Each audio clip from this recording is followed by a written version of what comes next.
Into the European session, we're watching ST Micro, they had numbers, we're watching Nokia, they had numbers as well. So there's a lot of complexity around how Europe plays that technology theme. We'll also focus in on EasyJet, that's another stock in focus, profit falling 70%, higher fuel costs, certainly a focus there. Lower demand was also a backward-looking narrative with oil prices up by 2.9% this morning, Guy. Okay, here we go. Let's try and factor all of that into the opening trade and figure out exactly what it's going to look like. Let me show you some numbers, give you an idea of what is going on. The early picture is expected to be a little bit more positive for the FTSE 100. I say positive, actually it is positive. Relative trade though, FTSE versus the rest of Europe. The FTSE made you a bit better today as a result of some of the exposure, particularly to the energy story. We're at kind of mid-90s now, upper 90s in terms of the oil price. So the FTSE is fairly flat. The stock 600 is down by 0.2%. There's a lot going on in the Paris market this morning. BNP Paribas numbers they look strong. Certainly on the equity side, the prime side looked pretty good as well. Put those two things together, you've got some really strong numbers coming out of that bank. So it's going to be interesting to see how the CAC are on trades today on the back of that. Tech, as Anna was mentioning, is going to be interesting. The IBEX is down by 0.2%. We'll wait for the German market. It's expected to be one of the weaker performers today in Europe. Switzerland's going to be interesting as well. You've got numbers out from Roche this morning. Nestle is also dropping numbers out of Verve. So you're going to see some interesting stories coming out of Switzerland too. But that's what I've got so far. Stock 600 down by kind of as the expected story kind of told us by about 0.4%. Okay, so that's the overall picture. Let's have a look at the sector breakdown then, Guy. And energy stocks, you're right to flag that, up by 0.4%. So we've got a higher oil price. We're now up by 3%. We're heading towards $97. Just a few hours ago, we were toying with 95. So this is moving pretty quickly, as now we have two areas to worry about, the Strait of Hormuz and the Red Sea, when it comes to the security of shipping and energy markets.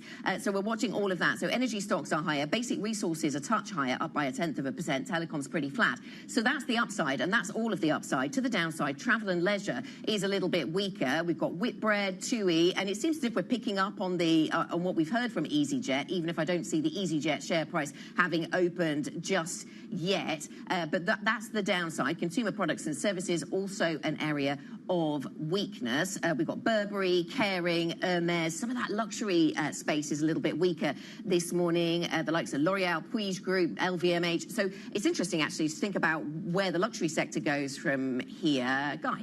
Okay. John Healey, the new UK Chancellor of the Exchequer, is making a few comments. He's already out with a flurry of news. He's currently being introduced to a table of UK executives that have joined Healey for breakfast this morning to make some comments. So it's going to be really interesting to hear what he has to say in terms of how he's going to update us. Obviously, the market's watching at the moment very carefully to see what his spending plans look like. Is he just going to be spending, or is he going to be cutting? How is he going to deliver for business? We've had quite a lot of news around tax cuts, haven't we, at the margin. So VAT on energy bills, for example. We have had today some new news around the pub sector. Business rates. Yeah, business rates for the pub sector and others. So that's going to be an area of focus. Yesterday we heard from Whitbread. They were talking about costs, weren't they? And that was, even though we'd had the World Cup and they were doing so well, that was an area of focus for them, and they ended up with a negative story to tell as a result of the cost base. So perhaps this is a chancellor who's minded of that and wants to do something about it. We'll put up gilt yields, though, as he speaks. Here's John Healey. Thank you all for making the time to join this discussion this morning. When Constantine says, I've got a strong background in policy, what he really means is I've been around for a while. But it's great to be back with you again. You're right, we've done a number of events over the years together. Thank you all for joining me today. As Defence Secretary, I spoke about the defence industry as an engine for growth. As Chancellor, I speak for the whole economy.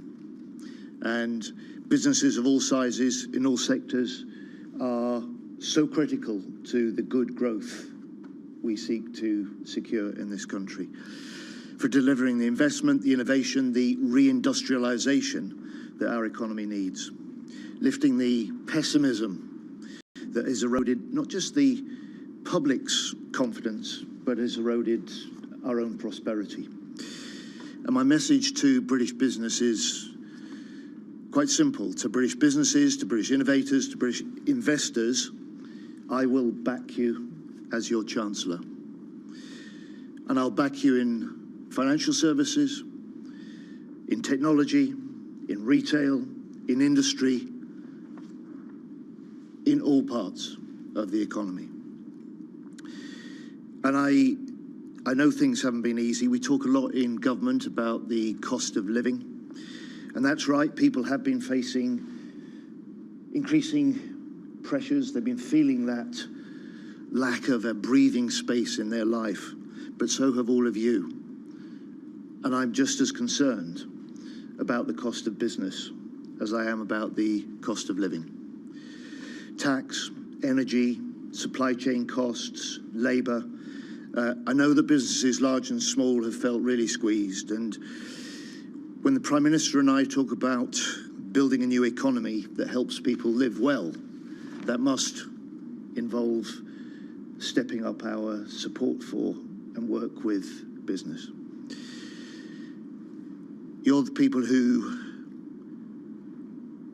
invest in individuals, invest in your businesses. You're the ones who can ensure prosperity in every part of the country. And over the last few days, this is my only, this is the start of my third full day in the job. Let's just say over the last 2 days, I've set out my priorities as Chancellor, and they're fivefold. First, fiscal discipline. Fiscal credibility is the bedrock of economic stability, just as it is of national security. And the Prime Minister and I have talked together about how we will work in lockstep to ensure that we meet our fiscal rules with a buffer against uncertainty. Second, growth in every postcode, with every government department being a growth department, making the fullest possible use of public investment within our fiscal framework and bringing private and international investment capital to back Britain. Third, backing Britain. Buying British as a government at all levels, not just if possible, but by design, so that every procurement pound in Britain works to support British jobs, British apprenticeships, British skills, and British innovation in transport, in energy, in AI, in tech, in defence. Fourth, driving wealth creation. I want government decisions to raise the levels of investment, of innovation, of confidence, and of profit in British-based businesses. And I want Britain, just as I argued in defence, to become the best place in the world for those with ideas who want to start and grow a business. And fifth, to make life more affordable, bringing down the cost of living, but also the cost of doing business, helping to give people a greater control over their lives again. And I hope what you've started to see in this first week of this new government is that we're a government about practical action. So we've cut tax on electricity bills for households. We've capped bus fares to £2 in 2007. And this morning we've capped business rates for some of those businesses in our town centres that make the places we live in the places we also love. We are just 4 days in for the Prime Minister, 3 days in for me. This is just the start. We know we've got a lot further to go. And I know that to achieve my ambitions, the Prime Minister's ambitions for this country, which is to help people now, to keep public finances stable, to build an economy that works for every part of Britain. We cannot do that without you, the wealth creators, without you, the job creators. Strong British businesses here in the city and right across the UK. You create the jobs, you attract the investment, you are the engine of growth and confidence in this country. Thank you for the work that you do. Thank you for the leadership that you provide. Thank you for the innovation that you drive. I want us to deepen our government's relationship, our Treasury's relationship with business. I want to deepen it based on a shared ambition for Britain. Not just an ambition for success in this square mile, but for every part of the country, or as the Prime Minister would say, in every postcode. I hope as you've seen the Prime Minister and I put together the Treasury team, you'll be pleased to see Lucy Rigby back as a Treasury Minister. Many of you will have dealt with her before, and I hope you see this as a consistency of purpose for the approach that we will continue to take to the growth and competitiveness of the financial services. And finally, I hope you'll see the appointment of David Pitt-Watson in the Lords as a way of reinforcing that commitment to the city, to the financial services at the heart of our flourishing future British economy. For now, this is really a day three discussion, an opportunity really particularly for me to hear directly from you about the things that you believe I, as your Chancellor, now need to do, and how we together, led by the Treasury, led by me as Chancellor, can make this country more productive, more competitive, more confident as a UK economy. Thank you all. Well, thank you very much indeed, John, for those opening. Okay, it is day 3 of John Healey's tenure as UK Chancellor. It's 8:11 in the morning, so that's kind of where we are in terms of his timeline on day 3. Meeting there with business leaders, trying to, I think, make a more positive pitch. Business and government did not see eye to eye at the beginning of the Starmer administration. Yeah. Is that an attempt? Will it be effective to repair that relationship? Yeah, certainly suggesting a relationship where people work together, and that would be in keeping with the messages we've heard from Andy Burnham, who talked about that as being the Manchesterism example. And he went through some of the cuts that we've had, some of the tax cuts that we've had so far from this administration just in the last 3 days. Now, is it the tax cut that we heard overnight that's putting a slight upward pressure on yields this morning? And that is something to mention. It's not massively out of step with what we're seeing in the rest of Europe, and we should say oil prices are up by 3.5% this morning. And so we've got French and German yields up by 3 and 2 basis points respectively. But the UK is up by 4, so as often is the case, we move a little bit more. Let's widen the conversation, bring in Shanti Kellerman, Co-Chief Investment Officer over at 7am, with us on set this morning. Good morning to you, Shanti. Let's start with the UK, because the Chancellor has put the UK front and centre for us this hour. A pitch to business there. But at the same time, we're hearing about these tax cuts, which might or might not be great, depending on people's views, but the market, the gilt investors will want to know that they're funded.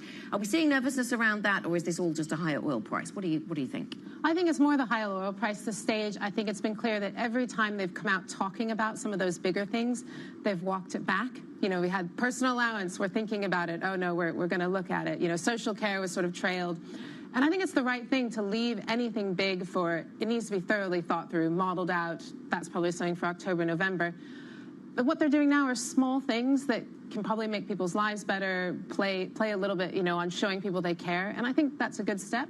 I don't see what they're doing in the government as being a risk to gilt yield shooting up. We're still invested in gilts. We don't see that as an issue. I think the biggest thing the government can do is think more about externalities of the policies, because you can have the policy itself, but then it always has behavioral impacts for what it makes businesses do with hiring, with not hiring, people's behavior.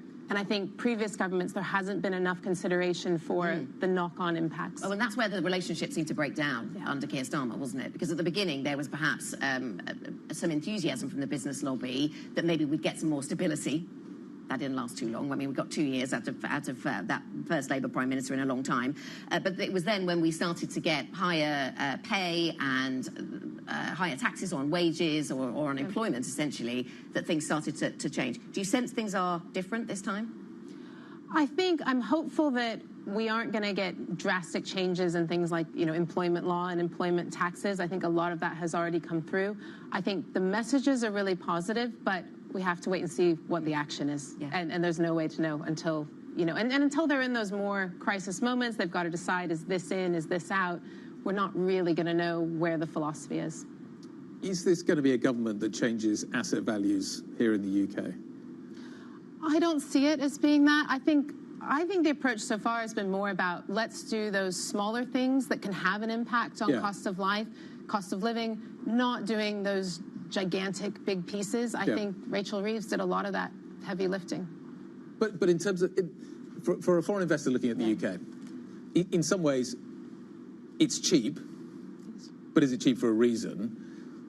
We keep seeing takeout. There's a story every day. There's a takeout story. The rest of the world sees UK assets as being more highly valued than we seem to see them, or certainly the equity market seems to see. Is there anything that would a more positive, more business-friendly government start to kind of chip away at that valuation discount? Businesses here are working with government. Businesses are perceived as being positive. Would that in any way change that kind of valuation discount that we seem to work with here?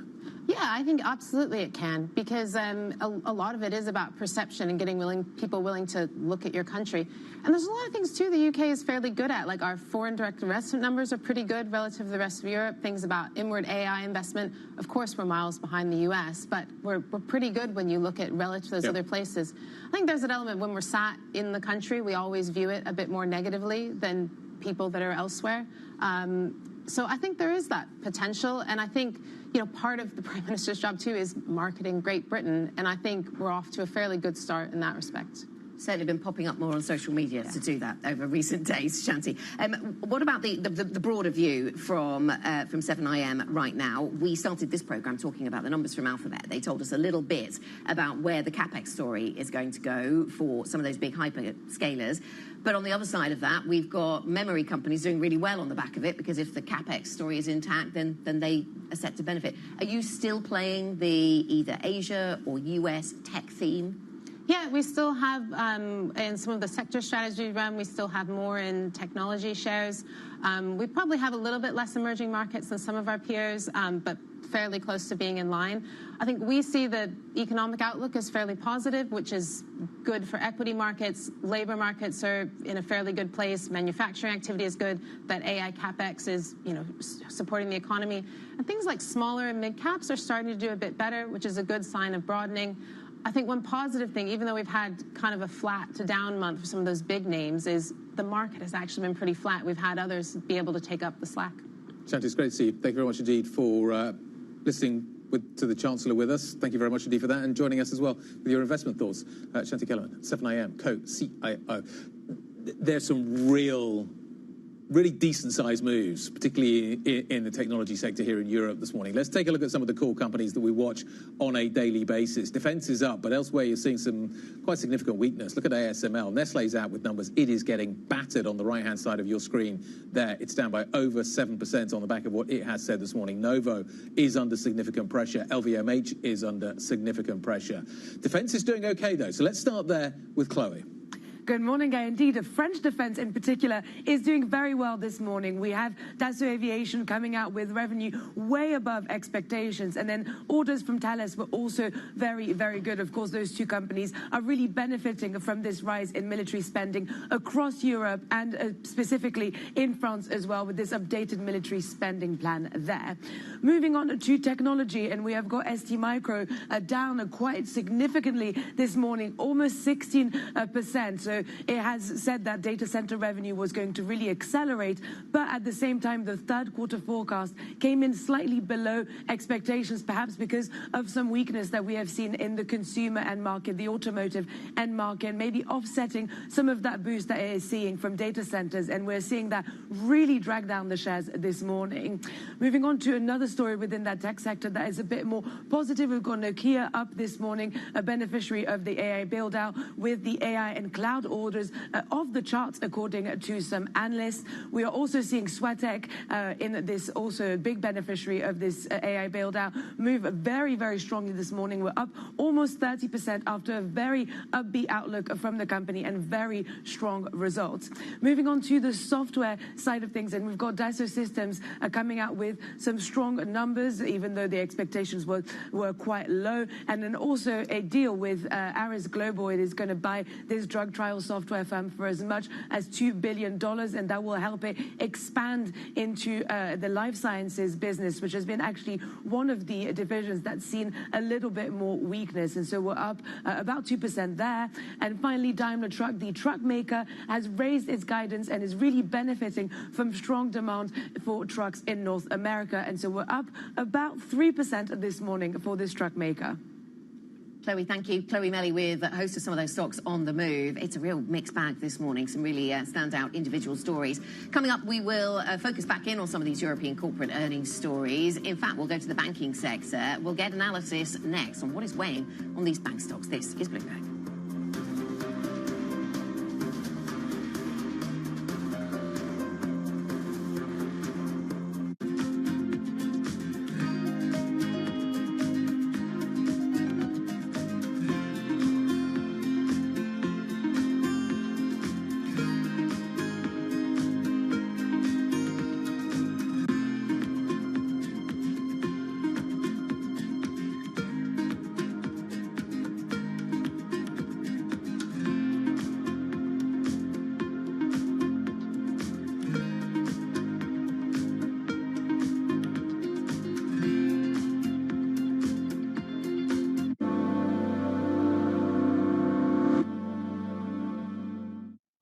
Investors, top executives, global innovators. Join me for in-depth conversations with the biggest newsmakers on the day's top stories. The economy has been doing well. That does not tell you what the future is going to be. We are taking a step-by-step approach, a very systematic approach with India. This is a time to put a little more defense into your portfolio. Insight with Haslinda Anand, only on Bloomberg. Join me each week on Wall Street Week for stories of capitalism from business, markets, economics, tech, and climate. More than what you need to know, it's what you need to think about. What is going to be the consequence for U.S. markets? We are seeing modest gains across European equity markets. Take a look at how we're faring when it comes to Asian markets. Welcome to Bloomberg This Weekend. I'm David Burr. I'm Lisa Mateo. And I'm Christina Raffini. We're tracking breaking news today from Wall Street to Washington. Let's start overseas. The sector is really propelling this deal forward. Yeah, the hope is this will open up new markets and provide some additional liquidity. Of course, now they're going to have competitors. We got a big week coming up in politics. Earnings season is underway. We're going to get some key reports. Everything you need to know before the markets open on Monday. Introducing Bloomberg This Weekend, bringing a little Bloomberg into your weekend routine. Guys, buckle up. We're at the epicenter of a global realignment on a scale not seen for decades. At the intersection between markets, economics, and geopolitics, a forum for sophisticated conversation. This is Bloomberg Surveillance. Technology is embedded in every aspect of our lives, and that revolution is playing out in real time. From finance to defense tech, AI to entertainment, from the road to the stars. Bloomberg is bringing you the stories of companies and people that are pushing tech to new frontiers and the politics reshaping global tech markets. I'm Ed Ludlow, live in San Francisco, and this is Bloomberg Tech. Every weekday, only on Bloomberg Television. Bringing you the latest geopolitical news whenever and wherever it happens. I'm David Gura on the Salar de Uyuni in Bolivia, and this is Bloomberg.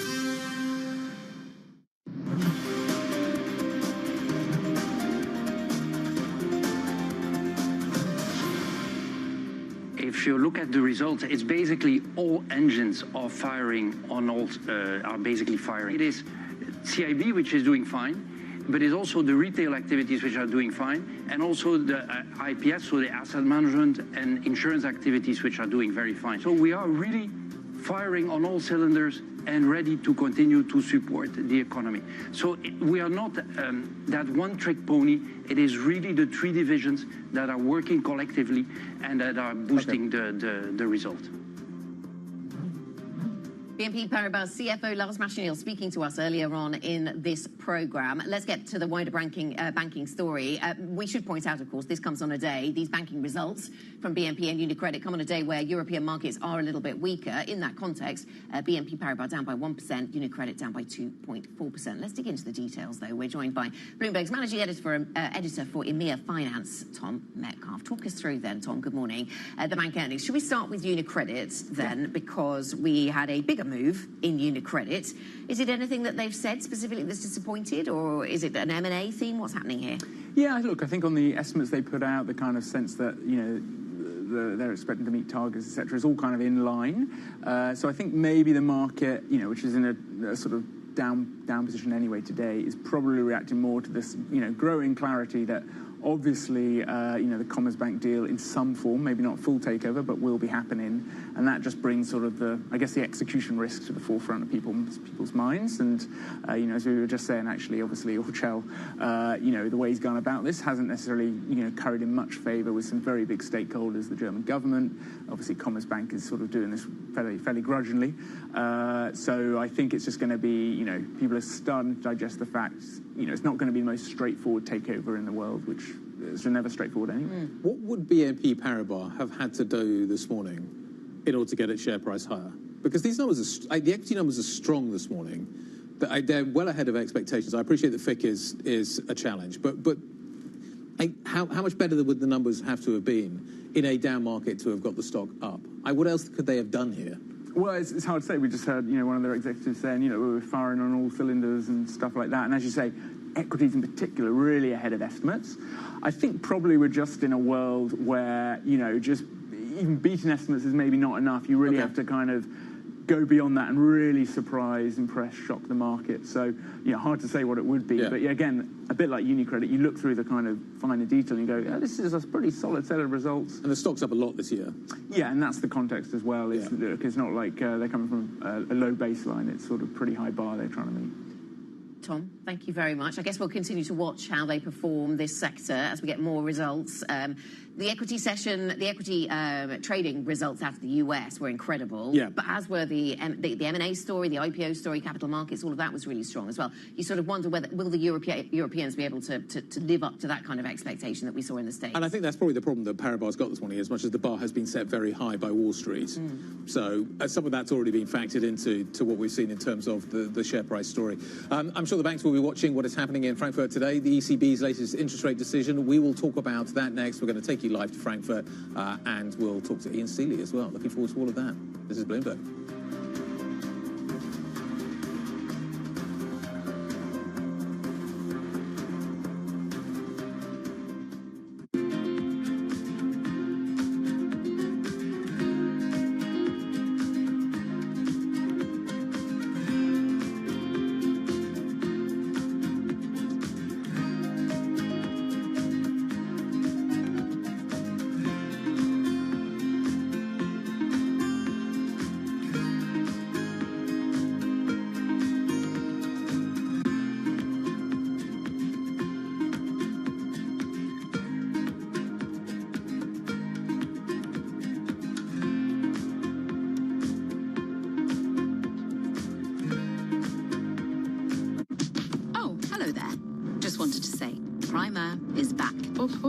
We've been scouring the frontiers of science and technology to help explain the difference between the next gold rush and whatever this thing is. And in season 2, we're upping the stakes. More danger. Now that is some high-grade uranium mineralization. We used to have a stable climate on this Earth. Right now, we do not. More science. We're pushing the envelope of technology in multiple directions. Software, hardware, chemistry, physics. The cable is like very cold. And more CEOs that can nail the photo shoot. hundreds and hundreds of billions of dollars are at stake. While the problems are economic, the solutions are too. And yes, we will be talking about AI. There is a lot of humanoid hype out there. But our future doesn't run on hype. It runs on innovation. Watch Season 2 on all these lovely channels. The Middle East and Africa regions are home to some of the biggest deals and fastest growth in the world. Vibrant resources and high-yield investment opportunities abound. I'm Jumana Versace. Join me on Bloomberg Horizon's Middle East and Africa for the stories, newsmakers, and insights shaping the decisions of traders across this exciting region. You had heightened levels of volatility. There's still room to maneuver. We do see opportunities. It allows you to increase significantly your net income. Every trading day, only on Bloomberg.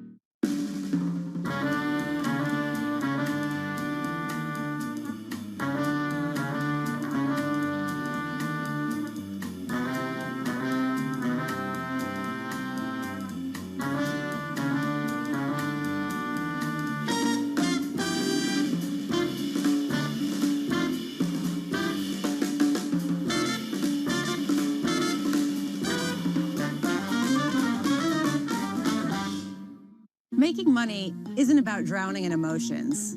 It's about understanding what's actually happening. Markets are the best way to glean signal from noise, and that is what we try to do every morning. This is Bloomberg Surveillance.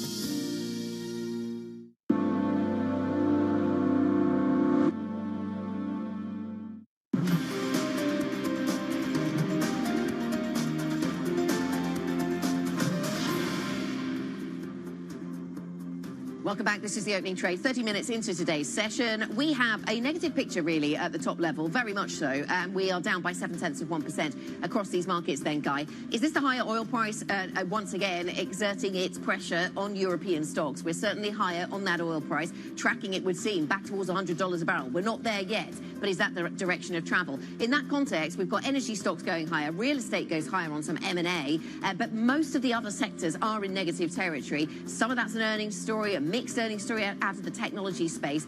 So there's a lot to think about when it comes to the European stock picture. There's a lot of single stock volatility this morning, which I think is really interesting in terms of how the market is pricing what it's learned overnight and first thing this morning. So I think there's a really interesting narrative there. 161 up, 424 down. So there's definitely some negative bias in this market this morning, and volatility and volume's actually quite high, which again tells you you're seeing some decent moves here today. So that's the kind of the top, well, kind of the inside look at what's happening with the market.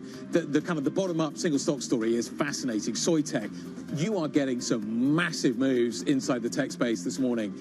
You look at what is happening with Soitec, Nokia, what is happening in terms of the read across into some of the other names that are out this morning as well. But Soitec is up by 20. I'll show you some of those names in a moment. Soitec is up by 23%. Dassault's out with some numbers this morning. So what does Dassault do? It makes business jets, yes, but it also makes fighter jets. And the numbers they're seeing this morning are very strong. Dassault out of Paris is up by 8% this morning. The defense space is getting a lift from that. Anglo's out with the product upgrade, update, not upgrade, but we'll maybe take that as big given this morning, given the share price reaction, up by 4.6%. So some definite positives in the market, but there's some really whippy action, and some of these tech stocks are getting battered. Look at ST Micro, down by 14.4% this morning. BE Semi's down by 4%. That looks kind of like that's nothing compared with that. So you're seeing some really whippy moves in terms of some of these single stock stories. Nestle out of Vevey there. Look at this, down by 6.28% on the back of its numbers as well. And some disposals. That stock is down really hard. So some really interesting kind of bottom-up single stock stories, Anna, that are working their way through this market.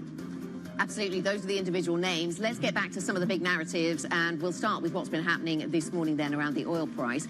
Oil has extended its rally after Iran-backed Houthi militants said they attacked 2 Saudi Arabian tankers in the Red Sea. The Houthis said they fired missiles and drones at the vessels. The attacks marked the first strikes on oil tankers in the Red Sea, opening a new front in a regional conflict that has disrupted traffic through the Strait of Hormuz following a flare-up in violence.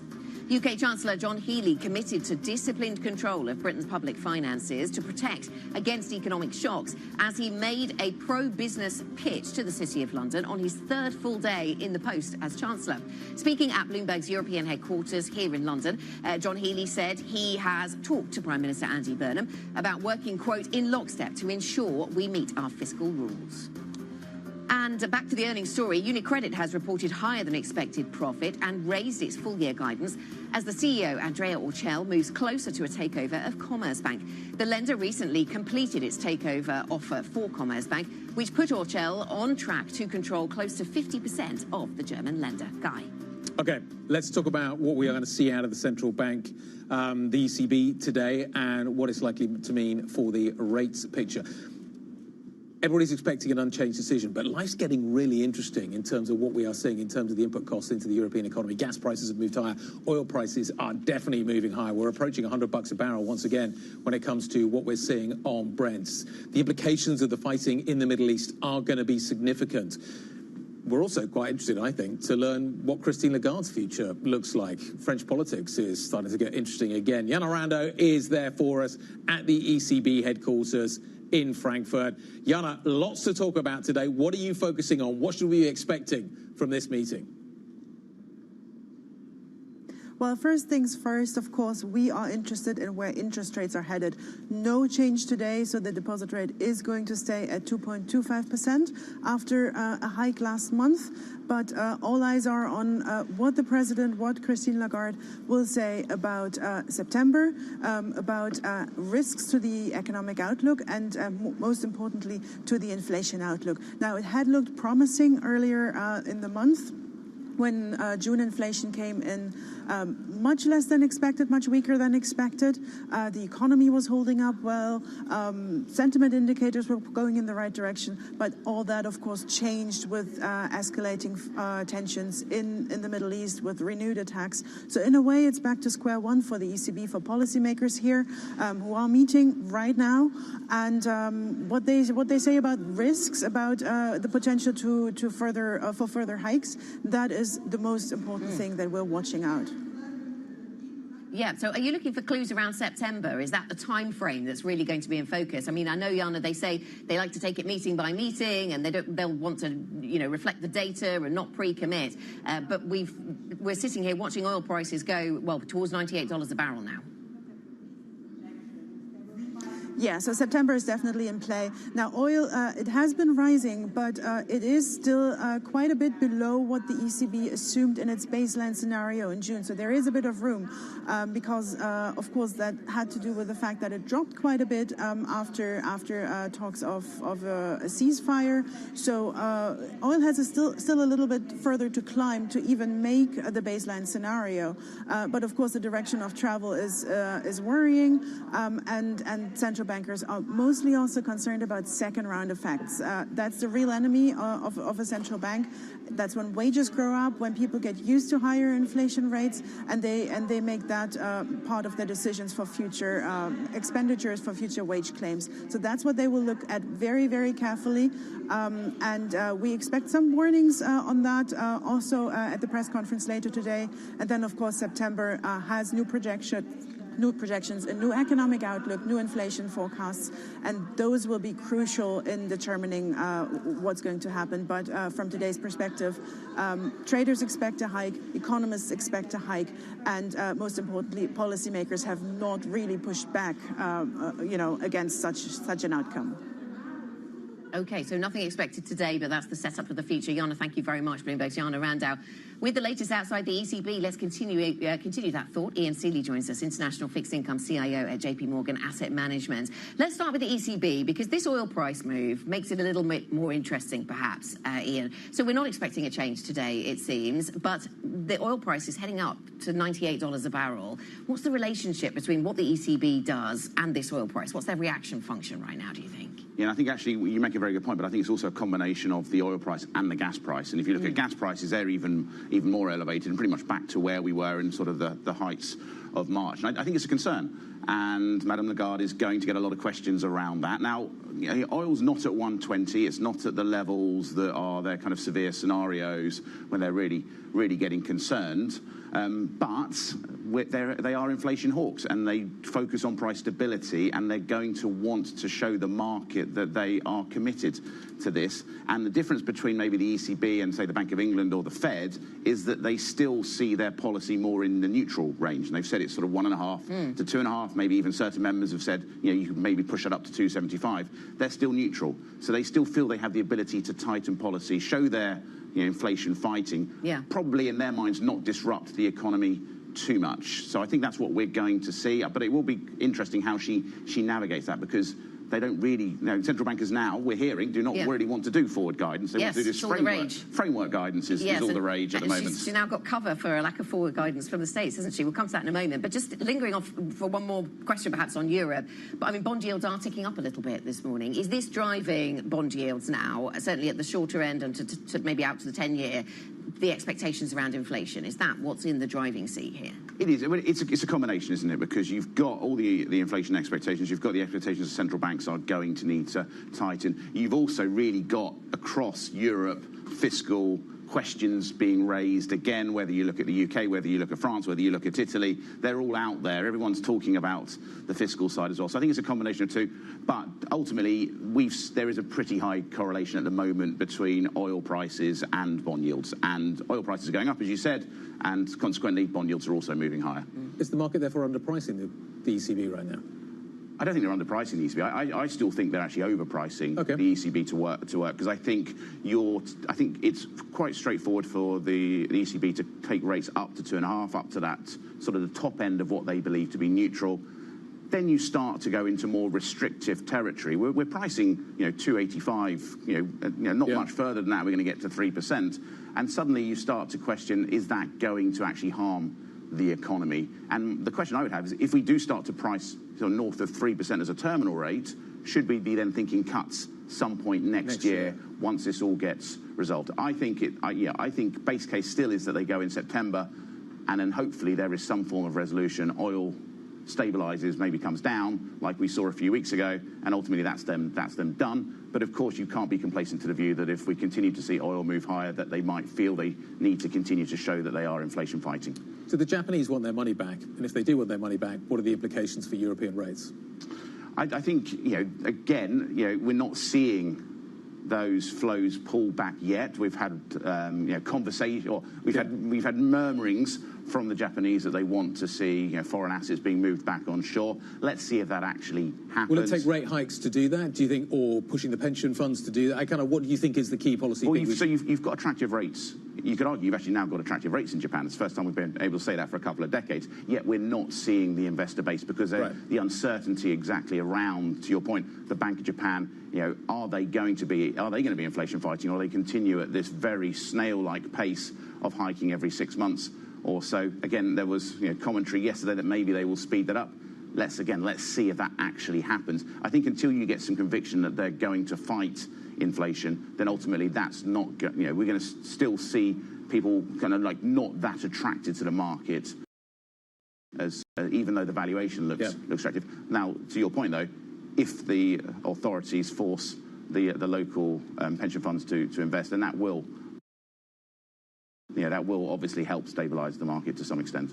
Let's pivot to the UK story and what gilts are watching then, Ian, because with the new administration, I'm really interested to know what it is, what's the sort of granular messaging that you're looking at. We just heard from John Healey, who's obviously the new Chancellor. Let's just play a little clip of what he had to say, his message to business. My message to British business is quite simple. To British businesses, to British innovators, to British investors, I will back you as your Chancellor.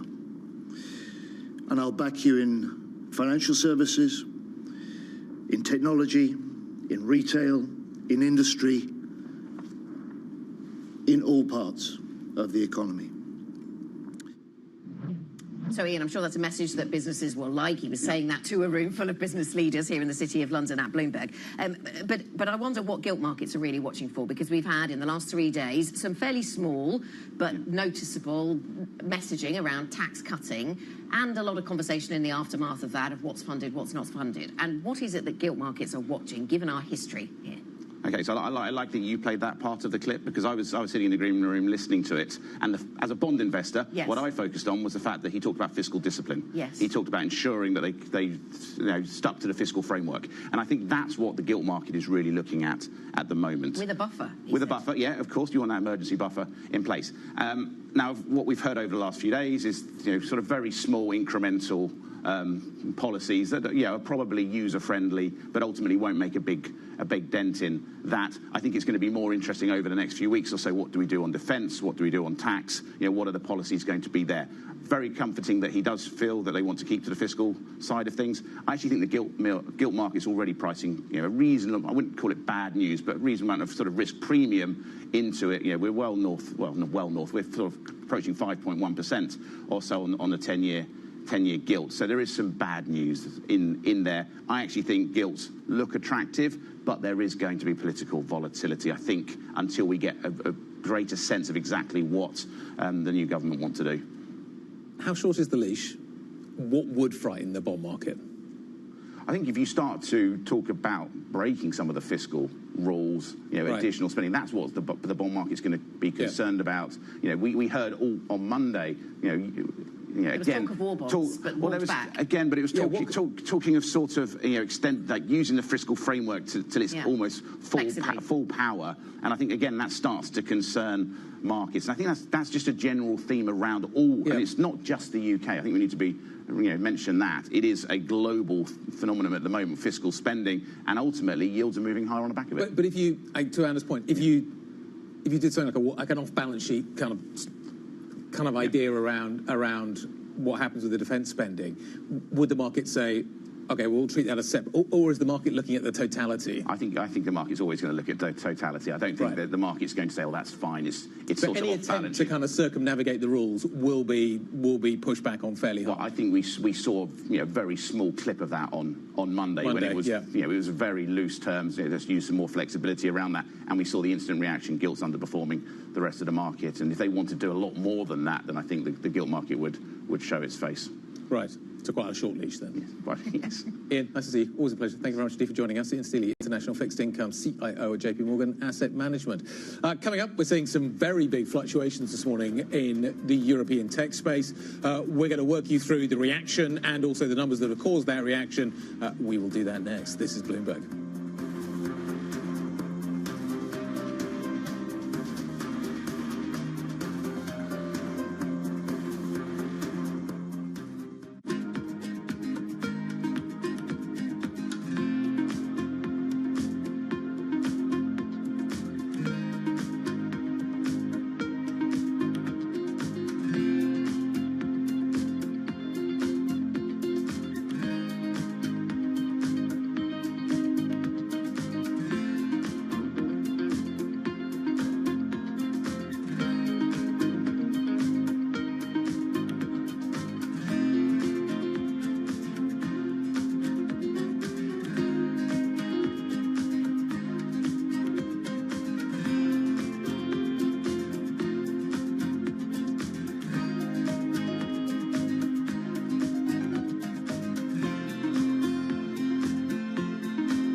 Being called an ideological lunatic or a bunch of left-wing nut jobs? I've been called worse things than that.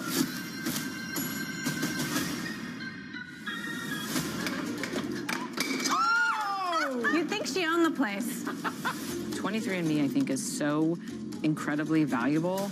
We're coming back. It had that kind of detective story feel to it. When you're hot on the trail of something, you know that it's very exciting. What magazines were you reading as a kid? I don't think I was reading magazines until I was in them. You are on the cover of all of these. Oh, and there's many, many more, but we just don't have time. Why should people trust you? I don't think anybody should trust any company or entity completely with any of this. It's very uncomfortable. Artificial intelligence is this force that is far bigger than we are. I want to build better businesses around these brands. The shock will never wear off. So you're a brother and sister running one of the most powerful companies in the world. When you argue, who wins? No one. The way I could see AI being banned or blocked is if something really went wrong. And if something really went wrong, then maybe it deserves to be. So is it paradise ahead or Gattaca? Maybe somewhere in the middle.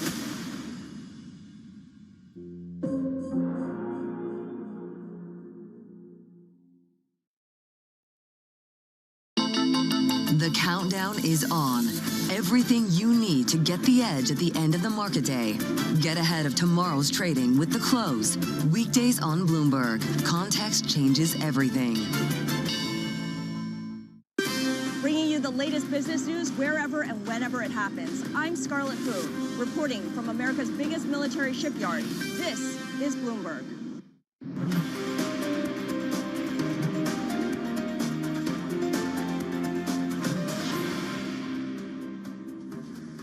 Welcome back. This is the opening trade. Things moving pretty fast this morning. This is the picture across European equity markets. There are so many different dynamics here to the European earnings story. So we'll get to some of those in a moment. But we've got European stocks as a whole down by 0.8%. Yes, energy is doing okay and real estate's doing okay. Some M&A in there, but a lot of other sectors under pressure. We've got an oil price that is now up by more than 4%. 98 is the handle on Brent, and that is having an impact, perhaps on stocks, certainly on bonds. Let's have a look at where we are on the bond market story. I can tell you that the German 10-year is up by 3 basis points. This is the 10-year yield climbs to 3.2% at its highest. That's the highest since 2011. So we're breaking through some important levels here. We're seeing this in France, where we're up by 4 basis points. The UK 10-year up by 5 basis points. Traders are boosting their bets at the Bank of England, fully pricing 75 basis points of hikes by the middle of 2027. So things are fast moving on the inflation and energy front, Gary. I think Anna's channeling her inner Ferris Bueller this morning. Things are moving pretty fast out there. Around here, I think that's the quote. Anyway, they certainly are. European tech is one of the areas where things are moving pretty fast, and you've got some really big divergence emerging as well. Look at this screen. Look at that. ST Micro is down by 15%, and you've got Soitec up by 20%. This is a pair trade, definitely, this morning, that could be working out if you've managed somehow to put that on. Let's talk to Neil Campling about all of this. That would be the pair trade of the morning, wouldn't it? If it was, and if I put it on, I wouldn't be here now. I'd be out on my yacht. Why? It's part of the AI trade for sure. Yep. I mean, what we saw last night with the Alphabet CapEx supports the picks and shovel stocks, the chip makers. However, why these two chip makers, or one being the chip equipment provider, being Soitec, up so much and the other not? It's quite simple in that Soitec managed to beat on every single metric and raise guidance on all metrics. So that's the key thing. They're now guiding to next quarter being up 30% year-on-year revenue growth. Great number. In contrast, ST Micro effectively came in line. No upside to the margins, no upside to that guidance. Both stocks are up triple-digit year-to-date. When you've got such high expectations, merely matching those expectations is not good enough. That's the simple answer to that question. It's kind of good to know that it is possible to impress in this Turk earnings season, because we're not very far through it, are we? And I was looking at, yes, Alphabet gets complicated and it is so enormous, but we can talk about what they said, but there's also Texas Instruments. They didn't look so bad, but yet the stock dropped on those. So it's kind of comforting maybe to know that it is possible to impress. What did you make of the Alphabet story? What did you take away from it? I took away from it that despite all of the great expectations into that print, what we saw is the most important metric for numbers was the revenue growth from the cloud business. They came in at 82%. The street was at 65% year-on-year growth. Buy side was at 75%. So they beat all of those numbers. But it was definitely the fact that they said they were going to continue to invest massively on the CapEx side. So we're now looking at over $1 trillion for the hyperscalers being spent. And at some point, there's going to be the question that these big cash machines, which big tech has been for many, many years, are they now becoming industrialized companies, which therefore, over the long term, would naturally justify a lower multiple and probably lower growth. At the moment, the growth is fantastic, but can it be sustained? How much do I need to start thinking about depreciation? And how much of what we just saw also came from the cross-ownerships that they also have? There's definitely the elements of that structure. They've got a big piece of Anthropic, which is a great trade as an investor. Do they have some SpaceX as well? They have some SpaceX. I'll reserve judgment on that one. Yep. For the time being. But certainly in terms of if we look at the outlook for now in terms of going forward, I think they're pretty well positioned in terms of their overall platform. Yep. But we don't know which frontier models are going to survive. Now, one thing to be clear on is in every tech cycle, there's only really two winners. There's only really two platforms. And at the moment, we have many, many platforms out there. Meanwhile, you know, the bond investors that are more important than equity investors with the CDS spreads, the hyperscalers blowing out, there are concerns building up on a wider basis, I think. Neil, thanks very much. Bloomberg's Neil Campling with the latest on the tech sector, moving at pace, that particular story. We're watching the fiscal narrative around European bond markets as well. And with that in mind, let's listen once again to the Chancellor of the Exchequer here in the UK, John Healey. He's committed to disciplined control of Britain's public finances to protect against economic shocks as he made his pro-business pitch to the City of London during a meeting at Bloomberg's European headquarters here in London. Fiscal credibility is the bedrock of economic stability, just as it is of national security.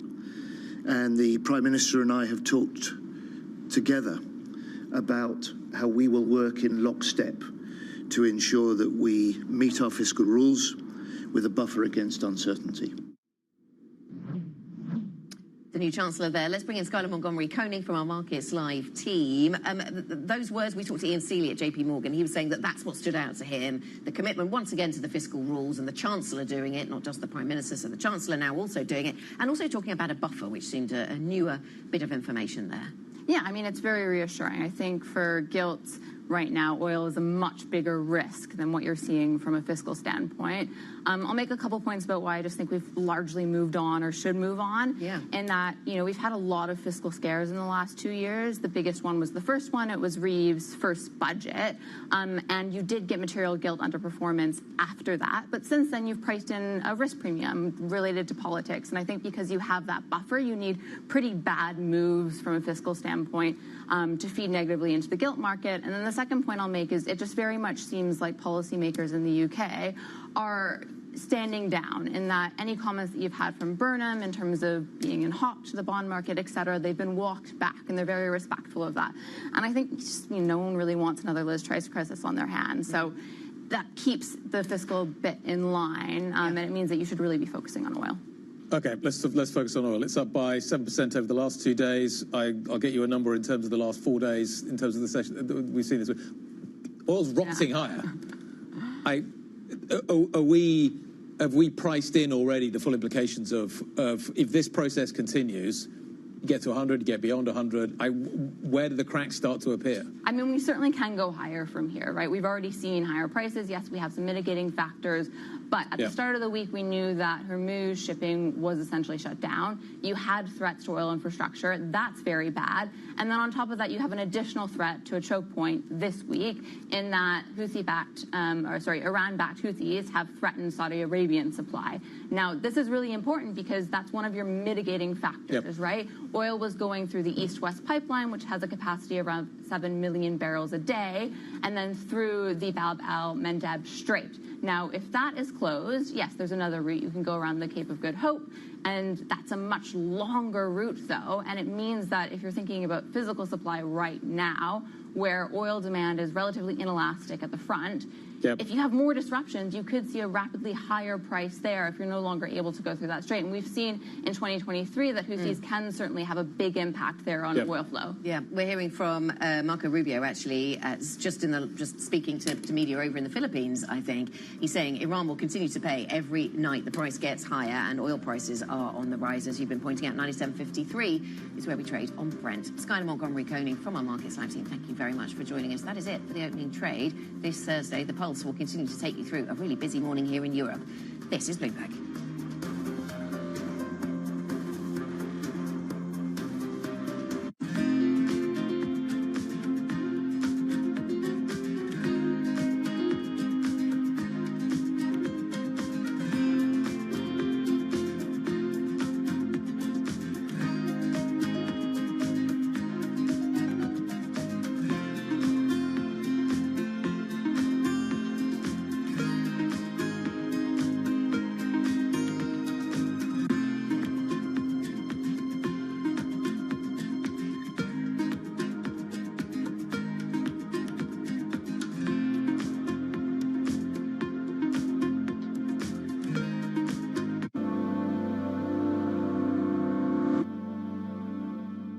Welcome to the world of decentralized finance. Why is it that NFTs have not recovered in the same way that, say, Bitcoin has? Bloomberg is covering all things crypto. It's a pretty spectacular story. The people. This is the future. This is the 21st century economy. The transactions. It snapped up nearly $1 billion of Bitcoin. And the technology. We need to build a digital Fort Knox. That gives people financial freedom, and that's a wonderful thing. That's extraordinary. We ride the wave that is Bitcoin. Bloomberg Crypto, only on Bloomberg. Bringing you up to the minute geopolitical news whenever and wherever it happens. I'm Anne-Marie Hodern in Beijing, China, and this is Bloomberg. When news breaks, A redhead across the Bloomberg terminal. Bloomberg has you covered. Trump's global tariffs are struck down by the U.S. Supreme Court. For all the context and clarity you need. There's going to be now tons of tariff headlines until midterm elections. Hear it first on Bloomberg. Key investors, top executives, global innovators. Join me for in-depth conversations with the biggest newsmakers on the day's top stories. The economy has been doing well. That does not tell you what the future is going to be. We are taking a step-by-step approach, a very systematic approach with India. This is a time to put a little more defense into your portfolio. Insight with Haslinda Amin, only on Bloomberg. From the world of politics to the world of business, Joe Matthew and Kaylee Lines deliver news, insight, and analysis live 2 times a day, every trading day. Balance of Power at 1 and 5 Eastern, only on Bloomberg. Welcome to Bloomberg This Weekend. I'm David Gura. I'm Lisa Mateo. And I'm Christina Raffini. We're tracking breaking news today from Wall Street to Washington. Let's start overseas. The sector is really propelling this deal forward. Yeah, the hope is this will open up new markets and provide some additional liquidity. Of course, now they're going to have competitors. We got a big week coming up in politics. Earnings season is underway. We're going to get some key reports. Everything you need to know before the markets open on Monday. Introducing Bloomberg This Weekend, bringing a little Bloomberg into your weekend routine. Guys, buckle up.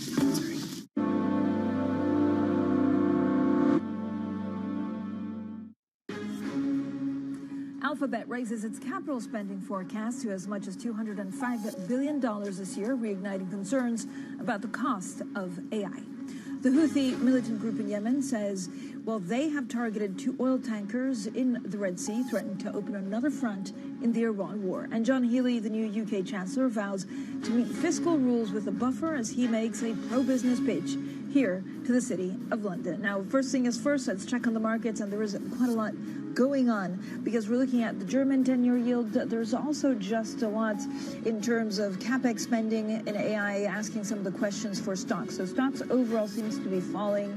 A bit of unease, again, over these ever high AI investment outweighing another strong earnings report from Alphabet. Some looking at the outlook for higher spending. They does seem to be boosting some of the chip makers in Asia.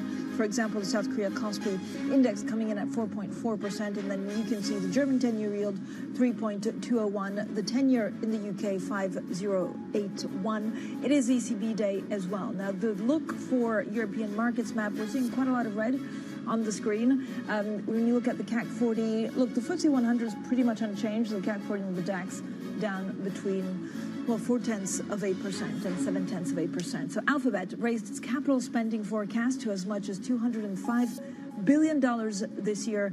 And pre-market, you can see Alphabet down some 2.5%. Tesla profit also tumbled despite a strong quarter for its automotive business. Tesla pre-market is down 4.4%. So let's guess what we're going to start with. It's all about AI. For the conversations that matter and the insights you need, let's get started.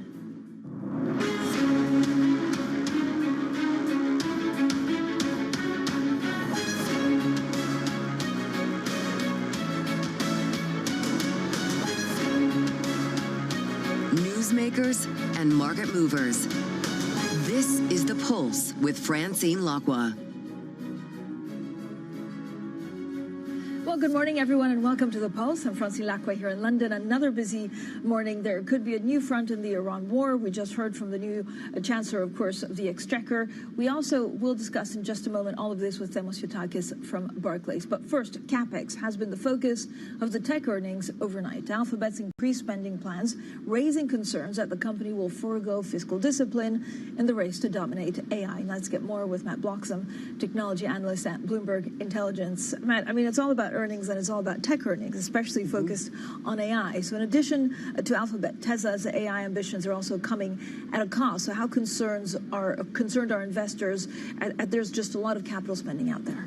Yeah, I think the concern is definitely on the rise, particularly given the increased guidance from Google. I think if you put the CapEx story to one side, if you look at the Google numbers, they're actually pretty good. Slight beat on revenue, about 1%. Most of that coming from their cloud business, so selling capacity in the data centers. The core search advertising business holding up well, but slightly less growth than people expected. But what we're not seeing is like a big step change in the revenue to kind of go alongside that higher CapEx. If you look at their forward order book, it grew, but not massively. So they didn't bring in any other big orders beyond Anthropic. And so I think really for investors to feel confident that this CapEx increase is directly linked to incremental revenue opportunity, people want to see more in those numbers, and we didn't get it. And then that extends to the worry that, well, if Google's raising their CapEx, then Meta and Amazon are going to follow too, and you suddenly get into an incremental arms race, and it starts to kind of stretch the credibility of the return on capital story. Right, so this is without a doubt our number one focus, but then I'm looking at STMicro shares, and they're actually also under pressure this morning. So did they disappoint investors? Yeah, they did. I mean, there was a soft Q3 guide on revenue, not much below market expectations, but below, and then talking about making that up in Q4. But, I think people want to see it earlier rather than later. They slightly upgraded their outlook for revenue from data centers, so north of $1 billion this year and well north of $2 billion next year. But they'd kind of signaled that already. And I think given the positive momentum in AI, that's the least that people are expecting to see. The problem, I think, with STMicro is that the profitability was way, way lower than people expected. And that's obviously a big part of the story, too, that input costs are rising across the sector. And that's something that all of these companies need to manage more effectively. Matt, thank you so much. Terrific briefing, as always, to get us started. Matt Bloxham there from Bloomberg Intelligence. Now, oil extending its rally after Houthi militants say they're targeting 2 Saudi Arabian tankers in the Red Sea, reigniting fears that higher energy prices will stoke inflation and push central banks to hike rates. Now, I'm joined by Themos Fotakis, Global Head of FX Strategy and EM Macro Strategy at Barclays. Thank you for joining us, Themos. We'll get on to the AI in a second, because that's also pushing up inflation probably at the margins. But what's your take on oil right now? If you look at the markets and actually inflation expectations, what are they most worried about? I think that it's the combination of the fact that you have some pressures coming from the spending, particularly in the U.S., AI and all that, and this solid growth. The fact that you never really had a bond rally when oil prices dropped, partly because of the supply of fixed income, also from the private sector, but also from the public sector. And also inflation expectations not collapsing either. And now, on top of that, you have oil prices going back higher, which tells you that the dip that we saw in global inflation prints may be a little bit too technical, a little bit too temporary, which puts central banks in a difficult spot, because it's not just about the delta.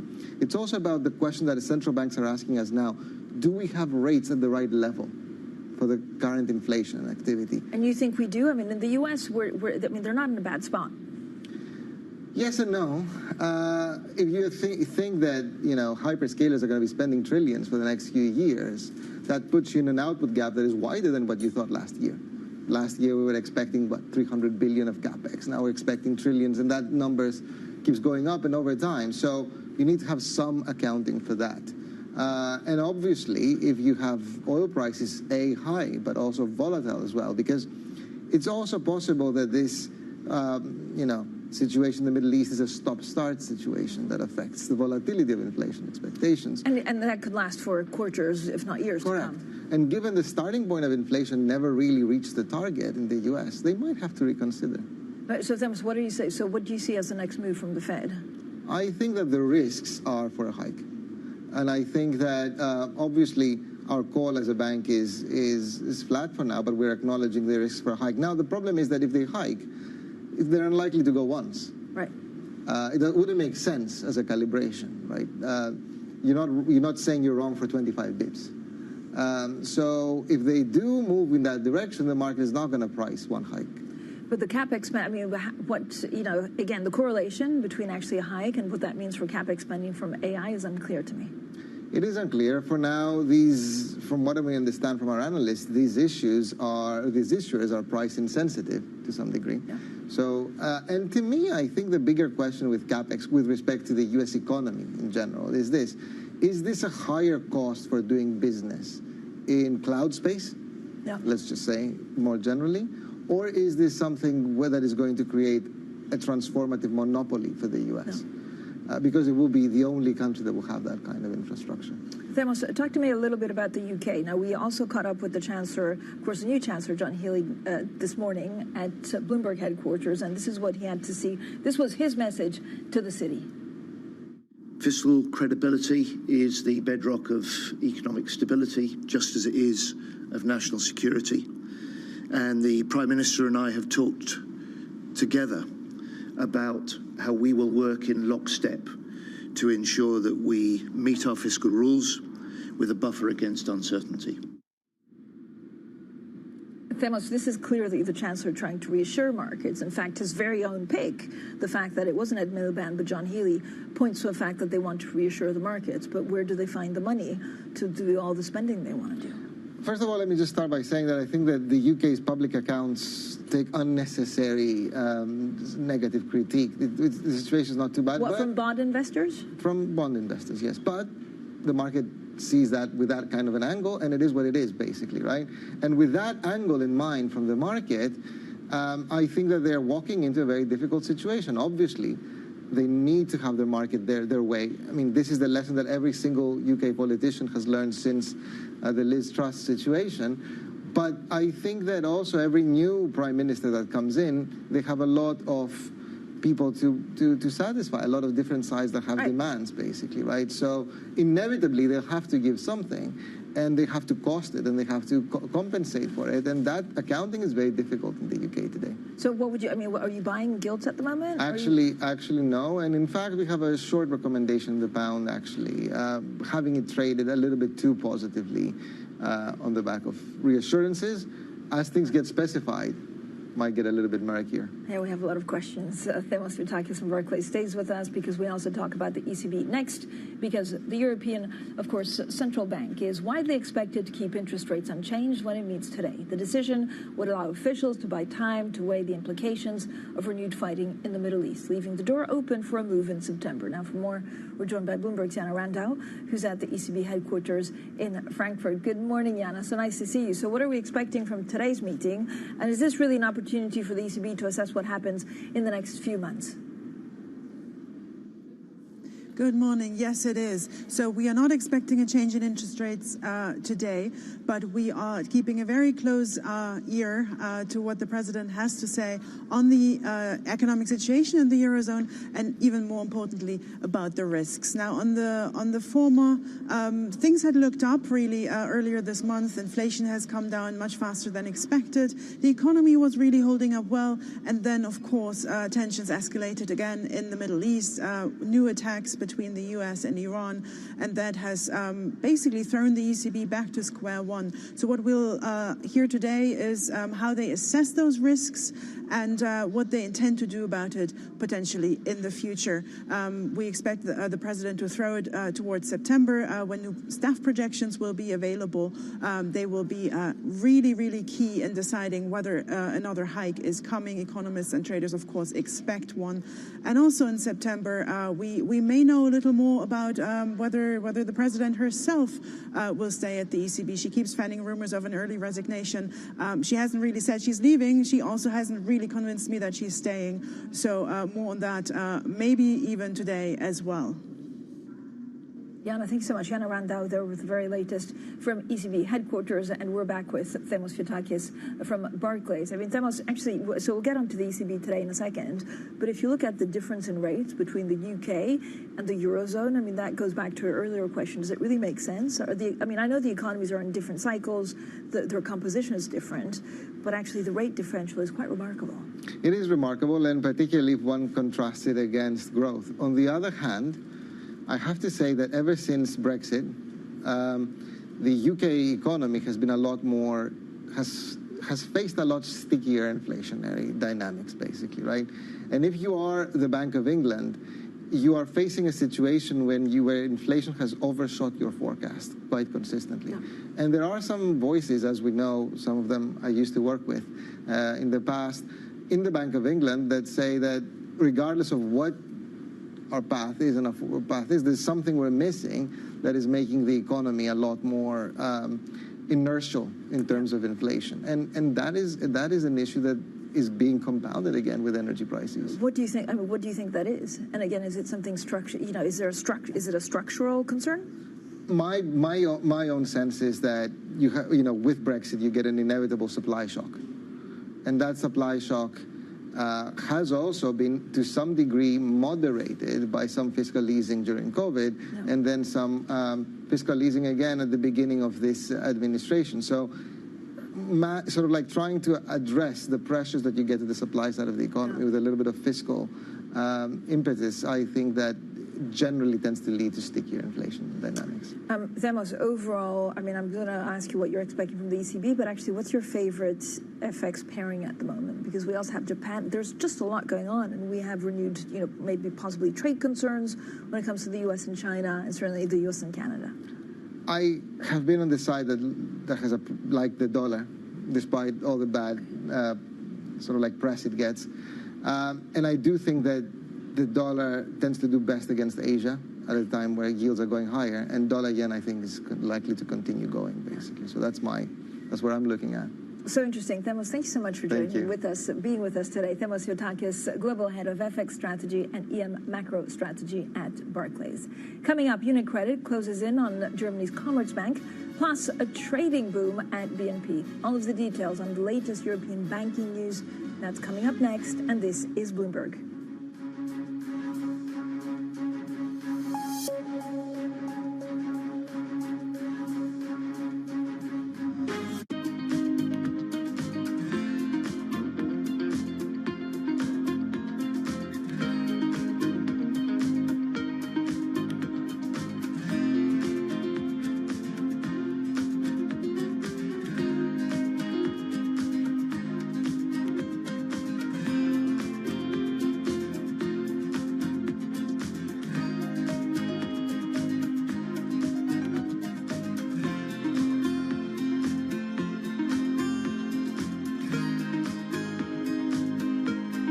U.S. jobs numbers are released. Bloomberg has the report under surveillance with crucial data and expert analysis at terminal speed. Nobody covers Jobs Day like Bloomberg. Technology is embedded in every aspect of our lives, and that revolution is playing out in real time. From finance to defense tech, AI to entertainment, from the road to the stars. Bloomberg is bringing you the stories of companies and people that are pushing tech to new frontiers and the politics reshaping global tech markets. I'm Ed Ludlow, live in San Francisco, and this is Bloomberg Tech. Every weekday, only on Bloomberg Television.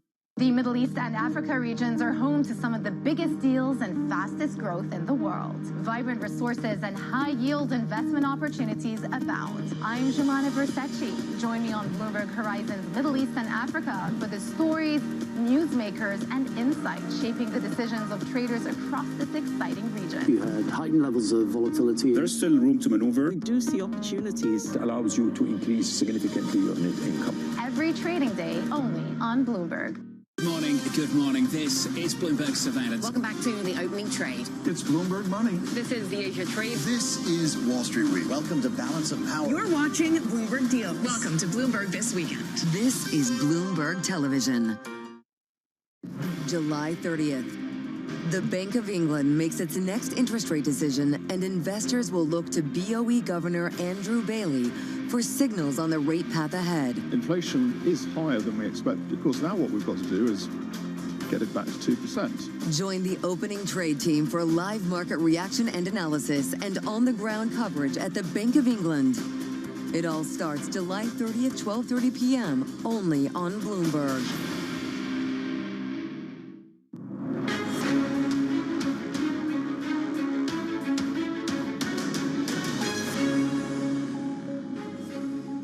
Well, BNP Paribas has reported better than expected revenue and profit for the second quarter as its stock traders blew past expectations. Well, earlier we spoke to Lars Machenil, the chief financial officer at BNP Paribas. We clocked in this quarter at 39 basis points compared to 38 a year ago. But if you look at the cost of risk in our divisions, it is basically stable. So intrinsically, with whatever that has been happening on the divisions, there is no pickup, it is stable. So what is that additional basis point coming from? It's because we took a prudent stand saying there is some geopolitical uncertainty, and that allows us to take a generic provision for that uncertainty. So that is a provision that we took. If at some point in time the geopolitical situation would deteriorate and there would be higher cost of risk, we would use this reserve that we have created this quarter. And Lars, can I ask you about what's happening with the technology build-out, the frenzy around AI and data center rollout, and how we see that evidenced in the business that BNP Paribas does? We heard from somebody at Barclays yesterday who was talking about a golden age for technology right now. So many trends happening at the same time, and so many companies wanting to tap markets as a result. Is this something that you think is happening outside of European banking, or is European banking intrinsic to these developments? You see demands a bit all over the world. If you go into Asia, the US, it is rather than the AI super cycle. If you go in Europe, there are also structural demands, infrastructure, energy. So there are a lot of investments that are happening. And so we see that pickup. And again, we, with what we have, both in the global markets, but also in the financing activities, and given our capital position, we are there to support. The one thing is, you know us, we are a bank, we are prudent, so we have to be, we see a lot of demand, but we have to be careful and to avoid that we would underwrite things that would make us think of what we saw back in 2002. Well, that was Lars Machenil, the BNP Paribas CFO. Now, UniCredit has reported higher than expected profit and raised its guidance as Chief Executive Officer. Andrea Orcel moves closer to a takeover of Commerzbank. Let's bring in Bloomberg's EU finance reporter, Stephen Ahrens. Steve, thank you for joining us. Let's start with earnings. How good are this morning's UniCredit numbers? They're pretty good. They beat on profit. They lifted the outlook. They announced new dividends. So, you know, from a market perspective, investment perspective in UniCredit, it's been pretty good, even though the shares are down a bit after a strong rally in the stock, and the industry as a whole is not doing very well today. But the earnings themselves are pretty good. So, Steve, what more did we learn in this morning's announcements about the Commerzbank deal? So that's actually the more interesting part today. As you probably know, the takeover bid for Commerzbank by UniCredit ended earlier this month, and they managed to get almost 50% in Commerzbank. So it's very likely they will assume control, and that's what they're saying in the release today. They're saying we're expecting to take control of Commerzbank once we get regulatory approvals, which may happen at the end of this year. And then they will set up, Orcel, the CEO, will then implement his vision for Commerzbank, which will entail a very deep restructuring of that German bank. Steve, I mean, did you see a difference also in the tone from the German side? Are they more open to negotiating? Like, what can we actually expect in terms of timeline? So it seems they are. We had this nice scoop recently where we say the German government is opening up. It's softening its rhetoric toward UniCredit. It used to be extremely opposed to the deal, but they're realizing the takeover is pretty much inevitable now, given the shares that UniCredit will own in Commerzbank. And so they're saying, okay, rather than just trying to stop the deal, we're going to try to influence the deal and sit down perhaps with UniCredit to debate what exactly we want for Commerzbank in the future once UniCredit controls it. Stephen, thank you so much. As ever, Stephen Ahrens with the very latest on this banking news. Now, a court ruling allowing the far-right leader, Marine Le Pen, to run in next year's presidential election has raised alarm bells for bankers in Paris who relocated from London after the Brexit vote. Now, the expiration of the generous French tax breaks is also a concern for these bankers, with some now discussing relocating to cities like Dubai or Milan. Well, Bloomberg's Claudia Cohen has more on this story. Claudia, it's a great story, deeply researched. So let's start with these tax breaks. How important have they been in bringing bankers to Paris? Hi, Francine. Thank you so much for having me. Well, the tax break was extremely important for Paris to appear attractive in the eyes of the U.S. management. Let's recall that after Brexit, of course, all the international banks, the U.S. banks, were looking for a new European headquarters. And Paris, at that time, was it on top of the list because, as you know, the labor cost in France is quite expensive. But these tax breaks, which basically allow workers who are coming to Paris. So it's either foreign workers or either French workers who were living outside France for at least 5 years. They are getting a big tax break. It can be between 30% and 50% of the total revenue that is not taking into account when you do the tax-based calculus. So the tax break was extremely important. And as you mentioned, all the bankers, they knew from the beginning that this deadline because the tax break is for a maximum of 8 years. So for the first bankers who came to Paris after the Brexit vote, so for example, Bank of America had the first transferees coming to Paris around 2018, 2019 for this first wave of bankers. The question is now, what do I do? So, and how much of a factor then, Claudia, could France's presidential elections actually play in whether bank staff stay in Paris or France or leave? It's a very important factor because, first of all, obviously, you have the personal thinking. If you have kids in school in Paris and you really love the city, you have all your professional network, those are natural questions that we all knew those bankers will ask themselves. And now politics is in the mix more than ever because, as you probably saw, we realized those past few weeks that it will be Marine Le Pen will be the candidate for the far-right party in France. And Marine Le Pen is seen by the market, but by those bankers also, and broadly in the business community, as less business-friendly, as protégé Jordan Bardella was. So the bankers are a bit worried, and also, and we pointed out in the story, the far left is having a big momentum also. So for the bankers, there is a bit of a scary story if the far right and the far left have chances to win the election, because it could be, a way less business-friendly environment, but also even more taxes coming for the wealthy. So interesting, Claudia. Thank you so much. It's a really great piece, and I urge everyone to go and see it, and we'll also push it out on social media. Now, Alphabet raised its capital spending forecast to as much as $205 billion this year. So you can see Alphabet, let's see, pre-market trade, if we have that for you.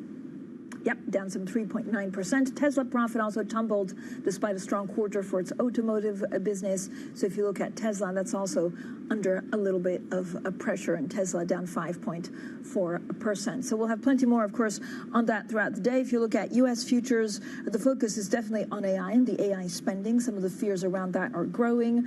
We're also looking at the continued rise in oil prices, casting a spell, actually, over markets after the Red Sea seems to now be becoming another flashpoint of disruptions to shipments from the Middle East.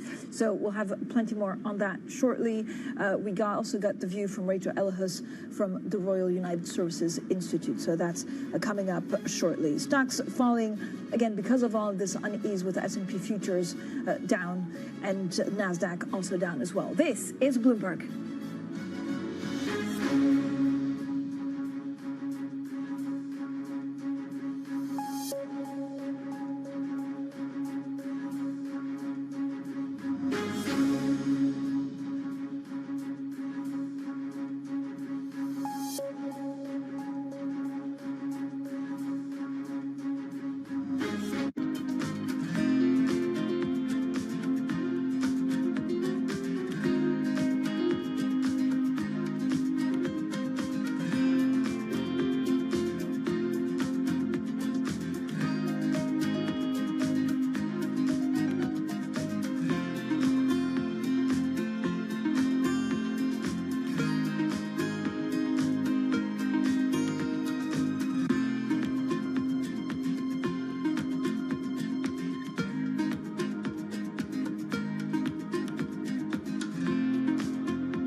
we should not deny that change is coming. And change is not coming just in data centers and AI. As a world, we are building infrastructure, we're building energy, we're doing energy transmission, we're building next-gen manufacturing, we're ramping defense, and we're doing this thing called AI and data. Yes. We will see the largest need for capital ever. And that's what we've seen so far this year. And so now to your specific question, it's about underwriting. There are a number of very strong US tech companies who run diversified businesses, Amazon, Google, Microsoft, who are interested in seeing these centers built and are interested in not consolidating the debt on their balance sheet. And to the extent they are prepared to lend their credit, one can lend against those types of things and make sensible underwriting decisions.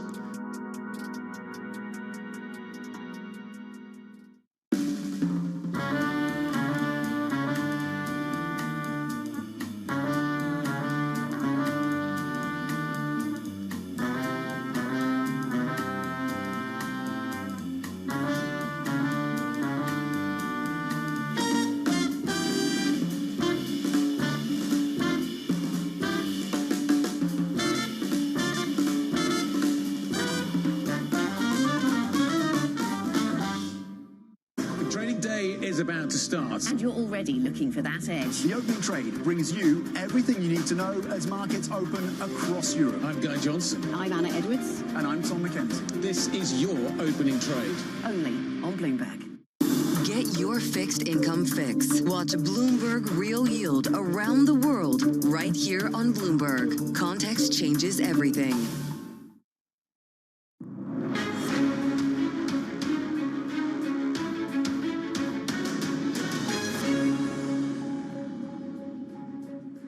Good morning, everyone, and welcome to The Pulse. I'm Francine Lacroix here in London, and these are your top stories. Alphabet raises its capital spending forecast to as much as $205 billion this year, reigniting concerns about the cost of AI.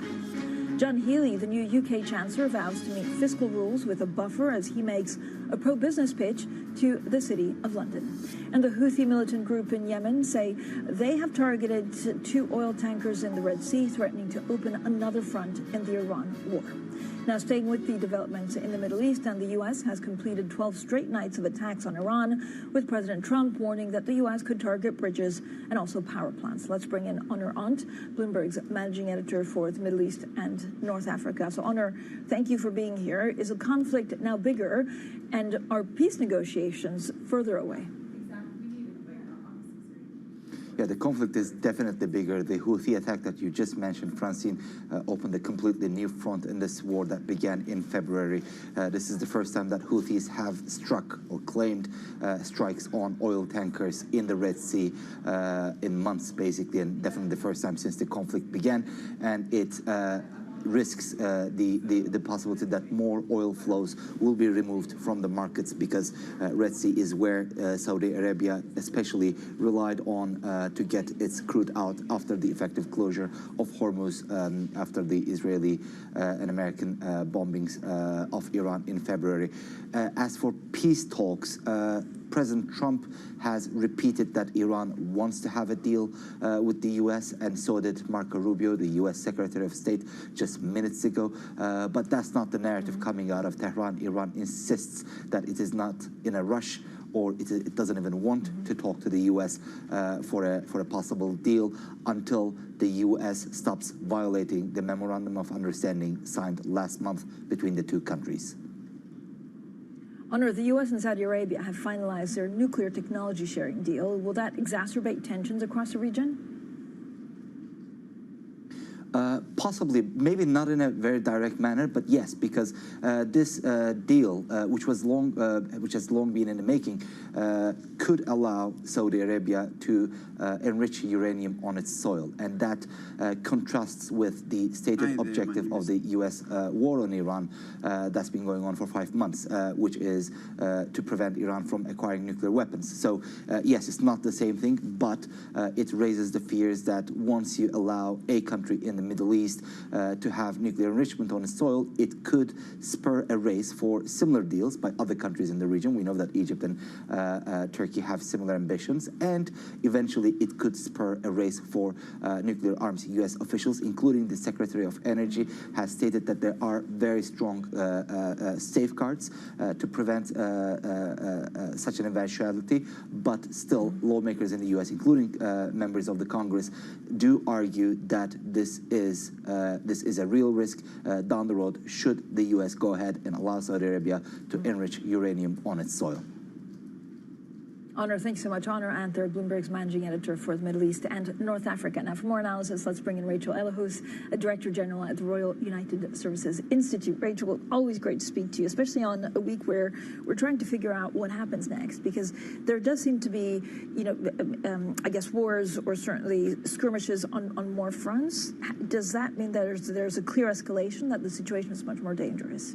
It certainly feels like it, and from my view, I think a definitive resolution to this conflict is unlikely, and what we're likely to see is probably periods of escalation followed by periods of de-escalation, so just persistent instability in the region. That MOU and the ceasefire that we saw, that was just a pause. That wasn't a complete resolution, and a lot of the details that would have made it such were left on the table so that both sides could read into it what they wanted. The Houthis could see, the Iranians could see an opening by which they might get sanctions relief or seen some of the assets unfrozen, and the United States could assure shipping companies and firms that they could get through the strait. But having now the Houthis involved, like what does that mean going forward? Yes, we have the Houthis involved. They're putting pressure on the Red Sea, directly confronting Saudi Arabia. The other thing that I'm noticing is ships had been trying to pass close to the territorial waters of Oman, and there are strikes there as well. And so I think what the Iranians are saying to the region is that we've got partners in the region as well, and we can continue to exert pressure not just on Bahrain and Kuwait and Jordan, but also open that to Oman and Saudi Arabia, who at one point had been slightly more sympathetic to the Iranian cause. But so this could last years with a kind of like a stop and start, because what is also surprising is that on either side you don't really see, or maybe I'm reading it wrong, but you don't see a wanting of clear de-escalation. I don't think either side wants all-out war. I mean, let's think about that. The Iranians really do need cash. They do need that sanctions relief that we just talked about. Yeah. And on the U.S. side, I think Secretary of War Pete Hegseth said this war has cost over $35 billion to the United States so far, and then we still have all the problems with rebuilding readiness in the U.S. forces, replenishing those capabilities, rebuilding bases that have been struck, rebuilding bases that have been struck. The U.S. is also under tremendous pressure. But what brings them to the table?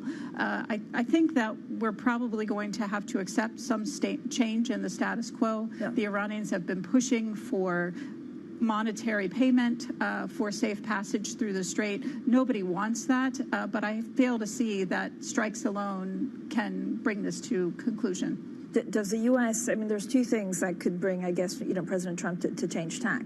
Does he need to ask Congress for the money now? Well, he does, and that's what Hegseth was up making the case for a few days ago. And certainly every time the administration goes and asks for money for a war, which they see as a war of choice, that's taking away from other domestic priorities, as well as international priorities, like focusing more on the Indo-Pacific and the long-term challenge from China. So this war is not popular. So far, he's been able to keep the Republicans on side and get through that increased budgetary support. But U.S. national debt skyrocketing. This comes at a price somewhere. I mean, do we assume that in the lead up to the midterms, it de-escalates? I would hope so. I think that we've probably got a couple more weeks of strikes ahead of us to degrade those Iranian capabilities and maybe even some of the Houthi capabilities. But we are likely to see, again, a period of de-escalation just before the midterms to try to claim victory, at least at a surface level, and stabilize things. But again, no guarantee that this resolves the problem. Rachel, how strong actually is the Iranian regime right now? I think they're quite split. I think we see two camps. We see one side that's open to engagement and wants a resolution to this conflict. We see another side, the hardliners led by the IRGC, that really say the time is over for negotiation and we can't trust the United States. And so with that limited space for engagement. What I'm worried about is it shuts down, and what we get is a victory for the hardliners who don't want dialogue and don't want a solution, and then we get a more isolated and dangerous Iran. But if you're the UAE, if you're Kuwait, if you're in Saudi Arabia, you can't really stay in the spot. So how are they going to organize themselves? Yes, well, right now I think we see them getting more involved on their own. Oman in particular had painted itself as quite neutral and staying out of the conflict. We've now seen them stepping forward to take some action to defend their assets in the south. I think Saudi Arabia is drawing closer to the United States. You just mentioned the long-term civil nuclear deal. So while they're unhappy with the U.S. behavior in the region and the fact that there's this instability that they didn't invite as a result of the Iran conflict, they still realize that the best path towards resolution and security is keeping the United States engaged in the region. Is China actually getting more involved or trying to get more involved to try and calm things down? I think China will have to get more involved because a lot of the oil that was leaving through the Red Sea route was going to Asian markets. And so China is going to see, despite its clever stockpiling and resilience in terms of energy and gas, that will run out at some point. So I think it needs to at least show that it is also very concerned about what's going on. I mean, we'll, of course, have the war in Ukraine, and then there's a lot of question marks about what China will do with Taiwan. I mean, the more the Middle East is uncertain, does that make it more likely of other things blowing up in other parts of the world? Well, it does. I mean, you know, I think just from a military perspective, it's difficult to sustain support for Ukraine and to support them economically when the United States and other allies and partners are squeezed elsewhere. We heard John Healey talking about increasing defense spending, but if the cost of energy is going up and all the components that are going into it become more expensive, it's really hard to deliver on that promise. We also heard from the new Prime Minister, Andy Burnham, and it's very early days, but actually almost, opening more cooperation with the U.S. by offering them the use of certain bases. Will that change compared to what we've seen from European allies? Well, I think Prime Minister Burnham's gotten off to a very pragmatic start. It was a good choice to appoint John Healey as Chancellor, given his history as the Minister of Defense. It sent a very positive signal that this government is serious about what they say on that link between economic security and national security. And so if anybody knows where the bodies are buried and how to deliver on defense spending, it's John Healey, given his past in the Ministry of Defense. But, you know, I think it remains to be seen. There are a lot of pressures. Prime Minister Burnham has also said he's focused on delivering for people in the regions and has really linked defense spending and national security to more domestic priorities like creating jobs and economic growth and investment. So I think we can expect to see a relative focus on the United Kingdom's near abroad, so that NATO first policy that we saw in the Strategic Defense Review, probably see a doubling down on commitments with countries like Norway and Denmark, where there are defense industrial returns on both sides. And we might see a little bit in the Indo-Pacific, but I expect to focus on the regions in and around the UK that have an economic kickback.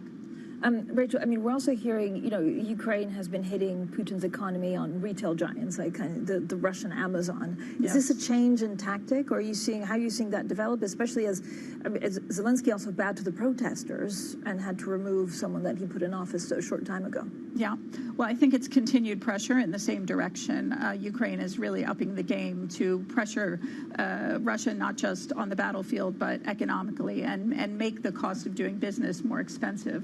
I think Russia is under tremendous pressure, both tactically on the battlefield and economically. Tactically, we're seeing that not only are they not gaining new territory, they're failing to hold areas that they once occupied. Yeah. And economically, almost zero growth, increasing inflation, a degradation in the reserves and the sovereign wealth fund. And if the Ukrainians and their allies continue to push on both fronts, both on the battlefield and economically, to target those refineries, to target those warehouses, to create more focused sanctions that limit Russia's ability to get that oil and gas out, that I think will only increase the momentum that Ukraine already has in this conflict. So do they really have a tactical advantage? I mean, something that was really kind of unthinkable 2 years ago. It's difficult. I mean, I think every kilometer is fought hard on each side, and ultimately there will have to be a political solution, and this will not be decided on the battlefield. But certainly the Ukrainians are better trained. They've learned from the Russian doctrine and tactics, and they're responding. They have long-term economic support that was signaled at the NATO summit a few weeks ago. I think they're in a strong position. Thank you so much, as ever, for joining us. Rachel Elohos there, Director General at the Royal United Services Institute. Now, John Healey, the new UK Chancellor, has vowed to meet fiscal rules with a buffer. He's been making a pro-business pitch here in the City of London this morning as he spoke to senior business leaders at Bloomberg. First, fiscal discipline. Fiscal credibility is the bedrock of economic stability, just as it is of national security. And the Prime Minister and I have talked together about how we will work in lockstep to ensure that we meet our fiscal rules with a buffer against uncertainty. Second, growth in every postcode. With every government department being a growth department, making the fullest possible use of public investment within our fiscal framework and bringing private and international investment capital to back Britain. Third, backing Britain. Buying British as a government at all levels, not just if possible, but by design, so that every procurement pound in Britain works to support British jobs, British apprenticeships, British skills, and British innovation in transport, in energy, in AI, in tech, in defence. Fourth, driving wealth creation. I want government decisions to raise the levels of investment, of innovation, of confidence, and of profit in British-based businesses. And I want Britain, just as I argued in defence, to become the best place in the world for those with ideas who want to start and grow a business. And fifth, to make life more affordable, bringing down the cost of living, but also the cost of doing business, helping to give people a greater control over their lives again. Well, that is, of course, the new UK Chancellor, John Healey, speaking here at Bloomberg just 72 hours after his appointment. Now, Bloomberg has also learned that OpenAI's advanced AI models completed an attack in hours that would normally take a skilled hacker several weeks in the incident which breached the internal systems of AI startup Hugging Face. Now, OpenAI said it notified law enforcement and other authorities and has been transparent about its findings. Bloomberg opinion columnist Parmi Olsen has been researching the next generation of AI models and has described some recent breakthroughs as genuinely scary. Now, she's written about the development of AI in her book, Supremacy AI, ChatGPT and the Race That Will Change the World, and Parmi is here now. Parmi, thank you for joining us. I mean, I love the book. I also loved, I read all of your columns, and basically you're talking about the fact that recursive self-improvement is something that you're worried about. So talk to us about some of the models that you've been looking at. Yeah, so, and this ties in a little bit with the OpenAI Hugging Face hack, but essentially a lot of AI labs, the top labs from Anthropic, OpenAI, Google, and then a raft of new startups are investing billions of dollars into building AI that builds itself. Right. So you don't even need the researchers necessarily in the loop.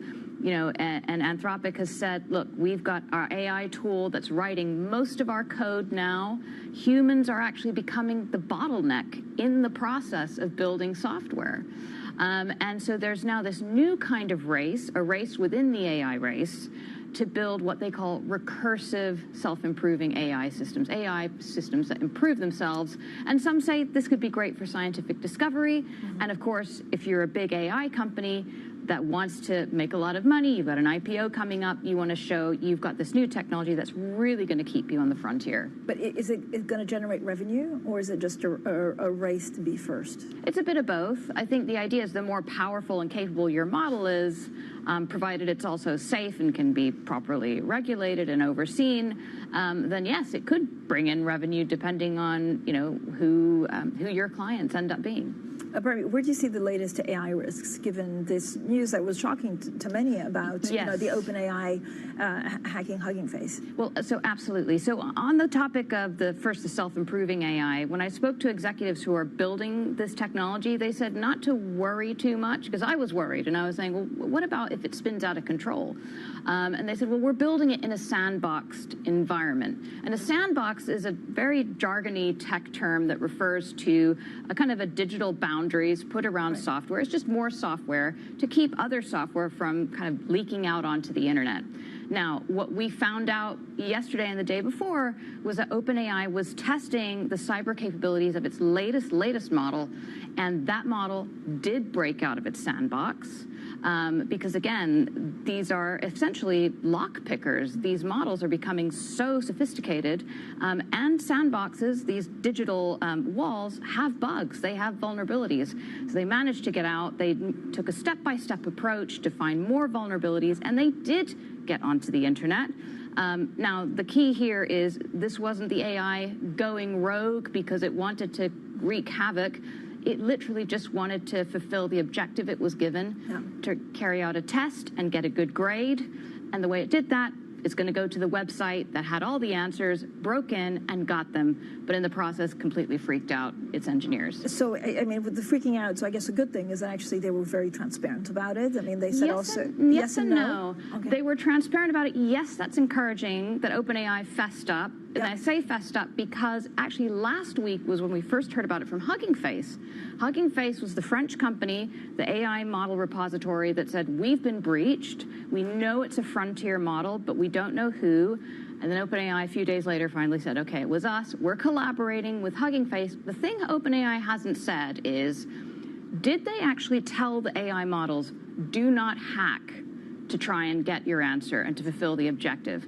And that would be really interesting to know, because if they did say that, then that is a real kind of unsettling example of misalignment, where the AI model has gone directly against what the human creators told it not to do. But pardon me, and we've had this debate before that not everyone, they're not only good actors in this. So does this show, I mean, if this can happen with supposedly someone that's a good actor, what does it tell us about the bad actors? Well, first of all, how do we even define good actors and bad actors? But to your point, Anthropic actually really focuses on that. They had a blog post earlier this month on AI that builds itself.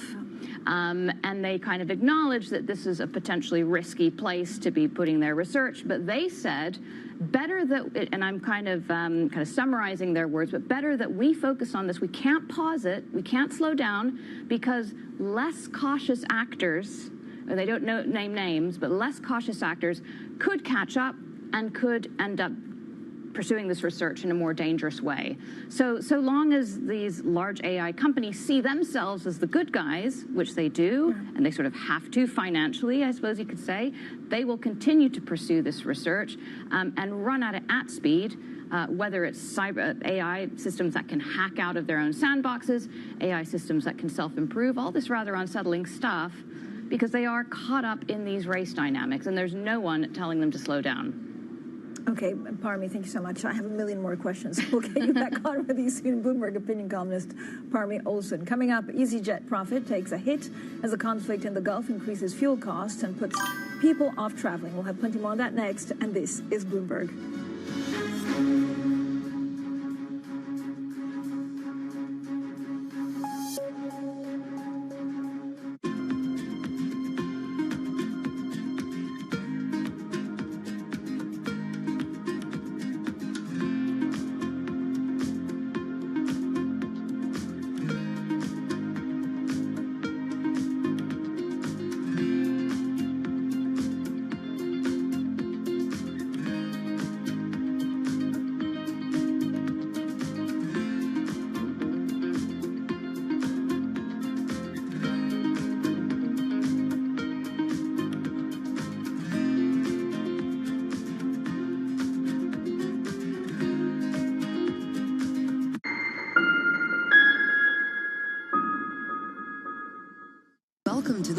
of decentralized finance. Why is it that NFTs have not recovered in the same way that, say, Bitcoin has? Bloomberg is covering all things crypto. It's a pretty spectacular story. The people. This is the future. This is the 21st century economy. The transactions. It snapped up nearly $1 billion of Bitcoin. And the technology. We need to build a digital Fort Knox. That gives people financial freedom, and that's a wonderful thing. That's extraordinary. We ride the wave that is Bitcoin. Bloomberg Crypto, only on Bloomberg.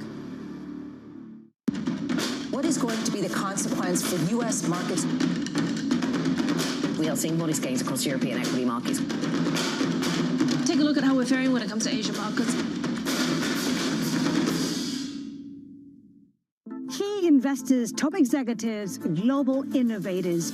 Join me for in-depth conversations with the biggest newsmakers on the day's top stories. The economy has been doing well. That does not tell you what the future is going to be. We are taking a step-by-step approach, a very systematic approach with India. This is a time to put a little more defense into your portfolio. Insight with Haslinda Anand, only on Bloomberg.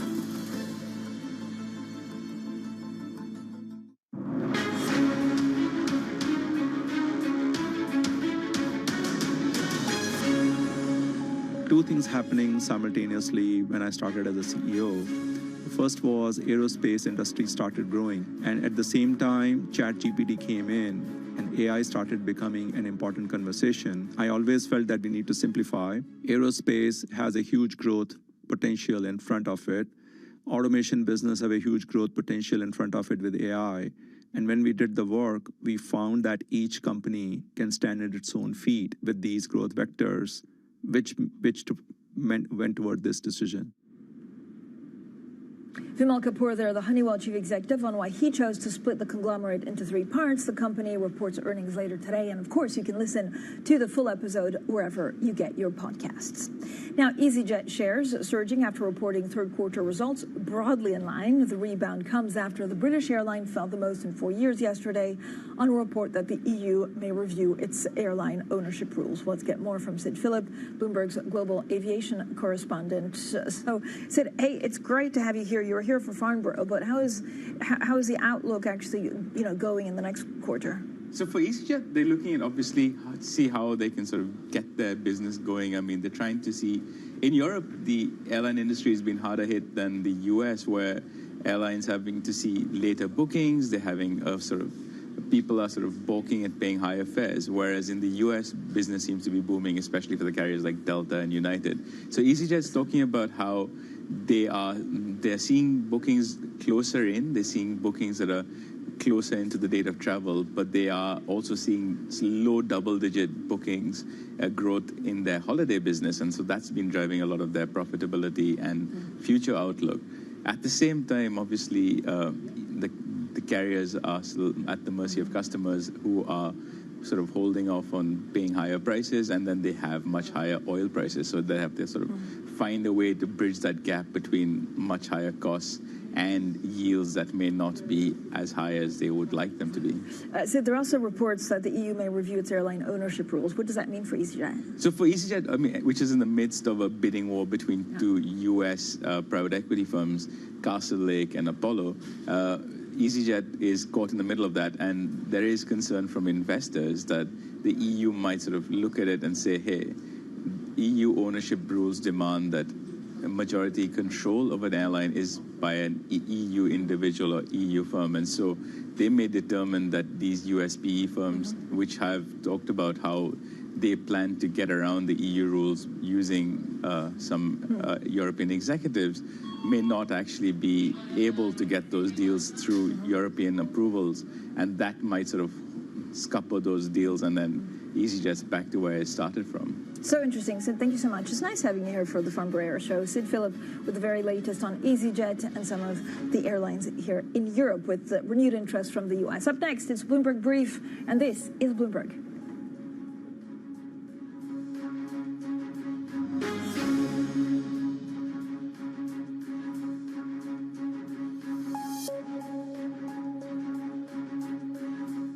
We're at the epicenter of a global realignment on a scale not seen for decades. At the intersection between markets, economics, and geopolitics, a forum for sophisticated conversation. This is Bloomberg Surveillance.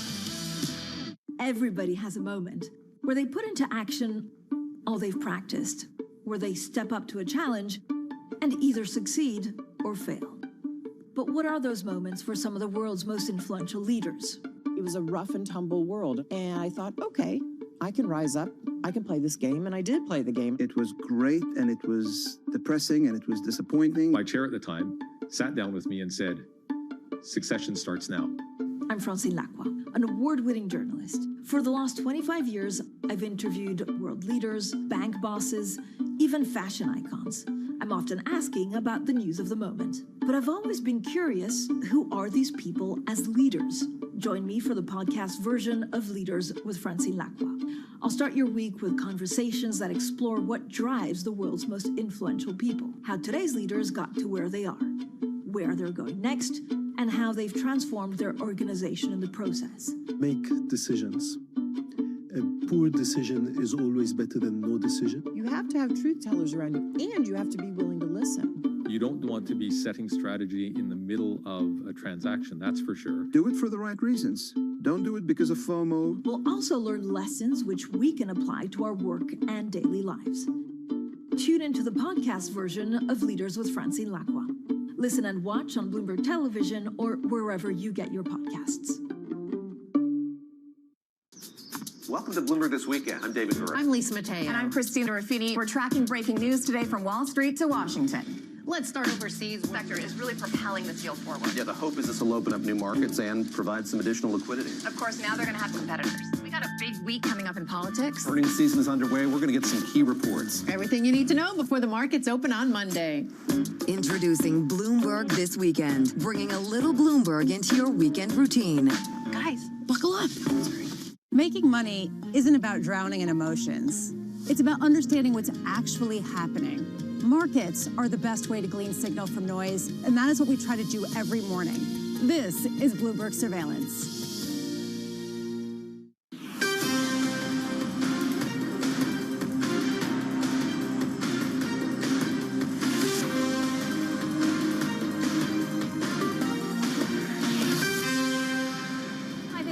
City, 10 a.m. in London. Good morning, I'm Bonnie Quinn with your Bloomberg Brief. Let's get you set up for the day.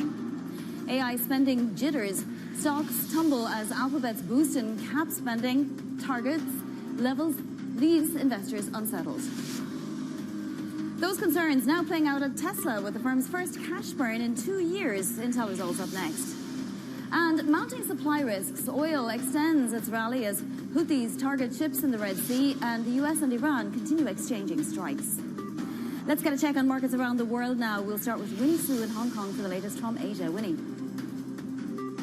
Good morning, Bonnie. It's actually quite interesting to see that divergence when it comes to the reaction towards Alphabet's spending plans, especially between the U.S. and Asia. At least here in our region, there seems to be a bit more excitement towards how the spending plans can potentially be able to trickle down into benefiting the supply chain here in the region. We are seeing SK Hynix here leading gains in Asia, given that more than 7% of its revenue actually comes from Alphabet. And we're also seeing gains when it comes to Japanese equipment makers, given that they also would benefit from this supply chain. Now, flip the board and take a look at the broader Asia market. We are seeing MSCI Asia here extending gains for a third day. It's the longest of such streak in about a month.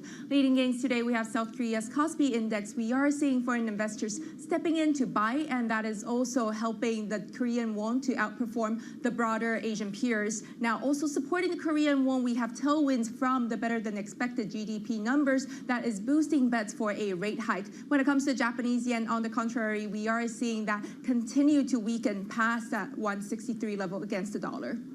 Winnie, thank you so much. Winnie Su there in Hong Kong. Now for a look at Europe, and we'll start again with Brent because we're above $97 a barrel now, continuing to creep ever higher. The Houthis have formally opened a second front in the war. They had stopped shifting way back in May of last year, and now that has restarted again, so it's definitely putting pressure on crude.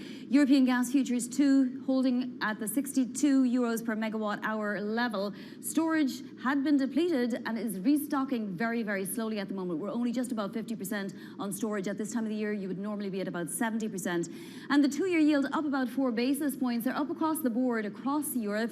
In the UK, though, we are getting some policies from the new leadership. So we had the new Chancellor, John Healey, speaking at Bloomberg World Headquarters in London, in fact, and talking about fiscal responsibility. He wants to bring fiscal credibility back to these markets and to the UK picture, but also cutting taxes. So, for example, 20% tax cut for many hospitality businesses. You see the stocks Europe 600 lower today. This is, of course, a follow-on from the chip story, but also earnings just generally in Europe, putting a little bit of a downspin on markets across the region. Waiting on the ECB, of course, the euro holding water around 114.13 and gold coming off just a little bit. Let's take a look at the US picture because we're down, but not as much as we were. In fact, we've come back quite substantially since an hour or two ago. NASDAQ futures are pointed lower. We'll see how the tech trade changes that today. And then if we flip up the boards and look at yields, we're still elevated. We had a 20-year auction yesterday that had the highest yield, the second highest yield since its reopening in 2020, and you can see that fear magnified really across yields today. The two-year yield is at 4.31, really pricing in the potential for a rate hike and two by early next year, and that 30-year yield is at 5.16 and change at this point. Now, it's been above 5% for 27 days this year. Let's get to some individual market movers now. For that, we'll go back over to London and Chloe Melly. Good morning, Bonnie. We've got Alphabet shares in the red this morning in pre-market trading as higher AI spending is overshadowing what was otherwise a pretty strong print. And so we have got this CapEx outlook coming in ahead of expectations and really fueling those investor fears around just how much those hyperscalers are spending on AI and whether those huge investments are still justified. We've got a very similar story actually for Tesla, which is also in the red this morning in pre-market trading. We are down more than 5% as this higher spending on physical AI is eating into profits and could take a while to actually translate into a meaningful revenue and earnings, according to some analysts. So we're seeing some weakness there as well. And finally, the casino operator Las Vegas Sands is also down this morning after missing analyst estimates.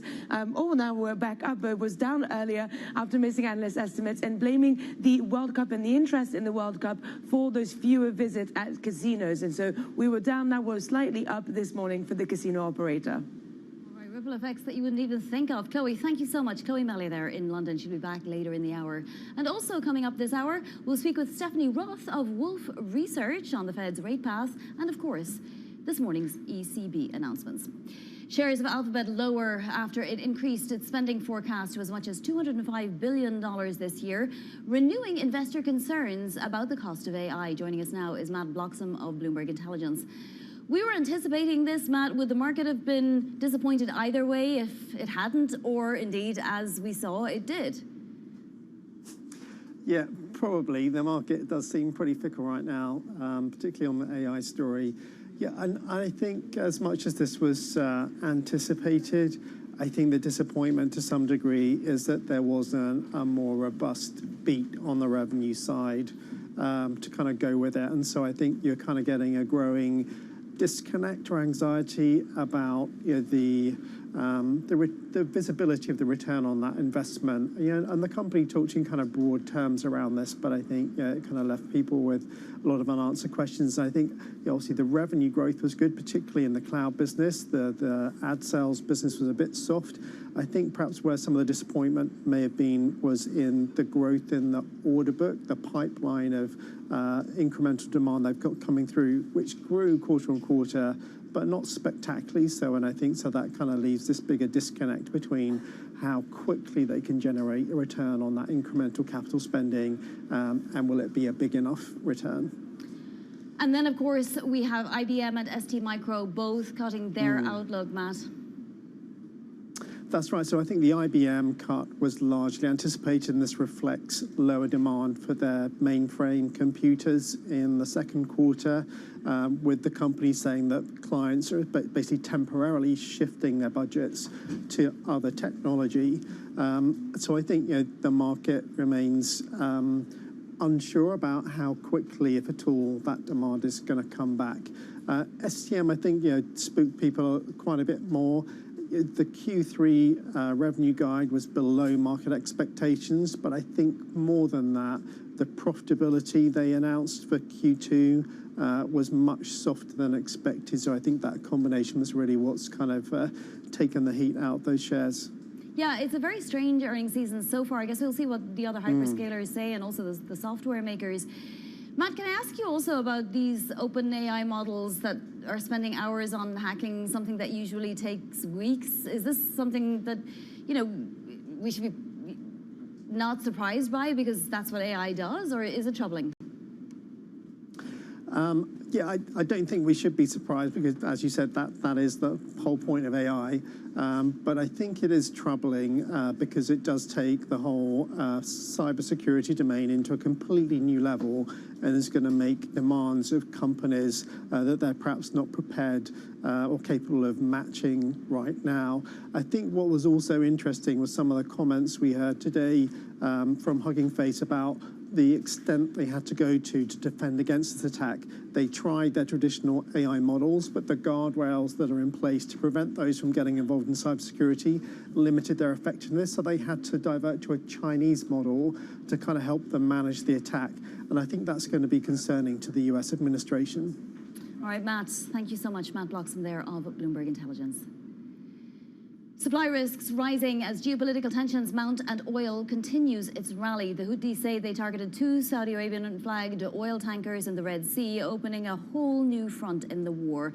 U.S. Secretary of State Marco Rubio telling reporters this morning that he hopes the Houthis will stop. Rubio also saying that Iran is, quote, begging the U.S. to make a deal as the sides exchange a 12th day of strikes. Bloomberg's Owner Ant joins us from Dubai. Well, I think we can hope that the Houthis stop, Owner, but why should they? What's in it for them to stop at this point? They've restarted something that was dormant for more than a year. That's true. Yes, that's what Secretary of State Marco Rubio said, but there's no reason to believe why they would suddenly stop just because the U.S. would like them to do so.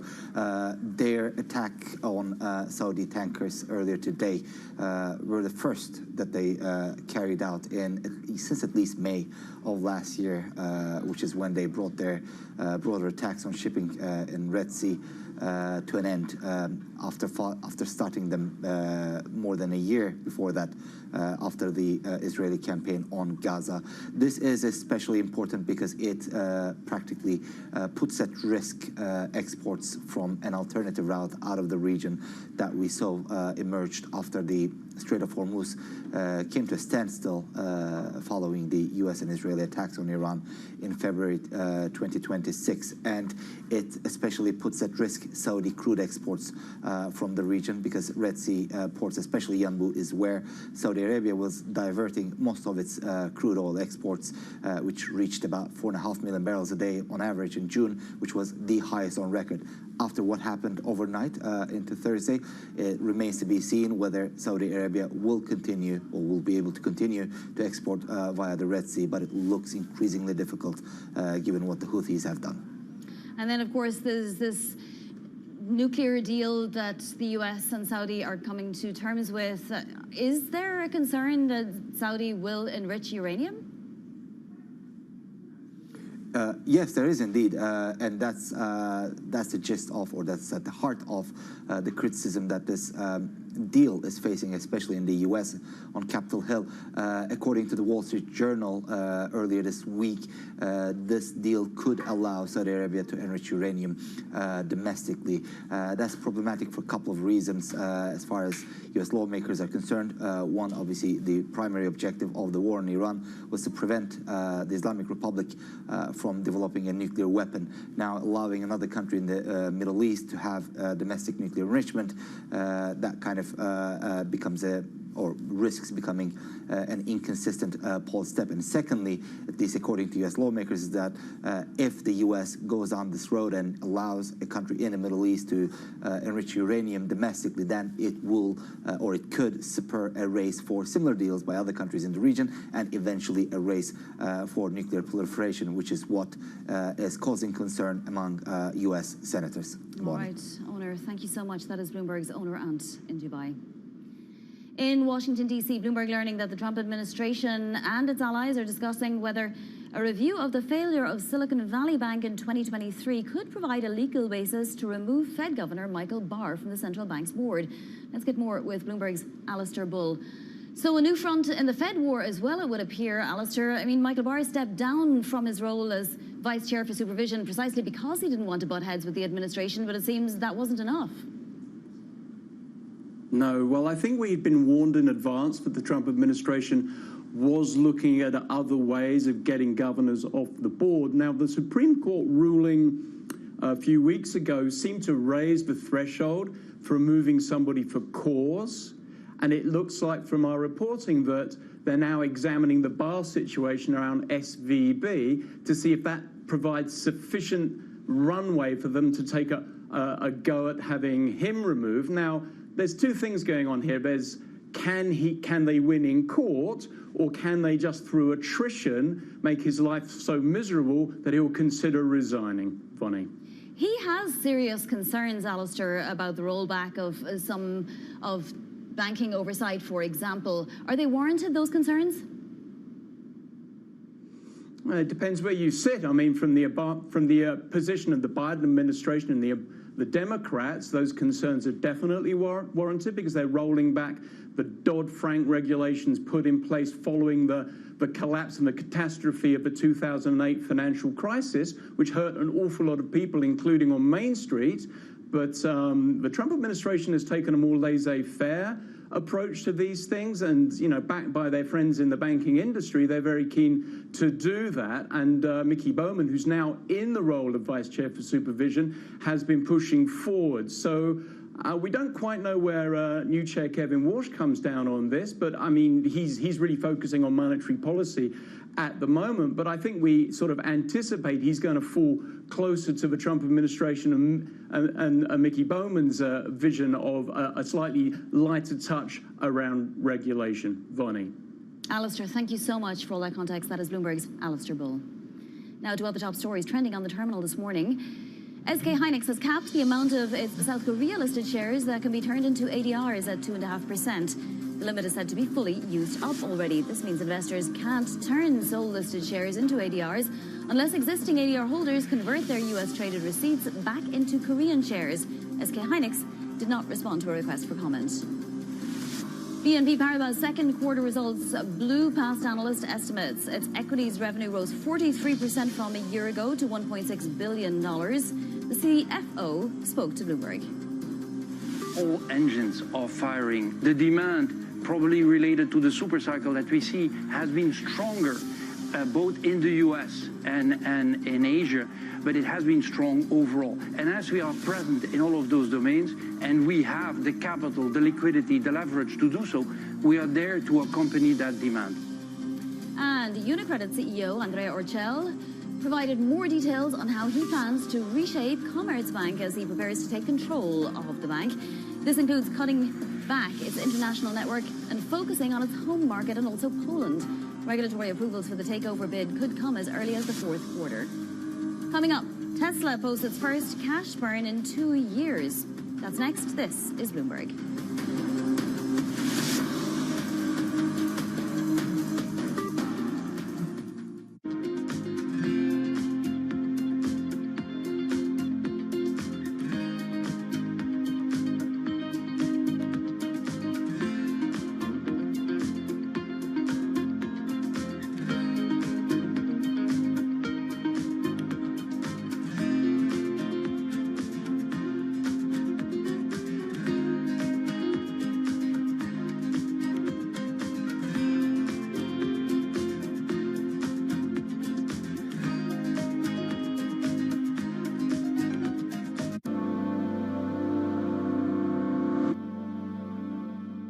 The global economic playbook is being rewritten, and the levers of power are moving in real time. To see where the world is headed, you have to look where the action is. I'm Haslinda Amin in Singapore. I'm Menika Doshi in Mumbai. Welcome to Emerging the New Economy podcast. Each month, we dive deep into how the world's most exciting rising economies are shaping the global future.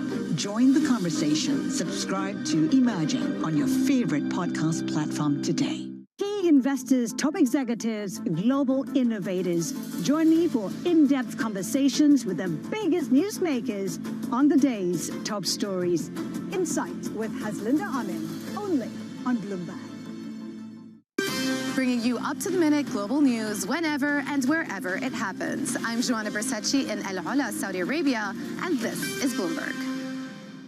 It's the world's second largest economy with a growing influence in global affairs. Bloomberg The China Show brings you the unmatched expertise you need to keep track of breaking news, in-depth market analysis, and the most influential newsmakers in and around China. We need to do more to engage the market more. We're risk on. I think we caught a little sweet spot. Massive savings right now. It's already a different game. Bloomberg The China Show. Weekdays around the world, right here on Bloomberg. Context changes everything.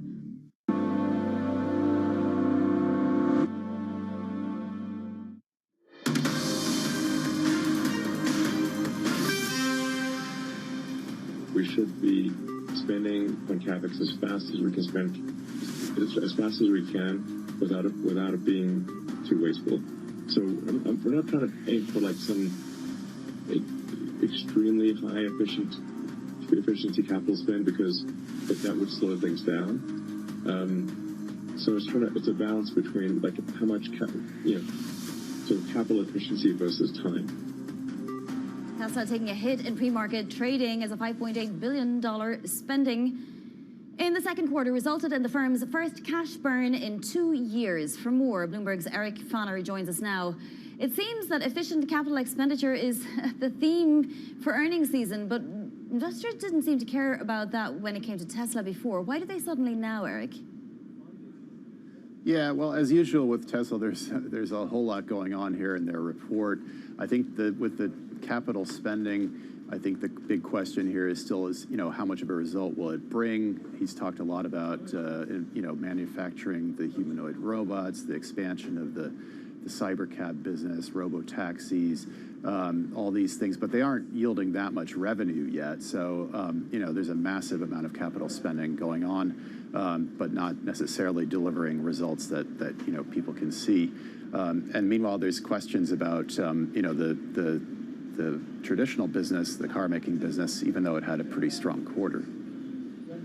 So is Elon Musk concerned, and will he do something about it, or is he just not concerned about something like that?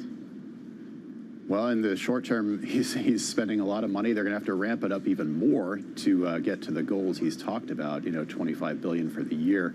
Obviously moving toward more of an AI framework. So that means a lot more spending. He was also, he was asked about the speculation about a merger with SpaceX to, maybe fulfill some of those ambitions. Kind of danced around that a little bit. No firm comments. He said, an earnings call isn't the time to talk about that, but clearly something that he's dancing around.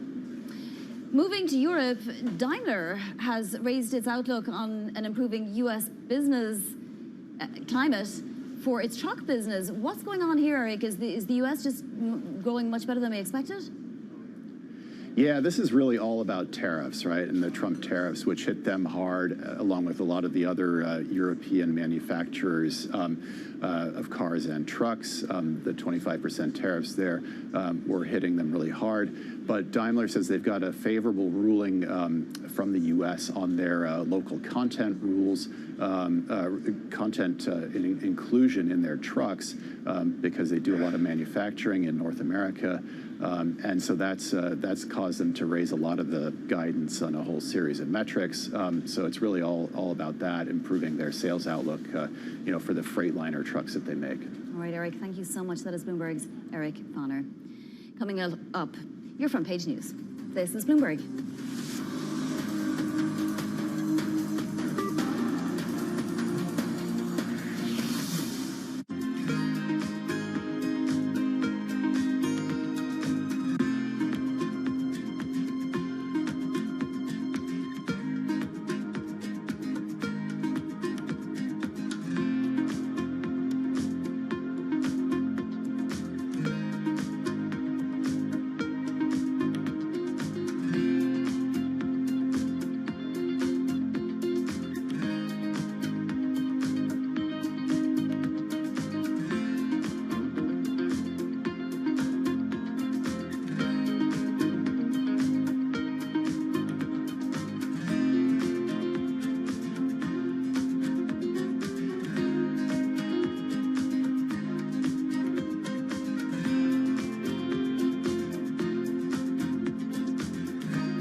my old mentor, Roger Staubach, who told me when I transitioned, football will never leave you, but you need to leave it. Wow.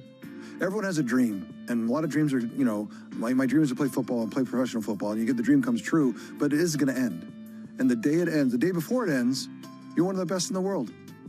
Great. The next day you wake up, that's gone. What are you great at? And the truth is nothing, right? I'm not great at anything else. I talk about it all the time, Steve, is this whole idea of it's not from penthouse to penthouse. And what I mean by that is you played for 15, 20 years and you're in the penthouse. That doesn't mean that you come to the business world and you're going to be in the penthouse. Now, you don't start on the third floor or the lobby. You actually have to start in the basement.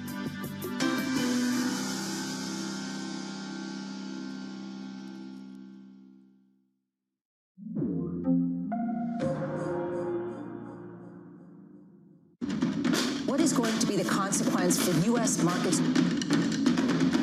We are seeing modest gains across European equity markets. Take a look at how we're faring when it comes to Asian markets. Every weekday, Bloomberg puts the spotlight on a different aspect of global finance. Flows, funds, and the forces shaping markets on ETF IQ. The future of money with Bloomberg Crypto. The players behind major transactions on Bloomberg Deals. Rates, risk, and the cost of capital on Bloomberg Real Yield. And personal finance, retirement, and wealth management on Bloomberg Money. A different topic every weekday, only on Bloomberg Television.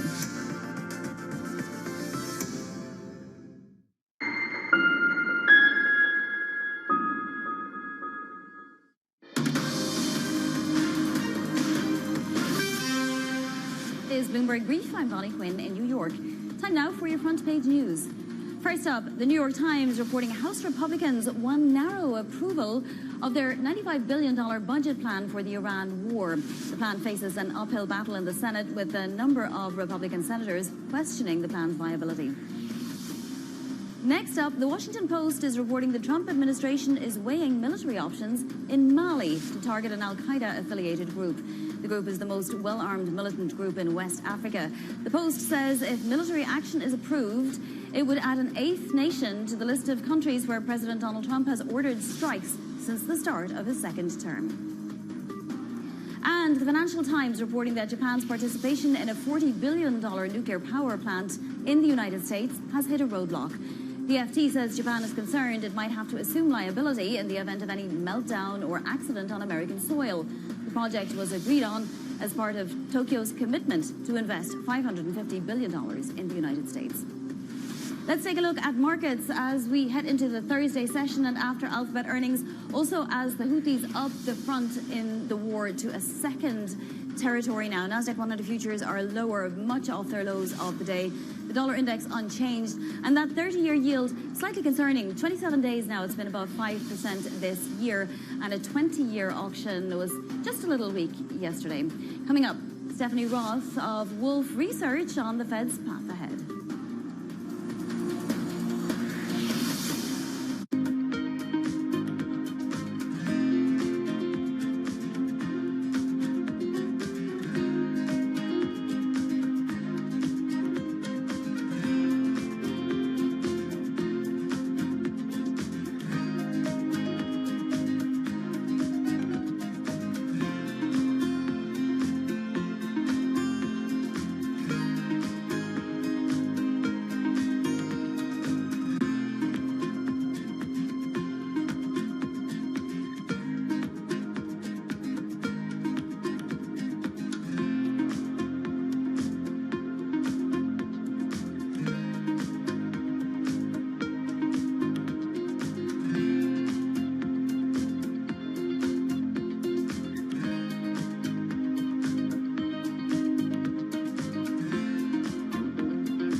Today, Wayfair sees immense potential in brick-and-mortar stores. When we got into physical retail, our view was that, even if the market continued to grow for e-commerce, probably a large chunk of the market in the space would stay offline. Kate Gulliver showed me around Wayfair's new 150,000 square foot Atlanta flagship store.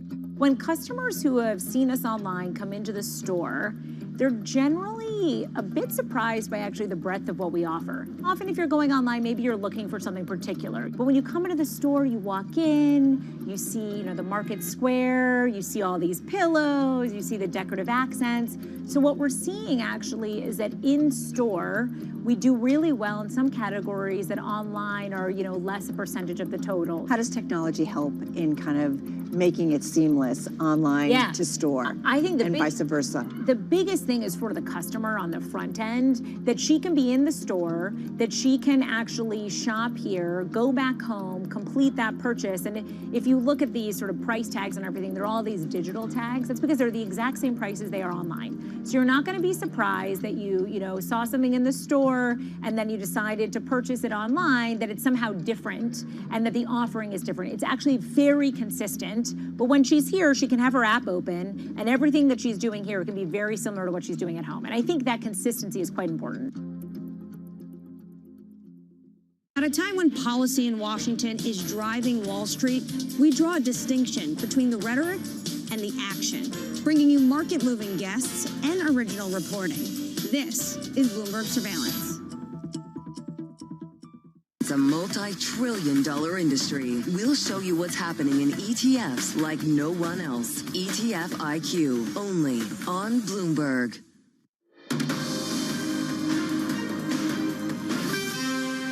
It's 5:30 a.m. in New York City and 10:30 a.m. in London. Good morning, I'm Bonnie Quinn with your Bloomberg Brief. Let's get you set up for the day.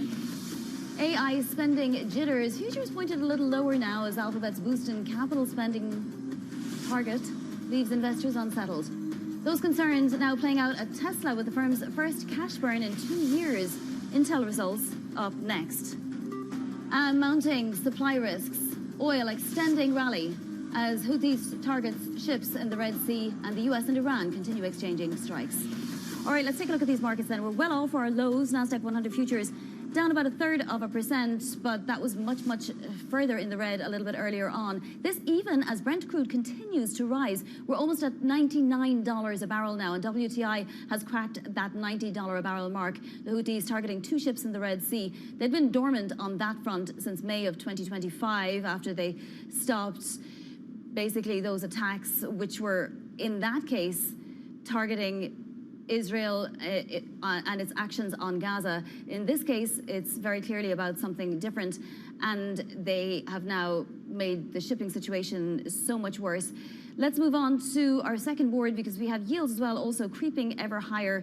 The 2-year yield is now at 431.50. That's quite the extension from yesterday. The 30-year yield very close to 517, and an auction of 20-year notes yesterday, which really proved there was weak demand. I also wanted to point to the yen, which continues to be firmly above 163. Let's get to some individual movers now. Here's Chloe Melly. Good morning, Vonnie. We are seeing Alphabet shares down almost 4% this morning after the company boosted its spending target once again. And so this is, of course, fueling those investor fears, those existing fears around this AI expenditure, this potential lack of fiscal discipline from those hyperscalers when it comes to those massive AI investments. So we're seeing definitely some weakness there. We are seeing a very similar story playing out for Tesla, which is also down this morning, also in the red after missing analyst estimates, and in particular there was higher spending on physical AI, which is actually eating into profits, and analysts are saying that it might take a little while for this higher spending to actually translate into meaningful revenue and profit acceleration for the company. And finally, let's go over to one last tech stock, and that is STMicro over here in Europe. The chip maker has provided an earnings outlook for the third quarter, which was seen as a little bit disappointing. This is more due to persistent weakness in end markets like the automotive end market and the consumer electronics end market, rather than the data center business, which is actually doing very well. But we are seeing that really drag down those shares this morning. We're down more than 12% for STMicro. All right. Chloe, thank you so much. Let's get now to our guest, Stephanie Roth of Wolfe Research, on the Fed's path ahead and inflation concerns. So, Stephanie, we had thought that supply risks, particularly in the oil market, were going away, right? But now they're very firmly coming back with oil prices these high. Yeah, I mean, so it's a challenge, especially being that we have seen some relief from the oil price. The thing is, the inflation trajectory in the next couple of months We'll likely have some seasonal effects that bring it back down. The tariffs are starting to roll off. So our expectation is that even though you're seeing energy prices certainly spike, in terms of the actual feed through to core, the main thing is going to be from airfares. Otherwise, we still see some disinflationary pressures coming ahead. So what does that mean for the Fed? Because the markets are increasingly signaling that perhaps July is not just live, but maybe advisable at this point. I think July is still off the table. We got the really good inflation prints. There's going to be, of course, a couple of members that are likely going to be pushing for a hike. We certainly heard from Beth Hammack, Lori Logan last week. They are a lot more hawkish, but they are among the more hawkish members of the committee. So our expectation is they will set up the debate in the July meeting, and then it will depend on the path of the data through September. And it's really going to be the next two core PCE prints. Are they running somewhere below 0.25%? And then that'll allow the Fed to be even more patient beyond that. If you end up with some surprises and we're wrong on our inflation trajectory, it comes in above 0.25, then we're talking about a different scenario in September. Well, we're looking at oil like $10 higher than it was just a few days ago. Now, that likely, well, will it have an impact on the next PCE data, or will we have to wait for a couple of months before we see that? And again, oil is something the Fed tends to typically look through, but it can't here, can it? You know, it depends what everything else is doing. If you're seeing disinflation from some of the other components, and by the way, airfares is really one of the few things that will show it in the near term. And when you're thinking about core PC, of course, energy prices are going to show it, you know, rather somewhat immediately. But airfares is really the component that feeds through into core PCE most, you know, clearly. That has had an impact. Of course, it went up, and then it has recently, you know, the gains have moderated a bit. That's really the only piece that will really be feeding into inflation. The fact that inflation is elevated today is not really related to the war. It's more related to tariffs that have had a notable impact. Our expectation is about 70 basis points on core PCE. And then on top of that, you've had AI feeding through in terms of chips. That's added about another 30 basis points. So inflation is really nearly about 100 basis points, driven by higher than what it should otherwise be, driven by factors that are not really related to the war or you know, sort of anything tied to sort of this narrative. Therefore, those things should moderate, at least on the tariff side. So the reason that inflation is high today is much less related to the war and much more related to sort of other factors that, you know, have other nuances and may fade a bit in the future. But you're pretty sanguine that a hike doesn't have to come in the near term, even an insurance hike. It could wait. Would it be September? Would it be beyond that? I think it's either they go in September or they end up being able to be much more patient and don't have to go at all. September, in my mind, is the critical point in which they're going to find out if the Fed is ultimately going to have to hike or not. Because either we're in a scenario where the inflation data start to cool down a little bit, and by the way, seasonal factors tend to push down inflation in the second half versus the first half. So if we get through the September meeting and they don't have to hike, they probably don't ultimately have to hike in December either. And then by then we're probably sort of past this you know, somewhat elevated inflation episode.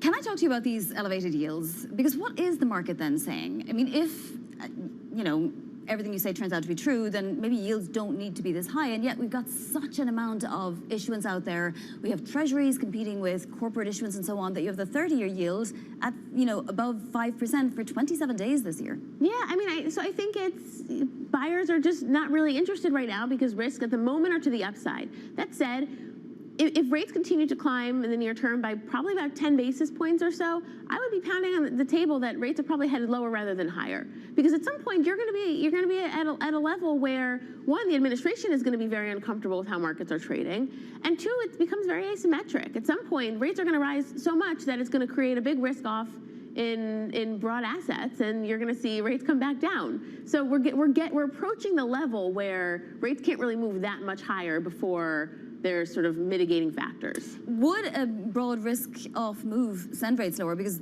things haven't been that closely correlated for some time. Yeah, they haven't. And you know, there were times earlier at the start of the war where you had stocks selling off and rates moving higher at the same time, which is obviously not a great environment for sort of any risk manager.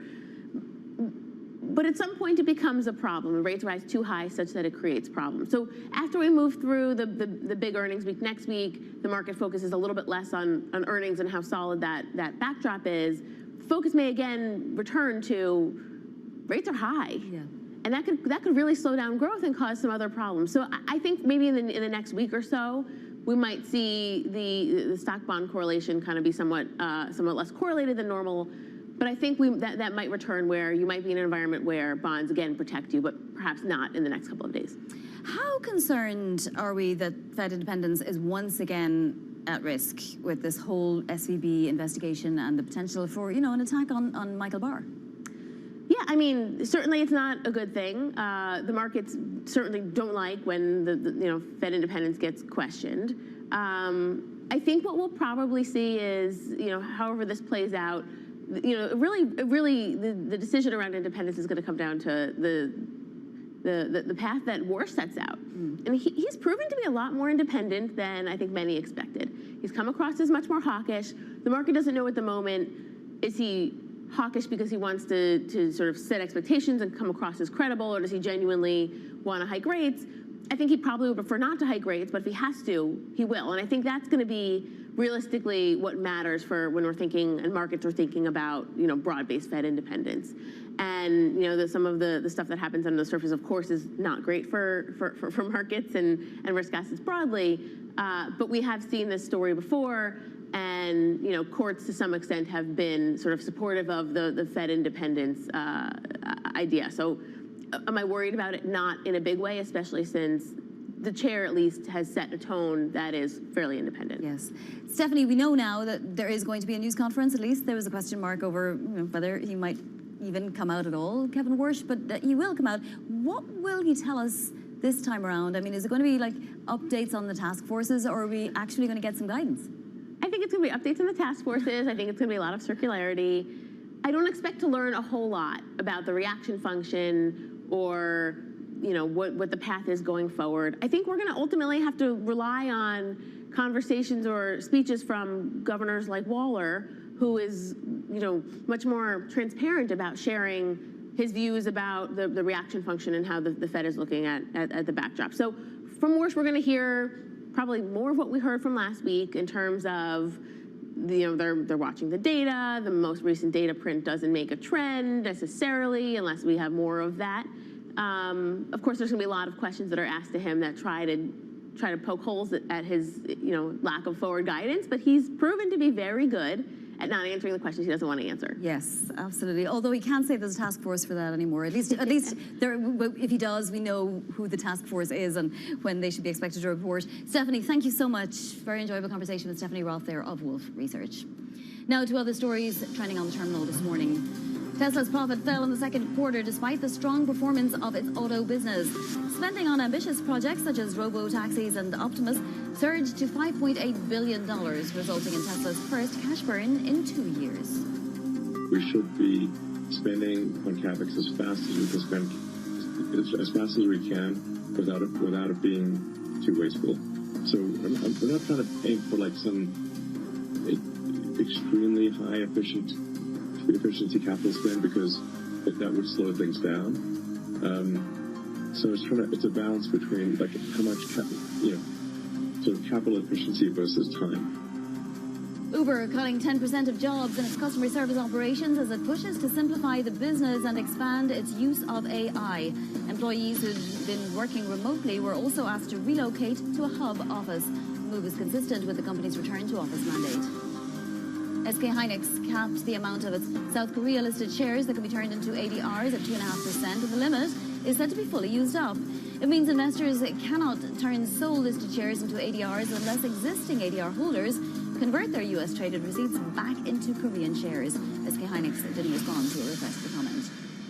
Coming up, the Houthis attack, escalating tensions around the Iran war. More on that next. This is Bloomberg.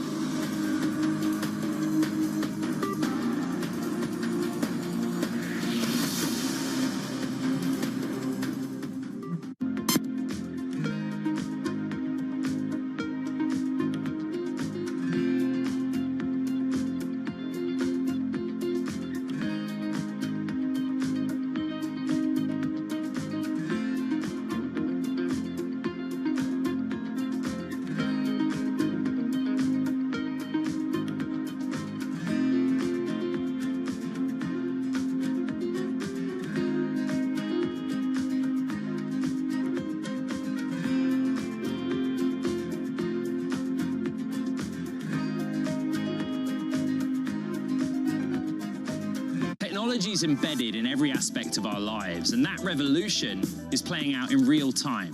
From finance to defense tech, AI to entertainment, from the road to the stars. Bloomberg is bringing you the stories of companies and people that are pushing tech to new frontiers and the politics reshaping global tech markets.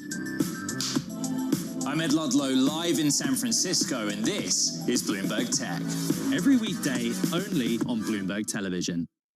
Power Players is back to take a look under the hood of the business of Formula One. Hi, I'm here to see Pierre Gasly. Welcome to my workplace. Do you feel pressure? Massive pressure. Ferrari is the best example that we can be very proud of the past to look after the future. From the iconic brand setting the standard. Oh boy. Can you imagine Ferrari without racing? No, and I say no, no, no. To the newcomers forging ahead. I grew up my whole life racing against the boys.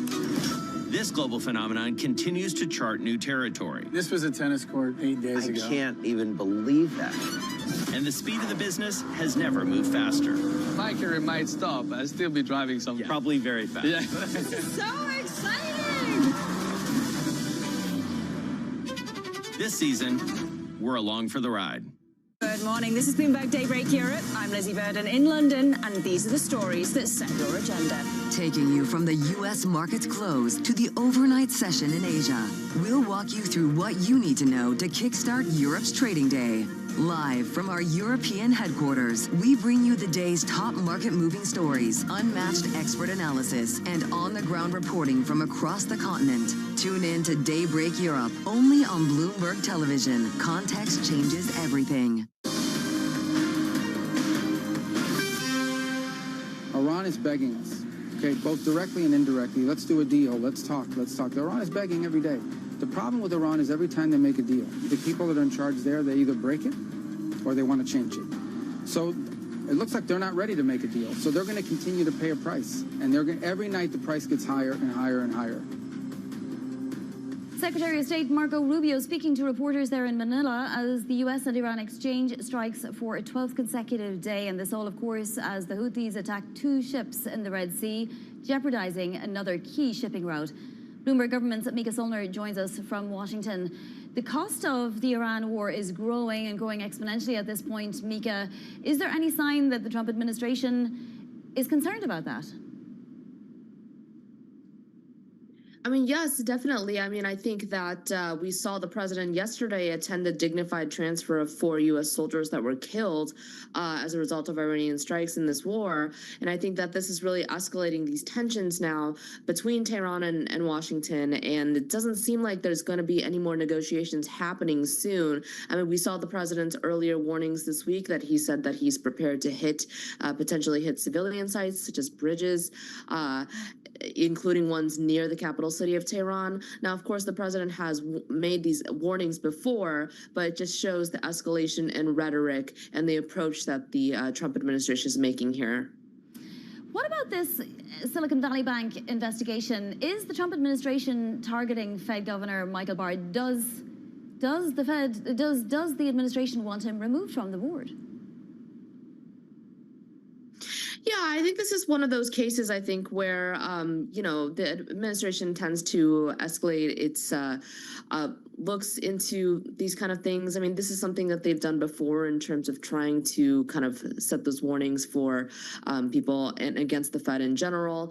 So we're going to have to see what comes out of this.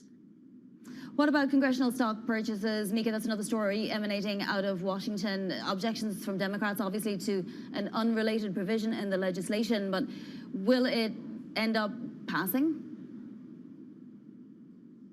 Well, I think it's really difficult to say right now. Right now, I think it's very unlikely just because of the voting provision that was attached to this congressional stock ban. I mean, I spoke with a lead Democrat, Seth Magaziner, for example, of Rhode Island, who said that, this is not a serious approach to an issue which has, over 90% of support publicly, or very high levels of support, and a broad support across Congress. So this is a very popular bipartisan issue, a rare one in Congress. The president has signed signed on. The House Minority Leader Hakeem Jeffries, of course, is supportive of some kind of ban, and Speaker Mike Johnson in the past has expressed support for it too. So this has support in Congress. I think it's whether or not those provisions that are added and how lawmakers really want to get this through. All right, Mika, thank you so much. All the roundup from Washington, D.C. That's Mika Solner from Bloomberg Government. Back to earnings now. Alphabet lower in the pre-market after reigniting investor concerns over outsized AI spending. The firm forecasting as much as $205 billion of it this year. Joining us now is Mandeep Singh of Bloomberg Intelligence. Mandeep, we were expecting that they would increase their forecast, but they didn't increase it by so much, and yet the market did seem to sell off. What's the market saying? Well, they didn't give us any numbers for 2027, so this is just for 2026. The capex numbers went up by about 4 to 5%. But look, overall, I think what they are suggesting is next year probably is going to be another 50% type of growth in capex. So that will take them to somewhere around 300 billion. Even though they didn't guide to it, I think the fact that they are talking about high, growth in the cloud segment, driven by the TPU system sales, which is a new segment within their cloud, and they want to invest in that. And I think they have the balance sheet to do it. So it's the knee-jerk reaction is obviously, more capex means negative free cash flow.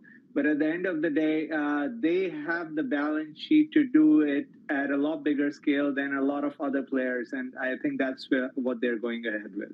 Mandeep, they're all in. Is there any inkling of doubt there, or were there any answers to analysts' questions that may have given us some kind of light on why they think that this is worth spending that much money on and continuing to increase spending? I mean, just look at the cloud business. This business used to grow at 25-30%. This quarter, cloud segment grew 82% with margins almost doubling to about 36%. Now, there were some comments that margins will go down in the near term for the cloud because of the third-party compute rentals and the fact that they're investing in these TPU systems. But overall, it is a margin expansion story on the cloud side, which was a much smaller business. And you're seeing that type of growth, for a $100 billion segment growing at 80%. That's phenomenal. And I think that's where, yes, we can focus on the free cash flow going negative and the capex numbers going up, but they are showing that in the top line growth. And that's where, if you parse through the numbers, it's pretty obvious that a bulk of the growth going forward is going to be driven by cloud. It's not going to be any other segments within Alphabet. Mandeep, what is Intel supposed to say to us later that will satisfy the investing community? I mean, what we heard from Alphabet is everyone right now is investing in agentic infrastructure. So Intel should get a piece of that, given, CPUs are a lot more important for agent workloads where, in the training phase, we just needed GPUs. Now we need a lot more CPUs, and Intel still has a sizable share in that market. So from that perspective, I do see a path to double-digit growth for a company like Intel, which really was beaten up for a very long time. But it seems like the trends are aligning for them. And the other thing is the foundry business. They are looking to land up more external customers. So there'll be more to come on that front as well. The stock, just this year alone, up an incredible 180%. And that's not even figuring the year-over-year number. Mandeep, thank you so much. Mandeep Singh of Bloomberg Intelligence. And do tune into our interview with the Intel CEO. That's going to take place at 11:30 a.m. Eastern. Coming up, we'll get you set up for your trading day. More earnings and the ECB decision, of course, on deck. This is Bloomberg. Live from UN headquarters, a special town hall with candidates seeking to become the next UN Secretary General, discussing their priorities as the United Nations confronts mounting global challenges. Organized by the Office of the President of the General Assembly with the support of Bloomberg.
Welcome to the world of decentralized finance. Why is it that NFTs have not recovered in the same way that, say, Bitcoin has? Bloomberg is covering all things crypto. It's a pretty spectacular story. The people. This is the future. This is the 21st century economy. The transactions. It snapped up nearly $1 billion of Bitcoin. And the technology. We need to build a digital Fort Knox. That gives people financial freedom, and that's a wonderful thing. That's extraordinary. We ride the wave that is Bitcoin. Bloomberg Crypto, only on Bloomberg.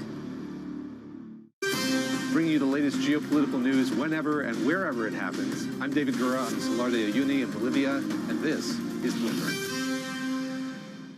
We're at the epicenter of a global realignment on a scale not seen for decades. At the intersection between markets, economics, and geopolitics, a forum for sophisticated conversation. This is Bloomberg Surveillance.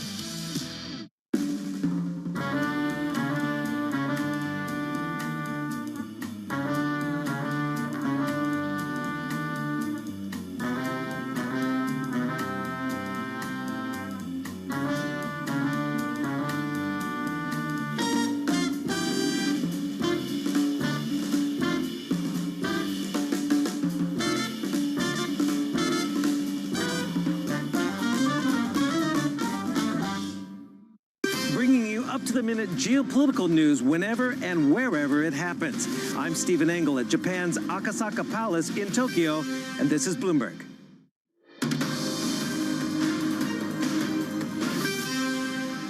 This is Bloomberg Brief. I'm Bonnie Quinn in New York. Now a look at what's ahead today. First up, your ECB rate decision. That's coming at 8:15 Eastern, and that followed by President Lagarde's news conference at 8:45. Not expecting a move, but at the same time, there will be interesting comments from Christine Lagarde on her tenure as well. Then we get more earnings from Lockheed Martin and American Airlines before the opening bell. Of course, the big one, Intel, after the market close. And Bloomberg's UN Secretary General candidate town hall takes place. That'll be live from the UN headquarters at 5 p.m. Eastern. Let's take a look at some movers pre-market this morning. We have to check out Alphabet. It said it was going to increase its spending this year to $205 billion, up about $10 billion from a previous forecast. Now, as Mandeep Singh just told us, they didn't give us the 2027 forecast. Alphabet shares are lower in the pre-market. Tesla down almost 6%. Efficiency in terms of capex spending is what investors are concerned about here. Profits sliding as well as spending climbs. And then ServiceNow, well, it was a better story for ServiceNow. Strong subscription growth overall, a really good number from ServiceNow. And perhaps that wasn't anticipated by the market, and so the market is rewarding that company. Let's take a look at your macro picture going into another huge day of trading. We have Brent crude just above $98 a barrel, continuing to escalate, and that is not helping with the tone, but also we have NASDAQ futures lower just generally because of the tech tone, and 30-year yields above 516 right now. Alarming auction yesterday.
Famous dogs. You have they look like balloon kind of figures.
I can't do it for 300,000. It's going to be 650,000. But eventually, then they raised the price again, and they finally brought it up to 1.6 million. And I told Eli that this is the reality of it. I showed him everything, and he ended up paying for the production costs. Good morning. This is Bloomberg Surveillance. Welcome back to the opening trade. It's Bloomberg Money. This is the Asia Trade. This is Wall Street Week. Welcome to Balance of Power. You're watching Bloomberg Deals. Welcome to Bloomberg This Weekend. This is Bloomberg Television. Get your fixed income fix. Watch Bloomberg Real Yield around the world right here on Bloomberg. Context changes everything.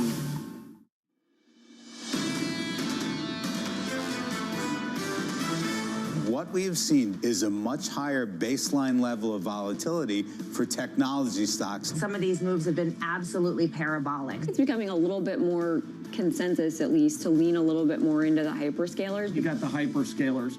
They're spending like drunken sailors. Can the build of AI get done as fast as the market expects? This is Bloomberg Surveillance with Jonathan Farrow, Lisa Abramowitz, and Anne-Marie Hordern. Live from New York City this morning. Good morning, good morning. For our audience worldwide, Bloomberg Surveillance starts right now. Coming into Thursday, weighing on sentiment, crude approaching triple digits, the Houthis attacking shipping in the Red Sea, increased tension sending bonds lower, pushing yields to new highs, as solid quarterly earnings from Alphabet is failing to insulate stocks, overshadowed by higher spending. All the pillars of this market, of this economy, are being threatened right now. You have concerns in the Middle East that are jacking up oil prices, suddenly making next week's Fed meeting look a little more potentially live.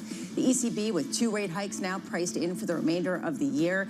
All of a sudden, Alphabet, yes, they had a good quarter, but they had their first negative cash flow quarter going back to at least 2016 as they continue to ramp up spending far beyond.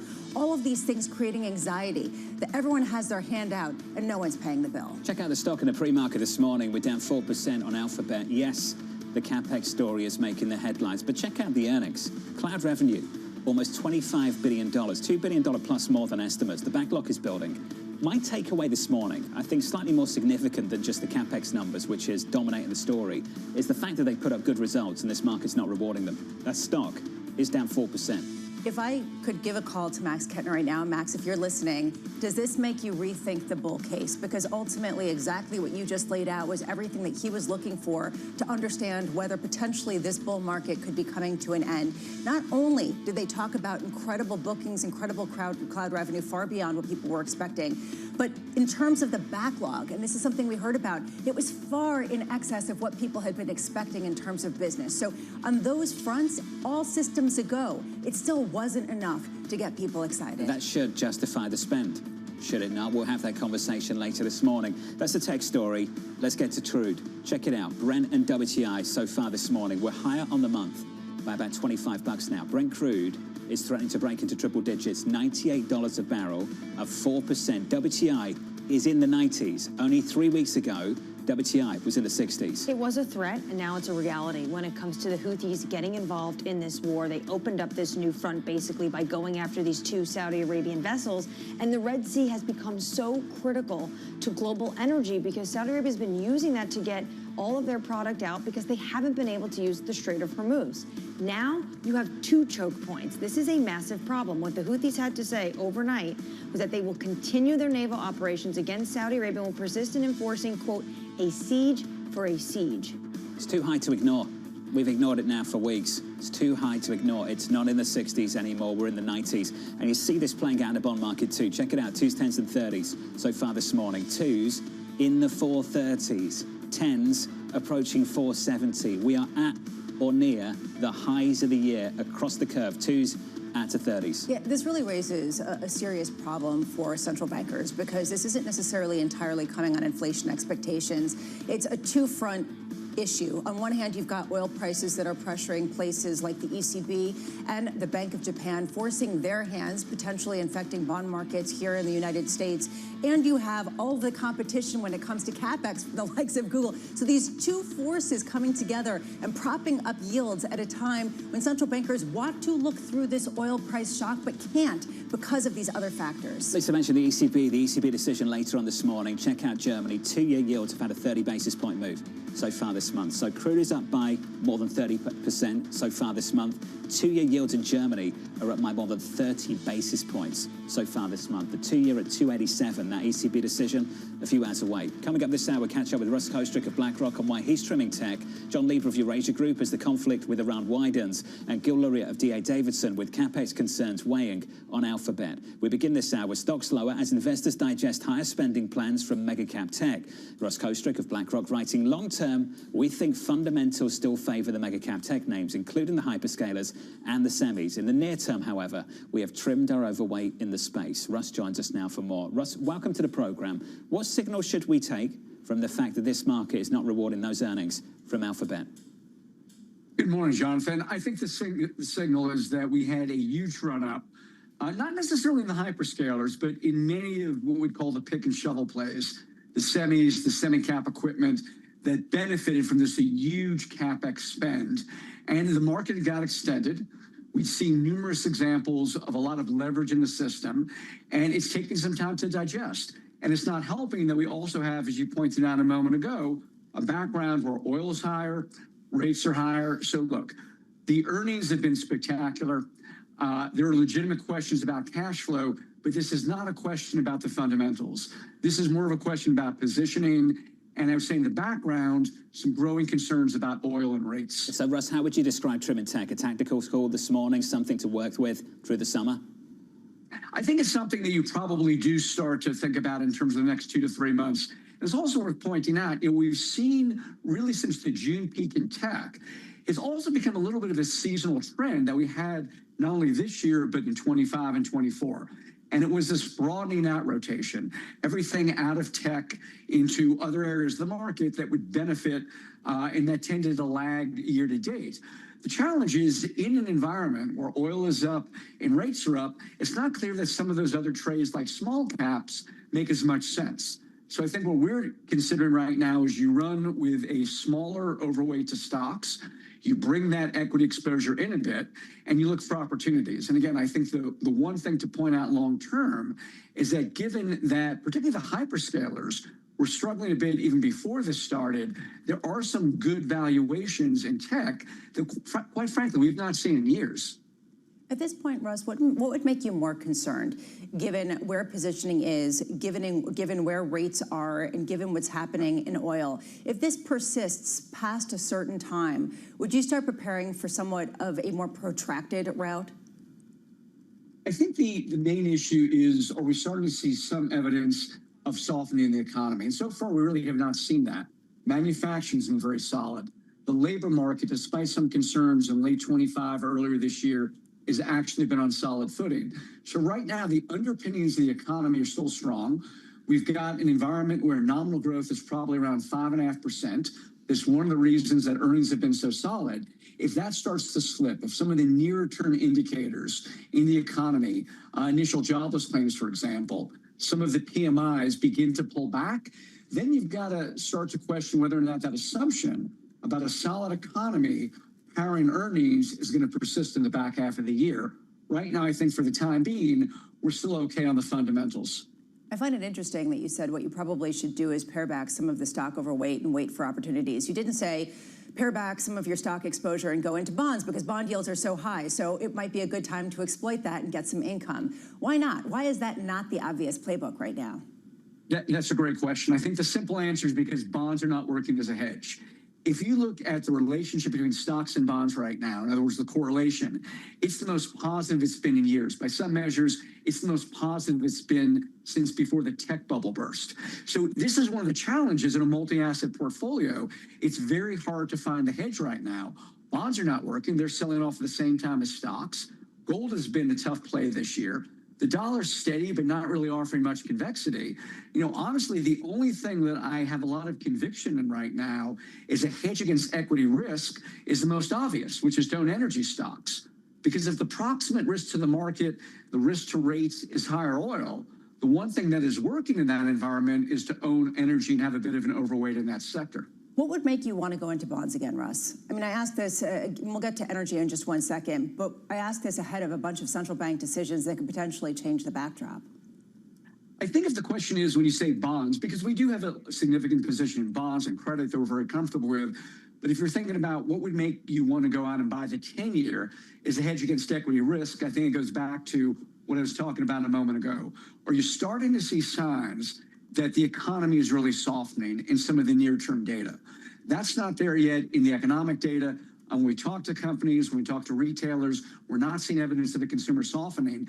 That is what would have to occur to have more conviction that yields are going to go down and that bonds would actually provide some hedge against equity risk.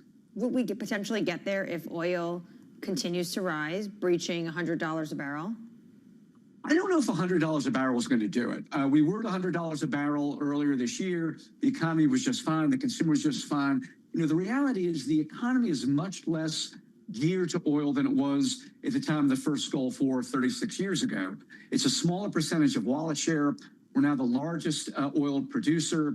It's beneficial to the terms of trade. So in terms of the magnitude of the rise you need to see to create a real oil shock that would bring the economy down, I think it's a lot higher than $100 a barrel. With the Houthis now, though, involved in this conflict, RBC's Halima Croft has a note out this morning saying Gulf infrastructure increasingly coming under threat and data centers now have a growing target on their back. What if instead of desalination plants, we start to see missiles drop on data centers in Saudi Arabia or the UAE? Well, look, there is a definite geopolitical risk premium here. And I think one of the mysteries that I was a bit confused about a month ago was that oil got as low as it did. We knew that there were questions about whether or not the ceasefire was going to remain stable. We knew that the Houthis were potentially going to be in play at some point. So oil down in 60s and the low 70s with that much of a risk premium seemed a bit odd. But I think this also illustrates another problem. Other things go through the Straits of Hormuz and out of the Middle East other than oil. Fertilizer, the knock-on effects to food. So I think one of the concerns you have to have right now is what is the impact going to be, not just on oil prices, not just on headline inflation, but are we going to see an impact on core inflation as well through some of these knock-on effects and other products besides oil that are ultimately coming from the Middle East? Russ, how do you think Kevin Walsh handles that next week? I don't have a strong opinion. Obviously, this is changing in real time. Our baseline was not a hike next week, but obviously if we start to see that there's greater pressure, again, not just on oil, but on other commodities, and that's feeding through to the broader economy, that is going to put pressure on the Fed. If not now, then certainly in the fall. Hey, Russ, good to see you. Thank you, buddy. Russ Kostrick there of BlackRock. Check it out. Let's start with crude, and then I want to look at the bond. The story, the yield curve, so to speak. Let's start with crude. WTI and Brent so far this morning. Brent at 98, WTI around 90. Now check out yields, 2s, 10s, and 30s. Look at the very long end of the curve. Lisa asked an important question. Why is the money not coming into the bond market? Why is this sell-off not becoming self-limiting? Typically, yields push higher. They create about a risk aversion. The money goes back into bonds. 30s this morning at 516. The team here at Bloomberg breaking down the data in the last 24 hours.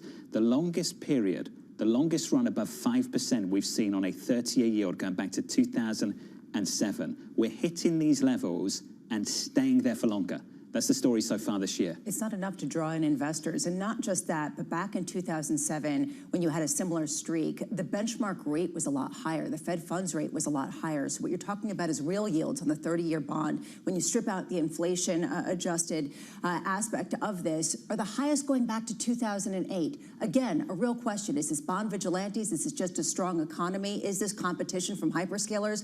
Or is this something else that makes people like Russ Kostrich not want to buy bonds? 516 on 30 so far this morning. Let's give an update on news worldwide with your Bloomberg brief. Vonnie Quinn has more. Hey, Vonnie. Good morning, John. Alphabet shares falling in the pre-market. The company raising its capital spending forecast for this year to as much as $205 billion, reigniting concerns about a lack of fiscal discipline in the race to dominate AI. Tesla shares also trading lower this morning. The EV maker reporting second quarter results that fell short of estimates.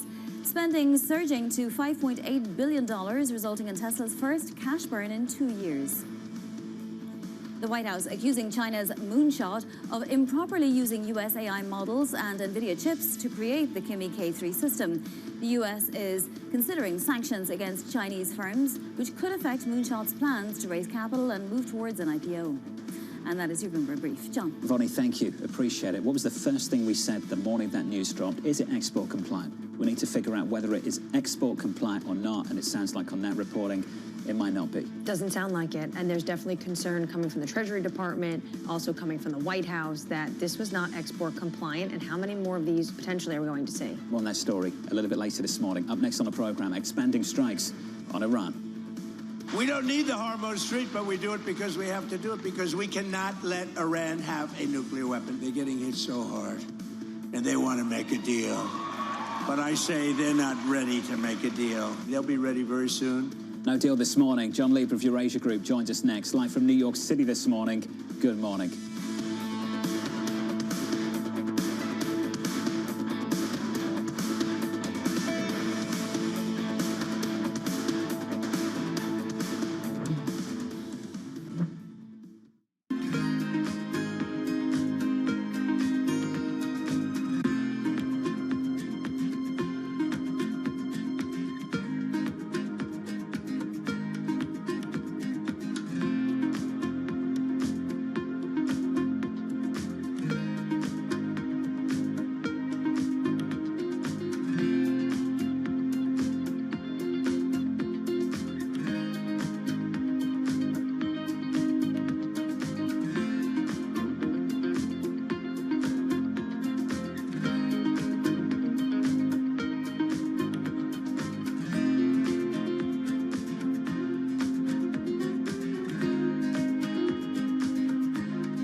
The countdown is on.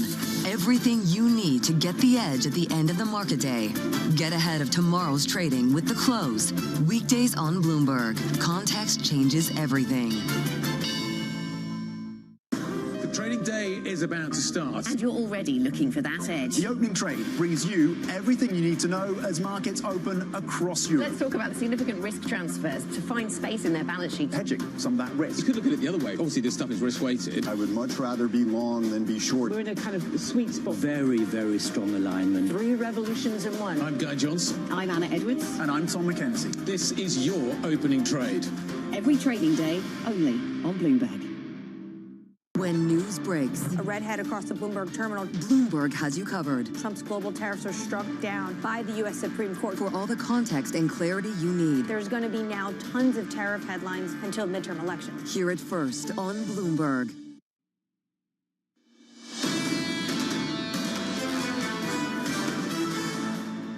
Yesterday struggled to build on Tuesday's gains. This morning, negative by 0.4 on the S&P, down by 0.5 on the Nasdaq. In fact, chips haven't been the problem. Semis advancing for 3 consecutive days, and yet here we are, a down market. The Nasdaq down by 0.5. Alphabet struggling. We'll spend some time on that single name a little bit later. The earnings were good. CapEx a bit higher than expected. We blaming CapEx, or maybe this market is just too richly priced? We'll talk about that later too. Let's turn to the bond market. 2s, 10s and 30s. 2s, new levels, new highs for the year. 431.50 and up by 2 basis points. A little less than a week away from catching up with Kevin Walsh and the team over at the Federal Reserve. Have we reintroduced some hawkish risk to this meeting? With that pricing so comfortably above the policy rate, the Federal Reserve, and with this move in crude. Crude right now, WTI and Brent. Brent crude at 98, threatening to break into triple digits. Not so long ago, and when I say not so long, I mean 2 to 3 weeks ago, we were talking about breaking back into the 60s on Brent. We were there on WTI, in the 60s. We're back in the 90s, just like that, up 4 percentage points so far this morning. Under surveillance this morning, expanding strikes on Iran. We don't need the Hormuz Strait, but we do it because we have to do it, because we cannot let Iran have a nuclear weapon. They're getting hit so hard, and they want to make a deal.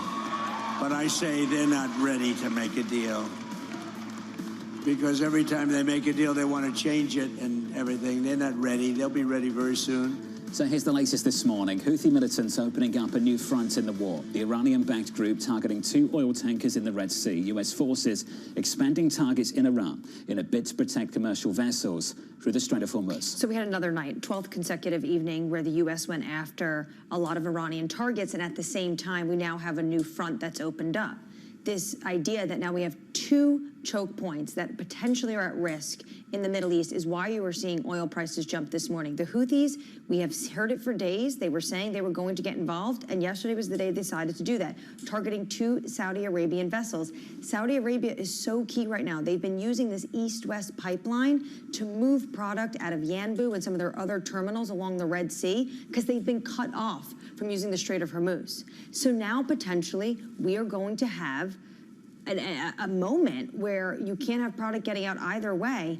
And as you've continuously been saying on this program, we are living on inventories now, and they are very low. This was a worry over the last 5 months, and here we are. It was a release valve for this situation, and now it's a stress point this morning. Suddenly, the Saudi Arabia payouts to the Houthis aren't working anymore, and actually, you've seen some real conflict ongoing between Saudi Arabia and the Houthis. A question here about whether we are reaching the break point and whether there is going to be some response by central banks. And we keep talking about that because that really does affect the yield picture. And we do get that ECB rate meeting, and frankly, suddenly, it's a lot more live. Let's get to the take with John Lieber of Eurasia Group. He writes the following: the continued threat of Iranian attacks on infrastructure and Houthi disruptions in the Red Sea suggests the risk to supply will endure and evolve rather than disappear. John joins us now for more. John, welcome. I remember the conversation we had with you several months ago, and we asked about this situation. Why has it gone so quiet in Yemen with the Houthi militants? And here we are this morning. What happened? What's led to this breakdown in the situation between the Saudis and the Houthis? Yeah, you know, our view has always been that the Houthis were going to stay out of this fight because they were looking to get paid by the Saudis, and that has worked for a while. But I think the Iranians are now effectively putting pressure on the Houthis to get back in. And, you know, I think the Houthis' motivation remains the same here, which is that they're trying to give the Saudis a chance to, effectively pay them off so it stops. But the Iranian offer, the Iranian appeal to attack is looking better. So the Iranian strategy here is to put as much pressure as they can on President Trump and on the West by increasing oil prices. And the Red Sea is the next best vessel for doing that. And, you know, over time, we think that obviously you're going to see a lot of displacement of energy shipping and other shipping out of the Strait of Hormuz. That's going to evolve over the next 5 years or so. And the Red Sea is going to become an increasingly important choke point in the global oil trade. And this week, what we're seeing is what that means is that choke point is not a safe choke point. It's one that the Houthis or other geopolitical risks could potentially affect as well. John, when it comes to the Houthis and the U.S. response, the president threatened that he would have a response if they were to get involved. Are you expecting that, or that just potentially an empty threat at this moment? I mean, I think the U.S. and the Saudis have to do something here. I don't think that they can tolerate the upward pressure on oil prices for too long. It gives the Iranians yet another leverage point over the Americans in this fight. So it would surprise me if the U.S. didn't get involved in some way in deterring these Houthi threats. Now, that's been hard to do. The Saudis fought a multi-year war against them, and they never quite eliminated those threats. And the U.S. is concentrating a lot of its firepower right now inside Iran. But I do expect this battlefield is going to expand in the coming days if the Houthis keep up their pressure. We also have reporting overnight that the U.S. is surging forces to the region, medics, also weaponry, because of the fact that the conflict is now taking on a new escalatory process. What is going to be the response to this? Because when you look at polls, Americans aren't overwhelmingly in support of this war. Yeah, I mean, the U.S. just doesn't have a lot of good options. The Iranians know it. The president could try to escalate further in Iran. Iran has been shockingly resilient so far, and there's no reason to think that resilience wouldn't continue. Their ability to continue to fire missiles at the U.S., the resilience of their missile cities, the fact that they can strike embassies now across the region, and the fact that they're starting to figure out ways around American air defenses that's going to put American lives at risk. I think are all extreme headwinds for the U.S.'s ability to keep pushing this war. Trump is showing no signs of backing off right now, and I think that if you read the body language coming out of the White House, it looks like he thinks further escalation will deter the Iranians, but the Iranians look increasingly dug in. So I think that they are playing the stronger hand right now. They don't have to worry about public opinion. Trump does. And as those oil price inventories get drawn down and as the disruption continues, those prices increase in the middle of the summer for the U.S., putting a lot more pressure on Trump to end this. So I don't see how this is sustainable for more than a few weeks. But again, the White House is showing no indication that that's part of their calculus right now. We're trying to get a sense, John, everyone is, of exactly what the exit strategy could potentially be. At the same time, yesterday, the Trump administration released a deal, an agreement with Saudi Arabia, a multi-billion-dollar civilian nuclear cooperation agreement. Is this completely separate? Is this related in any capacity? In some ways, there are aspects of this which are exactly what the United States has said that they don't want Iran to have. Right. I mean, I think that the U.S. has got to do a lot to make up with some of its friends in the region. I think that this war has been prosecuted in a way that's at least going to hurt the short-term economic outlook in Saudi, in the UAE, and I would expect more concessions like this coming from the U.S. Now, of course, we don't know exactly what the terms of this deal were. In the past, the nuclear program for the Saudis was always contingent on some kind of normalization with Israel. It seems as though those conditions have been dropped, and more details are going to come out here. John, do you think the Saudis get drawn into this war?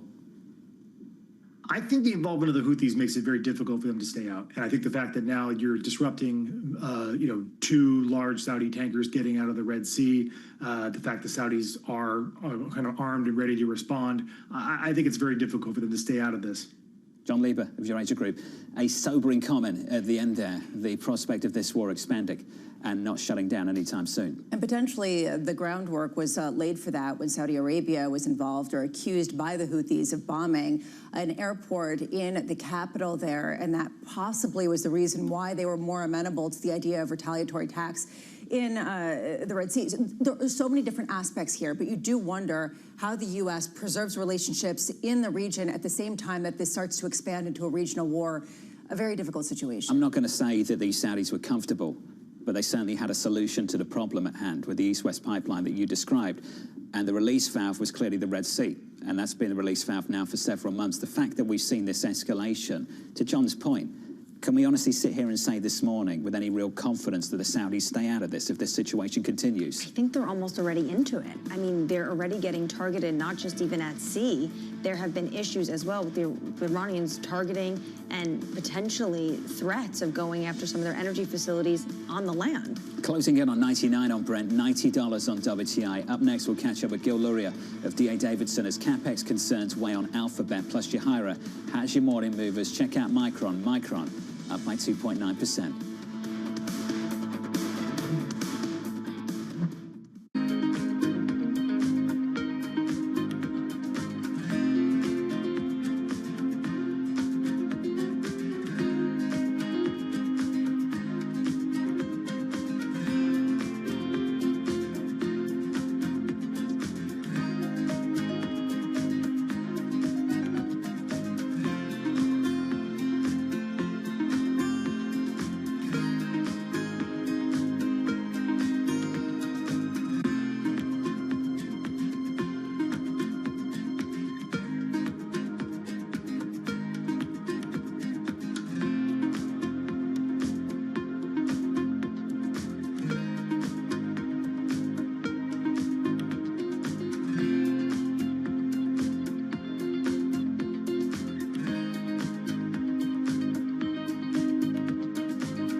Western countries, all of them are cutting funding to Africa. And some of these programs were supported by funding coming from Western countries, like for human resources, for testing, for transportation of samples. And suddenly, African countries have to think how to fund money and to cover this gap. But it takes some time. And I think the combination of all of these factors are fueling this mistrust that we see at community level. We value the support we got and we are still getting from the US. And we think that if we continue to work together, and there is no reason for the US not to work with Africa CDC, Africa CDC is the leader in terms of public health in Africa. The global economic playbook is being rewritten and the levers of power are moving in real time. To see where the world is headed, you have to look where the action is. I'm Haslinda Amin in Singapore. I'm Menika Doshi in Mumbai. Welcome to Emerging the New Economy podcast. Each month, we dive deep into how the world's most exciting rising economies are shaping the global future. Join the conversation. Subscribe to Emerging on your favorite podcast platform today.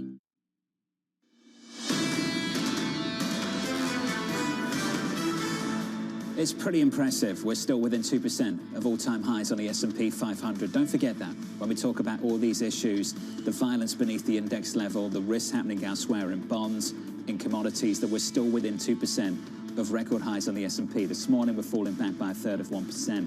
I think that speaks to why we're finding it so difficult still to engineer a rally, even with quite good earnings coming from some of the biggest names on the planet. The Nasdaq down by 0.4. We'll talk about Alphabet and Tesla in just a moment. Turn to the bond market, new levels, 2s, 10s and 30s. We're in the 430s now on 2s, close to the 470s on 10s, a single basis point away from a new high for the year on a 10-year maturity intraday high for the year. On a 30-year, 516 and up another basis point or two this morning. Thank you, crude. Here's the crude move. Check it out.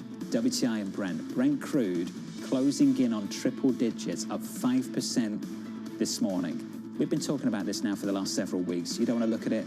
You don't want to see it. You don't want to internalize a number that's closer to triple digits. In your head, oil's still trading in the high 60s, low 70s, and everything's okay because I don't want to discuss the situation in the Middle East. Guess what? This morning, you have to discuss the situation in the Middle East. We've crossed the Rubicon for markets, given the fact that oil prices, Brent crude is up 30% since July 10th, when the latest round of reignition of conflict in the Middle East began. You start to think about how much this affects the backdrop for central banks, how much this affects the backdrop for consumers that already have seen prices being rising around the globe, and you start to get a little bit more concerned. Then, of course, on the tech side, there is this question of how long the capital markets will continue to finance all of their hopes and dreams, and the oil market not necessarily yet impeding that, but clearly causing a little bit more anxiety. ECB rate decision just a few hours away. Look out for that on this program as we count you down to the opening bell. Let's get you some single names, some morning movers. Yahara has more. Hey, Yahara. Hi, John. Those bigger CapEx plans from Alphabet not sitting well with investors. Shares are down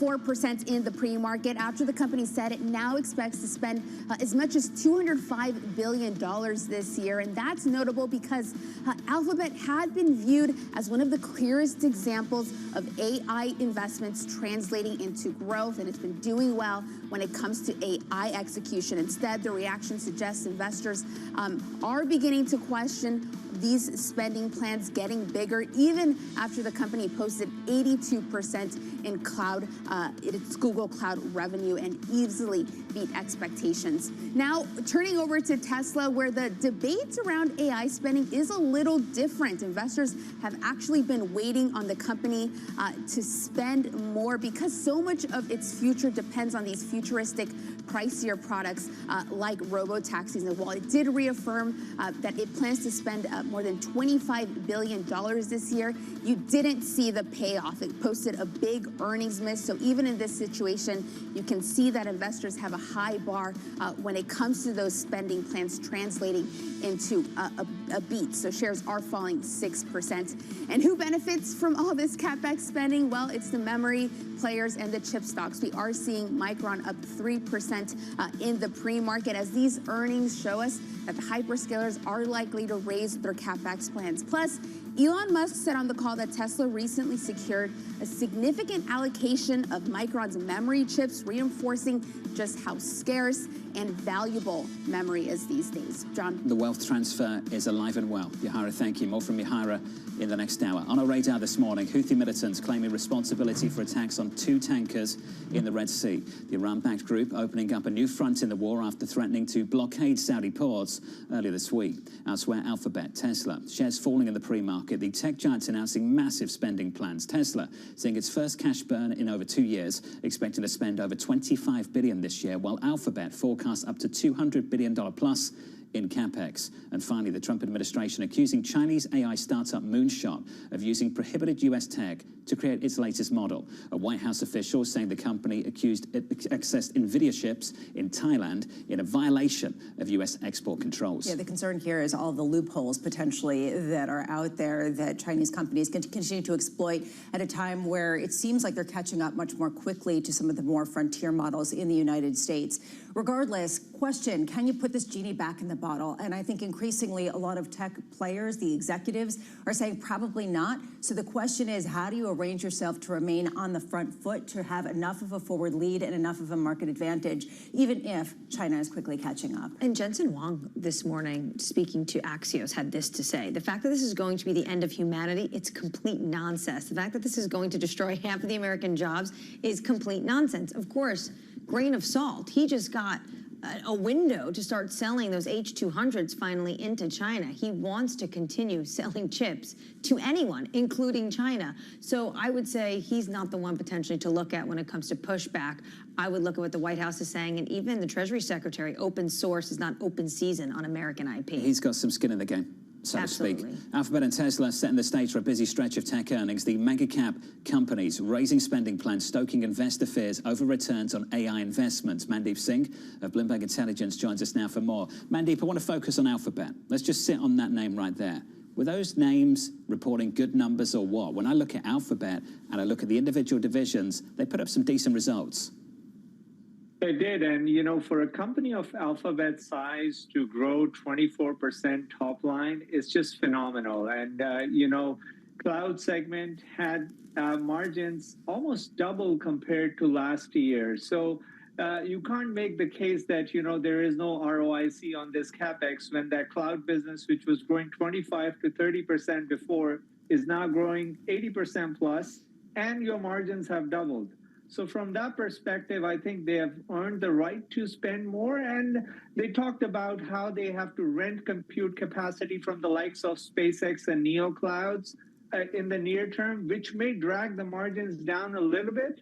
But this is a full vertical stack company. And, you know, the cloud business was non-existent a few years back. And now that's what's driving the growth, and 24% is just phenomenal. Mandeep, that's my struggle this morning. I understand the concerns about CapEx, where the money's coming from, but the numbers themselves justify the spending. So when I see the stock down in the pre-market, I'm just trying to work out, is that all about positioning? Is that just about price? Or is it actually something fundamental about whatever the company reported overnight? I mean, the fundamental, I guess, take which is driving the stock down is their Gemini 3.5 Pro model has been delayed. They were asked about why you haven't caught up in the coding agents compared to where the frontier labs like Anthropic and OpenAI are at. And look, Anthropic is one of their biggest customers on the cloud. Out of that $514 billion in backlog, 200 plus comes from Anthropic. But Anthropic is also a competitor for them when it comes to the large language model race. So there is that dynamic where Alphabet, if it falls behind in the large language model race, will have an impact on their search business. And so from that perspective, there are things that you can be concerned about. But overall, I think some of the CapEx increases tied to memory price increases. So that's transitory. And so from that perspective, you know, there's not much to make out of, you know, the fact that they have to pay up along with everyone else when it comes to memory prices. We banned the T word years ago. Mandeep, thank you. Mandeep Singh of Bloomberg Intelligence. Appreciate it. Thank you very much. Gil Luria of D.A. Davidson, maintaining a neutral rating, 375 price target on Alphabet, writing growth at these rates is remarkable for a business about to cross $100 billion of revenue. CapEx guidance was vague enough that it leaves room for interpretation. Gil joins us now for more. In the studio, Gil, in the flesh. It's good to see you, sir. Good to see you. Let's get to your reaction to these numbers. What stood out for you? That sometimes it's not the number, it's not the content, it's how you say it. When CFO Anat Ashkenazi talked about 2027 CapEx, she said it's going to be significantly higher. And she put some mustard behind the significantly. And I could watch my Bloomberg terminal and see the price after market go down by 3% as she said that. If she just put a little bit less zing on it, maybe the market wouldn't be reacting. You think it was a communication failure and just that? I don't think it was a failure. I think she will increase CapEx significantly next year. Well, okay, but the larger question here is, does that create a problem for a company that is growing at a really rapid pace? I mean, to John's point earlier, don't some of these numbers justify increased spending if they do have a backlog that's increasing to $514 billion from a $416 billion just a quarter ago? They do.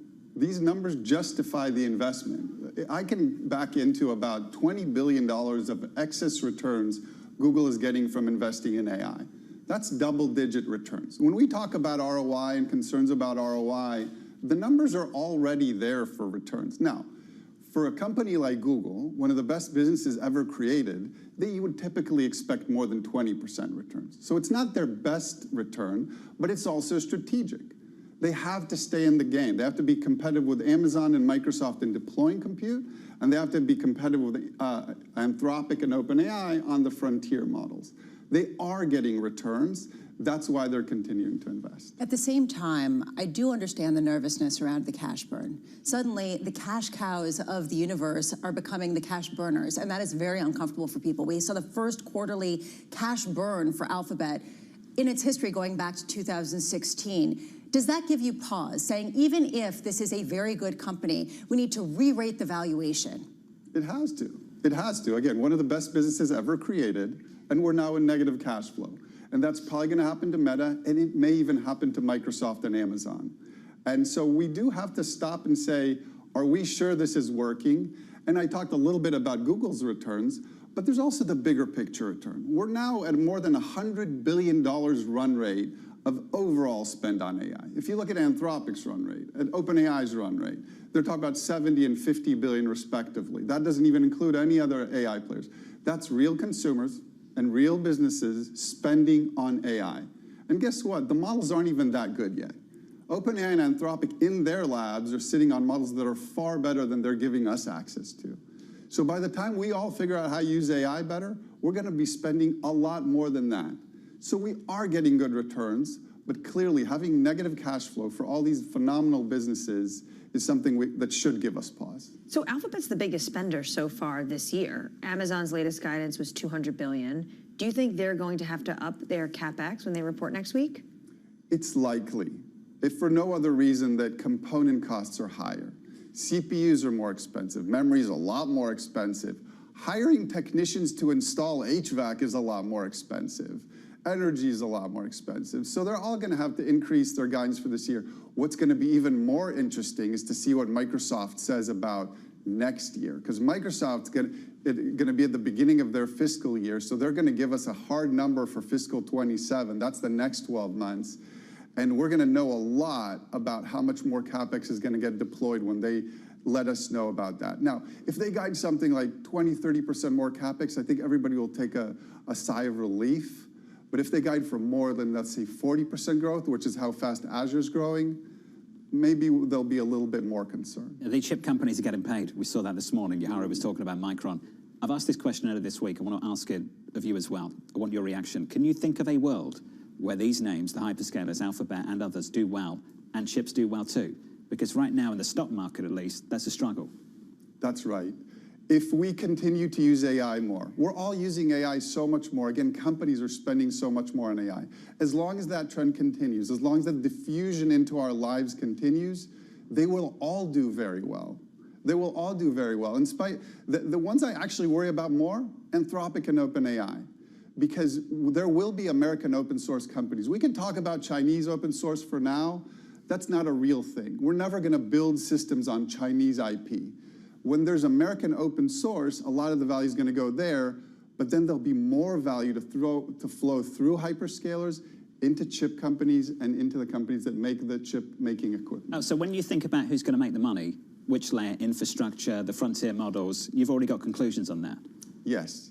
The hyperscalers will make the most consistent revenue and cash flow, and the semis companies will continue to grow. It's going to be more lumpy. There will still be cycles, but we're going to be at much bigger size than we've ever been. How was the World Cup? It was phenomenal. Yeah, I know. Spain is masterful. You enjoyed the game? Absolutely. Nice being in the stadium. Yes. Yeah. I like to think they're here to see us, but they're just here to watch the World Cup final and then make an appearance a few days later. I'm okay with that. Right. It's wonderful to see him in person. Gil, thank you, buddy. Thanks for dropping by. Thank you. Gil Luria there much. of D.A. Davidson on the World Cup and on chips and hyperscalers. Let's give an update on news elsewhere this morning with your Bloomberg Brief. Vonnie Quinn has more. Hey, Vonnie. Hey, John. U.S. House Republicans approving a budget framework for a $95 billion package. It's part of a two-step process that would let Republicans fast-track $73 billion for the war without Democratic votes and allow for billions more in aid to farmers hit by tariff retaliation and war-related price increases. Paramount's $110 billion deal for Warner Brothers getting conditional approval from the European Union. The green light coming after both companies agreed to address concerns over competition. The merger is still facing a U.S. lawsuit over concerns it could harm competition. Comcast earnings beating analyst estimates. The company's media division boosting revenue by 25% thanks to a series of must-see events, including, of course, the NBA playoffs and the World Cup. And it's Peacock's streaming platform reporting its first ever quarterly profit off the back of all that. That is your Bloomberg Brief. John. Hey, Vonnie, thank you. Appreciate it. Up next on the programme, bracing for higher inflation. The Iran war is fully back on. You're looking at the impact of higher oil prices kind of feeding through to all of the other economies in the world. Crude up, bonds down, yields at levels we have not seen so far this year. Veronica Clark of Citi joins us next.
We've been scouring the frontiers of science and technology to help explain the difference between the next gold rush and whatever this thing is.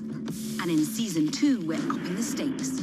More danger. Now that is some high-grade uranium mineralization. We used to have a stable climate on this Earth. Right now, we do not. More science. We're pushing the envelope of technology in multiple directions. Software, hardware, chemistry, physics. The cable is like very cold. And more CEOs that can nail the photo shoot. Hundreds and hundreds of billions of dollars are at stake. While the problems are economic, the solutions are too.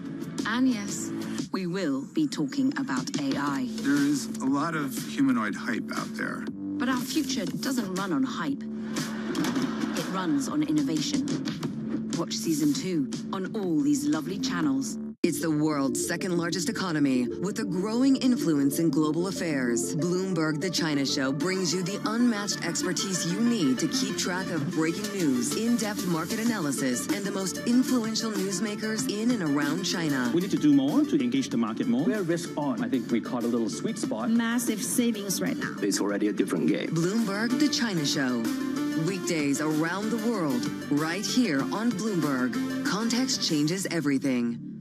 From the world of politics to the world of business, Joe Matthew and Kaylee Lines deliver news, insight, and analysis live 2 times a day, every trading day. Balance of Power at 1 and 5 Eastern, only on Bloomberg. U.S. jobs numbers are released. Bloomberg has the report under surveillance with crucial data and expert analysis at terminal speed. Nobody covers Jobs Day like Bloomberg.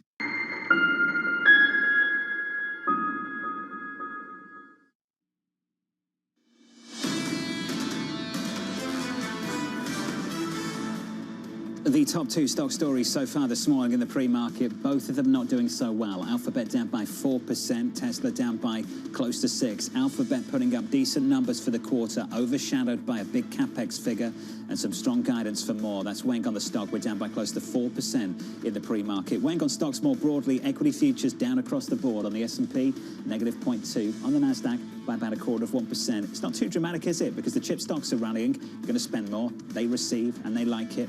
Those stocks have been doing better over the previous 3 days. They do better again this morning as well. We're still within 2% of all-time highs on the S&P 500. And the chopping and the changes between the hyperscalers and the chips, that story is volatile. It continues. In the bond market, yields up across the curve, particularly at the front end of the curve. 2s in focus, new high for the year. 431, up a single basis point off the back of this move in crude. WTI and Brent. Brent this morning closing in on triple digits, up 5%, 90 yen. On Brent crude. Under surveillance this morning, bracing for higher inflation. The Iran war is fully back on. You're looking at the impact of higher oil prices kind of feeding through to all of the other economies in the world. Inflation expectations in the U.S. have been somewhat contained, but the market is fully pricing in a hike by the end of the year. So at some point, the market's going to dictate to the Fed what the Fed should do.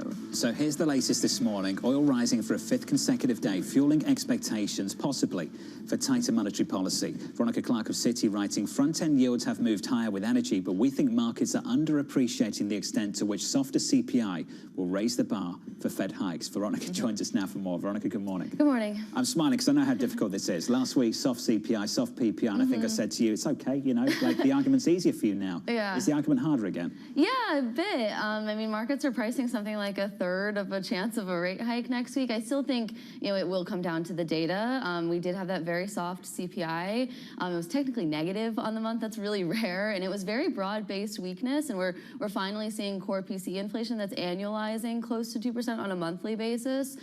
So I do think Fed officials will at least want to see more months of data. And I think what they're going to see in those more months of data is core CPI actually dropping pretty quickly. We'll have that, I think, at around 2.3, 2.2% within a couple months. Monthly readings for core PCE, I think that will also look more favorable. And then you get to late September and you get those revisions to core PCE, and I think those will be lower, and it should at least make you question the signal that you're taking from core You say PCE. Fed officials will be maybe waiting for more data. Some people make the argument they've already got what they need. We've got the problem in energy. We've been above target for a long, long time. The problem in energy persists, and we've just heard from a bunch of tech companies that are willing to spend forever a whole lot more. Of course, I'm stretching the truth, but you know what I'm getting at. Neil Dutta published yesterday, he reckons there's a good reason to go as soon as next week. I don't think there is. I mean, I think, you know, if you're obviously worried about inflation expectations, and yeah, we're watching the impact of energy prices and how that feeds into core inflation, but that has not happened yet, right? We haven't seen it yet. There has been evidence in some other data this year, you know, details of like the University of Michigan survey. People are saying it's a bad time to buy because, you know, times are bad and affordability is, you know, is an issue. And I think that's going to prevent a big increase in core inflation from higher energy prices. People are not acting like they expect higher inflation. Okay, it's one thing to say that they're not going to hike rates next week. It's another thing to say that they're going to cut 2 or 3 times later this year.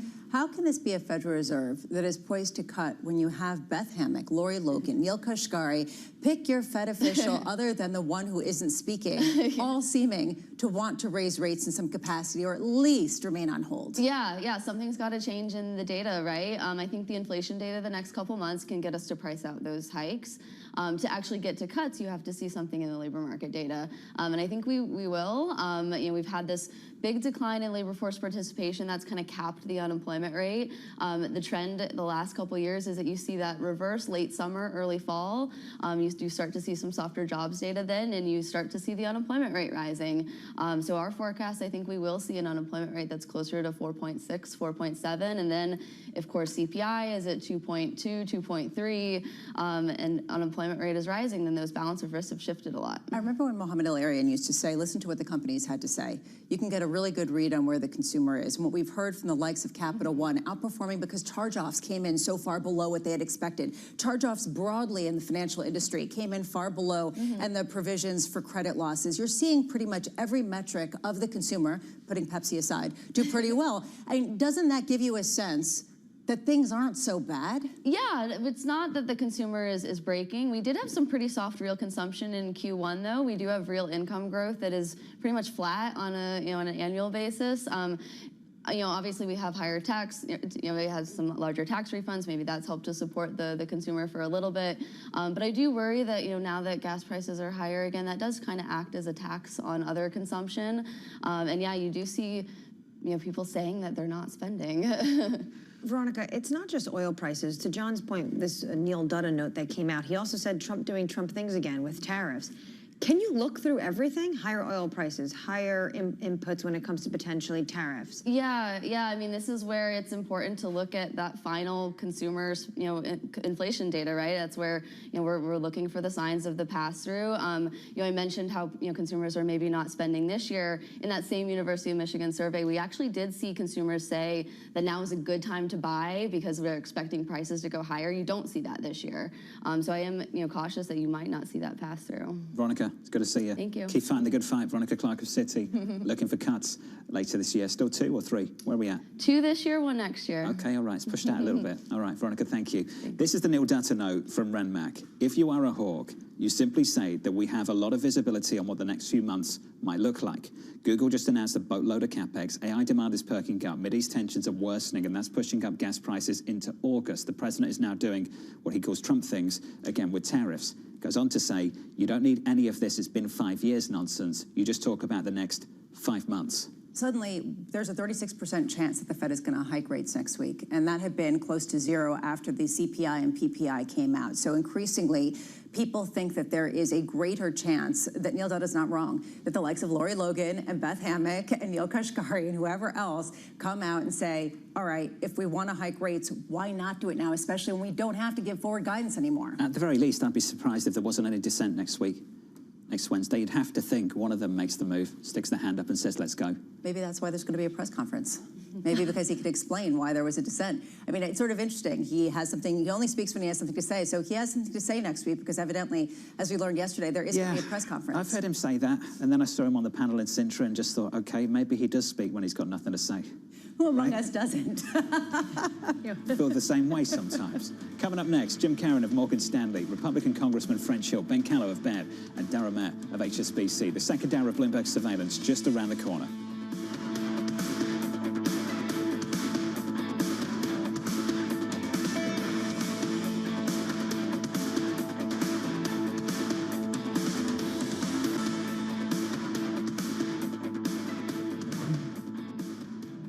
Every weekday, Bloomberg puts the spotlight on a different aspect of global finance.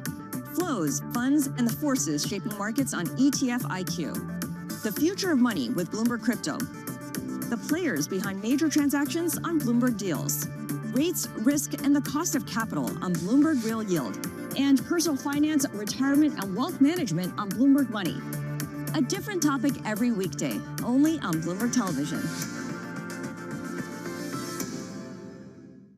Do you mind being called an ideological lunatic or a bunch of left-wing nut jobs? I've been called worse things than that.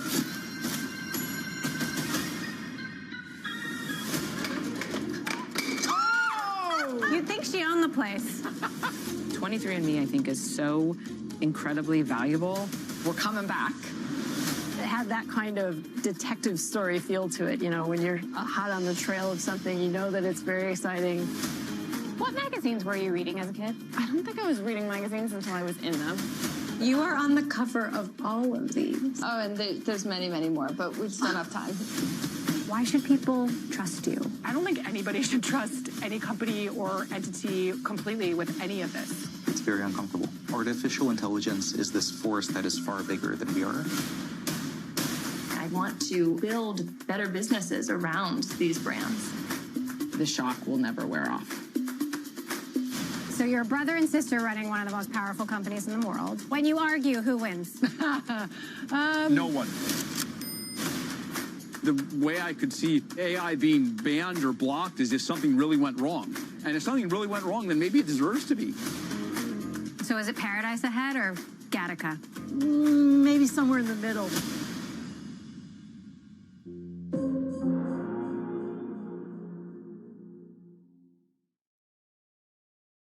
Technology is embedded in every aspect of our lives, and that revolution is playing out in real time. From finance to defense tech, AI to entertainment, from the road to the stars. Bloomberg is bringing you the stories of companies and people that are pushing tech to new frontiers, and the politics reshaping global tech markets. I'm Ed Ludlow, live in San Francisco, and this is Bloomberg Tech. Every weekday, only on Bloomberg Television. Key investors, top executives, global innovators.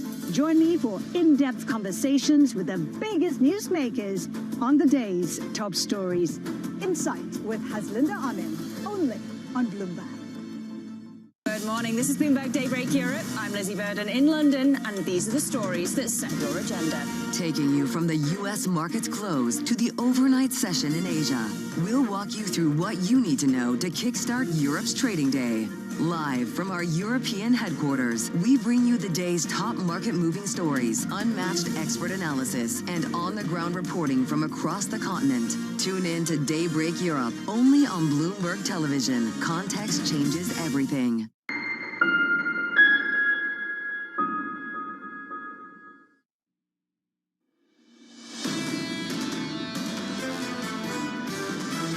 You're not where you need to be on inflation. Interest rates may just be too low for the level of inflation that we have. The economy is still fundamentally in a good place. There's not an urgency for the Fed to hike. Inflation is not hot enough to really see the Fed doing that. This is Bloomberg Surveillance with Jonathan Farrow, Lisa Abramowitz, and Anne-Marie Hordern.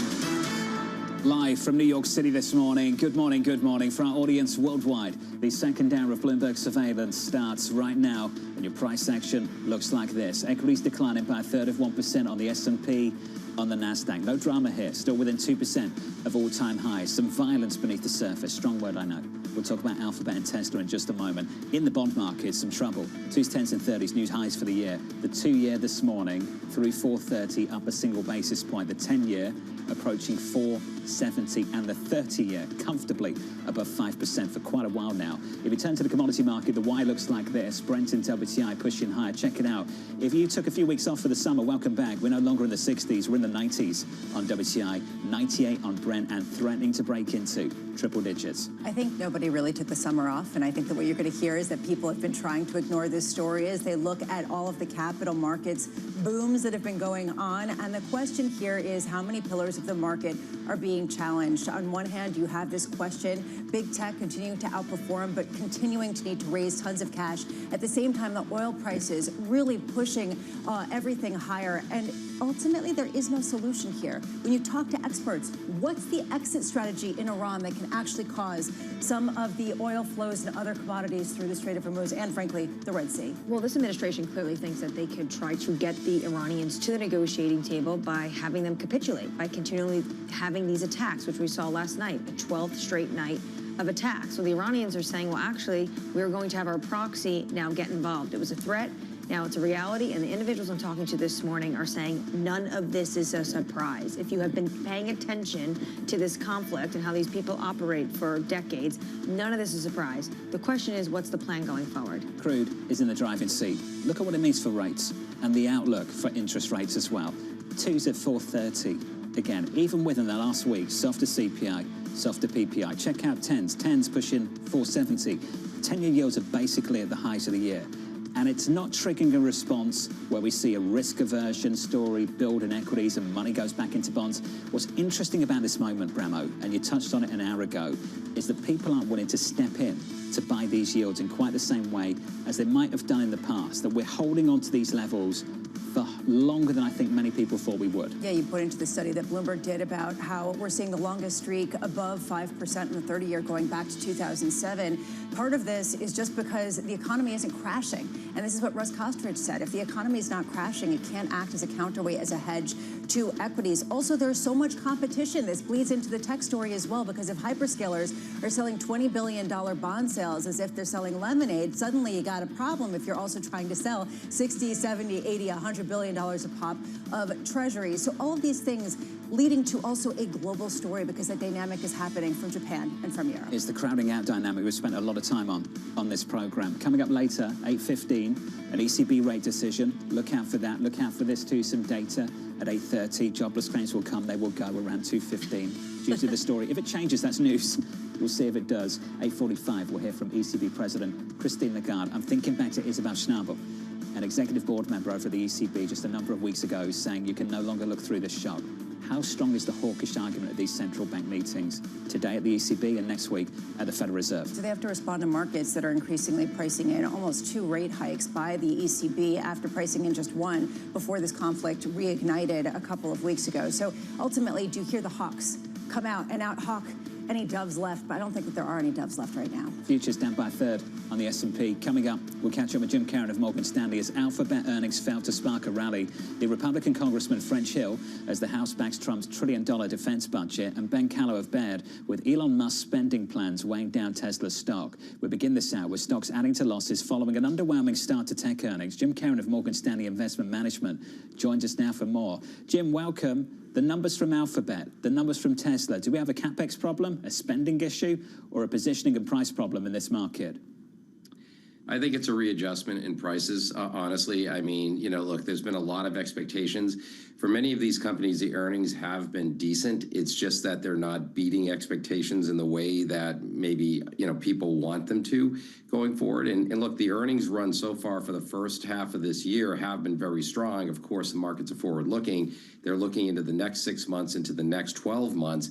And what they're saying is that the pace of earnings is just not going to be what it was, because effectively this run rate of very accelerated earnings is really unsustainable. But that's okay, because these companies in this sector has actually been performing not so well this year. It's actually, the value sectors, the broadening of the market, that's done better this year so far. So I think markets are being very efficient in terms of taking down some of these, more technology company prices and the growth sector prices in anticipation of slowing earnings going forward. So this isn't, to me, an alarm bell. It's just a natural progression of the earnings cycle. So, Jim, just to build on that, peak earnings growth is a sufficient enough reason alone to stay away from these names? I wouldn't say that, because it's a question of the valuation. I think that, yes, second quarter earnings will probably mark the peak. I mean, it's going to be hard to beat that going forward, but that doesn't mean that the cash flow and that the run rate of cash going forward is going to all of a sudden dry up. Look, what we're hearing from the broader economy is that they have a lot of demand for technology, for compute, and for all of these things that many of these hyperscalers provide. So the demand, I think, is going to be there, and it's only going to grow. It's just that the earnings growth rate may not be as fast as it was, like in the first half of this year, just going forward. And I think that's why these, many of these companies are adjusting in price. And that's actually a very good, healthy sign. And meanwhile, John, as all of this is happening, the equity markets are holding up. And they're holding up because the market's broadened out. So to me, this is, this is okay. How unusual is it, Jim, to see the stock market holding up and the broadening out continue with yields continuing to climb? If we were having this conversation 6 months ago, 9 months ago, we would have said that if many of these hyperscaler stocks go down and bond yields go up, that would absolutely spell a disaster for equity prices broadly. But that's not happening right now. And I think that's a really important signal for us to take away. So is it unusual? Yes, it's unusual. Is it a shock right now? No, because what we're seeing is the other sectors of the markets, the other broadening. If you look at the healthcare sector, if you look at the consumer, if you look at financials, if you look at industrials, if you look at materials, all of these other sectors are holding up, and they're making up for some of the losses that we're seeing in the technology sector that people were, quite frankly, worried about. Let's say next week, Kevin Warsh comes out and announces that the Fed had just hiked rates by 25 basis points, is prepared to take further action to limit inflation, and frankly, gives what the market already has priced in. Would that affect things in a negative way or in a positive way? Yeah, that's a really good question. I'm going to say that it's actually going to impact things in a negative way. And the reason I'm going to say that is, number one, I don't think that the Fed is going to hike rates, this year. But the other issue here is that this is a supply side shock. The Fed's tools, monetary policy, is there when the economy is overheating because of demand side issues, that are taking place. Higher wages, rampant hiring, a lot of spending, things like that. When you have a supply shock, when you have an oil or an energy, shock that's coming through, a rate hike is basically just saying we're going to hike into something that's going to slow the market in the future. Higher oil prices is a headwind to the market. Why would you hike into a headwind into the market? It doesn't, to me, that doesn't make a lot of sense. So that's why I think the markets would take it negatively. When it comes to what they should do, though, higher oil prices potentially can become entrenched in this economy, especially when you're dealing with an economy that is farm to road to table when it comes to things like groceries. At some point, is the Fed going to have to move, given the fact that last year they said the cuts were insurance cuts? Yeah, so if it does become a pervasive, higher level of inflation that's seeping into the core, and it's becoming very, very permanent, then, absolutely, the Fed would have to hike interest rates. I don't think that we're there yet, though. I don't think that we're seeing really, the material signs of that would be running through their large-scale macroeconomic models, what they call the FRB-US models. So I still think, look, there might be a dissent. I mean, and I think that Warsh needs to explain that. But I think that, a lot of what Warsh is really looking at is his task force and trying to decipher the data and have new data points come in that can help him, disseminate this information. But and it's a great question, but I just don't think that we're at the point where we're seeing widespread inflation to the point where the Fed would feel the need to hike interest rates, at least not at this moment. Jim, this is new territory, and given the average age on a trading floor right now, it might be territory that they've never experienced before. We're going into a meeting next week, and we don't really know what's going to happen, and that might be a feature, not a bug, of new leadership. You've written about this, Jim. Do you think they are strategically reintroducing volatility into the front end of the curve? Can we just start there? Yeah, I do, John. I mean, look, so the way that I think that Warsh is approaching this is that he wants to have more contemporaneous, more real-time policy reaction, meaning, Fed interest rates hikes and cuts and, depending on the cycle. Think of the front end of the market as the shock absorber to inflation and inflation expectations. If you get the shock absorber right, you get a smooth ride for the back end of the curve. And the back end of the curve could get more normal, stabilized interest rates. And that's where most people borrow. That's where corporates borrow. That's where people borrow for mortgages, for cars, autos, and everything else.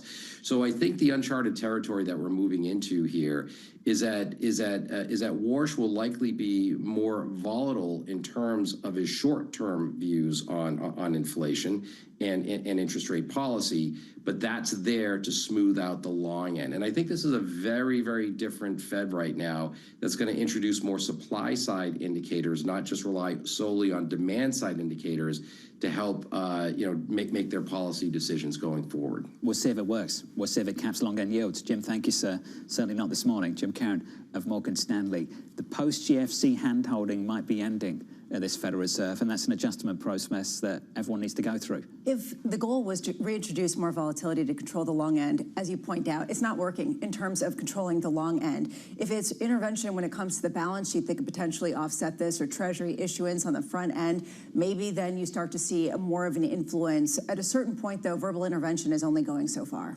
It's a process. We're working through it. I think it's notable that we go into next week without really knowing what's going to happen. Totally agree. I think it's fascinating. And that might be a feature, not a bug, for a new Fed chair. No forward guidance. Right? It's a whole new world. It's the old world. Let's get you an update on news elsewhere this morning. Manus used to sing that daily, right? As she said it, I literally thought I'm having flashbacks to anchoring with Matt as Granny. Manus used to sing that every single morning. Let's get you Bloomberg brief. Fonnie has more. Hey, Fonnie. Hey, John. The ECB expected to leave interest rates unchanged as policymakers assess the impact of escalating tensions in the Middle East. The decision coming at 8:15 Eastern and President Lagarde's news conference 30 minutes later. Investors will be listening for clues on whether a September hike is likely. Mobileye reporting second quarter earnings that beat estimates. The company also announcing its founder and CEO, Amnon Shashua, is stepping down. Tune in to BTech at 11:15 Eastern for Ed Ludlow's interview with Shashua. An external review of the 2023 failure of Silicon Valley Bank could lead to a shakeup at the Federal Reserve. Sources telling us here at Bloomberg it could provide a legal basis for removing Fed Governor Michael Barr, who had been responsible for banking oversight when SVB collapsed. And that is your Bloomberg brief. John. Bonnie, thank you. Thanks for the update. Up next on the program, doubling down on the war.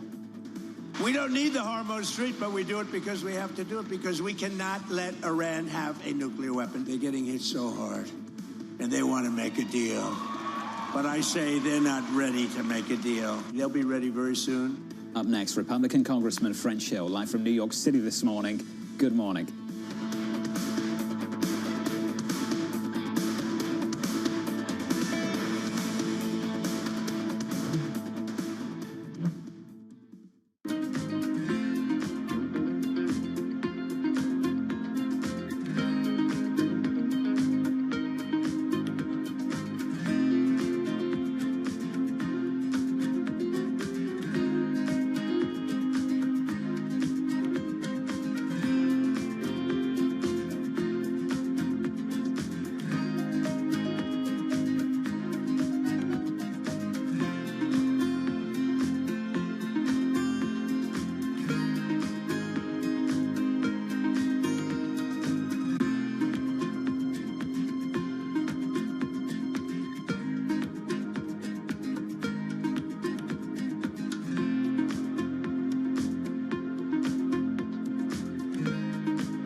What is going to be the consequence for U.S. markets?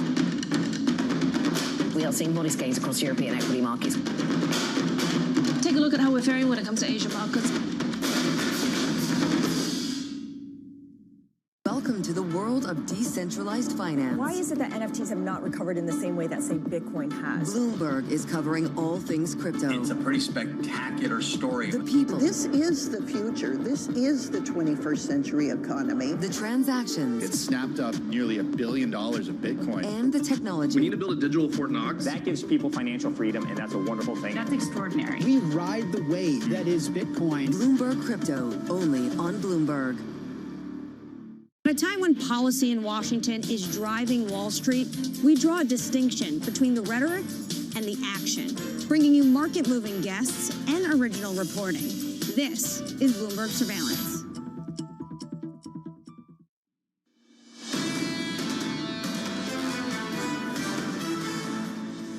Alphabet in the pre-market down by 4% in early trading, pulling back following pretty decent results. In terms of earnings, revenue growth, tremendous. $25 billion, around that for cloud revenue, $2 billion plus more than estimates. Backlog is building, all of that's good stuff.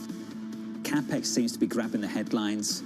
CapEx is building, free cash flow, negative free cash flow, Bramo, that's in focus. Yeah, the idea that suddenly they had their first quarter of negative free cash flow in their history since 2016. Also notable that they're increasing their planned expenditures potentially as a result of just higher component costs, and frankly not giving any guidance as to when it's not going to increase anymore. And you can imagine that the others, the Microsofts, the Amazons, as well as the Metas, are all going to do the same thing, which means that $725 billion of CapEx this year is probably a whole lot higher. Futures this morning pulling back, but only by a third of 1%. We'll pick out some of the chip names. Tesla spending more, Alphabet spending more. Chip names are doing okay for that reason. They have been gaining over the last 3 days. We've actually got some stability after they entered bear market territory just last week, which followed a run-up of like 90% in Q2. So that's the wild ride for chips. The Nasdaq this morning down about 0.4. Bonds, new levels. Let's get to it. Yields, 2s, 10s, 30s, 430 something on 2s, closing in on 470 on 10s, closing in on 520 on 30s, and more importantly, getting to these levels, the upper end of the range for the year, and holding them. And that's what we've been doing over the last several weeks. The last several weeks added some weight to this rally in crude as well. We've added around $25 to $30 to the price of crude just this month alone. Brent crude 98, WTI around $90 this morning. Under surveillance this morning, doubling down on the war. We don't need the Hormuz Strait, but we do it because we have to do it, because we cannot let Iran have a nuclear weapon. They're getting hit so hard, and they want to make a deal. But I say they're not ready to make a deal, because every time they make a deal, they want to change it and everything. They're not ready. They'll be ready very soon. So here's the latest this morning. House Speaker Mike Johnson delivering a win for President Donald Trump's effort to fund the Pentagon. The House narrowly passing a record $1.15 trillion defense bill, setting up billions more in spending for the war with Iran. So when it comes to this, the president really wanted Congress to act. The House did. The issue is we're probably not going to see the Senate take this up very quickly. This is part of reconciliation. They approved $95 billion. Part of that, as you mentioned, $73 billion in funding for the Iran war, $12 billion in farm aid, and $10 billion aimed at incentivizing states to adopt elements of the Save America Act. So all these are the president's priorities. The issue is only the House was able to push it forward, and it potentially might be a very hard vote ahead of the midterm elections for some individuals to take that vote, and I don't see Senate Majority Leader Thune acting on this very quickly. Well, let's talk about the view from the House. The Republican Congressman French Hill voting to pass the budget, saying that bill, this bill, ensures our military has what it needs to deter our adversaries and defend American interests around the globe. Congressman Hill joins us now for more. Congressman, welcome back to the program. It's been too long, my friend. Let's get into some of these issues. You understand well the asymmetric nature of this conflict we have at the moment. The American workforce, the American military is spending an absolute fortune right now to fight and defend American interests, and global interests for that matter, in that strait. The Iranians are able to use very cheap one-way attack drones. Do we really want to get drawn in to an enduring billion-dollar skeet shooting over in Iran for as long as the eye can see? Well, first, thanks for having me back. It's always good to be with Team Bloomberg early in the morning. The spending bill for budget reconciliation was important to make sure we keep our stocks high. And I think it's important for the American people to understand that after decades of trying to pay the Iranians, offer the Iranians diplomatic capability, the long-standing Obama negotiation, the risks to Iran having a nuclear weapon were rising, and Iran's provocative nature threatening its Gulf neighbors, using terror with the Houthis to close the Red Sea, to attack Gaza, to continue to disrupt in Syria and Lebanon. I think the president just took the decision we have got to prevent them from having a nuclear weapon, which she initiated this spring. So I agree that Iran shouldn't have a nuclear weapon, and we also need global open seas in the Persian Gulf. I would hope that we would have more support from around the world for those international waters, and I think that's something that I've been a little disappointed in our strategy, is not the maintenance of those sea lanes.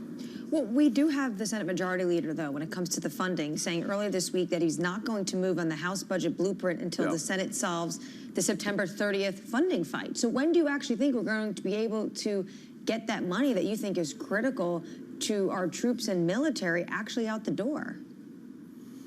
Well, I would hope we could get that done before September 30th is the answer to your question. I think Senator Thune recognizes that the House has now passed also, you didn't mention it, but a continuing resolution fully funding the government until December 4th. That's also a tool that John Thune has that he can bring to the Senate floor, because he's fearful that Democrats in the Senate, once again to try to get an election advantage if somebody considers it one, will try to shut the government down. Chuck Schumer's done that twice over the last, during this Congress, for the longest shutdown in American history.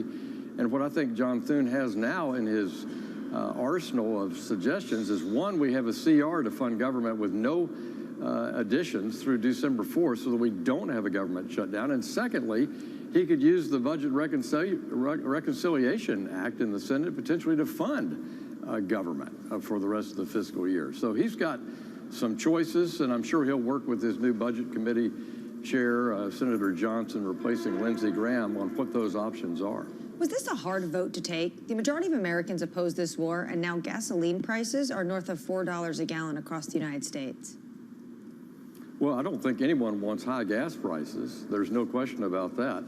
And it's unfortunate that the Iranians don't recognize that they have a once-in-a-lifetime opportunity to return their country to an open society that lives in peace with its neighbor, not the largest exporter of terror, or threatening Europe and Asia with ballistic missiles and a nuclear weapon. And so I think that balance is pretty clear to me. It's been 50 years, my entire working career, we've faced assault from Iran, killing Americans, killing our allies, threatening our interests, trying to assassinate our officials on our own soil here in the United States. And so I think that balance is just something we have to cope with. But no one wants high gas prices. What we want is the Iranians to come to the negotiating table and stick with a deal.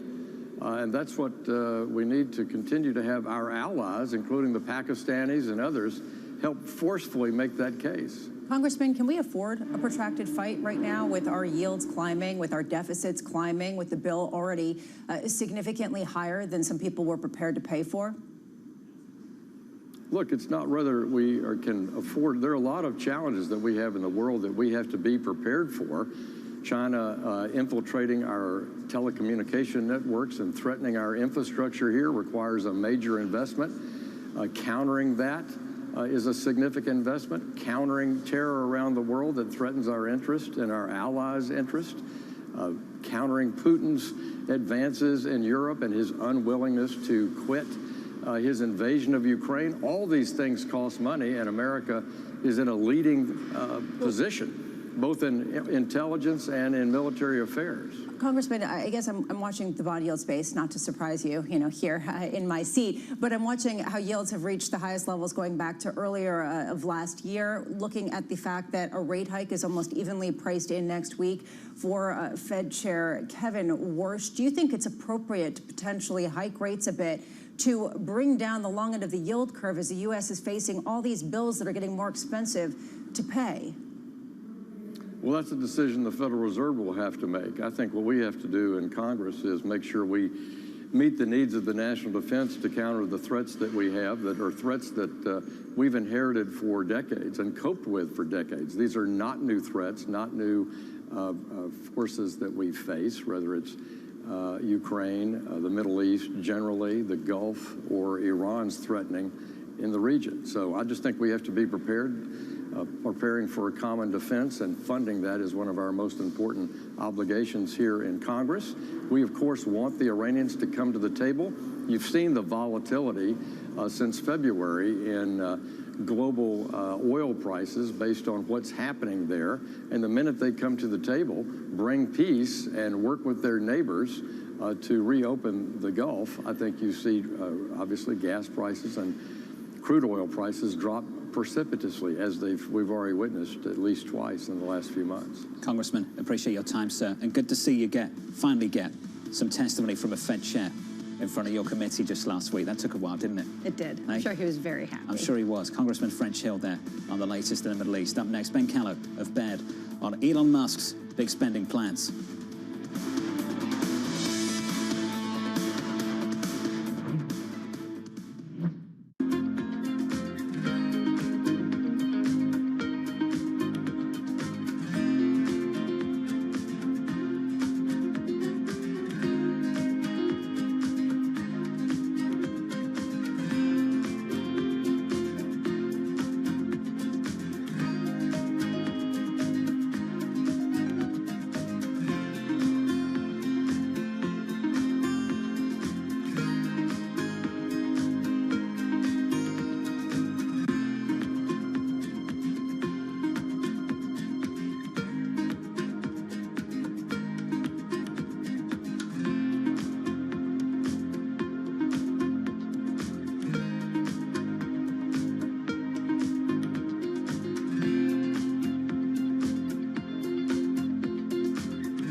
the epicenter of a global realignment on a scale not seen for decades. At the intersection between markets, economics, and geopolitics, a forum for sophisticated conversation. This is Bloomberg Surveillance.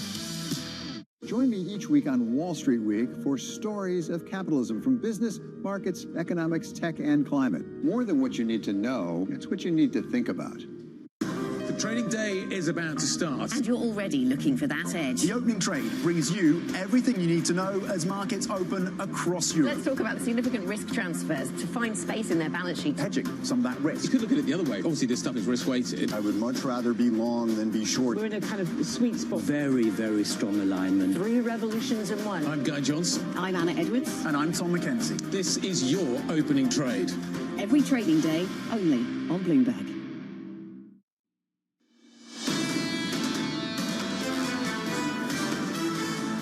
So we're lower, softer, negative. We're down by 0.5 on the S&P. We're down by 0.6 on the Nasdaq 100. Beneath the surface, some single-name stories. Yohara will get to Alphabet in just a moment. That's the index-level stuff. Still within 2% of all-time highs on the S&P.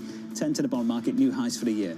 2s, 10s, and 30s. Bonds down, yields up by 2 basis points at the front end of the curve, up 3 at the longer end of the curve. We are just about taking out the highs of the year on a 10-year, 468, getting closer to 470, on 30s getting closer to 520. And this move in crude's not helping. We've said that repeatedly. WTI and Brent. Brent crude closing in on 99. WTI now into the 90s. Only a few weeks ago, it was in the 60s. And if you turn to the bond market again and just sit on yields, this market, cross-asset, there is a lot of paper competing for capital right now, and that includes the Treasury as well.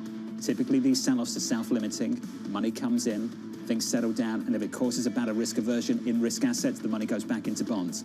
You haven't seen that in a big way.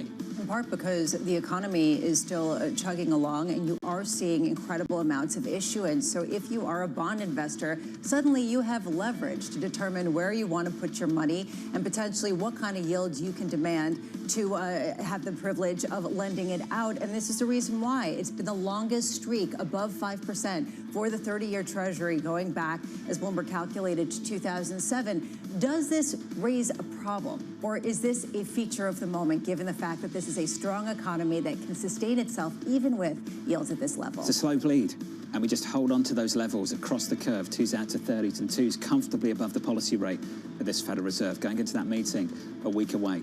As we count you down to that meeting and the opening bell as well, let's get you some morning movers, some single names. Yohara has more. Hey, Yohara. Hi, John. We start with our latest earnings out this morning, and we are seeing American Airlines down 2.5% in the pre-market after the carrier warned it could swing to a full-year loss as fuel costs continue to eat into profits. And that stands in contrast to its rivals, the likes of Delta and United, which earlier this reporting season did reaffirm or raise their outlooks. Meanwhile, we are seeing Alphabet shares falling in the pre-market, down nearly 5% now, as it raised its CapEx plans yet again to as much as $205 billion this year. And that's notable because Alphabet had been viewed as one of the companies where you saw AI translating into growth. Instead, the reaction suggests that investors, they are starting to question whether the spending is getting too big, even after Google Cloud revenue surged 82% from last year. And as Mandeep mentioned earlier in the program, margins came in much better than expected. And we turn to Tesla. Those shares now down 6.5%.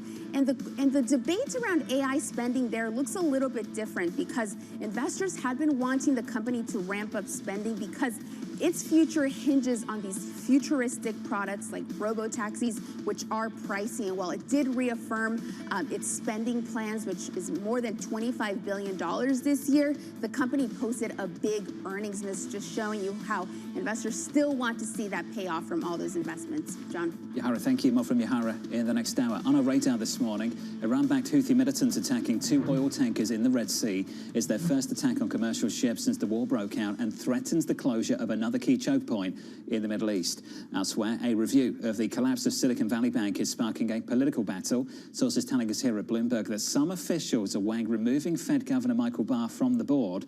Barr was vice chair in 23 when the bank collapsed. And finally, Uber cutting 10% of its customer service roles as it pivots more towards AI. The company highlighting they've already made strides in using the technology, saying the move will help further streamline operations. And this follows another round of cuts at Uber earlier in June in its so-called people division. A significant part of that, although they don't break out exactly how much that is, of the overall staff. There have been a number of companies that have come out and made announcements like this. Block, Oracle, others that have said this is an AI-related round of layoffs. They've been treated differently. Sometimes it's treated as just they overhired. Sometimes it's treated as actual efficiencies. But what we're hearing from companies is it's not this obvious. You can cut staff in one place, but you're going to have to put the money in other places as well. It's not as clear of an efficiency. In some ways, are stock markets looking for that type of efficiency and just not getting it? I'm not sure what the full read-through is, but when you talk to people like AT&T, they're saying anything that we save, we pass to our bottom line. It's not going to ultimately help us. So this is a reason why you're seeing sort of an ambiguous reaction in markets. And you make a great point. The fact that they already did layoffs, and this is the first time they're tying it to AI. So you have to think, is AI just the latest flavor? Is this the scapegoat to actually shrink their workforce? It comes at the same time that Jensen Huang is saying, the fact that this is going to destroy half of the American jobs is complete nonsense, talking about AI. I'm hyper-focused on what companies do when it comes to blaming job losses and letting go of employees because of AI, because this is going to be a massive midterm election issue, and this will be the issue for 2028. I totally agree with you on the politics. For now in the market, I'm focused on the ROI. Uber's an interesting example because earlier this year, they were the example of a company that was rationing spending internally on AI.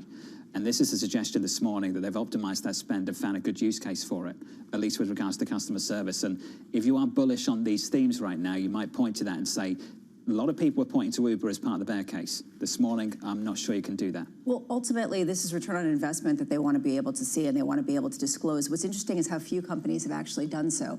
Uber is talking about it in customer service capacities, and we've heard that from other places. I mean, we did hear the same thing from AT&T. What you do with those savings, though, is another question. I mean, I'm sure there have been layoffs in a lot of places, but they haven't announced them. Maybe Uber's trying to prove the ROI in some capacity. What you are hearing, though, is that they're putting that money elsewhere, which is causing jobs to be created, et cetera, or potentially just give them a better competitive landscape.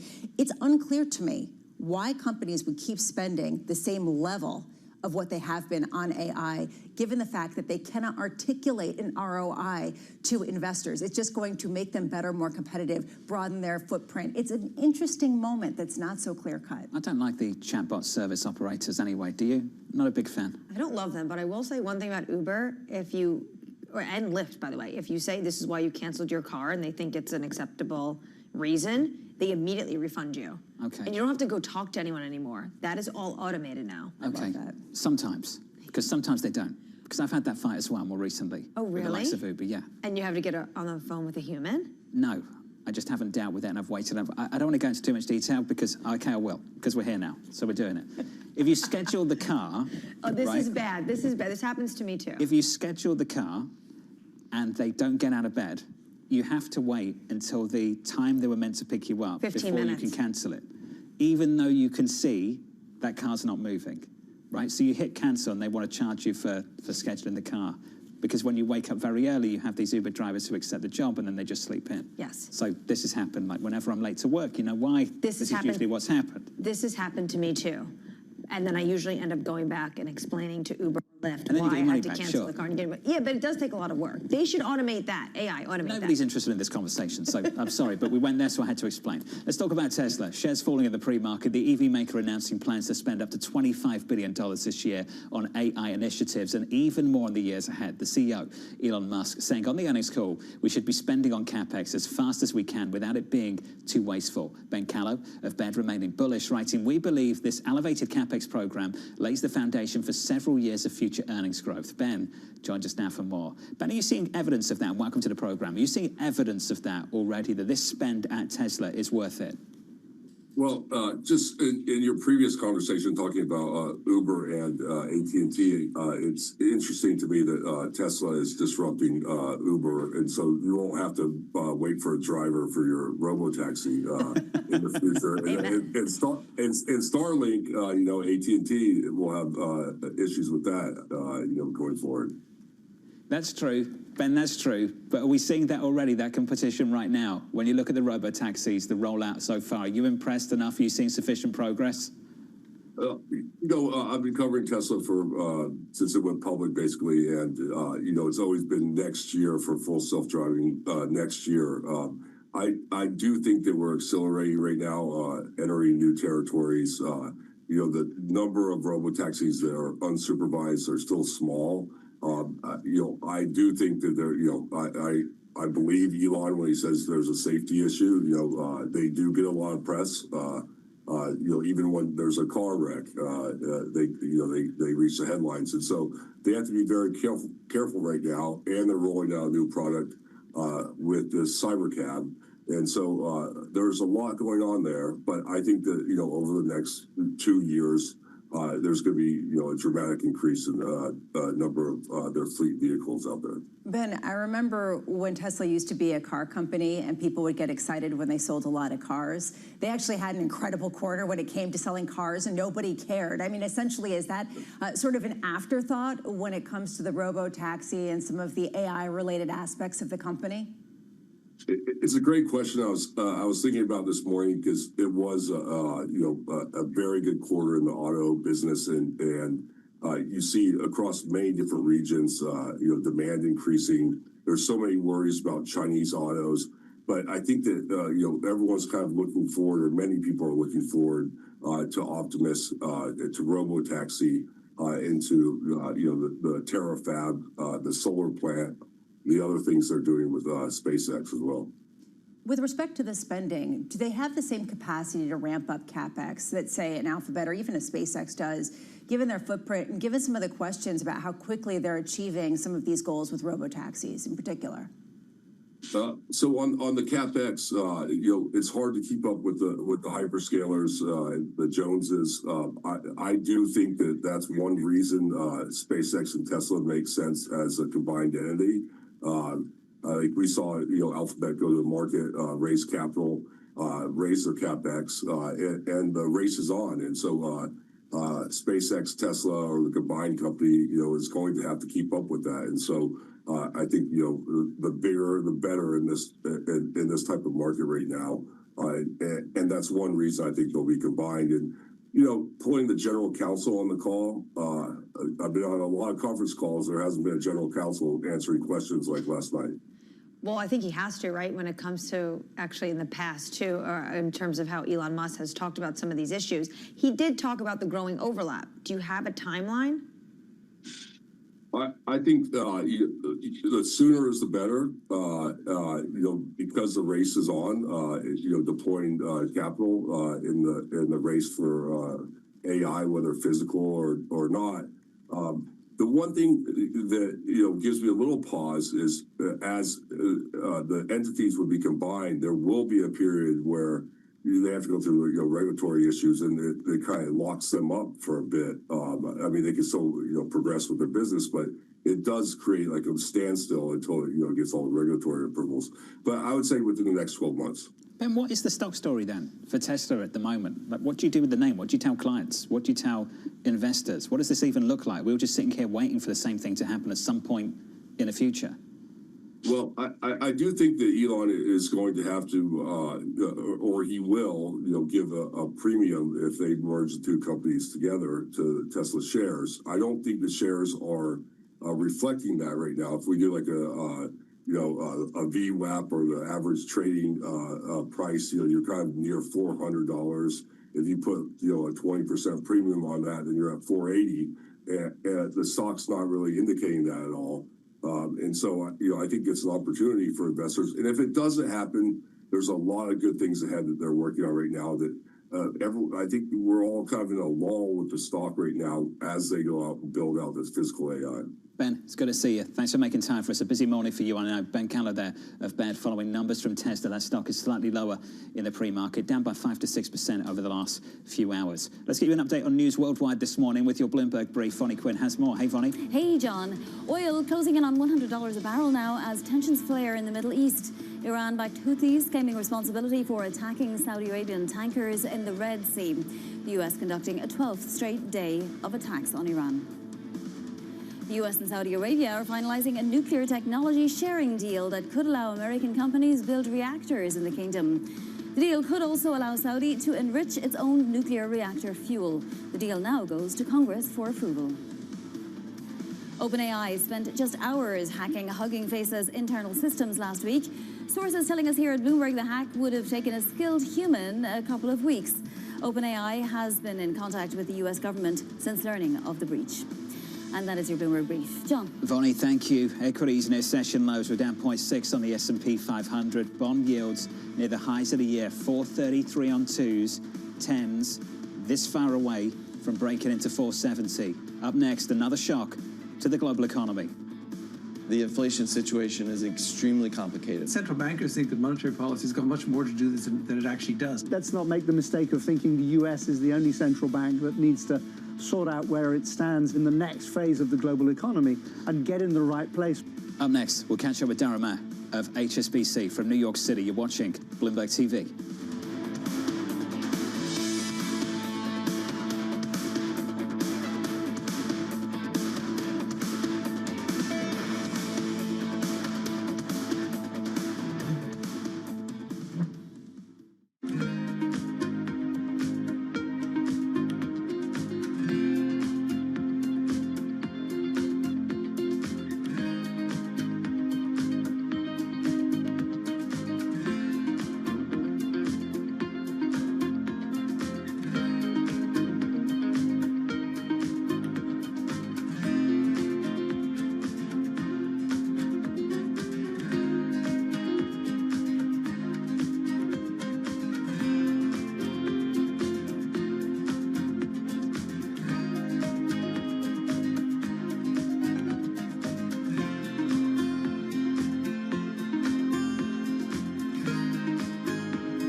My old mentor, Roger Staubach, who told me when I transitioned, football will never leave you, but you need to leave it. Wow. Everyone has a dream, and a lot of dreams are, you know, my dream is to play football and play professional football, and you get the dream comes true, but it is going to end. And the day it ends, the day before it ends, you're one of the best in the world. Great. The next day you wake up, that's gone. What are you great at? And the truth is nothing, right? I'm not great at anything else. I talk about it all the time, Steve, is this whole idea of it's not from penthouse to penthouse. And what I mean by that is you played for 15, 20 years and you're in the penthouse. It doesn't mean that you come to the business world and you're going to be in the penthouse. Now, you don't start on the third floor or the lobby. You actually have to start in the basement.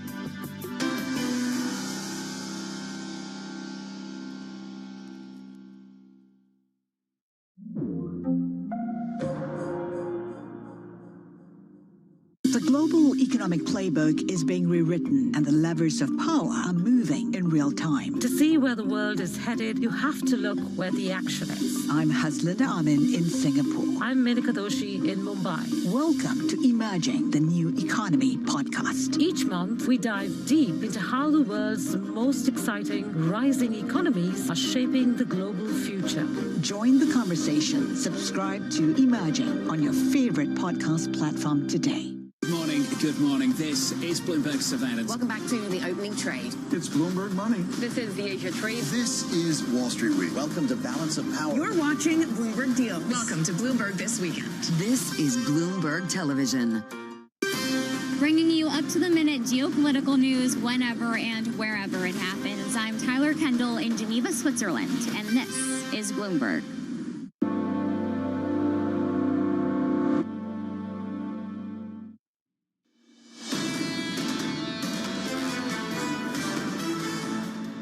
Equities near session lows were down 0.6 on the S&P, down 0.9 on the Nasdaq 100. Some weight to this tape coming off the back of these moves in the bond market. 2s, 10s, 30s. New highs for the year on 2s. New highs for the year on 10s. 469 on 10s, 2s at 433. And crude, this rally is not going away. WTI and Brent, we've seen a move of more than $20 on a month so far. Brent crude close to 99, WTI north of 90. And the surveillance this morning, another shock to the global economy. The inflation situation is extremely complicated. Follow the data. The data will tell us where central banks are going to go. Central bankers think that monetary policy has got much more to do with this than it actually does. Let's not make the mistake of thinking the US is the only central bank that needs to sort out where it stands in the next phase of the global economy and get in the right place. So here's the latest this morning. Soaring energy prices pushing up global bond yields ahead of a busy week of central bank meetings. The latest interest rate decision from the ECB due at 8:15. Darama of HSBC writing the euro would fall further if higher energy prices return and revive Eurozone stagflation. Dara joins us now for more. Dara, good morning. Good to see you. Good morning. An old friend of this programme, sir. Great to have you back in New York. Will you drop the old bit, please? Thanks. Okay, just a friend. Long friend of this show. Long running. All right, I'm not implying anything, Dara. Calm down. 30 minutes away from that ECB rate decision. What are you and the team expected to see? How much hawkish risk has been reintroduced off the back of this crude move? Some, obviously, right? We've seen interest rate markets for the ECB reprice probabilities around interest rate hikes. The problem for an FX grunt like me is if everyone's doing it, like if Bank of England rate expectations go up, Fed expectations, does it become a bit of a wash? And that's why I think we need to start making a distinction between what might be called good hikes and bad hikes. So, at the ECB, what they're facing is a choice. Do we make a bad hike, right? We've got high inflation, weak economic activity. Do we have to hike into that? That's ambiguous for a currency. It's not as straightforward, let's just buy the euro because they're sounding more hawkish, right? Whereas for the Fed, the narrative feels much more like, hey, look, the economy's pretty resilient. Inflation's running a bit hot. Maybe we can tinker at the edges here and hike. It's an insurance hike or however we cast it. But markets won't go running for the hills because they're terrified that we're now tipping into recession. So this I think, is a trade-off the euro faces and sterling to an extent that the dollar simply does not. For the record, I called you an old friend and you called yourself an FX grunt. Yeah, well, there you go. Okay. The ECB has hiked rates already. Was that a bad hike? No, I think it was right for the time. The problem we have here is, I look at our own forecasts as a house, and we have reports out, the good, the bad, and the ugly, where you've just got very different interest rate trajectories based on your assumption, right? And so if you're sat as a policymaker and you say, I assume oil prices are going to be high in 12 months' time, you're going to have a very different rate profile to somebody on your committee who's like, no, I think they're going to revert to pre-war levels. And so, right. So I think it was right for the time. But how do you... I guess what you'd have to do, if you're going to hike, you're going to have to say, we're hiking because at the moment, it looks like inflation trajectories are going to be higher than we anticipated. But if oil prices come down and product prices come down, then we'll be ready to reverse this. So cast it as an insurance tightening, and that gives you the flexibility then to reverse it without, frankly, looking like an idiot, right? And I'm sure that's the nervousness. So you're going to be hiking 1 month, and then 3 months later, you're saying, oh, go away, maybe we should be cutting. And just do it and say, we're responding the same way as everyone else is. So just to make sure that I'm understanding this, you're saying that if the ECB hikes rates, it's a bad hike, and that's probably negative for the euro. And if the Fed hikes rates, it's probably a positive for the dollar, so that's positive for the dollar. So in other words, either way, it's a positive for the dollar. Is the negative scenario, and the only negative scenario for the dollar, if the Fed doesn't take any action whatsoever next week? Yeah, potentially, in the short term. I know there's kind of a double standard here, but I do think you have to think about what is the activity backdrop rather than simply what is the inflation backdrop. And look, the route to independent dollar weakness, I would say, comes more from the US labor market. Do you get some kind of further spontaneous weakening that kind of trips up this economic resilience narrative that I've just painted? And then you have that stagflation story to be dealt with in the US as well. Look, FX markets are generally pretty straightforward. They love interest rate differentials, right? So I'm sure the reflex today, if we get a surprise hike, for example, from the ECB, the market will go out and buy euros. It's then kind of the second round effect of interpreting what that actually means. That's where I think you get a challenge to that initial euro pop, if that's what we get. Whereas I don't think you'd get that reassessment at the Fed. What would it take from the Bank of Japan for you to get interested in yen again? A miracle? I don't know. It's like... It's a long way off, right? They they're just not used to this, right? They've done so long where they've had disinflation as their culture, right, and fighting disinflation. Now you've got inflation. I don't know. When I moved to the US, I drove previously driven on the left-hand side of the road. My wife, when she moved here, refused to drive in America. She says, I'm just not used to it. I'm going to get it wrong. I do wonder if the BOJ is like that. They're suddenly like on the other side of the car and they're like, we've got inflation here. You said they were determined to get to the other side of the road. They were determined until that reality is presented to you, and right? And so they've got it. I don't know. It's going to be very hard to create or to convince the market that the BOJ is going to be kind of a hawkish central bank that will outpace market expectations with rate hikes. That feels unlikely. If you're going to change the yen, it's going to be fiscal policy, it's going to be tax around encouraging Japanese investors to keep their money at home. That kind of changes the yen narrative. BOJ, great, but no. But they need to, but in order for them to be believable, they would have to come out and actually do it. Look, they're going to hike, right? So they can retain their credibility by hiking, but does that hike kind of deliver yen strength? Not unless it materially outpaces market rate expectations. And not just that, outpace ECB, Fed, Bank of England, right? Because they're your other, I mean, the dollar is the world's risk-free asset, and it's a juicy, high-yielding asset. The yen isn't, right? And so that's the battle for the BOJ, to convince people, you know, we're game-changing in terms of our perspective on inflation. I don't see it. In G10 so far this year, you've got the Japanese yen near the bottom of the pack, and you've got the likes of Norway near the top of the pack. What's your favourite in G10 right now? Well, honestly, we quite like the dollar. So, I mean, at its core, our view is we think the ingredients are there for the dollar to rally. So that would be the first message I would emphasize. I think euro is a good avenue to play that against, right? So euro downside, sterling, I think I would add to that list. The ones that might be more resilient would be something like Aussie. But Aussie's struggle is 72.50. And then you kind of think, okay, what gets us like to crack through that level? It's harder to find it. You need that kind of, I guess in a way you would need less inflation, resilient US economic activity, trade flows growing, you know, the normalization Hormuz story. Until we get that, I think it stays capped at about 72.50. Dara, it's good to see you. I missed you, buddy. It's great to have you back.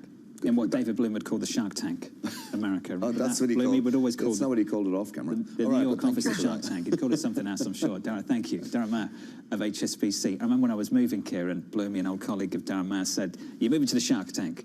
Like, that's what the American office is like. Well, I think there's fairness in that assessment. I also think that, people are just honest and, it's a wild time. I will say this summer has felt like a Shark Tank when it comes to just all the things that have come to bite every single morning. I just remember being David Bloom who announced your move to the US live on Bloomberg TV when he hadn't told any of his colleagues. I hadn't told my colleagues. He went live on TV and just announced the move. So he took the Shark Tank before the show even finished. We're like 5 minutes into the segment. He just looked down the barrel of the camera and announced the move. It's great. He was the shark. I miss Bloomy. That's great. Coming up on the programme, Austin Kwan of Wells Fargo, Pooja Kumra of TD, Sophia Kearney-Lederman of FHN Financial, the third hour of Bloomberg Surveillance, up next.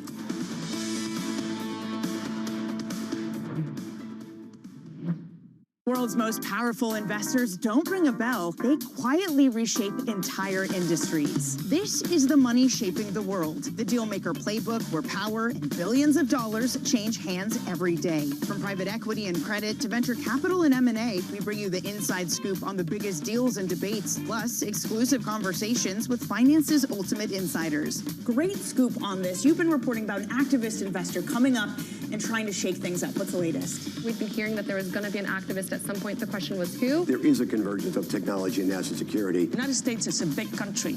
We're playing in the Northeast. That's an economy as big as the United Kingdom. This is a really interesting space to watch.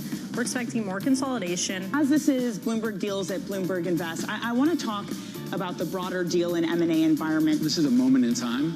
We'll see how long we're here. It's far too early to call. There is an underinvestment in what's going on in private markets because everyone's looking for additional AI cloud capacity, and it's very tough to build. Everybody wants to get things going, and the IPO market is just one symptom of that. It is an early indicator of what we're going to see in the M&A market. Let's go to Scarlett Fu, who's taking a closer look at drone companies. With ongoing conflicts in the Middle East and Ukraine, there's renewed investor appetite for new names in the space. Excellent reporting. I'm Danny Berger, and this is Bloomberg Deals. Every week, only on Bloomberg Television. It's the world's second largest economy with a growing influence in global affairs. Bloomberg The China Show brings you the unmatched expertise you need to keep track of breaking news, in-depth market analysis, and the most influential newsmakers in and around China. We need to do more to engage the market more. We're risk on. I think we caught a little sweet spot. Massive savings right now. It's already a different game. Bloomberg The China Show. Weekdays around the world, right here on Bloomberg. Context changes everything.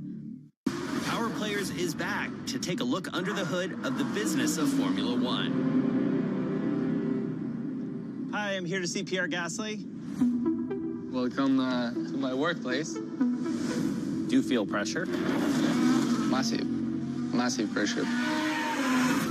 Ferrari is the best example that we can be very proud of the past to look after the future. From the iconic brand setting the standard, Oh boy. can you imagine Ferrari without racing? No, and I say no, no, no. To the newcomers forging ahead. I grew up my whole life racing against the boys. This global phenomenon continues to chart new territory. This was a tennis court 8 days ago. I can't even believe that. And the speed of the business has never moved faster. My career might stop, but I'll still be driving something. Probably very fast. Yeah. This is so exciting!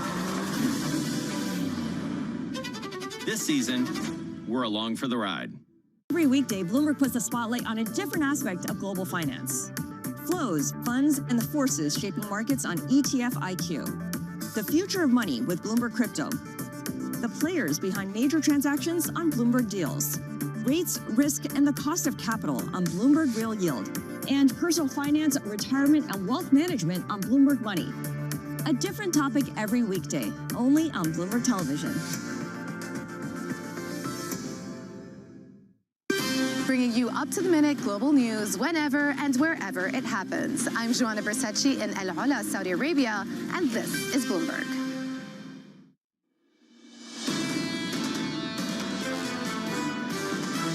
The earnings story has driven this market. Earnings reactions have been all over the place. That bar, again, has become so much more challenging for rewards here. This is a market with a lot of variance. We are actually in the middle of that danger zone. This is Bloomberg Surveillance with Jonathan Farrow, Lisa Abramowitz, and Anne-Marie Hordern. Live from New York City this morning. Good morning, good morning. For our audience worldwide, the third hour of Bloomberg Surveillance starts right now with equity futures negative by 0.5% on the S&P. On the NASDAQ, we're down by 0.8 on the Russell, by 0.4. In the bond market, yields up, bonds down, yields elevated, 433 on twos. New highs for the year, up 3 basis points on a session, up 4 on 10s, very close to 470 off the back of this. In the commodity market, these moves in crude up by more than 4%, closing in on 5. Having a look at 99 on Brent crude. WTI at 90. We have a new front for this war in the Middle East. It is the Red Sea with the Houthis getting involved, and suddenly the overflow aspect, the sort of relief valve, is called into question, leading to an escalation, at least in oil prices, as well as the conflict in the Middle East. All of this taking away any of the gains that we saw post-CPI, post-PPI, this thought maybe we're heading back to disinflation. Suddenly, with oil prices up 30% since July 10th, when the reignition of the conflict began, suddenly it doesn't look so likely, and maybe the inflationary input is once again accelerating. Rapidan Energy is out with a report this morning. We always have them on the program. They said the Hormuz disruptions will be deeper and more persistent than we previously expected, materially tightening global oil balance through 2027. And all of this is highlighting because the Houthis are getting involved now. This creates not just one, but now 2 choke points. So any of that crude that was able to leave Saudi Arabia for weeks, and that was really helping the oil market, well, they're going to have to think twice before they decide to go over the Bab el-Mandeb Strait if the Houthis are now starting to fly drones or speedboats, etc. So now there's a different calculus. And while there's a different calculus, as you guys have both been saying, we are lowering our level in terms of inventories. We're living towards the bottom of the edge of inventory. So there's no cushion. We're losing our cushion, and prices are just going to go up. Next up, an ECB decision. They've got to reflect on this. 8:15 Eastern Time. The decision 30 minutes later, the news conference. You can imagine the meeting in Frankfurt, Germany. This is happening in real time, these developments. They're sitting there on Bloomberg Anywhere in the meeting. No doubt the guards speaking. They're drifting away a little bit, looking at their phones. I'm not suggesting they do that. But they're looking at the price of crude and they're wondering, you know what? What is the call today off the back of this? I actually think this is going to be a really interesting meeting because until a couple weeks ago, it was going to be just a snoozer, and you were going to end up with them on hold and maybe hiking one more time this year and then forget about it. Suddenly, we've got 2 rate hikes getting priced into the year for the ECB, and we've had some pretty hawkish rhetoric. If they don't move, what happens to the euro? Watch out, yen. Maybe you'll have some competition. If they do, what does that signal for the euro? Watch out, everybody else, because ultimately, it is the wrong kind of hike, as we were just hearing about, given the fact that ultimately it will constrict growth in their overall economy. They face a very difficult choice. Up to you, Federal Reserve, next week. 30 basis point move on a German 2-year so far this month. $30 move almost on crude so far this month. That's a big change in some 3 weeks. A major change. Just last week we were talking about softer CPI, softer PPI, and the Fed doing nothing. A week later the story's changed all over again. Going into the Fed a week away. Coming up this hour, we'll catch up with Oh-Seung Kwon of Wells Fargo as investors face down big spending plans. Pooja Kumar of TD on higher oil prices fueling hawkish risk at the ECB. And Sophia Kearney-Lederman of FHN Financial with bond yields hitting new highs for the year. We begin this hour with stocks pulling back as Alphabet's massive spending plans overshadow otherwise solid earnings. Oh-Seung Kwon of Wells Fargo writing hyperscaler EPS will once again be the focus of this EPS season, although the key focus will be on CapEx. Monetization will be just as important. Oh-Seung joins us now for more. Oh-Seung, good morning, good to see you. Still reflecting on Alphabet, trying to work out, have we got a CapEx issue, just a positioning problem in the market? How do you see things this morning? Yeah, so, CapEx went up, so that's a positive for semis. I think what's equally important, or if not more, is the ROI of the CapEx. And the reason why I say that is because everyone sort of knows now that CapEx is going higher. Our analysts actually just raised their CapEx outlook for 2027 to $1.1 trillion from the big 4 companies. And that's about 25% above where consensus is. So I think the path for CapEx is going higher. I think going forward is going to be the sustainability of this CapEx cycle, which requires the ROI of those investments, especially when, because of the supply chain issues, costs are going higher for those investments. So they're going to have to be able to pass it through to the customer. And I think there are still some question mark around that. Well, let's get into that. How are you gauging what is and what isn't sufficient ROI? So if you look at the cloud revenue growth at Alphabet, it was pretty tremendous. If you look at the backlog, it's growing. What more do you need?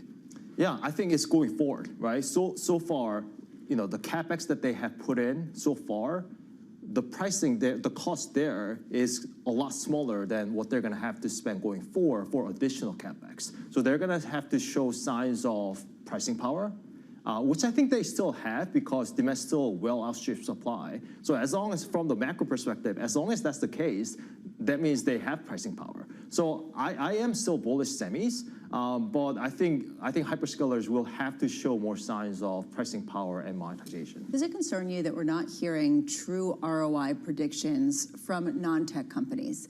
That, for example, you're hearing about how they are using AI to get more efficient, to be more competitive, but you aren't hearing them explain how exactly it's making them more profitable. Does that make it difficult for them to justify some of the bills that they're getting from the hyperscalers? Does that give you pause? Yeah, so there was the concern around token maxing and token cost rising, and to justify the ROI from the user's perspective.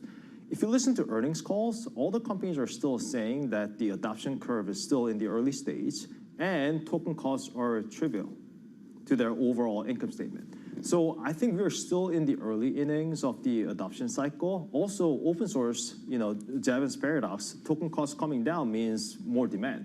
And there were some concerns before the Chinese open source model came out last week.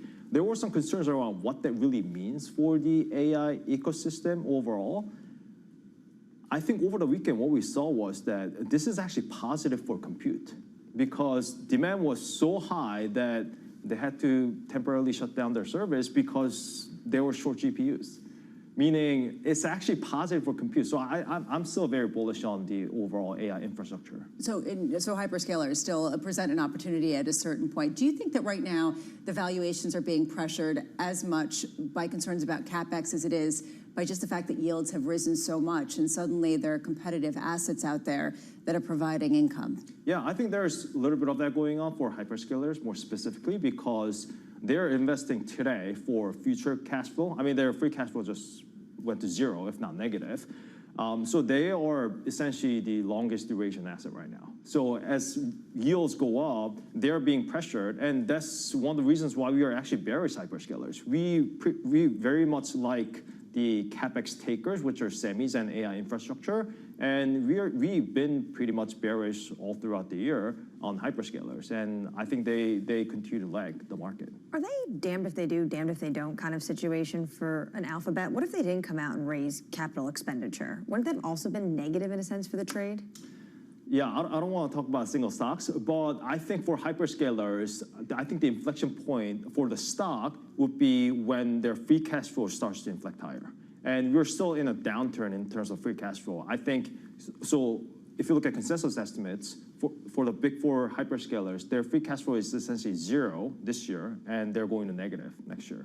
So when that starts to inflect, I think that's going to be the inflection point for those stocks, and we don't really see the line of sight for that to happen anytime soon. So that's one of the reasons why we still like semis or hyperscalers. As you look at equities overall, does $100 crude start to make you nervous?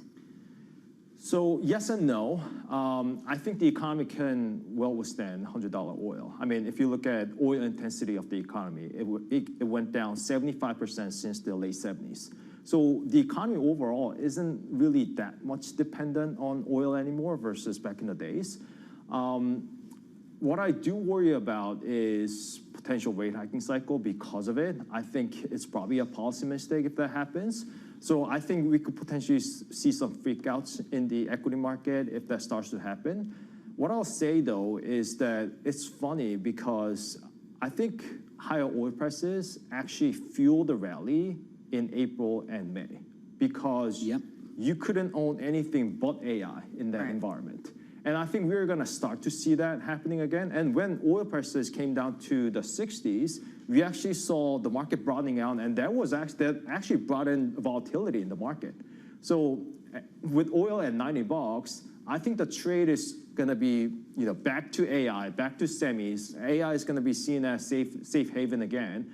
I actually think that's pretty bullish for the S&P 500. You might have seen that in the last few days. Usung, it's good to see you. Thank you, sir. Usung Kwon there of Wells Fargo. The last few days, though, it didn't have the index. The index this morning down again by 0.6 on the S&P. Let's get you an update on news worldwide with your Bloomberg brief. Vonnie Quinn has more. Hey, Vonnie. Hey, John. Iran-backed Houthis opening a new front in the Iran war, targeting 2 Saudi Arabian oil tankers in the Red Sea. The attack coming after the U.S. carried out a 12th straight night of attacks on Iran's military sites. The White House is accusing China's moonshot of improperly using U.S. AI models and NVIDIA chips to create the Kimi K3 system. The U.S. is considering sanctions against Chinese firms, which could affect Moonshot's plans to raise capital and move towards an IPO. Google says it holds $94 billion in SpaceX shares at their current worth following the IPO of Elon Musk's company. Google was an early investor in SpaceX, which has helped boost its profit in recent quarters as its value increased.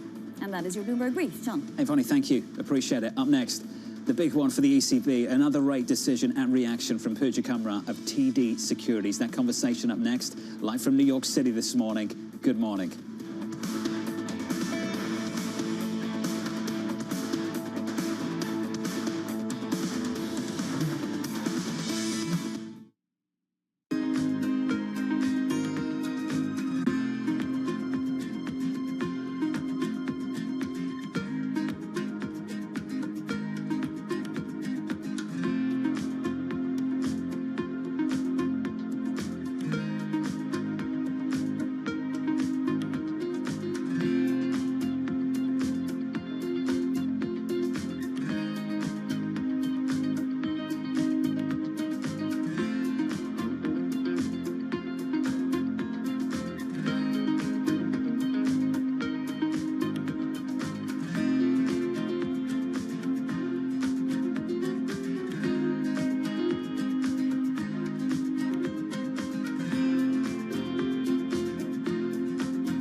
The countdown is on, Everything you need to get the edge at the end of the market day. Get ahead of tomorrow's trading with The Close. Weekdays on Bloomberg. Context changes everything. Technology is embedded in every aspect of our lives, and that revolution is playing out in real time. From finance to defense tech, AI to entertainment, from the road to the stars. Bloomberg is bringing you the stories of companies and people that are pushing tech to new frontiers, and the politics reshaping global tech markets. I'm Ed Ludlow, live in San Francisco, and this is Bloomberg Tech. Every weekday, only on Bloomberg Television. When news breaks, a redhead across the Bloomberg terminal. Bloomberg has you covered. Trump's global tariffs are struck down by the U.S. Supreme Court. For all the context and clarity you need. There's going to be now tons of tariff headlines until midterm elections. Hear it first on Bloomberg.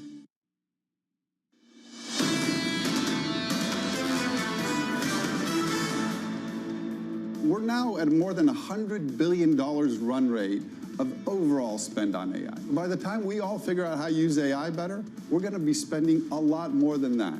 So we are getting good returns, but clearly having negative cash flow for all these phenomenal businesses is something that should give us pause. That was Gil Luria of D.A. Davidson, and that was Bramo's focus earlier on this morning, weighing on this stock. Their stock is down, Alphabet, of course, by 5 to 6%, around 4 to 5% on that stock so far this morning. Tesla down by 5 to 6 through the last several hours. Equities negative, we're down by 0.6 on the S&P. On the Nasdaq, we're down by 0.9. In the bond market, yields elevated near the highs of the year across the curve, at the highs on a 2-year, 433, off the back of this move in crude. Crude up by some 4 to 5%, 5% plus on Brent, a 99 handle, so close to crossing 100, just 30 seconds away from an ECB rate decision. Yeah, just really amping up the pressure on a European central bank singularly focused on inflation. Just remember back that long time ago on July 10th when we were 30% lower than where we are right now. Massive turnaround. Remember, the ECB is a 3-part story.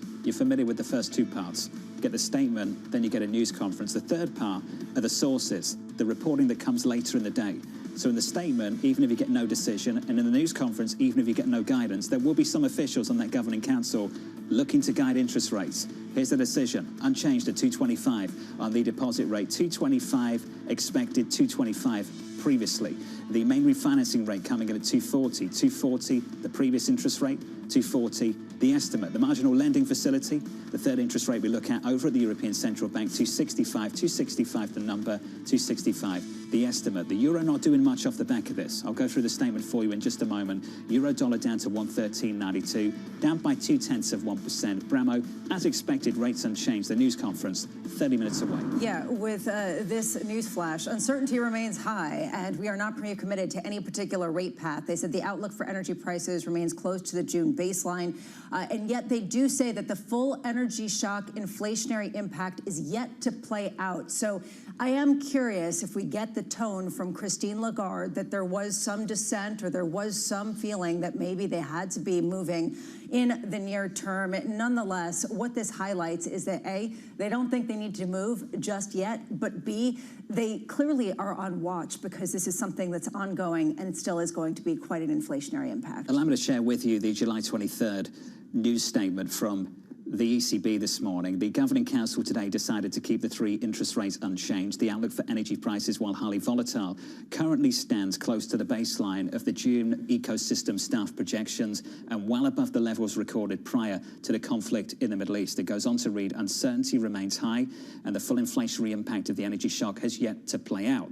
The Governing Council is therefore closely monitoring the intensity and duration of the shock, as well as its indirect and second-round effects. The Governing Council is committed to setting monetary policy to ensure the inflation stabilizes at its 2% target in the medium term. The second paragraph reads as follows. With today's decision, the Governing Council remains well-positioned to navigate the uncertainty caused by the conflict.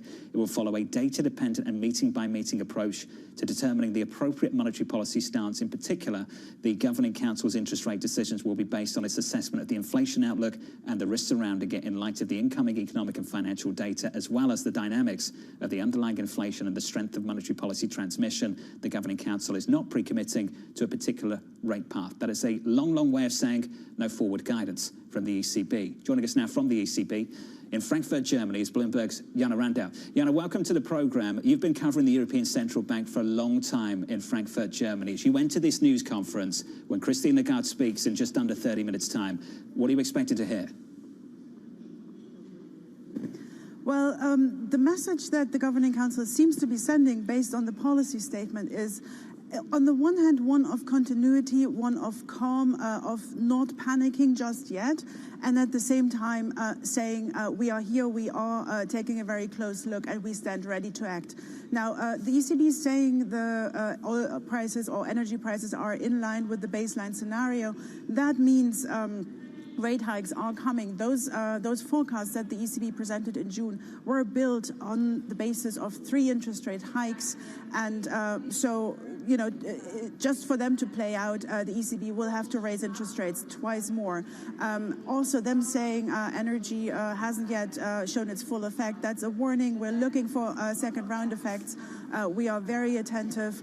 That also points to, you know, another interest rate increase very, very soon. I'm not sure that Lagarde is ready to commit on a particular timeline to September, which is, of course, the next meeting. But for sure, she will sound alert. She will signal that more tightening is in the pipeline without sounding too much, you know, panicky, if you want, in light of what we've seen in the Middle East in the recent days. One of the questions, Jana, that's typically asked at a news conference of the ECB is, was the decision unanimous? And we get some kind of insight into whether there was any real dissent across the Governing Council. Jana, before you came on, I called this a 3-part act. You get the statement, the news conference, and then the other act is the act that you and the team are responsible for. The sources on the Governing Council that want to be heard, because some of them want rate hikes now, and they don't want to wait. Do you expect to see that a little bit later on? Not so much, because in the run-up to the meeting, those people that were kind of on the fence saying we should keep our option open, before the meeting, before the quiet period started, came around saying policy is appropriate for now. And that, of course, is language, a signal that they weren't really looking to a hike this month. Had they, you know, had one been put on the table, maybe some people would have said, fine, yes, we're backing it. But it didn't sound to me, talking to people before going into the meeting, that there was anybody who really actively was pushing for one. Now, come September, that's a different story, but with risks to the inflation outlook clearly on the upside now because of energy, that should also be not too much of a discussion. Jana, thank you. Appreciate you jumping on before you get into that news conference. Jana Randau there of Bloomberg in Frankfurt, Germany. As we're having this conversation, this crosses from the President of the United States, this statement. And just remember, in many ways, this move in crude is a major part of the conversation at the ECB this morning. Here's the statement from the President of the United States. A year ago, the United States of America attacked very powerfully the Houthis for their interference with commerce and trade by shooting at ships. Since that time, and during our conflict with Iran, they've acted very responsibly. Unfortunately, they're starting up again, shooting at 2 Saudi Arabian ships last night. Please let this post serve to represent that if they do this again, the US will hold Iran responsible in that the Houthis are a surrogate and or a proxy of Iran. And major military punishment will be inflicted upon Iran and, of course, the Houthis themselves, who I'm very disappointed with, and that they have until now acted very professionally and smart. The President of the United States. So it's a warning from the president about the attacks that took place in the Red Sea on these Saudi vessels. But he's not announcing the attack happening now. He says if it happens again. So right now there is no response to the fact that the Houthis went after these Saudi ships, which begs the questions, are the Saudis going to respond unilaterally? Or potentially are the Houthis and the Iranians going to test the president again in the Red Sea? And then potentially then could we see a response? Do I feel sorry for central bankers? Not typically, but this morning maybe. This is a difficult one for these central bankers setting policy with this backdrop. Pooja Kumar of TD Securities joins us now for more. Pooja, welcome to the program. What do you do if you're the ECB? What do you do, for that matter, if you're the Federal Reserve and this is the backdrop you've got to set policy for? I think, as the statement said, they are not pre-committing. And especially when it comes to ECB, I think those meetings have always come with lots of tweets from Trump. If you remember, in June meeting, we had ceasefire announced while Lagarde was sounding all hawkish about their framework. So they don't want to pre-commit, and that was the key guidance we got here. I think, like all central banks, even ECB has given up forward rate guidance. I know we talk about only WASH giving up forward rate guidance, but they're also working on a framework guidance. And as we just discussed, that as a part of the framework guidance, ECB needs to put in like 1 or 2 more hikes. And I think that's very much priced by the market right now. So I don't feel that we need to react overly or ECB needs to sound overly hawkish given the financial tightening is already happening before Lagarde is giving us her perspective. So what would it actually accomplish, Pooja, if they were to hike rates 2 more times later this year, based on the fact that you are seeing long-term yields continue to climb, and that ultimately people have a pretty negative view of the overall economy just broadly? As far as ECB is concerned, inflation is the primarily goal, and I think that is something that is already fed into the system, and that's one reason why our long-term inflation is still very well anchored as compared to UK, right? So I think that is clear by market. Also, when it comes to rates, when it comes to ECB, they still consider 2.5 as their neutral. So we are not in restrictive territory right now. So I think that's where ECB feels that the economy can still fend this hike if they have to. And even if you look at the growth so far, it has been pretty much firm. I won't say we are growing like 2 to 3%, but I don't think that the inflation is hitting the growth dynamics that much, primarily because real wages are not hit as the way they were in 2022. Is it problematic for you that we're now in the era of no forward guidance from central banks around the world, where essentially every meeting could be live and it's really hard to know? As you mentioned, we will look at what is the sources news, which is now going to be key. If you don't have framework, we don't have forward rate guidance, we cannot pre-commit to a path. It's all about the sources news that we will be looking forward to. But yes, it's a tricky situation for central banks because all the hard data is backward-looking. Now, even the surveys which we once considered forward-looking are also backward-looking because they cannot keep up with the tweets that we get on the crisis. So they are in a tough place, and it's a global situation right now. Do you think Eurozone inflation is peak, Pooja? Would you go as far as saying that? I would have 2 weeks back, but now there is still a bit of concern, and I think the concern is more because you can see the impact of oil also on natural gas, and I think that's where ECB will be more cautious because natural gas is the second source of big energy in Europe, and 90% of it is still imported. So I think that will be something that ECB will need to watch more carefully. Pooja, appreciate your time. Thanks for jumping on. Pooja Kumar there, TD Securities, reacting to that ECB interest rate decision 2-3 weeks ago. Different story. Isabel Schnabel on the ECB, on the executive board, at the time, even when crude was back into, let's say, the high 60s on WTI and the low 70s on Brent, she was still making the point that this crisis is not over. That was her argument going into this one. So let's see if she actually did dissent. That's what I'm looking for, to see how many people and what their argument was. Meanwhile, talking about natural gas, the highs going back to 2022 and the stockpiles among the lowest since 2002 heading into the winter. You usually find that out from the ECB later on in the day. Yes, they like pick a publication. Sources say. Sources say, right? Isabel Schnabel. In the coming meeting, that maybe we would be voting for interest rate hikes. Not leaking that. Up next, we'll get you some data, some breaking news, jobless claims that typically come in around 215 to 220. We'll see. That drops next.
morning. This is Bloomberg Daybreak Europe. I'm Lizzie Burden in London, and these are the stories that set your agenda. Taking you from the U.S. market's close to the overnight session in Asia, we'll walk you through what you need to know to kickstart Europe's trading day.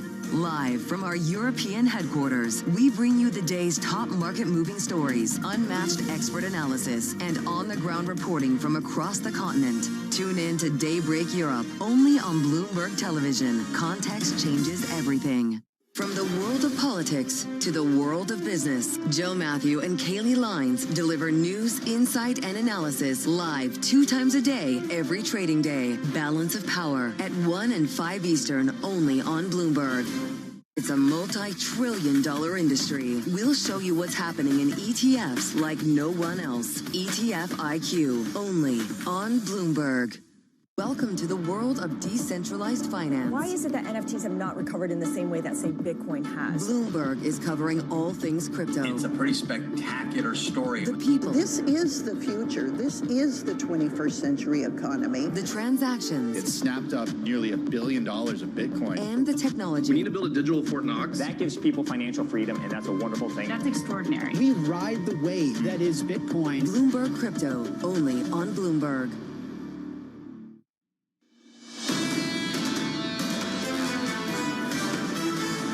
Tech earnings failing to spark a rally in this equity market. We are negative across the board on the S&P 500, down by about 0.8% now. Session lows down by 1% and change on the Nasdaq 100. The bond market's not helping. Neither is the commodity market. Check out the moves that we're seeing right now in yields. 2s, 10s, and 30s, highs of the year. 434 on 2s. 10s breaking into 470 just moments ago at 5 basis points. 30s approaching 520, up 4 basis points, and claims with a big downside surprise. Mike McKee has more. Good morning, Mike. Good morning, John. You're right. It's a big downside surprise. 187,000 jobless claims filed for last week. I'll have to take a look at what the historical is on that, but it's very close to an all-time low. Continuing claims, 1,796,000. That's down from 1,798,000. Not a big change, but it does suggest that the labor market is still in good shape. And really what we're seeing here, John, is more about what's not happening. The economy is not slowing down. The labor market is not getting weak. And we are seeing almost $100 oil now, which is raising the odds for the Fed next week. Still a long shot, but over 35% chance now that the Fed might raise interest rates next week as traders begin to price in the idea of $100 oil. We're almost there. 2-year note yield and the 10-year are both at the highest since the beginning of 2025, not just this year. So the market's getting ready for something. We'll see if they get it. Mike McKee, I'm reminded of Beth Hammack, Cleveland Fed president, her comments going into the quiet period. There is no conflict in our mandate. Inflation is too high. The labor market is right around my level of maximum employment. I'm not here to suggest that anyone on that committee would use one jobless claims print, Mike, to make the argument to hike interest rates. But you have to wonder, Mike, who is going to be voting for an interest rate hike a week away? And is it Hammack, just Hammack, or has she got some company? Oh, she's got company because Lori Logan would be on the same boat. And Neil Kashkari had said that if the gasoline prices and oil prices kept going up, he might be interested in a rate move. So he might be one of the voters who gets on board as well. And we've got some governors, Chris Waller, who was concerned about the future direction of rates.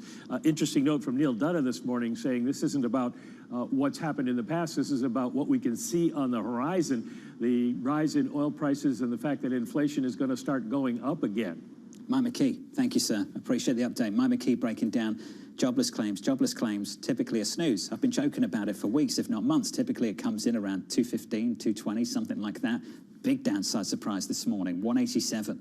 That is the lowest going back to 1969. So we're talking about historically low levels of jobless claims, even with a much bigger population. So you have to wonder, does this, and I know one initial jobless claims number does not change the scenario, but where is the mandate on the other side that would indicate they should remain on hold, given what we're seeing in the bond market, given what we're seeing with respect to earnings, and given what we just saw with the labor market? Well, let's start with the market. Let's talk about financial markets. We've been saying all week that crude is in the driving seat. The bond market just took over. Equities breaking down to session lows, down by 0.8%, and yields breaking out to session highs, new highs for the year. You bring up the curve, 2s, 10s, and 30s, and I said this earlier on about crude. If you've been away for a couple of weeks, we were somewhere else in crude. We were $20, $30 lower on Brent and WTI. If you look at where we are now on yields, new highs for the year breaking through 430. After CPI and PPI, many people thought we might have seen the back of 420 on 2s. Nuh-uh. We just broke through those levels and some. We completely have erased any kind of disinflationary gains that we saw in markets post-PPI and CPI. Question now is, what's driving it? Is it inflation expectations? When you take a look at inflation expectations, unclear, because it actually you haven't seen that big of an increase, at least in longer-term inflation expectations. The cost of borrowing money, however, continues to rise, and this is what people are watching. At what point does that impede the economy, or can you see an increase in yields with an economy that continues to chug along like we've seen, simply because this is a different paradigm, less interest rate sensitive, and frankly one with a lot of heat under it? Yields still climbing. Here's the take from Sophia Kearney-Lederman of FHN Financial, writing, "We think the Fed will be on hold for the remainder of this year and through the first half of next year. That being said, there is more likelihood of a hike than a cut." Sophia joins us now for more. Sophia, good morning. Good to see you. Good morning. Thanks for dropping by. me. Thanks for being here. What's the argument for a hold given this backdrop right now? You know, I think the big thing is, one, you guys just hit on it. Things are changing very rapidly, right? A week and a half ago after CPI, PPI is maybe a different picture than where we are now with WTI crude at 90 and Brent almost at 100. But that being said, you know, the Fed is working off the data they have. And we did just get that better than expected June inflation data. So I think that this meeting puts them on a hold. That being said, right, more likelihood of a hike than a cut without a doubt this year. And I think the really big risk is, where do we go from here with what we've seen in oil, with what we see in expectations? And from what we have, you know, we know there are several people on the Fed, Lori Logan, Beth Hammack, Neil Kashkari, that dissented only a couple of months ago because they really were worried about inflation, and now there's more upside inflation risk. CPI, PPI of the last week, why is that a source of comfort for you? Well, you know, I wouldn't say it's a source of comfort. I do think we cheer one good data report, right? We just got the jobless claims number, super low. But we also have to remember it's 1 month. And it was 1 month that was so good that in the context of inflation, you have to go, that's just 1 month. I think part of it is a reaction to firms are a lot quicker to change prices right now, right? We had oil come down, and we saw the immediate reaction, not just in energy prices, but also in different core inflation, right? Core was the big surprise. We saw that core inflation that was flat that actually came down to 2.6%. And so the other way you think about it is, now it's going the other direction. Are firms going to be equally as fast to pass along price increases from fuel again? So I think we have to put that in the context of it's 1 month, but I do think it sends the Fed into the meeting next week on that sort of wait and see more than ready to take action. Do yields at this level start to impede economic activity in the U.S.? You know, I don't think just yet, because again, I think we're in this very volatile period, but I think the longer we're here, maybe. That being said, you just mentioned it. We have seen a less interest rate sensitive economy, right? Even in the last couple of years when, you know, the Fed tightened rapidly, we keep joking this word resilient, this remarkably resilient economy. And we've continued to see that growth. So I think it depends on how long we see yields at these high levels. Because the big thing is, we've been in a very volatile period, right? If you look at the evolution of the yield curve over just this last 6 months, we've been high and low, largely high since the war in Iran began, but we're seeing a lot of movement, and I think we have to see a sustained hold at these high levels. If it's a more volatile market and it's a more volatile world, does it make sense for Fed policy to be more volatile as well, in terms of not just forward guidance or the lack thereof, but also for them to be able to kick up rates 1 month and then take them down another month? Yeah, I think that might be where we're headed, right? With that lack of forward guidance, lack of commitment to a path forward. They want to be nimble.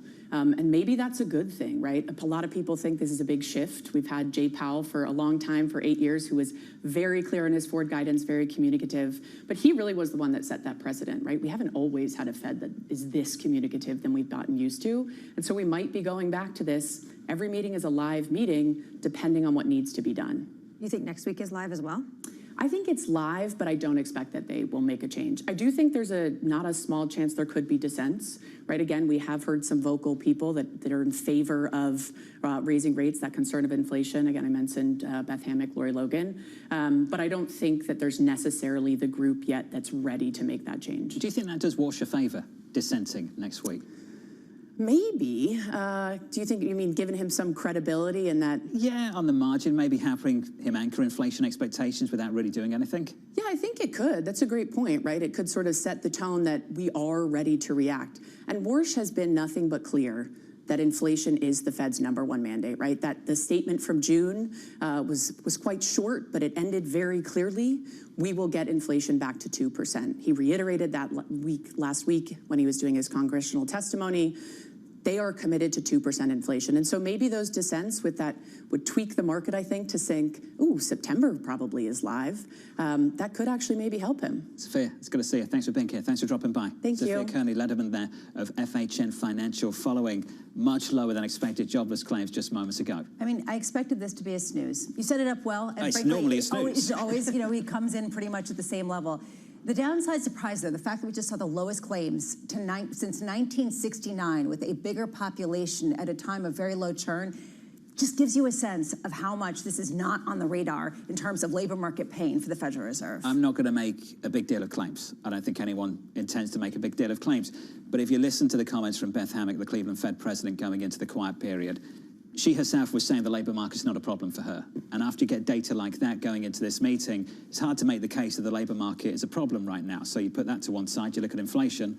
It's easier to make the case that inflation's a problem right now, which is why the hawks are making a lot more noise. You know, I'm going to say, actually, this initial claims is a big deal. And not just because it's a superlative kind of number, but because it comes with all of the other data points that point in the same direction. And this is just confirmation that it's only accelerating with the earnings that we're also getting from a lot of corporations. I want to pick up on that last point also as well. Jonathan, you brought up about, does this do Kevin Warsh a favor if there are individuals that dissent next week, not only potentially to anchor inflation expectations, but if the Fed is forced to cut, maybe as Sophia says in September before the midterm election, he sort of has coverage now and cover with the Treasury Secretary and the President as to why the Federal Reserve was maybe pushed into hiking. He said, look, I already had dissent months ago, and I was able to fend them off. September hike from the Federal Reserve on the table. That'll be part of the conversation. It will be for the ECB as well. This note just dropping from Deutsche Bank moments ago from Mark Wall.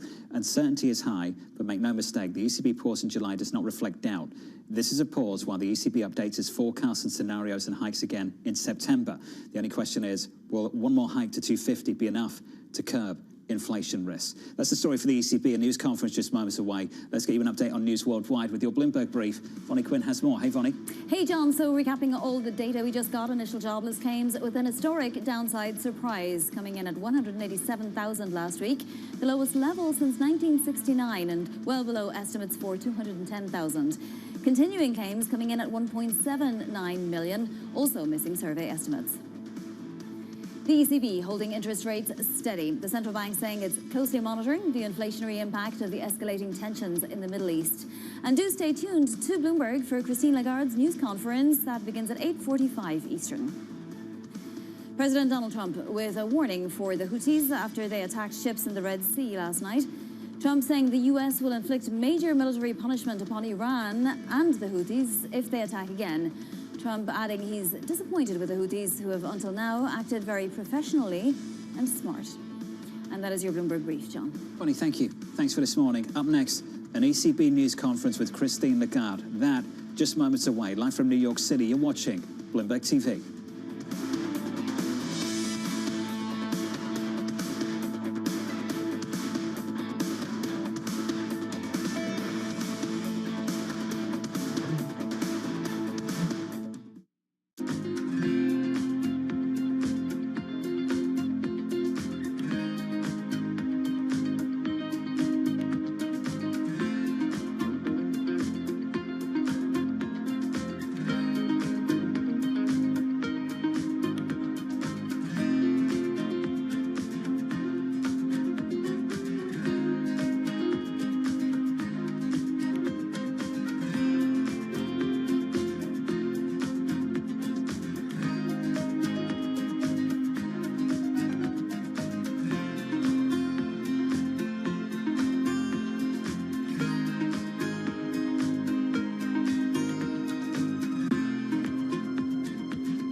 Western countries, all of them are cutting funding to Africa. And some of these programs were supported by funding coming from Western countries, like for human resources, for testing, for transportation of samples. And suddenly, African countries have to think how to fund money and to cover this gap.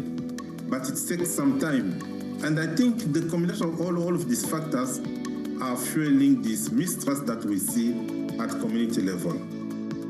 We value the support we got and we are still getting from the US. And we think that if we continue to work together, and there is no reason for the US not to work with Africa CDC, Africa CDC is the leader in terms of public health in Africa.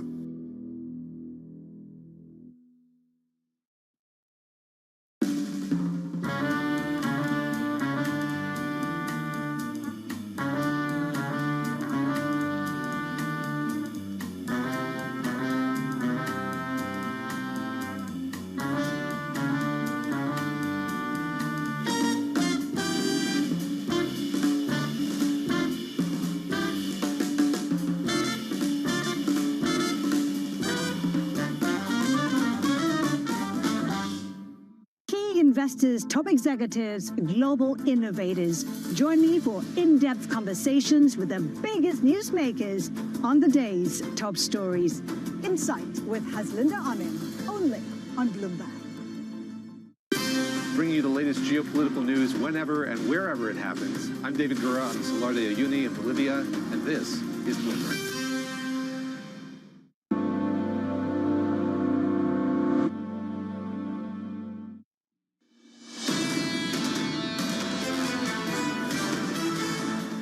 Markets are being very efficient in terms of taking down some of these more technology company prices. This isn't, to me, an alarm bell. It's just a natural progression of the earnings cycle. All of these other sectors are holding up, and they're making up for some of the losses that we're seeing in the technology sector. Jim Caron and Morgan Stanley Investment Management on the tech earnings so far this morning. Tech very much in focus, but this is where your morning begins and ends so far. Crude, the energy market. We are approaching $100 a barrel. Just few tenths away of 1% from $100 and triple digits on Brent. 99.60. With that move in crude, this move in bonds, yields higher across the curve, 2s, 10s, and 30s. 2s, we've gone through 420. We've gone through 430, and now we're having a little look at 440 of 6 basis points on a session at the front end of the curve. We just broke 470 in the last hour on 10s, and 30s having a look at 520. With yields breaking out, equities are breaking down. Equity futures on the S&P on the NASDAQ this morning. We're down by almost 1% on the S&P. On the NASDAQ, Bramo down by 1.3. Yeah, we're starting to see the point at which yields are really biting into risk appetite. Interesting to see that technology is taking the hit most significantly after earnings that came in better than expected, at least on a lot of the headline numbers for Alphabet. But ultimately, what we're looking at is a supply-side shock hitting an economy that can withstand it. So this is a reason why people are saying that ultimately these yields can persist. They're not getting the bid into them that they might have previously gotten at these levels. Heading into this news conference with Christine Lagarde with the euro at session lows at 113.78. The euro negative by 1/3 of 1%. Bond yields in Germany in focus. The 2-year at the start of the month. The 2-year in Germany was around 250, and now right now it's around 290. We have had a move of more than 30 basis points at the front end of the German curve coming into this ECB meeting. Now, they haven't hiked interest rates today like they did last time, but the conversation's not going away, and the hawkish risk has been reintroduced off the back of this move in the oil market. Yeah, and Mark Wall from Deutsche Bank are really nailing it. The question is, are they going to raise 2 more times this year, or are they just going to raise rates once? Initially, before the renewed tensions in the Middle East, you saw 1 rate hike being priced into the ECB. Now you're solidly with 2, with September very much a live meeting. I'm reminded by a viewer to remember what Jeff Curry told all of us months ago. Buckle up and get long. And it feels like we're at that moment now, especially since, and he said recently, we're no longer living with oil glut. We are living on inventories right now and the reserves. And at the same time, you have 2 choke points now having massive issues in the Middle East. It's different this time around. A few months ago, we had a big cushion and only 1 choke point. Now, to your point, we've got 2 and a much smaller cushion.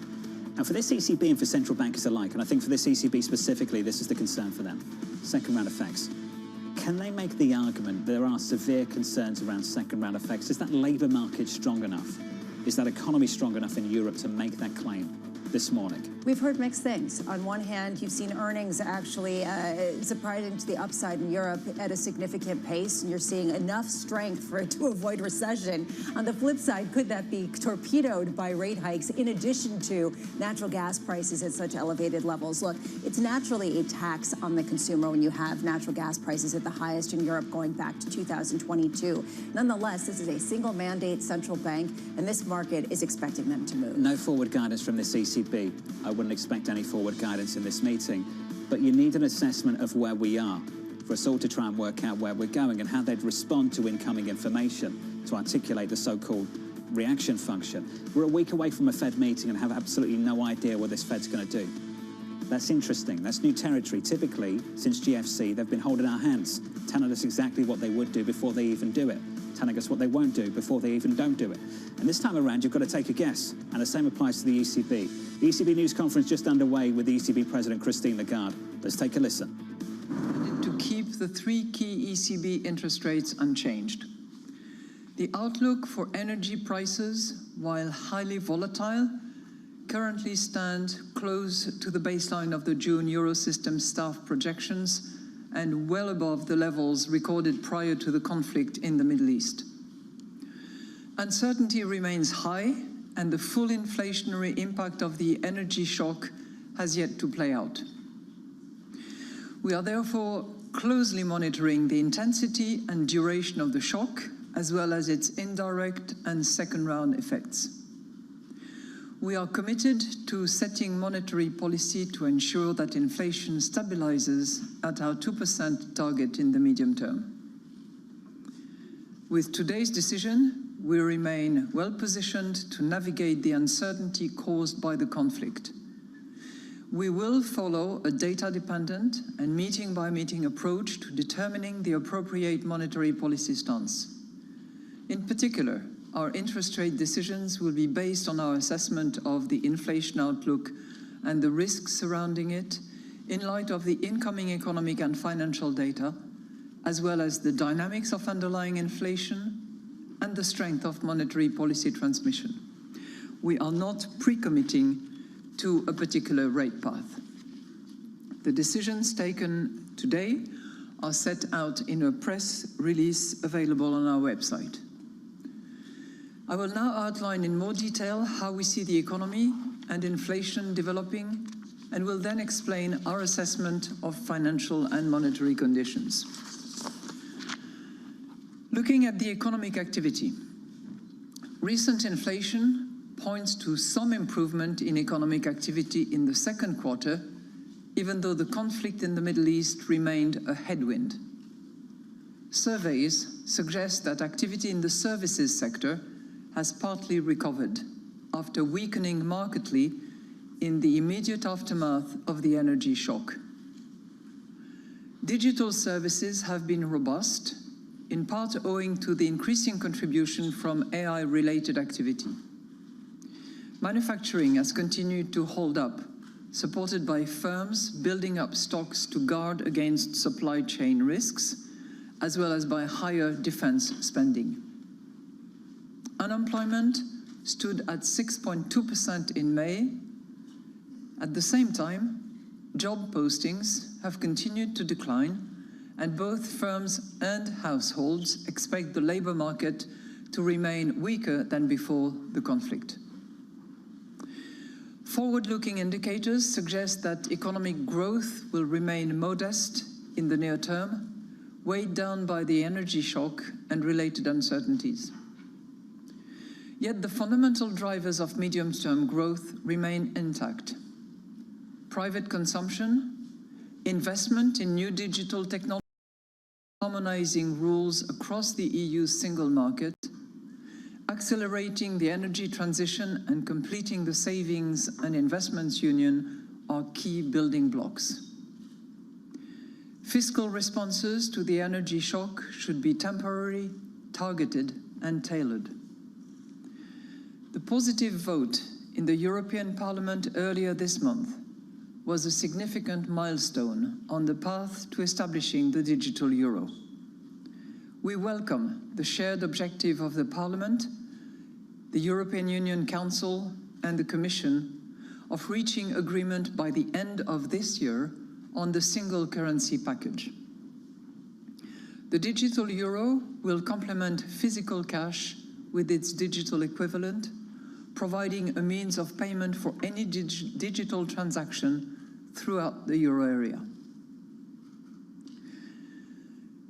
Let me now turn to inflation. So inflation declined to 2.8% in June from 3.2% in May. Energy price inflation declined to 8.5% after 10.8% in May, while food price inflation fell from 1.9% to 1.5%. Inflation excluding energy and food eased to 2.4% from 2.6% in May, with goods inflation decreasing from 0.9% to 0.7%, and services inflation from 3.5% to 3.2%. The energy shock continues to feed into higher prices. It is becoming more expensive for firms to source inputs, and they therefore expect to put up their selling prices. While developments in underlying inflation have remained contained, the full effect of the energy shock have yet to play out. The ECB's wage tracker and surveys on wage expectations continue to indicate moderate wage growth over the coming quarters. Rising labor productivity has also helped contain growth in unit labor costs. Inflation expectations over shorter horizons remain at elevated levels. Most measures of longer-term inflation expectations stand at around 2%, supporting the stabilization of inflation around target in the medium term. While energy price inflation declined in June, its rise since the start of the conflict and its impact on food, goods and services price inflation is likely to keep inflation well above target into the first half of 2027. Inflation should then decline as energy prices are expected to fall and other prices should rise more slowly. However, the conflict remains a major source of uncertainty. We are therefore closely monitoring the size and persistence of the energy price increase and how it feeds through to price and wage setting, inflation expectations, and the overall economic dynamics. The risks to the growth outlook are to the downside.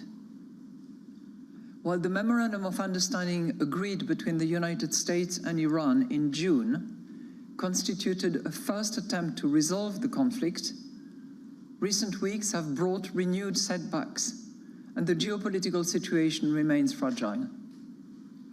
Renewed disruption of energy supplies could increase energy prices further and for longer than currently expected. This would weigh on real incomes, spending, and investment.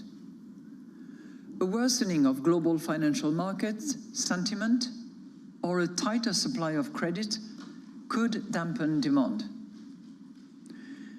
Additional frictions in international trade could also further disrupt supply chains, reduce exports, and weaken consumption and investment.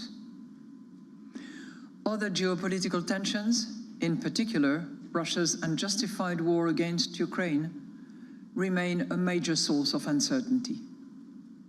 By contrast, growth could turn out to be higher if the economy and energy markets were to adapt more quickly than expected to the disruption caused by the conflict in the Middle East, or if the conflict was resolved sustainably.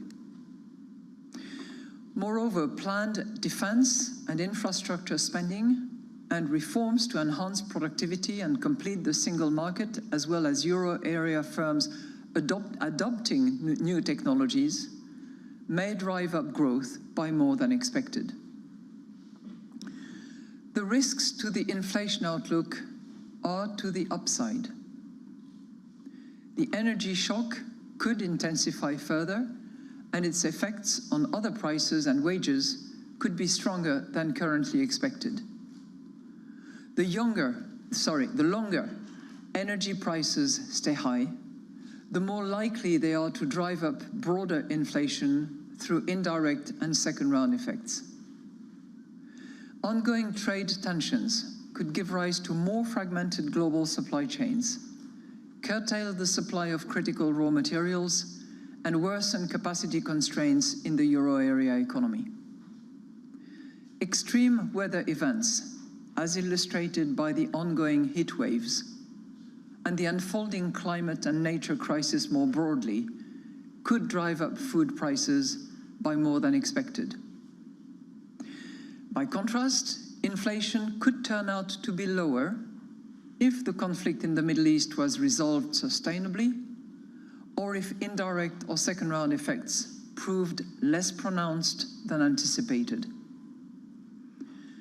More volatile and risk-averse financial markets could weigh on demand and thereby lower inflation as well. Overall, financial conditions have become slightly tighter since our previous meeting, consistent with the increase in the key ECB interest rate. Bank lending rates for firms and the cost of issuing market-based debt remained unchanged in May at 3.6% and 4% respectively. The annual growth rate of bank lending to firms increased to 4% from 3.4% in April, but this was partly offset by slower growth in corporate bond issuance, which fell from 4.5% to 3.4%. Credit standards for business loans tightened somewhat in the second quarter, as reported in our latest bank lending survey for the euro area. Demand for loans to firms increased slightly, driven by higher working capital needs, but also by borrowing for fixed investment by large firms. Mortgage rates rose to 3.5% in May, after 3.4% in April, while mortgage lending growth edged up to 3.1%. Credit standards for mortgages tightened in the second quarter as banks became more concerned about the economic risks faced by their customers and less willing to take on risks themselves. Demand for mortgages decreased on the back of deteriorating consumer confidence and higher interest rates. So in conclusion, the Governing Council today decided to keep the three key ECB interest rate unchanged. We are committed to setting monetary policy to ensure that inflation stabilizes at our 2% target in the medium term. We will follow a data-dependent and meeting-by-meeting approach to determining the appropriate monetary policy stance. Our interest rate decisions will be based on our assessment of the inflation outlook and the risks surrounding it in light of the incoming economic and financial data, as well as the dynamics of underlying inflation and the strength of monetary policy transmission. We are not pre-committing to a particular rate path. And in any case, we stand ready to adjust all of our instruments within our mandate to ensure that inflation stabilizes sustainably at our medium-term target and to preserve the smooth functioning of monetary policy transmission. We are now ready to take your questions. Thank you. First question goes to Annette Weisbach of CNBC. Annette, please. Good afternoon, President Lagarde. My first question goes onto the discussions which you had today. So just to get an understanding of how you have discussed the recent spike in energy prices and what it also means for policy setting going forward. I know you don't want to pre-commit, but still the communique and also what you're saying today, at least in my understanding, reads rather to err on the side of being more vigilant about the price development. My second question would be on, have you discussed the rise in bond yields? Because they are also increasing, and do you factor that into an assessment of how tight monetary policy is actually here in the euro area? Thank you. Thank you very much for your two questions. So, we spent the last 2 days with members of the Governing Council really looking at all the data available and assessing the situation since the last monetary policy decision that we made back in June. And I'm saying back in June because there's a lot of back to the baseline in the situation that we are facing at the moment. So the analysis that we conducted, fed by staff work analysis, really looked into what has happened since June and what policy decision should we make as a result. So, since our decision in June, we have had some relatively benign development. You look at inflation, which came out much lower than anticipated, 2.8 versus 3.2, difference relative to our anticipation. You look at economic activity, taking out Ireland, it's a relatively good progression, 0.3. And then, of course, the Memorandum of Understanding, which preceded a ceasefire, which led to significant decrease in at least crude oil prices, probably faster than we had anticipated. But that was the first part of that period of time. Then came the second part, where this Memorandum of Understanding was short-lived, ceasefire was broken several times, and led to the current situation where we have clearly a flaring up of the conflict and serious development taking place on the commodity markets. So that's what we considered throughout the last 2 days, and we really applied the method that we have agreed amongst ourselves in such a shock, which is to really try to understand the density, the durability, and the propagation effects of the supply shock. That's what led us to take the decision that we took this morning of holding our rates for the moment. You asked me about the euro area bonds. You know, we take at a certain point in time, because there's a cutoff date at which we stop the clock, if you will, but we take all market conditions, including, of course, the euro area bonds, their evolution in that process. So this is part and parcel of, number one, the baseline, and number two, the assessment that we take on the occasion of this meeting. There is one difference that I'm sure you have noticed, which has to do with our risk assessment. When I say we're back to the baseline, we're also back to the risk assessment that we conducted back in June. And if you remember at our conference in Sintra, I did refer to more balanced. I didn't change the direction, but I used the reference to more balanced upside and downside risk, respectively, for inflation and growth. That segment, more balanced, has been removed.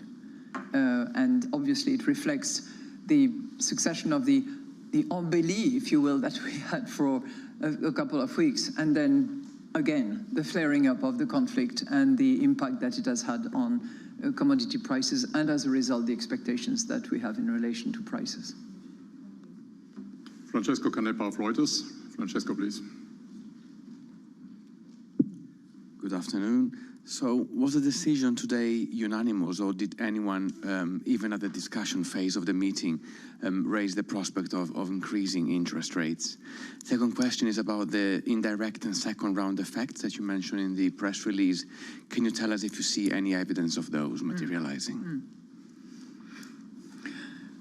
Thank you for your two questions. Yes, it was a unanimous decision. But I'm going to qualify that because there were some governors who asked themselves whether we should not consider a hike. In other words, raising the 3 interest rates on the occasion of that meeting. And we had really a good, thorough look at the data, at the current development, and we all unanimously decided that we were positioned adequately to wait and be very attentive in the next few weeks to the development of the situation and to the data that we will be receiving in the next few weeks. Consider that before our next September meeting, we will be receiving 2 monthly indicators for inflation. We will be receiving the GDP for the second quarter. We will be receiving 2 consumer expectations indices. We will be receiving 1 CPE, compensation per employee number. We'll be receiving 2 PMI numbers. I'm going through the long list, sounds like a laundry list, but that's just to give you an indication of the volume of data that we will have and the scope of indications that we want to absorb in order to apply reaction function. So we will be receiving all that. We will be looking very carefully at all these data. We will be applying our normal reaction function, inflation outlook, the risk associated with it, the underlying inflation, transmission, and we will be again measuring, the intensity, the duration, and the propagation of the shock throughout the economy. And that takes care of your second question. We will be particularly attentive to any risk of second-round effects. I think it's clear to all of you, all of us, that there are direct effects. It goes without saying. That there are indirect effects when you look at the price of, say, transportation, for instance, pretty obvious. Second-round effects, we are not seeing it. So, believe me, we are really scrutinizing the emergence of second-round effects, but we are not seeing it. So, one of the most up-to-date, informative element that we have is the corporate telephone survey, where we ask large and smaller corporates, what are your plans in relation to wages? And we are not seeing a second-round effect. There might be compensations on a one-off basis, for instance, but a change from what is naturally incorporated in our baseline, no, we don't see that. And on top of it, what we had anticipated, which was this gradual decline of wages, we are seeing it. I mean, compensation per employee is one indicator, went from 3.8 to 3.5, but we also have the wage tracker. We have we have the negotiated wages, which is also informative about what is to come. And none of those elements, for the moment, are giving us second-round effects indication. And now Jana Randor of Bloomberg. Jana, please. Good afternoon. Good afternoon. So I heard you say some of your colleagues wondered whether we, or you rather, should already raise interest rates today. You said on another occasion that we decided to hold rates for the moment. Now I'm just going to go and conclude that this sounds very much like you are preparing and signaling a September hike, and I very much invite you to say if that's not the case. But my real question is, what would need to happen for you not to do that? What would need to happen for you not to consider a September rate increase? And my second question is of a bit of a different nature. You keep feeding speculation that you will leave the ECB early. You've talked about clouds on the horizon. You've talked about captains and ships in crises. I'm really just looking for a yes or no answer today on whether you're willing to commit to serve until the end of your term. Thank you. You know, I hate to be boxed in any particular circumstances. So on this latter point, number one, it was not discussed at the Governing Council meeting, but I'm going to give you two elements. First of all, you are not going to see the back of me before 2027, okay? And second, what I said, that 2027, my dear, okay? And the second point that I would mention is the same that I did mention once. When there are clouds on the horizon, the captain stays on the ship. And this captain is staying on this ship, as long as there are clouds on the horizon. Now, you can speculate, write anything you want. I don't think it's particularly interesting and important. What matters is that we apply the right monetary policy in order to bring price stability. So that will be my answer in response to this point. More importantly, what we are doing is not giving any forward guidance. I think that, you know, I've made that point clear and loud, and I've been doing that for a long time.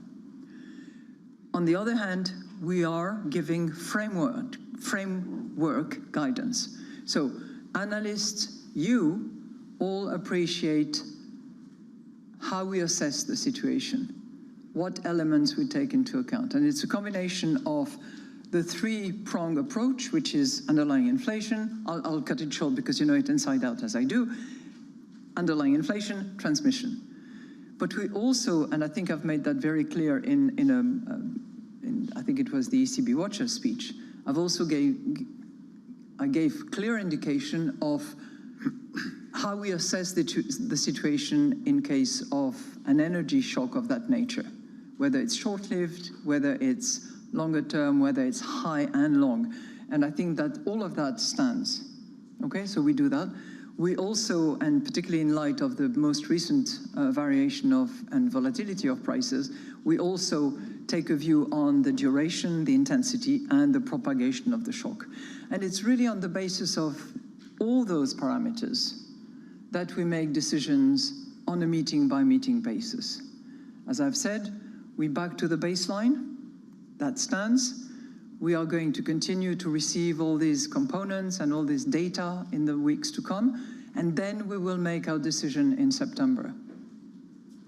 Thank you. And the next question goes to, sorry, I have a blank. Olaf Storbeck from the Financial Times. Sorry, Olaf, over to you. Thanks for taking my questions.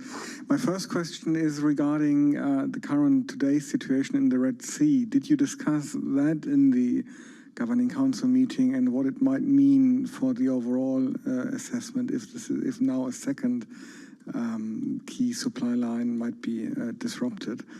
And my second question is, actually I only have one question today. This is a bit of a change. So, we have seen multiple developments. As I said earlier, in the last 6 weeks, we've seen improvement, positive expectations, significant reduction of prices, followed by negative breakthrough, significantly increased prices. And by the way, we look not just at crude oil, we look at all the variations of that, including the what is known as the crack spread, to see, you know, where money is actually going in case of price increases. The most recent developments, I'm assuming that you're referring to the Houthi threats against Saudi Arabia vessels and the materialization that took place this morning. My understanding of that is that it was reported at 10 a.m. Now, because it was a decision that harnessed a great sense of consensus around the table, we probably finished the meeting at about 10:15. So I'm not sure that that particular element that took place this morning, which is alarming, which is clearly going to have an impact and is having an impact. We can see that on the price of Brent as it evolves almost by the hour. But that was not in and of itself taken into consideration during the decision that we took this morning. That does not say that we are oblivious to energy shock that last, that possibly amplify, and that certainly have repercussions. And so we are very attentive to that. I can already tell you that we asked staff to conduct some really in-depth analysis for our September meeting on the various oil prices, as I just mentioned, but also gas. Because when you look at energy prices, oil has certainly gone up and is going up as we speak, but gas has significantly increased as well. And given the level of inventory that is at rather low levels, this is also a matter that will be under sensitivity review. In addition to the scenario work that we do given the magnitude of changes that are taking place. Next question goes to Stefan Reckius of Handelsblatt. Stefan, please. Thank you and good afternoon. I'm trying to poke a bit more on, what's been discussed on potential hikes. Given that there was some sort of push for a back-to-back front-loading type of hiking today. No, there was no push. Push is the wrong word. Okay, fair enough. Wrong word. Who has the burden of proof going into September? Is it on those arguing for a hike, or is it on those arguing against a hike? And my second question is on the minimum reserve requirement. Did you have any discussion about raising it, and or will it be open for discussion in the next month? Thanks. So my answers will be rather short. The burden of proof is on data. As simple as that. On the minimum reserve requirement, it was not discussed on the occasion of this Governing Council, which doesn't mean to say that it will not be discussed. It will. Next question goes to Anders Stumpf of Expansion. Anders, please. It will, as it has been, by the way. This is not something that is, Thank you. I would like some clarification on the alternative scenarios. Given that you are willing to give some framework guidance, is there a point at which the mild scenario is no longer a possibility, even if the conflict ends? And could that point be reached in between today and the September meeting? And a second question, if I may. How are you planning to balance the agility of the central bank with avoiding sudden shifts in direction? Because 2 weeks ago, we had a completely different situation, and that could have needed a completely different monetary policy decisions, right? Thank you. Your first question deals with the sustainability of the mild scenario, right? Or the likelihood of materialization.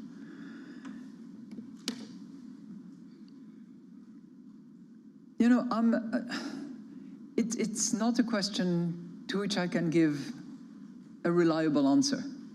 Why do I say that? Not because I cannot think, or the staff cannot help us think along those lines. But we have seen so abrupt changes occurring in a matter of days, not just in terms of the level of the conflict, but also the consequences in terms of energy prices. Remember how fast energy prices went down after the announcement of the Memorandum of Understanding. Now,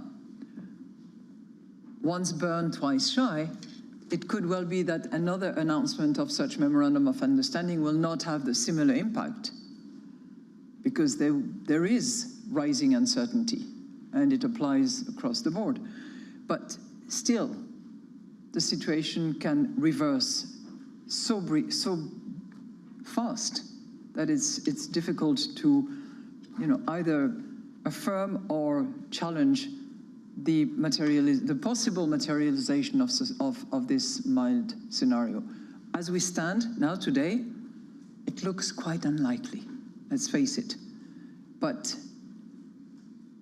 Taking a view on the likelihood of materialization is another story because of the uncertainty that we have. And that's precisely the reason why it is helpful to have the scenarios and to test our recommendations and our stance against all scenarios, and to have a range of assessment.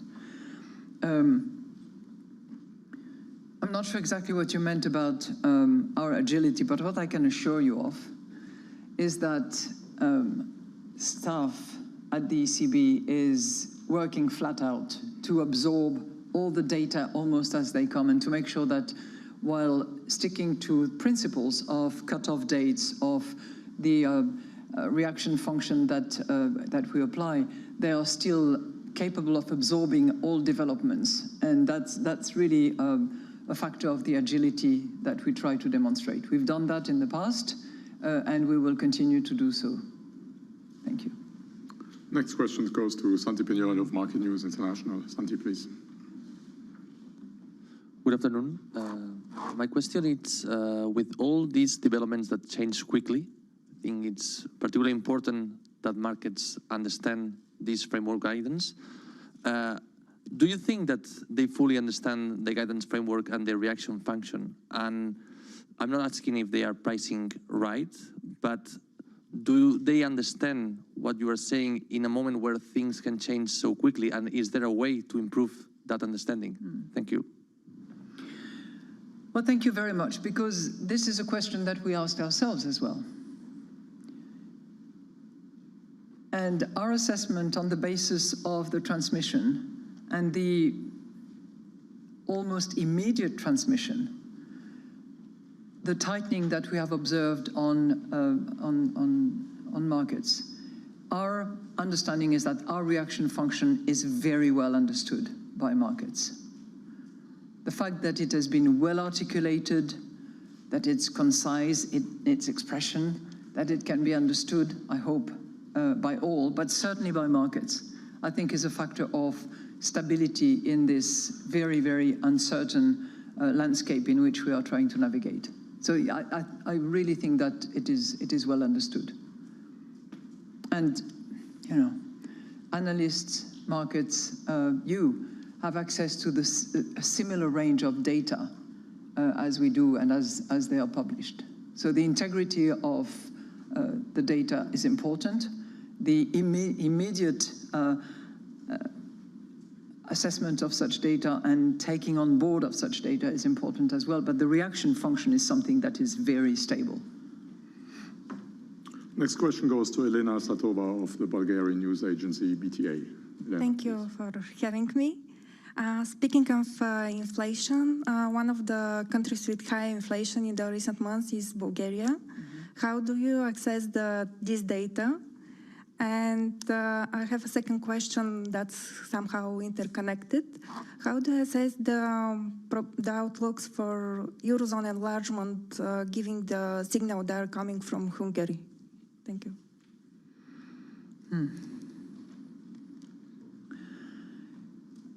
Thank you for your two questions.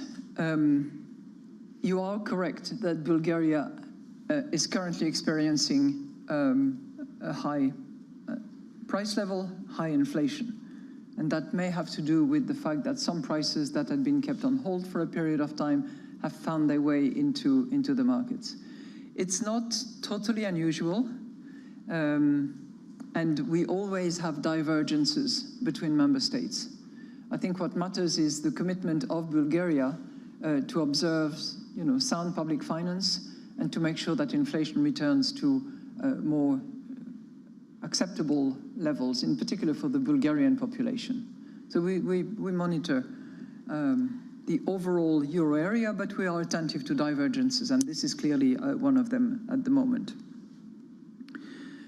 On the issue of enlargement, this is a topic that is not really for us to decide. It's a matter where we give views, particularly in relation to inflation. It's a matter that is essentially under the consideration of the European Council and the Commission. As you know, there is a process. Bulgaria went through that process successfully, and we are, always ready to welcome more members as long as they satisfy the requirements and comply with the criteria, and the convergence conclusions is positive. So we'll see. It always, as you know, it always takes a little bit of time. But ultimately, all members of the European Union, except for one, are expected to join the euro area. And the last question today goes to Marta Villar of EconoStream. Marta, please. Very much. Good afternoon. Thank you for taking my questions. Madame Lagarde, would concern about second round effects alone justify another move in September, or would you need to see evidence that they are in fact materializing? And my second question is about the market implied rate path. You often point to the rate path embedded in the staff projections. How important is the market implied path for policy decisions? Thank you.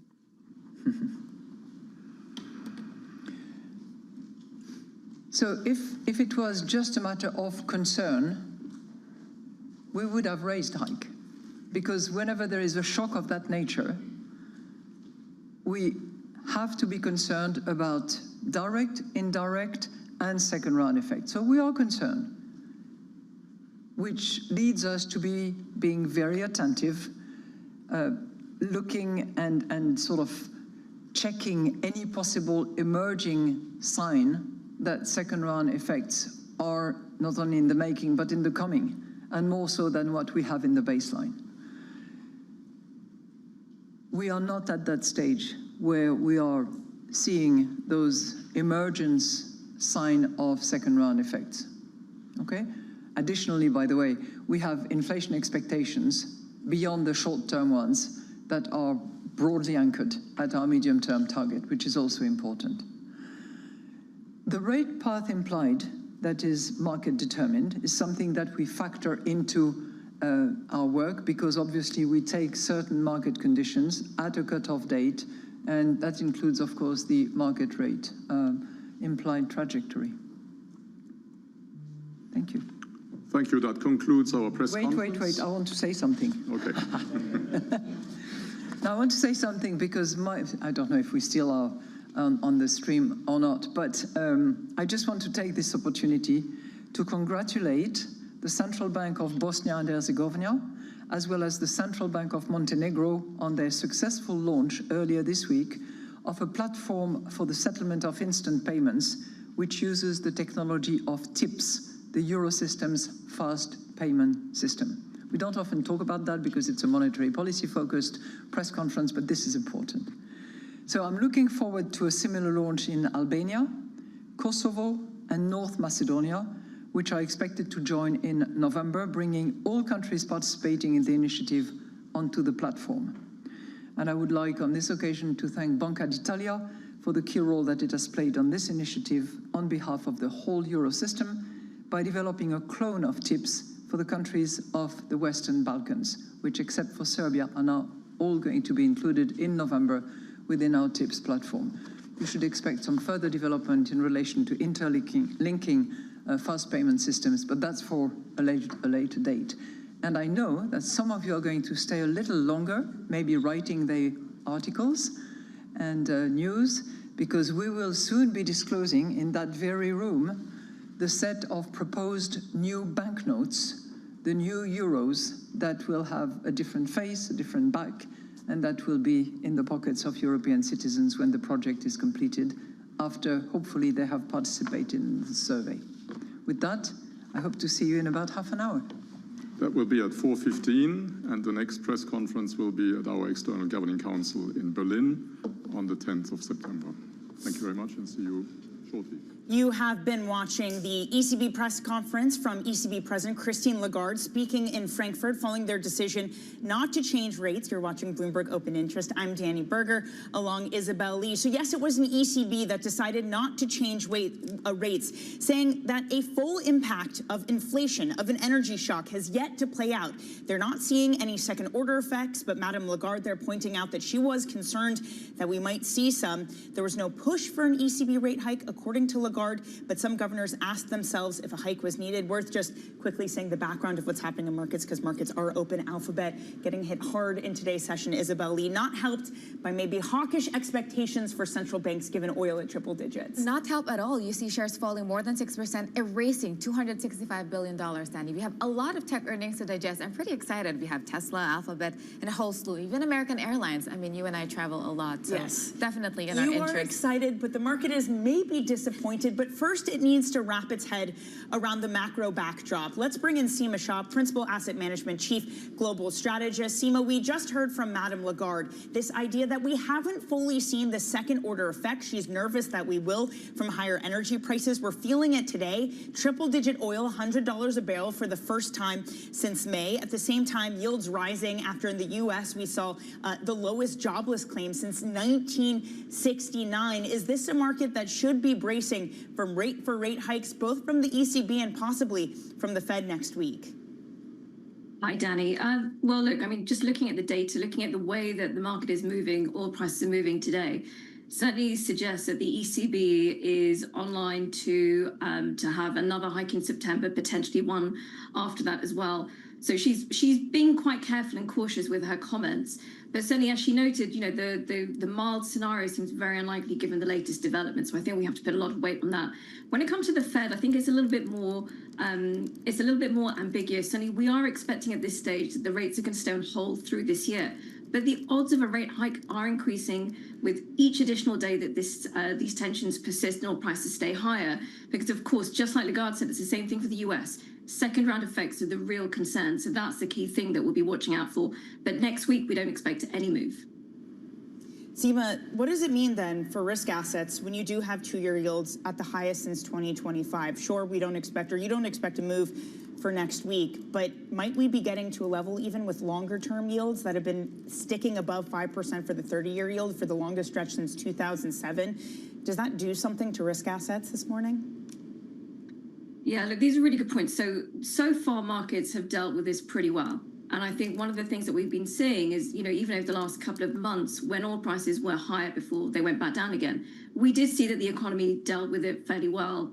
The real concern was around how the Fed was going to respond. And I think that's what you're seeing with yields at the moment is, of course, they're worried that the Fed is going to be responding within the next month or two with rate hikes. If they did do that, and you were to see this continuation push higher in bond yields, then of course it's going to be a really difficult situation for the equity market. So far, it's really resting on earnings growth. That's what's been propelling it. But once you do get rate hikes, particularly if the market expects it to be the first in a sequence of hikes, that's where the arithmetic gets more challenging. So I'm not surprised by the market being down today.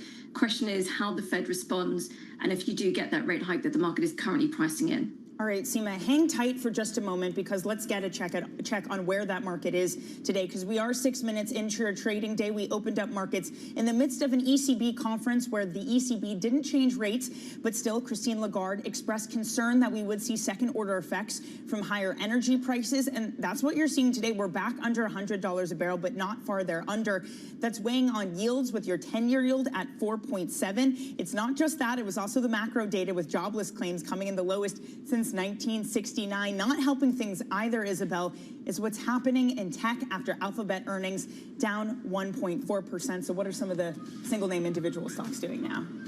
I think first of all, we have Google. I wanted to say that the tension between what shareholders want and what AI demands is really going to be key. So, I mean, Google raised their CapEx forecast to as much as $205 billion this year. That's fueling concerns over the sustainability of the really massive spending on AI. You see the stock there down by nearly 6%, Danny. And you also mentioned we had Tesla reporting after the bell.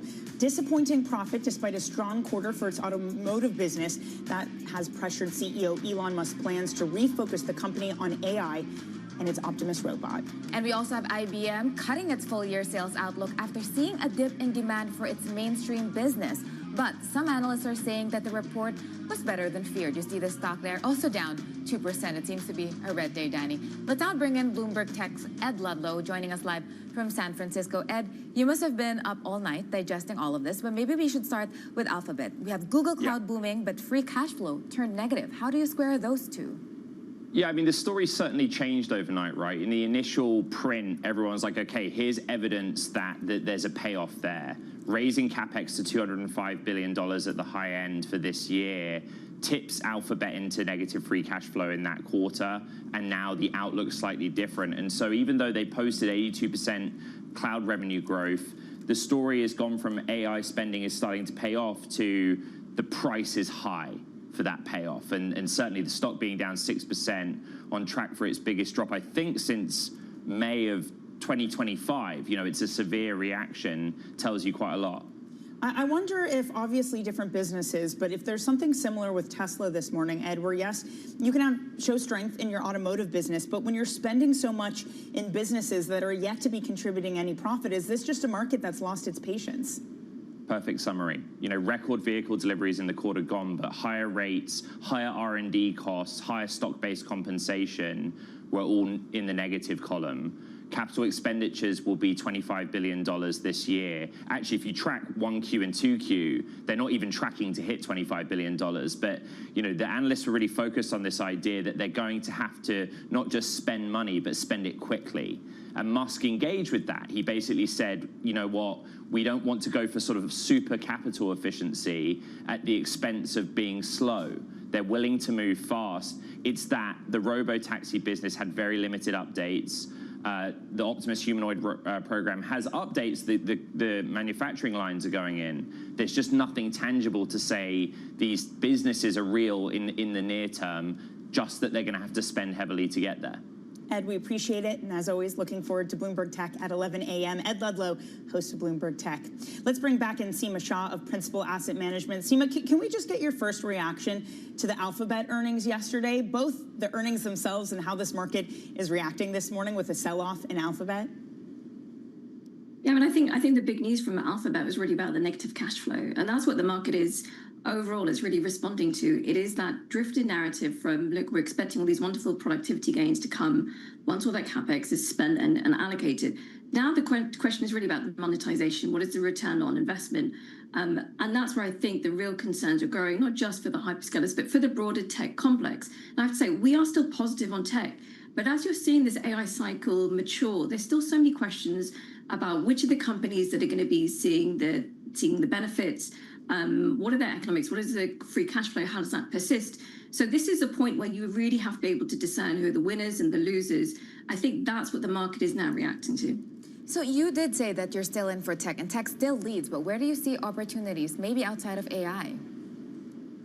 Yeah, and this is a really good point, because there's so many companies out there who, because they haven't been attached to the AI trade, they have almost been punished for not being attached to it, but they're still really, really strong companies. And we do see them across the broad sectors. Financial, certainly, banks are looking really good. Industrials, healthcare, certainly. There's always going to be really good opportunities, and particularly in this kind of environment where some of them have been punished, there are attractive valuation opportunities. And at the same time, there's also companies in all these sectors who are going to be AI beneficiaries because they're investing and they're going to see the productivity gains. So there's a lot of opportunities out there. The one thing that we do need, though, is for the macro backdrop to stay constructive so that these companies outside of that AI complex can continue to perform well and deliver those earnings. But Seema, I wonder if even for companies in the AI complex, if that is a problem, because earnings expectations are incredibly high. I mean, this is probably true for basically every company in the S&P 500. So when you get a company that does well, it's not surprising because we expected them to do well. Alphabet's a great example. They do well, but they sell off. Texas Instruments, similar thing last night. Good results, but they sell off. In order for these companies to do really well and actually see more gains, does there need to be an improvement in the macro backdrop? Is that sort of the last thing we can really squeeze out, considering so much of these earnings are already in the price? Well, you certainly need the macro backdrop to persist, that constructive backdrop to persist in order for the market to continue almost performing well. I think the vulnerability is higher, though. So, you know, if you don't have the macro backdrop staying strong, then the vulnerability is so high that these companies are going to be punished. And certainly, as you said, the earnings growth forecasts are very, very high. They probably can be met, but the chance of it persisting, so those kind of earnings growth forecasts persisting, is now starting to turn. And that's where the market is also looking for. So what from an AI side you really need, as well as the strong macro, is that monetization. That's where the focus is going to go, and I can't see that changing anytime soon. How much, Seema, do you think, how much of this bull market is driven by fundamentals versus just all of this AI positivity? Because last week we got that China startup moonshot, really frazzling markets, but everyone seemed to have forgotten about that this week. And I'm really keen to hear in the earnings calls what the executives think about that. I mean, I think the broad market is still being driven by that very strong earnings. We haven't really seen that much multiple expansion. That hasn't been the story. It's still about earnings. That's certainly the case for the broader market. When you're looking specifically at tech, as we said, it's really, again, it's about the monetization, what is happening to the cash flow. The narrative is changing. So it is still really a requirement for fundamentals. And again, that's why actually the Iran tensions become more and more of an important part of the story, because we still need that backdrop to be strong, supply chain pressures to subside so you don't get the price pressures that could impact margins. We need all of that to go away in order for those fundamental drivers to continue to support the market. Seema, I was struck, and we're going to hear a little bit of the sound later. I was speaking to John Gray of Blackstone, who came out with earnings that beat expectations, and it's largely around an AI bet. And I asked him, because he's made this argument before, Blackstone is a really cheap way, considering its multiples are that of a financial company, to play AI. And he talked about this idea that eventually the market's going to catch up and maybe rate them at higher multiples. I wonder, when you look at these financial companies, you could maybe even extend this to banks whose deals powerhouse has been powered by AI. If these second order effects are really attractive to you, and maybe financials should start to get more love than they usually do at this point in the cycle, just because their fortunes too have become tied to AI. Yeah, it's interesting. Financials are a really interesting part of the narrative, because they continue to do well. I mean, their fundamentals have been very strong. They were kind of unfairly beaten up at the beginning of the year because of concerns around rate hikes, concerns about the macro environment. And actually, they performed really well. They've also been considered as a bit of a diversification to the AI trade, because it is on at least some segments driven by other parts. But exactly to your point, they are the beneficiaries of all that IPO activity around the tech space. So I think you can look at it in two ways. Certainly to us, financials, specifically banks, look to be one of the strongest parts of the market going ahead, and certainly an interest for our investors. Seema, fantastic insight. Seema Shah, Principal Asset Management, thank you so much for joining us on this Thursday. Time now for a top call. Some of the analyst action in focus this morning. First up, JP Morgan slashing its price target on Tesla to $445, pointing to the company's softer than expected gross margins. Next up, we have Goldman Sachs cutting its price target on IBM to $270. You see the stock there falling 2.5%. They're citing weak software growth, a shifting hardware mix, and execution concerns. And finally, we have Wedbush adding Alphabet to its best ideas list. That's an interesting timing. You see the stock there down by more than 6%. It's an outperform rating. They're saying results reinforce its thesis that Alphabet's full-stack AI position is translating into cloud share gains. Well, if you loved Alphabet yesterday, you would love it even more today if it's down 6%. Let's stick with the company raising its CapEx plans after another strong quarter. Jefferies tech sector leader Brent Hill says that Google's cloud business is, quote, bursting at the seams. He joins us now. Brent, it is. I mean, 82% year-over-year growth in cloud. The margins at 34.6%. And yet it is an Alphabet that is on track to have its worst day since May of last year. Is there a disconnect here? Yeah, I mean, CapEx and software and internet are not friends. I mean, if you think about them raising CapEx by $20 billion, that is an impact to cash flow. And obviously that's going into memory, infrastructure, AI, land, networking gear. So again, this concept that, you know, AI spenders, you want to be out of, and you want to be in the AI spending receiving category. The receivers are obviously out of this AI infrastructure. So again, I think this is why you have semis up 62% year to date. You have software down 16%. You have a mixed bag for many of the hyperscalers, Amazon, Google, across the board, right? They're all the ones that are spending. And remember, there are 5 companies that can build this AI infrastructure, because it's hundreds of billions of dollars investments. It's not a single digit or tens, it's hundreds of billions. And Google, Amazon, Microsoft are all going to spend over $200 billion each. So do you want to own the spenders or the receivers of the capital? And the analogy of this gold rush is, did you sell picks and shovels or open a gold store? You made a lot of money selling picks and shovels. Then you made the money opening the gold store. And so today, it just goes back to the ongoing narrative of in my coverage, we cover all the hyperscalers that are spending the money. And that's having a direct reflection. You see the stock down 6% on this concern of the spend. We are so early in this build out that they can't turn back. This concept, is there an ROI? I think there is an ROI. It's just going to take time. And so for patient investors, we think they're going to be in an incredible position. But, short term, this is going to be hard. Everyone's going to ask for the ROI. There are going to be a lot of questions we can't ask in the short term. But long term, we think that this is the right move. And again, you're going to look back in 3 years and say, wow, Microsoft, Amazon, and Google, maybe Meta, maybe CoreWeave pulled this off. And there are not going to be that many others that were able to do this. And the Chinese worry about open source models coming to eat OpenAI and Anthropic. We think all these models will be good for AI. It brings more workloads to these clouds. It means more CapEx. And so I think this kind of these fears that come into the market every week and then they change direction. I mean, ultimately, a lot of these concerns are still going to be here a quarter, 2 quarters, 3 quarters, a year from now. And the ROI for AI is really not going to be felt until 2028, 29 in the enterprise. This is just slow glacial buildup. It's not gonna happen overnight.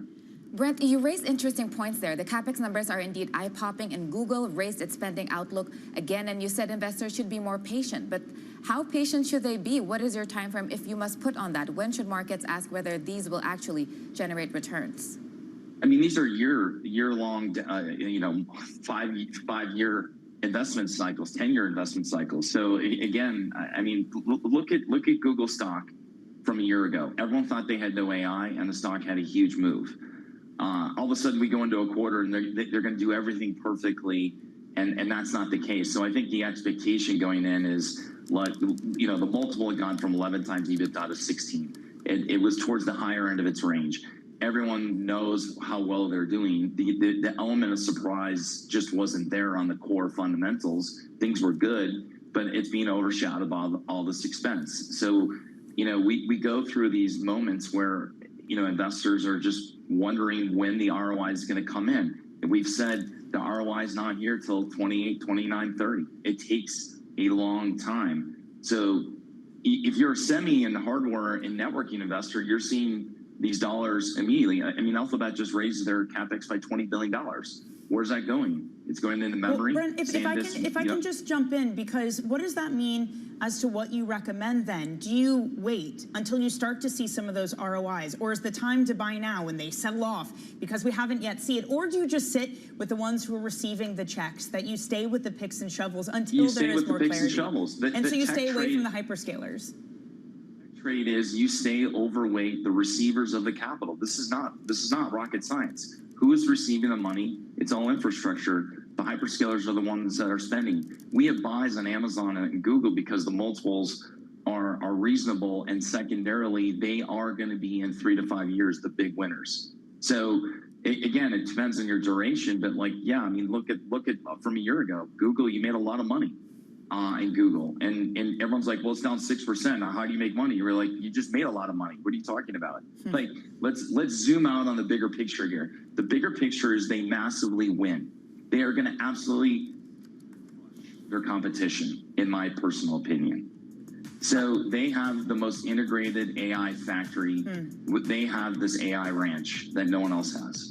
Brent, thank you so much for joining us. Unfortunately, we're just out of time. Going to have to leave it there. Brent Hill of Jefferies. And don't miss Bloomberg Tech. We'll be speaking with another tech leader, IBM CEO. That's at about 11:30 a.m. New York time. Coming up on the show, Blackstone's profits jump thanks to a winning AI bet. Part of my conversation with John Gray, the company's president and COO, on the other side of this break. You're watching Open Interest.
Join me each week on Wall Street Week for stories of capitalism from business, markets, economics, tech, and climate. More than what you need to know, it's what you need to think about.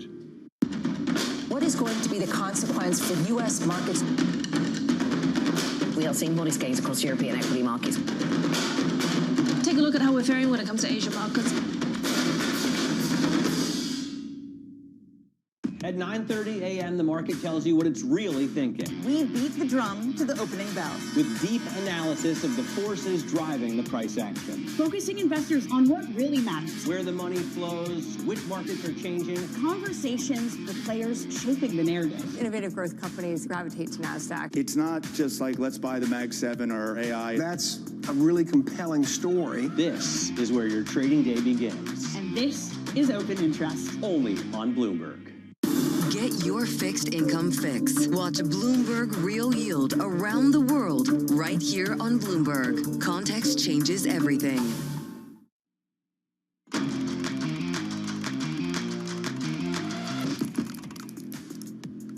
Blackstone joining a growing and increasingly long list of companies placing big bets on AI.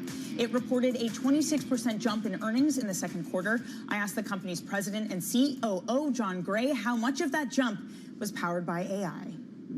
Well, it definitely was a heck of a quarter, Danny, and 26% up in earnings on top of 25% last quarter. And it was definitely powered by that strategic decision we made to lean into AI and the AI ecosystem. It really started for us back in 2021 when we bought QTS, this big data center business, and it gave us a front row seat in terms of what's happening around AI. And we made a strategic decision, hey, we should lean in here, not just with data centers, but with neo clouds, large language models, electrical equipment, energy. And that decision is paying off and it's delivering for our clients, which is the most important thing. And what's also very exciting is we're not done here. Just in the second quarter, we announced partnerships with Google and TPUs, with Broadcom and financing chips, with Anthropic and deploying their technology. We continue to see a lot of opportunity in this space to generate favorable returns. We announced a couple of big sales in the last few weeks, one of data centers for $8 billion. We announced yesterday a battery storage company we sold for $7 billion. So AI and that ecosystem and our strategic pivot has really made a difference for the firm and our investors. And we'll have more from that interview with John Gray coming up in the next hour as shares turn positive post their earnings, currently up 1.2%. Also coming up in the next hour, Ann Berry of Threadneedle Ventures joins us as markets digest those big tech earnings. All that to come. Stay with us. You're watching Bloomberg.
Being called an ideological lunatic or a bunch of left-wing nut jobs? You know, I've been called worse things than that.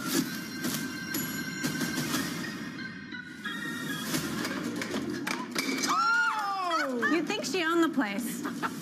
23andMe, I think, is so incredibly valuable. We're coming back. It had that kind of detective story feel to it. You know, when you're hot on the trail of something, you know that it's very exciting. What magazines were you reading as a kid? I don't think I was reading magazines until I was in them. You are on the cover of all of these. Oh, and there's many, many more, but we just don't have time. Why should people trust you? I don't think anybody should trust any company or entity completely with any of this. It's very uncomfortable. Artificial intelligence is this force that is far bigger than we are. I want to build better businesses around these brands. The shock will never wear off. So you're a brother and sister running one of the most powerful companies in the world. When you argue, who wins? No one. The way I could see AI being banned or blocked is if something really went wrong. And if something really went wrong, then maybe it deserves to be. So is it paradise ahead or Gattaca? Maybe somewhere in the middle.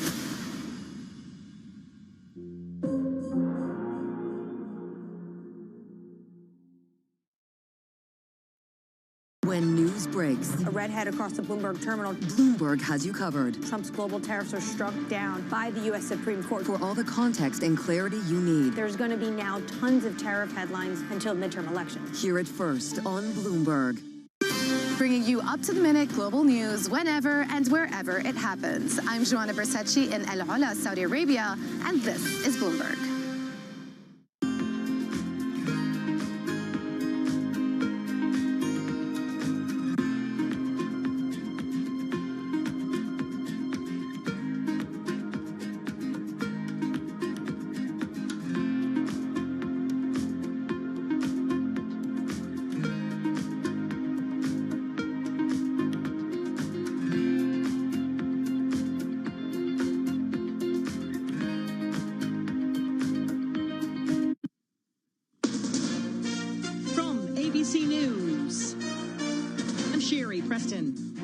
Trading internationally at just below $100 a barrel once again amid continued and new threats from the White House to Iran and its proxies in the Middle East. ABC's Martha Raddatz with more from Amman, Jordan. Iranian-backed militants in Yemen taking aim at 2 Saudi oil tankers in the Red Sea in an attempt to block international shipping, choking another key waterway that could have ripple effects for the world economy. Following the attack on those ships, the president said on social media there will be, quote, major military punishment if the rebels continue their targets.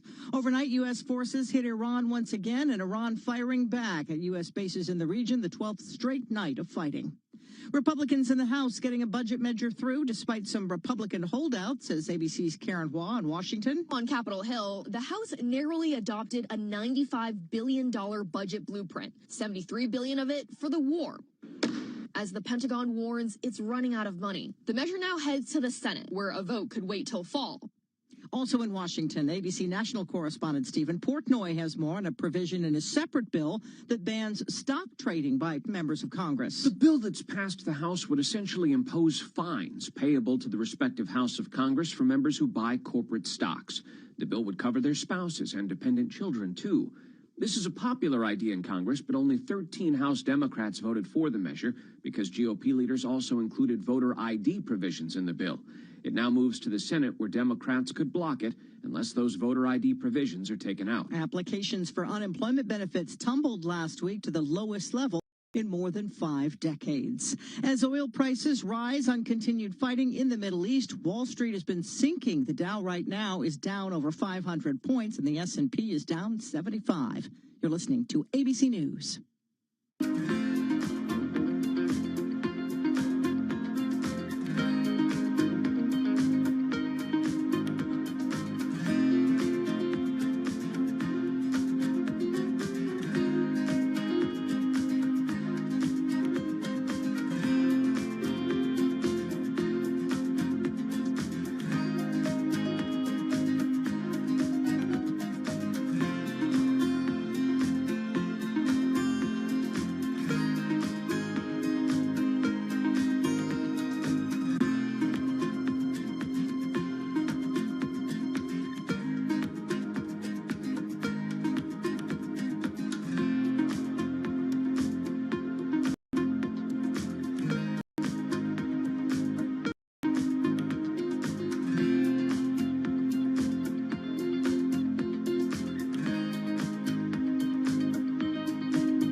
Ebola spreading too fast to contain in the Congo. Healthcare workers like Trish Newport, emergency program manager for Doctors Without Borders, say with 1,000 deaths and 2,400 cases so far, they just cannot keep up. There we see the number of cases increasing every single day. We see more and more community deaths. We see new cases in new areas. And what the response is today just can't catch up to the size of the spread of the outbreak today. When it comes to the cyclosporiasis outbreak, much of the blame has been placed on lettuce used at Taco Bell restaurants. Well, now Taco Bell is trying to make lemonade out of those lemons. If you're Taco Bell, you turn cyclosporiasis into a promotional opportunity. The fast food chain has dropped the price of its enchilada and its nacho fries from $4.29 and $2.89 respectively to $1 apiece today only and when purchased through the Taco Bell app. The company hasn't said whether the promotion is a direct result of the outbreak, but neither nacho fries nor the enchilada contains lettuce, which has been linked to thousands of cases of cyclosporiasis in 41 states. Jim Ryan, ABC News. Google's on the hook for $1 billion after the EU fined it that much for breaking antitrust laws on its Google Play Store and its search engine. Today, the Hollywood Walk of Fame class of 2027 will be announced. That will happen later this afternoon as a new group of 32 performers will be unveiled. Sherry Preston, ABC News. This is Bloomberg Intelligence with Scarlett Fu and Paul Sweeney. How do you think the Fed is looking at tariffs, the uncertainty of tariffs? Let's take a look at the sectors and how they performed. A lot of investors getting whipsawed every day by news events. Breaking market headlines and corporate news from across the globe. Could we see a market disruption, a market event? Are people just too exuberant out there? You see some so-called low-quality stocks driving this short-term rally. Bloomberg Intelligence with Scarlett Fu and Paul Sweeney on Bloomberg Radio, Originals and the Bloomberg Business app. Good Thursday morning from the Bloomberg Interactive Broker Studio in New York City to our worldwide audience. We're streaming live on YouTube and at Bloomberg.com. Lots of selling on the street. We'll get to that in just a moment. We're going to check in with Mandeep Singh today, Global Head of Tech Research, get a recap of what happened at Google last night with their earnings stock trading down pretty significantly as they ramp up their AI spending yet again. Kevin Tynan, Director of Research at the Presidio Group, is going to recap Tesla's numbers. I'm looking at the stock. Tesla's down 12.3% right now. Geetha Ranganathan, she's a BI analyst on U.S. media. I'll get her thoughts on Comcast. They reported some numbers.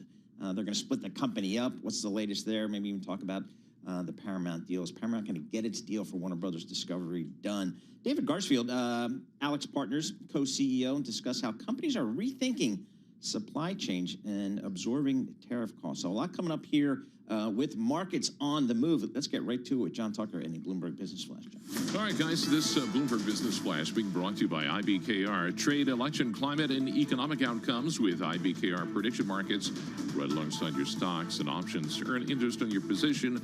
Receive $1 per contract if you're right. Learn more at IBKR.com/predictions. Major averages all down just about 1%. Tesla, worst performing stock in the S&P 500. Alphabet isn't too far behind. So Alphabet and Tesla reported soaring revenue, but free cash flow negative for both. That's because they're spending like drunken sailors on shore leave. Alphabet. That's very technical. Yeah. Alphabet spending on investments, AI, Tesla, of course, autonomous vehicles, and the robo-taxis. Tesla down 12.5%. Google share, Alphabet shares down 6.7%. Not all bad. United Rentals, best performing stock in the S&P 500. That is up right now at 12.3%. URI at a record high after the equipment rental company boosted the full year forecast. Meantime, Russ Kostridge at BlackRock doesn't sound too worried about any near-term market sell-off. The earnings have been spectacular. There are legitimate questions about cash flow, but this is not a question about the fundamentals. This is more of a question about positioning, and I would say in the background, some growing concerns about oil and rates. And as we look at Brent crude above $100 a barrel, up close to 7% right now. Yields ahead of the Fed meeting next week, 6 basis points higher for the twos. That's 436. The 10-year yield of 5 basis points. That is at 470 right now. As robo-taxis will, if they catch on, companies that efficiently own, charge, and clean and maintain self-driving vehicles could become the industry winners. And that's where Hertz comes in. They're trying to position themselves now as the backbone of the robo-taxi business. I'm a Hertz Gold member, I'll have you know. Wow, How that's impressive. Oh, you are? Went through my Amex Platinum card. Oh, there you go. I went to Enterprise Rental for my vacation last week. And how'd that work out? You know, the reason I love them, they pick you up. Ah. So, and then, nice. you know, drop you off. The guys there saying, if anybody's looking for a job, we start at $60,000 a year. After 3 years or so, if you become a manager, they hike you up to something like $200K. Nice. So, At Enterprise? Enterprise Rental Are they publicly traded? Privately owned? I don't think so. You have this terminal right in front of you. I know. I'm looking it up right now.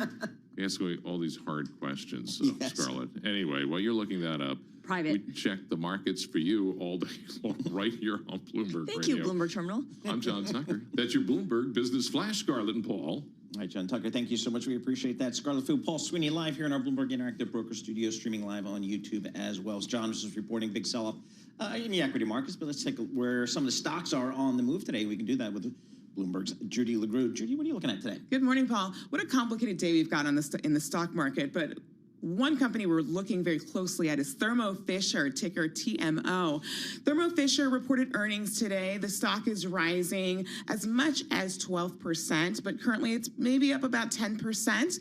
It is on track for its largest intraday jump since October 2008. Wow. So nearly 18 years. And this is coming, again, after the company reported second quarter earnings that beat Wall Street estimates. And what the relevance here is, in particular for analysts across Wall Street, is that there is a signal here that lab instruments is really spurring sort of the life science tool rebound and resurgence. So Danaher, ticker DHR, is also moving on this news. It's up 5%. So overall, pretty good day for MedTech. I tell you, when I was at Salomon Brothers, we hired this MedTech guy, comes in first day, initiates coverage, table pounder on Thermo Fisher. After his meeting, he comes and sticks his head in my office. He said, Sweeney, buy this thing. So I did. It worked. So ever since, I've been a big fan of Thermo Fisher. I made some money. It was one of my good stock trades back in the day. All right, what else you got for us? I've got Albertsons, ticker ACI, the grocer. The stock is plunging in today's trading as much as 20%, although right now it's trading at about under 19%. And it is on track to reach a record low price since the company went public 6 years ago. And this is coming after the grocer cut its annual profit forecast, and it's looking to speed up its investments in response to a sort of weakened consumer demand, as we've talked about here just generally, but specifically looking to compete with Kroger and Walmart as they lower their prices has really sort of challenged Albertsons absolutely in their earnings. Shares are down 15% this year, so definitely Albertsons we're looking at. All right, good stuff. And last one on your list today. Sure. Also earnings, right? Yes. So T-Mobile, ticker TMUS. The shares are falling as much as 9%, although they're down right now about a little over under 6%. And it's on track for its largest intraday drop since April 2025. And again, another company that reported their earnings, but specifically here, the focus that we're looking at is subscriber growth. It is really slowing for T-Mobile. It's down 13% year over year, and it is the weakest growth in nearly 2 years. So this is a really interesting read on telecom and consumer weakness as well. All right. Judy LeGroux, thank you so much. Judy LeGroux is one of our Bloomberg News reporters. And for more conversations like what you just heard, subscribe to our Stock Movers reports. These are 5-minute audio reports on the biggest winners and losers in the stock market. You can subscribe to Stock Movers on Apple Podcasts, Spotify, or anywhere you listen. The NASDAQ is now down 1.9%, Paul. The S&P 500 lower by 1%. I think this is a sell-off. This is a sell-off here. And, you know, it's Tom and I all morning have been following crude oil. That's really been moving here. And you got some numbers that you don't like to see, some levels here. Like Brent up $6.50, sitting above $100 a barrel. That's not what you want to see. You've got WTI crude oil up in about 5.5%. So now we're above 90 at $91.50 here. So some big moves there. And big moves in yields, too. Yep, absolutely. So yields are pushing higher here, kind of across the board. 2 years up 6 basis points, 435 on 2 years of paper. and I'm pretty sure my government's going to pay me back in 2 years. So that seems like a pretty good deal. The 10-year up 5 basis points, 470. Again, remember the days we thought 4.5 was kind of a ceiling for yields, and on the 10-year, blew past that. And then, of course, on the 30-year, up another 4 basis points, 5.18%. So movements across the board. You also have the 30-year yield, the long bond. It's now above 5% for the longest time, period since 2007. And we know what happened in 2007. It was the lead up to the financial crisis. And I don't want to alarm anyone, but these are the kinds of superlatives that get your attention. Yep. And the dollar on the move as well here today. Strong dollar, DXY index, now 101.46. So, and we're seeing some real strength of the dollar across the euro. I'm going to get to my parity by the time I go over to France in October. I think I'm going to get euro. Wait, is that the cruise? That's the cruise. Oh. Yeah, a few days in Paris, knocking around, and then we're going to do a little cruise, spend some time at Normandy, all that kind of good stuff. So hopefully it'll cool off by then. All right, let's talk technology. Google reported numbers after the close. The kids call it Alphabet. But those of us who were there at the beginning, we're sticking with Google. And the CapEx numbers, first of all, the operating numbers look good to me, but I don't know. But the CapEx raise may be spooking some people. Mandeep Singh, he's part of that whole technology cabal there. He runs it for Bloomberg Intelligence. Mandeep, give us your overview of kind of what you heard, what you saw from Google last night. Yeah, I mean, the entire call was about Google Cloud and TPUs. Not even one question on the core ad search business, which is surprising, given how the calls used to be. But look, they talked about how supply constraints remain when it comes to AI data center capacity. They're actually renting data center compute from third-party providers, despite all this CapEx. Who has more compute than at Google, for example? Yeah, but they want more. Wow. Because right now, anybody who was early to invest in power and computing and data center capacity is looking like a genius. Who are those people? All of these hyperscalers. So Google's renting space from SpaceX, potentially Meta. Again, they didn't specify. But Meta has data centers to spare? Like, that's what I don't understand. Yes, they don't have a model which is comparable to an Anthropic or Gemini. And so right now they are following the SpaceX playbook, which is if you rent your 1 gigawatt compute, you can generate up to $20 billion in rental revenue just by renting the compute, nothing else. By being a landlord. By being a landlord for your compute, yeah. At what point is investing in all this too much? I mean, right now investors have been following this guideline of as long as I see a return on this, as long as it's paying off. But at some point, is it just too much and investors will balk? I think so. We will hit that point. But Google also said they will be significantly raising their compute for 2027. So they raised the full year guide for 26 by about $15 billion at the midpoint. And then they said 2027 would be a significant increase. Now, my interpretation of significant is it's at least 50% because this year was 100%. Wow. Their CapEx doubled in 2026. 50% increase equals significant increase. At least according in to my book, Mandeep. yes. So it's not changing anytime soon to your question. Yeah. All right, so I'm looking at the FA function on the Bloomberg terminal, folks, which gives you a financial analysis. That's what it stands for. CapEx for this company, Google, in 2022, CapEx was $30 billion. In 2026, expected to be almost, I'll call it $190 billion, going to $280 next year.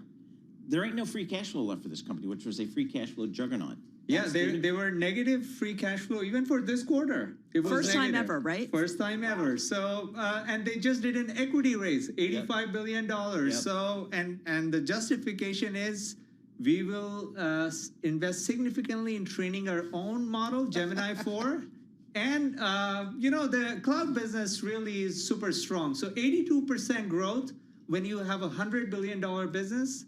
It's like, show me any other company that's growing 80% at a $100 billion run rate. So is the negative free cash flow the first time ever this past quarter and expected negative free cash flow? Is that going to be a problem, Paul, do you think, going forward? I think so. You got to change your investment outlook, that's for sure. That's not what I signed up when I did the IPO for Google. Mandeep Singh, that's what he signed up for. He's Global Tech Research Head for Bloomberg Intelligence. He's got to deal with it.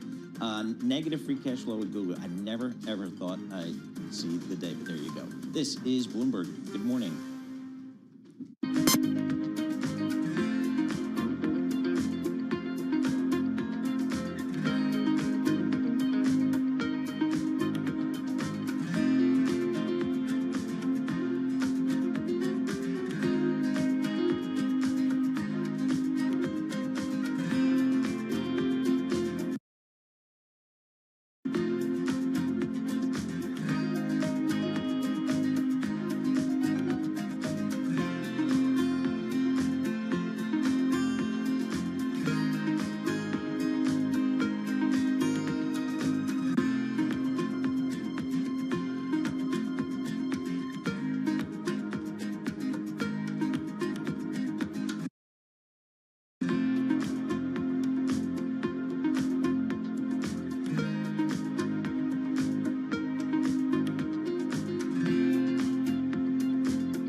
markets, headlines, and breaking news 24 hours a day at Bloomberg.com, Bloomberg Television, and the Bloomberg Business app. This is a Bloomberg Business Flash.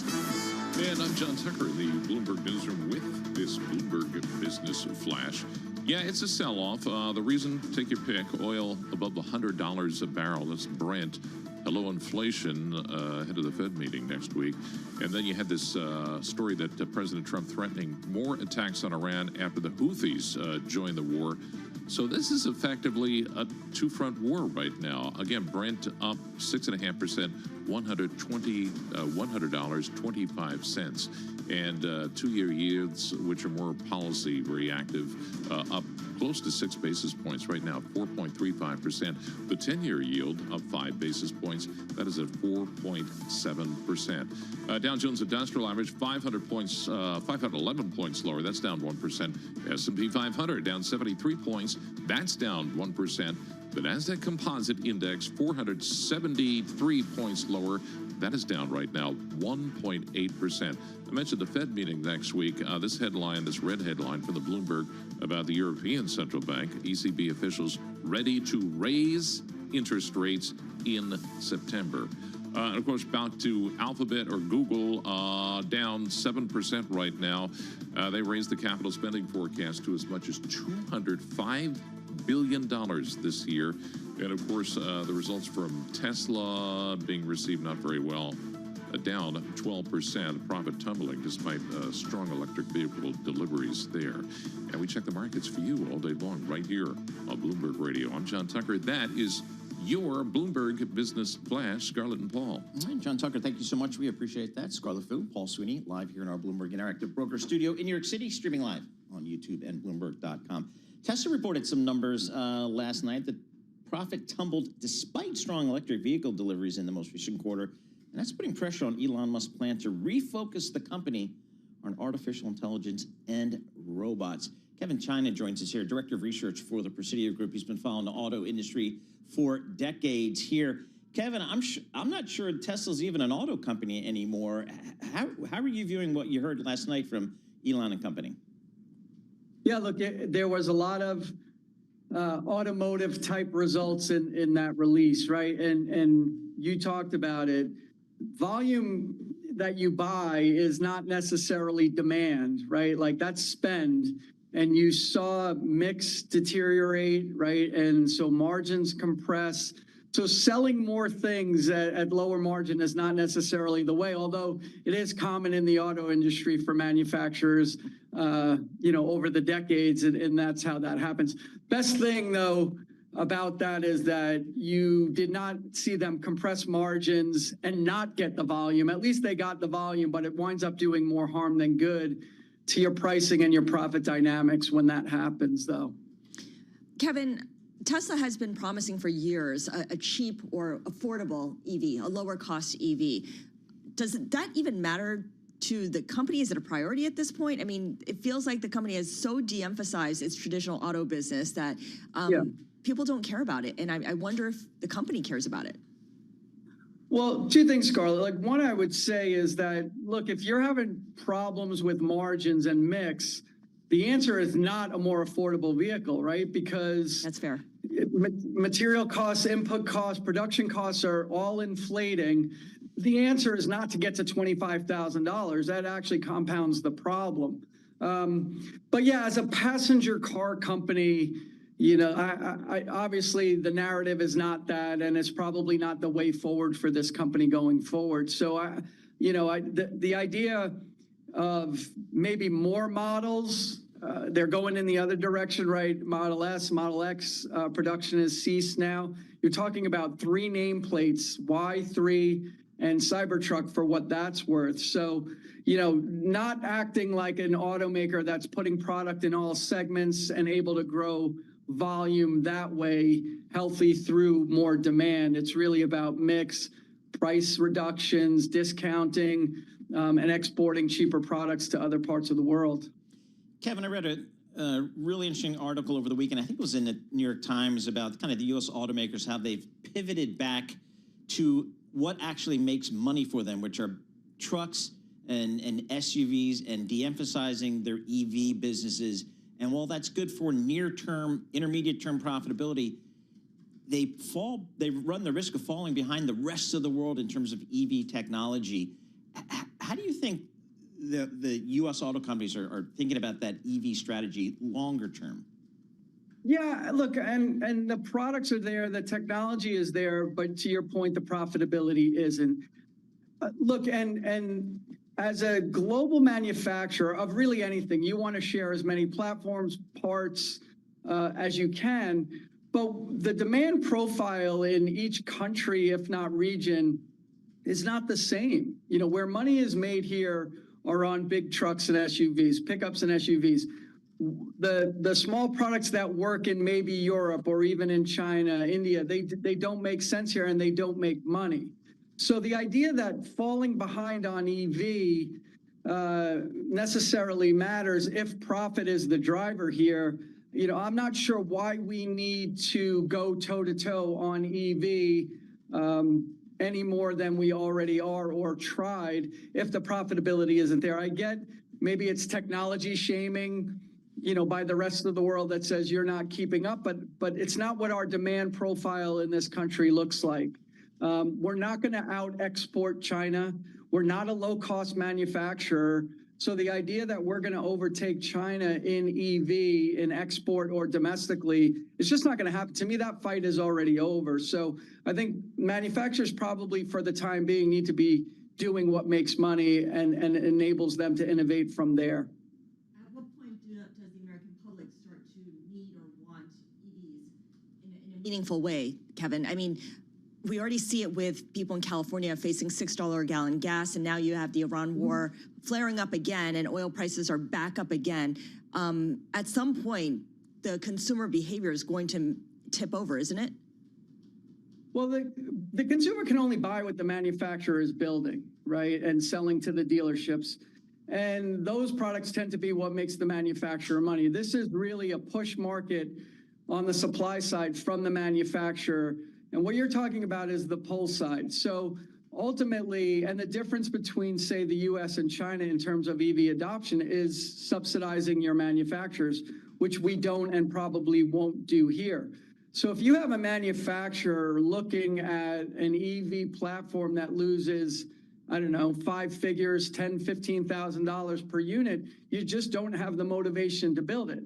Now, the government makes you whole by subsidizing your losses. It's a different story, which is what happens with Chinese manufacturers. But ultimately, the automakers are going to go where the profit is. And EVs, even for Tesla, have proven that they're just not there. We don't own any of the supply chain either. China does. So the idea that this gets more cost effective going forward is also a difficult case to make. All right, Kevin, thanks so much. Appreciate it. As always, Kevin Tynan, Director of Research for the Presidio Group. And folks, that's been Kevin's call for the last, I'm going to call 7 to 10 years, focusing on the profitability. And that's a function of his understanding of where these automakers have come from over decades. And kind of the economics of EVs, the economics and the demand just aren't here at this time. So the automakers are focusing on where they can make money, and that's trucks and SUVs. And he has been consistent in that argument over time. Let's switch gears towards the media space. Lots of news there. As always, we could talk to Geetha Ranganathan every day if we wanted to, but she's got a day job. She covers the media stocks for Bloomberg Intelligence. Hey, Geetha, let's just start with Comcast. They reported numbers here. Give us like a couple notes on their quarter, but more importantly, what do you think the strategy is of the Comcast company going forward? Yeah, thanks so much, Paul. For Comcast, really, as you pointed out, it's more about the strategy than the second quarter results. But just a few, high points from the results. So remember, they are the largest broadband provider in the United States. They have about a 25% share of the market, but that share has been rapidly declining. And we continue to see that in the numbers today. So they again lost broadband subscribers. And really, I think what investors are focused on, Paul, is that, this story is not getting any better. So over the past 4 years, we've seen intense competition from the telecoms, both on the fixed wireless side as well as fiber. And then now this year, you have this new competition with Starlink. Just with kind of the expansion in V3 satellites next year, the expansion in broadband capacity, there is so much fear on the street that Starlink is going to become another big competitor for cable And so just the story doesn't get any better. Now, Comcast, what they've done is they have altered their go-to-market strategy by becoming much more competitive in terms of broadband pricing. But that obviously has resulted in EBITDA getting crushed. And so we saw it, again, fall about 6% this quarter. Again, they're pointing to the story getting slightly better in the second half. But again, it's a little bit of a wait and watch. Longer term, I just don't think investors are optimistic about this cable broadband turnaround at all. Okay, so it's kind of like managing the decline of its business right now, its main business. Is the company offering up any kind of growth story for investors to get excited about? Yeah, I'm glad you asked that. Actually, they did that just 3 weeks ago, Scarlett. So, they are an interesting company because they're a vertically integrated media company. So, of course, broadband makes up 85% of their EBITDA, but they do have a great media business with NBC. And they announced plans just a few weeks ago to actually separate out that media business, which is, the NBC Universal business, along with Sky, into a separate company, which is supposed to happen sometime next year. Now, the whole story here has been that with the whole Warner Brothers bidding war, media assets have they're actually being really played up. And if you look at Comcast NBC, for instance, just the collection of assets, it's a stellar collection of assets, and it almost resembles a Disney, if you will, because they are one of the few media companies that actually has theme parks very similar to Disney, has studio, has a broadcast network, had some cable networks, and has Peacock, the streaming platform. And so the big argument here was, cable multiples have actually declined. They've halved. So they've gone from 10 times EBITDA just about 3-4 years ago to 5 times. And NBC, because it's being clubbed with Comcast, is suffering here. And so if you look at Disney, for instance, Disney trades at about 9-10 times. And so the question was, why are we punishing NBC for, cable's poor performance? So I think investors definitely are happy about that because it now kind of shines NBC in this new light, and it definitely gives them some strategic optionality as well. And we know that Brian Roberts likes to do deals, so that's one thing. All right, Geetha, thanks so much for joining us there. Geetha Ranganathan, she covers the media space for Bloomberg Intelligence. She's based down there in Princeton. And again, if the Comcast, lots of asset value there, but, in businesses, unfortunately, that are facing some really challenging competitive landscape, particularly in the broadband business, as Geetha was saying. And then even in the cable network business, the NBC Universal, their cord cutting's impacting that business. Absolutely. And the question becomes, can streaming growth offset that? And they had their first... How high is Peacock on anyone's list of streamers that they need to have? Although we just subscribed to it because Karen from the Jersey Shore has a show she likes. So that's... Which one is that? I don't know. It's the one with Jennifer Gardner. That's all I know. Okay. Okay. So, I mean, during the Olympics, I can make a case for it. Yes. Now that the Olympics are over, I'm kind of like, what do I get for this? Exactly. So it's subscale, as they say in the industry. Subscale. So that's why they're thinking about, when you put out NBC Universal as a separately standing company, maybe it will merge with another content company. Like, I don't know. We'll see how it goes out there. S&P off 85 points, 1.1%, plumbing the lows of the day. The Nasdaq's off 480 points. Oof. That's 530 points. That's 2.1%. Ouch. This is Bloomberg.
markets, headlines, and breaking news 24 hours a day at Bloomberg.com, Bloomberg Television, and the Bloomberg Business app. This is a Bloomberg Business Flash.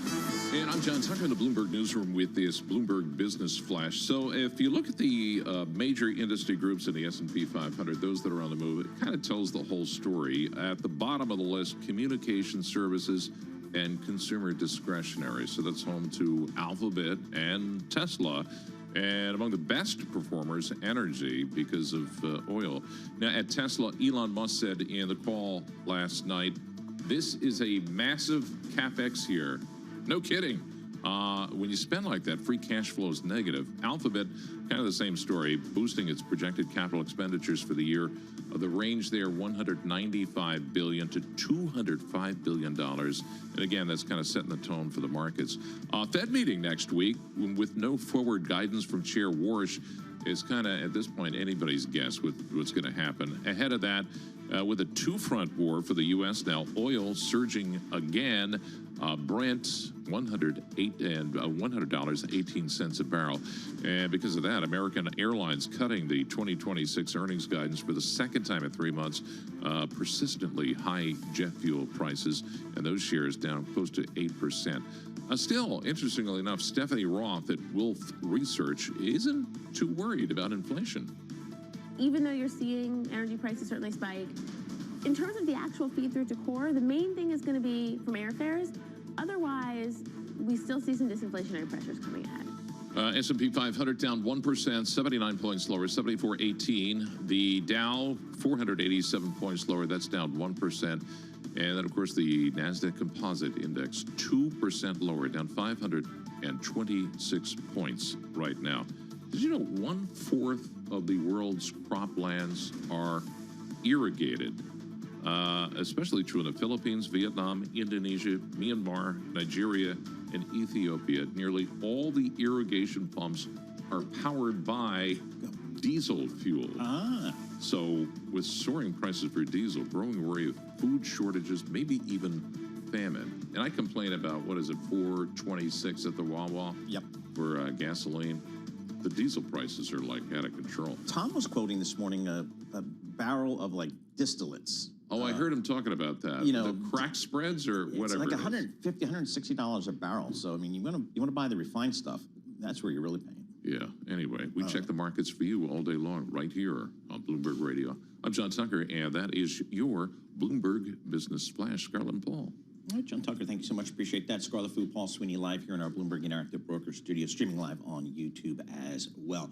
Being a corporate executive, never been easy, but boy, it seems like it's more difficult every year. You know, it's not COVID-19, it's tariffs, it's war, lots of issues out there. And I think during the pandemic, we all became somewhat more, I guess, interested or educated in all things supply chain. Out of necessity. Yeah, we said, where does this thing come from? Where does this piece of furniture come from? Where does this disc come from? This chip come from? The answer was usually China. Yes, or somewhere over in that part of the world, and that's got companies scrambling to find different supplies. David Garfield joins us. He's co-CEO of a consulting firm, Alex Partners.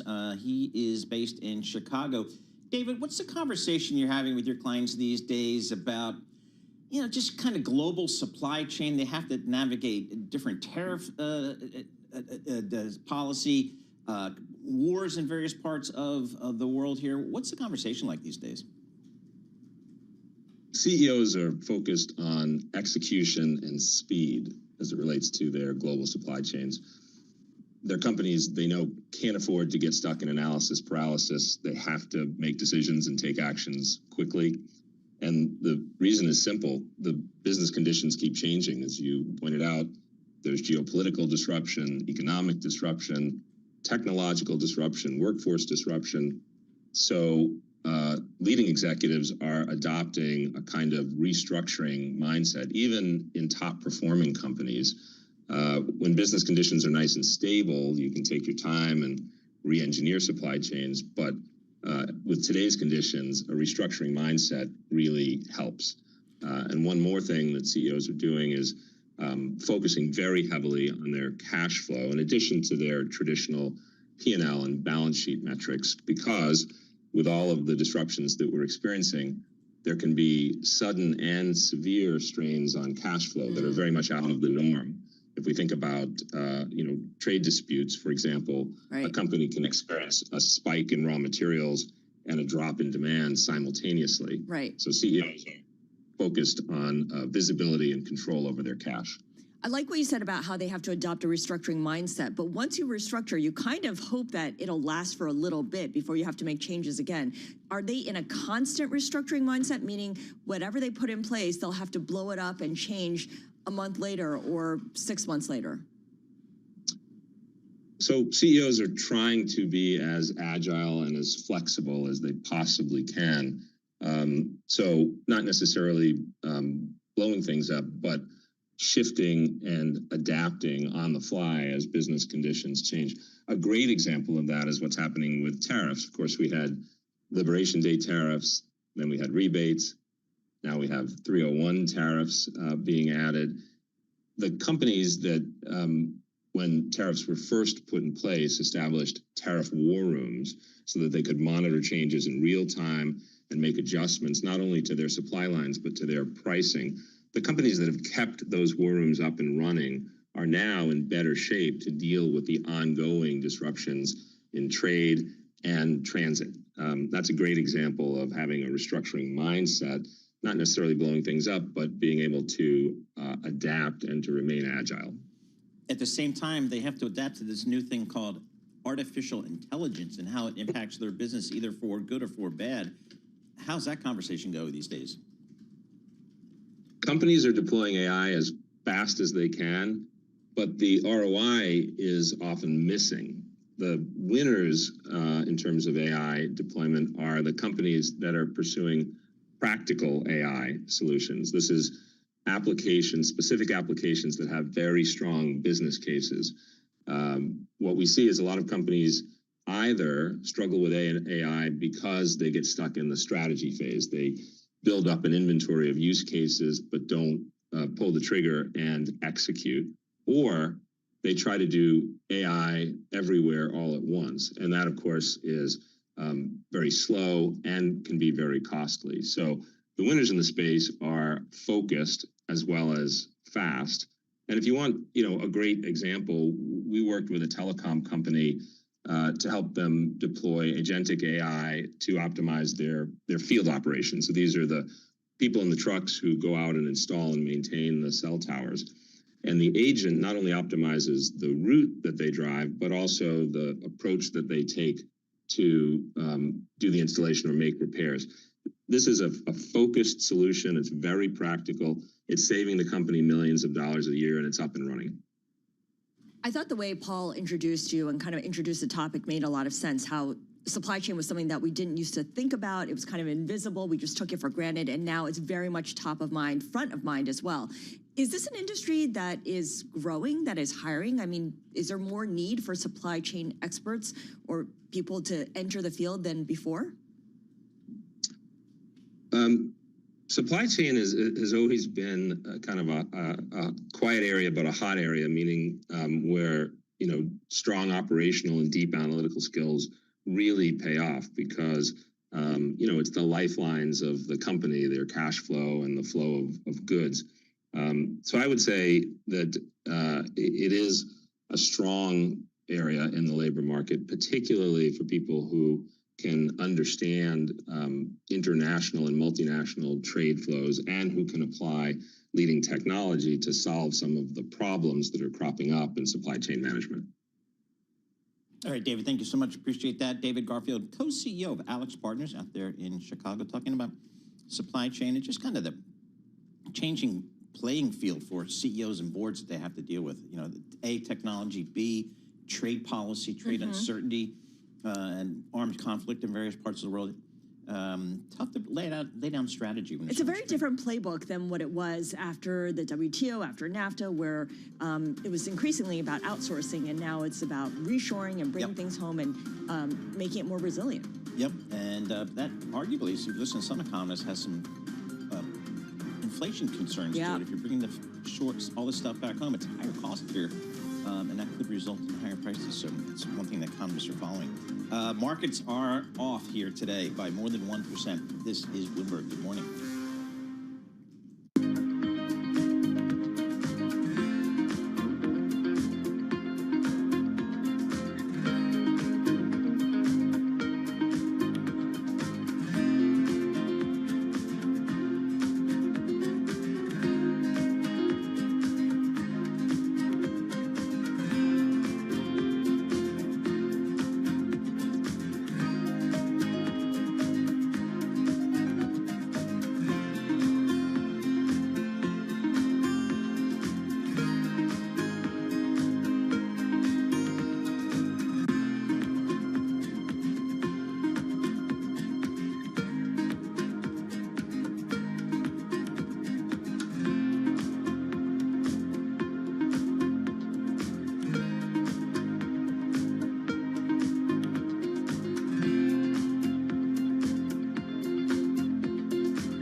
This is Bloomberg Intelligence with Scarlett Fu and Paul Sweeney on Bloomberg Radio.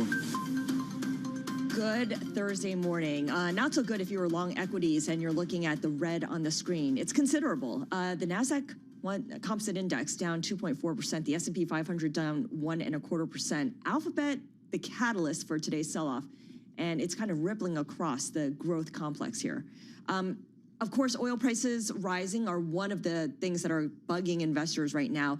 Brent is above $100 a barrel. WTI now approaching $92 a barrel. And that means that it's also a concern for investors and executives at airline companies. American Airlines came out with results, lowering its outlook. Southwest, its guidance reflects the higher fuel expenses as well. So let's bring in Benedict Kamal. He is Bloomberg's global aviation editor. He joins us now from Berlin. Benedict, just walk us through the tone that American Airlines and Southwest are setting here when it comes to how they anticipate fuel costs to affect their expenses and their earnings going forward.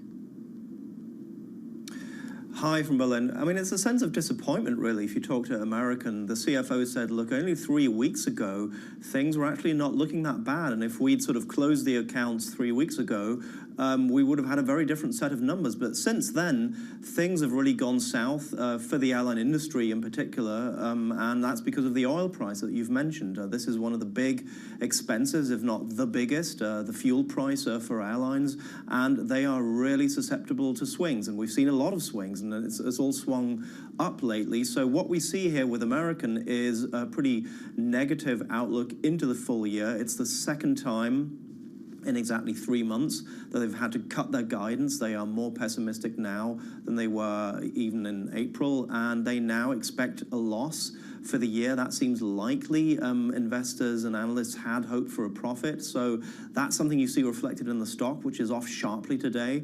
It's also an interesting contrast compared to what we heard from Delta and what we heard from United. If you lump those three together, United and Delta are probably more sort of in the area of sort of the premium traveler, whereas American is trying to get more to the premium segment, but they're not quite there yet. So they are more affected by the low cost and the more price susceptible travelers, and that's something that is really showing up in their accounts today. What are the airlines saying about customer demand? I mean, we know the costs on the fuel side are a challenge here. What are they saying about customer demand? Well, it's a pretty diverse picture. If you speak to somebody like Ed Bastian, who runs Delta, or Scott Kirby at United, they will tell you, look, we're lucky. We have the well-heeled, high-paying, front-of-the-plane customers who don't, frankly, really care whether their ticket costs a little bit more or less. These are sort of price-immune travelers, by and large, and we can absorb, and they can absorb those kinds of hits that come with higher ticket price and so on. If you sort of go down the food chain, as it were, and you move to the back of the plane, obviously people are a lot more price susceptible, and that's where your Southwests, your Americans, your Frontiers, those types of airlines that sort of serve the middle and the lower end of the market, that's where they are most hurt. So what we've seen since the start of the year, and most notably since February, since the conflict in Iran started, is a sort of bifurcation of the industry between the haves and the haves not. And by that I mean those who have the well-paying customers and those who aren't quite there, who are still sort of working their way up to that food chain, and that's where you see that split in the industry. I think about Delta and United, too, with its relationship with Chase, Delta with its relationship with American Express. These airlines make a tremendous amount of money selling their reward points to credit card companies. Is that as big of a deal for an American Airlines, a Southwest? I mean, every airline has to have this kind of relationship with a bank, doesn't it? Yeah, I mean, it's becoming increasingly important across the industry, and sometimes you think you're dealing with, credit card companies that have an airline attached rather than the other way around. Loyalty and brand loyalty have become such big things, and they are, as you said, They are massive money spinners for the industry, but you have to build that brand loyalty, and the way to build that is to have a product that people will come back to that is sticky. Somebody like Scott Kirby will say, we have sort of built the stickiness into our system that people want to come back. They like the product on the plane, they like the product in the lounges. There's a lot of investment going into sort of that part of the operation to create that stickiness. And you know, interestingly, Southwest is trying to move into that field now. They are sort of moving up the scale to achieve exactly that. The question over time is, where's the ceiling? You know, not everyone can buy those expensive tickets. Not everyone has access to the lounge. Do we come to a point where we've sort of reached peak premium, as it were, and where that market is saturated and you're fighting over an increasingly small cake, and you know, there's just not more slices that you can hand out? We're not at that point yet. But interestingly, over here in Europe, there is a much larger slice of the low-cost market, the EasyJets, the Ryanairs, the Wizz airlines of this world. So that's a far more sort of split market, whereas in the US, everyone's crowding to the high end. All right, Benedict, thanks so much. Appreciate it. Benedict Kamel, he is Global Aviation Editor for Bloomberg News. He is based there in Berlin. For our listeners in the U.S., a reminder, you can listen to us via satellite radio on Sirius XM Channel 121. Access the world's only global audio business network, coast to coast, 24 hours a day. Bloomberg Radio on Sirius XM Channel 121 is presented by Golden Crest Metals. Stay tuned for the latest market news and industry research. The next hour of Bloomberg Intelligence starts in just a moment with stocks selling off. The S&P off 91 points, 1.2%. The NASDAQ even worse, off 600 points. That's 2.3% on the NASDAQ. The VIX out almost 3 full sticks here, 19.4. 10-year Treasury yields higher, 4.70. That's up 5 basis points. And WTI crude oil, it's up $5.10. It's almost 6%. Let's call it $92 a barrel. This is Bloomberg.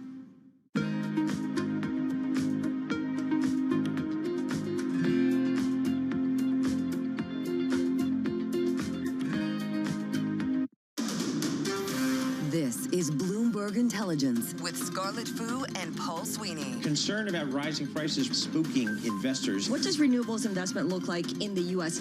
More tariff talk coming out of this administration. Breaking market headlines and corporate news from across the globe. The president wants lower interest rates. He wants a rate cut cycle. How do you broaden out the AI play? Are people just looking for something to worry about when it comes to China? Bloomberg Intelligence with Scarlett Fu and Paul Sweeney on Bloomberg Radio, Originals, and the Bloomberg Business app.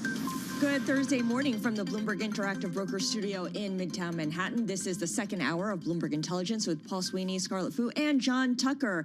And we have a market that is plumbing the lows of the day, and it's still early. The NASDAQ comps it down 2.4%, S&P 500 losing 1.25%. You could blame it on a number of factors, oil prices among them, with Brent now above $100 a barrel. Scott Levine, our senior energy services analyst, will be joining us to talk about that. Paul Goldberg, our senior equity analyst, will join us to talk about Blackstone earnings. Blackstone reported results this morning, getting a big boost from exits and winning bets on AI and data centers. James Abate, the managing director and head of fundamental strategies over at Horizon Investments, will join us to wrap it all up and tell us how he sees this affecting his investment process. Arvind Krishna is the IBM CEO, and he will be on Bloomberg speaking with our Ed Ludlow and Romaine Bostic later on this hour. We will be joining that conversation. And of course, moving forward, Madison Muller, our Bloomberg News health reporter, will talk about Eli Lilly's next generation weight loss shot. It has cleared yet another hurdle, so more on the GLP-1 revolution. But first, we're going to bring in John Tucker to give us an update on the markets here and the latest business news headlines. And we're lower. S&P 500 down 97 points, 1.3%. At 74.03, the Dow Jones Industrial Average right now 509 points lower. That's down 1%. But most of the action, the NASDAQ down 2.4%, a 621-point sell-off there. Now, if you look at the NASDAQ, 832 stocks there are higher, 2,042 lower. In the S&P 500, break that down. That's almost even. 250 advancers and 253 decliners. You know, it was on the conference call that Alphabet executives disclosed their projection that CapEx would increase again. Actually, before that, the stock was actually up in aftermarket trading yesterday after the results. So that kind of overshadowed the earnings results that we got from the Google parent. And then Tesla, Elon Musk said on his conference call that this is the year of CapEx. Those guys are spending and spending. Investors, as a result, are skittish, and it is weighing on markets right now. As you look at shares of Google, Alphabet down 7.4%, Tesla close to 14% lower in today's trading. And then also weighing on markets, toss in oil in the mix. You get this sell-off. Brent is up close to 7%, above $100, $100.57 a barrel. Still, Tracy McMillian at Wells Fargo sees markets pushing higher. This morning, we're seeing a bit of a negative tone because of all that spending, but we believe that through the end of the year, we could see the S&P 500 anywhere from 7,800 to 8,000. So there is still some upside. Long bond, the 30-year, let me do that, up close to 4 basis points, 4.18%.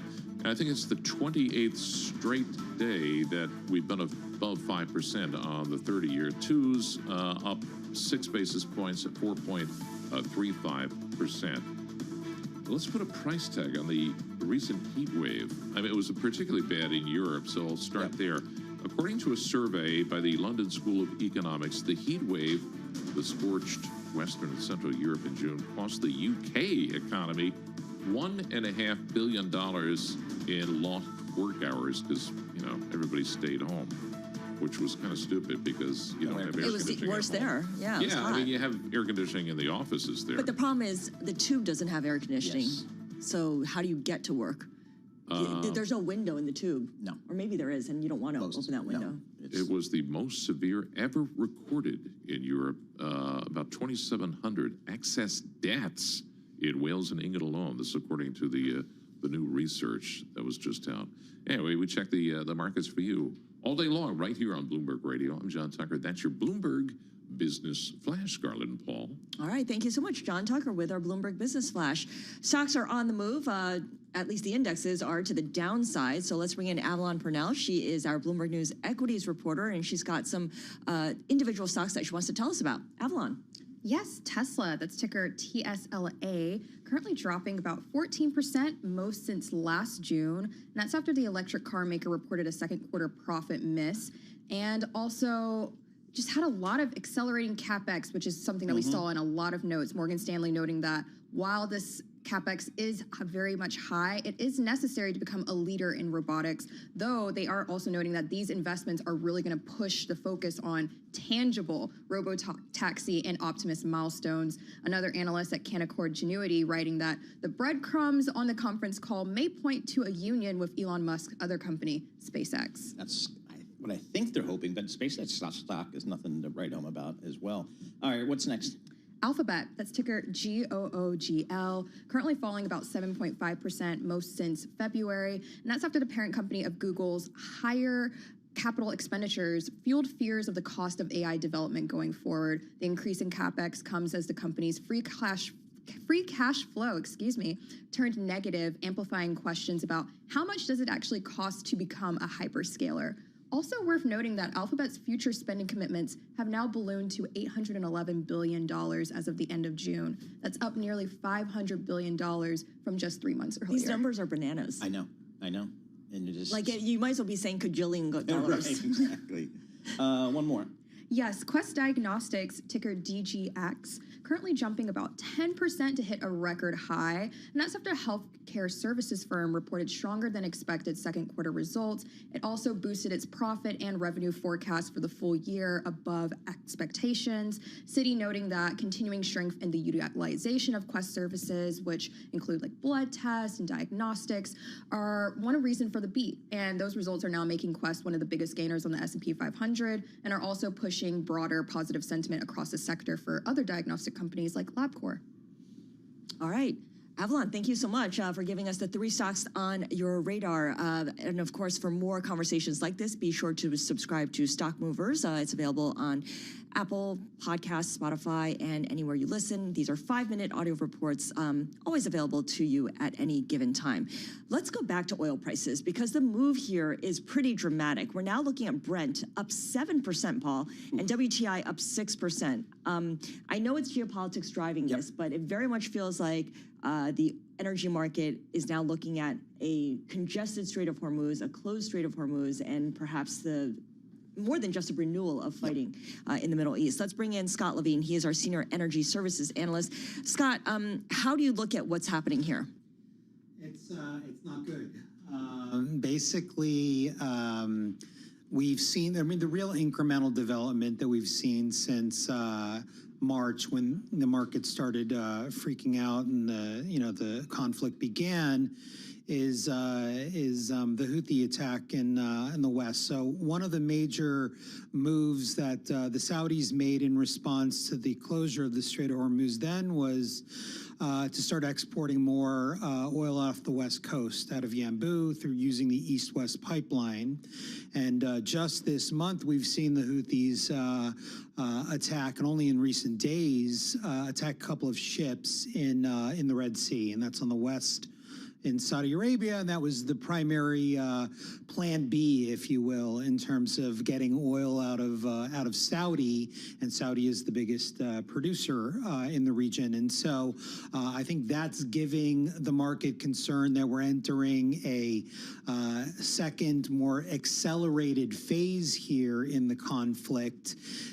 Certainly, things are not slowing down. All the headlines you're seeing suggest things are not moving towards a truce. If anything, they're moving in the other direction, right? And so, if folks were optimistic that some of these Plan Bs would work in reducing the impact on oil markets, we're finding out that's not true. Scott, I think after weeks and weeks and weeks of all of us studying the Strait of Hormuz and all the maps and how that kind of works, we kind of understand that part of the world. Talk to us about the Red Sea and how easy or difficult would it be for the Houthis to effectively shut that down? Yeah, I mean, you look at a map and it looks very similar in reverse to what you see looking at a map with a very narrow choke point, which is the Bab el Mamden Strait there.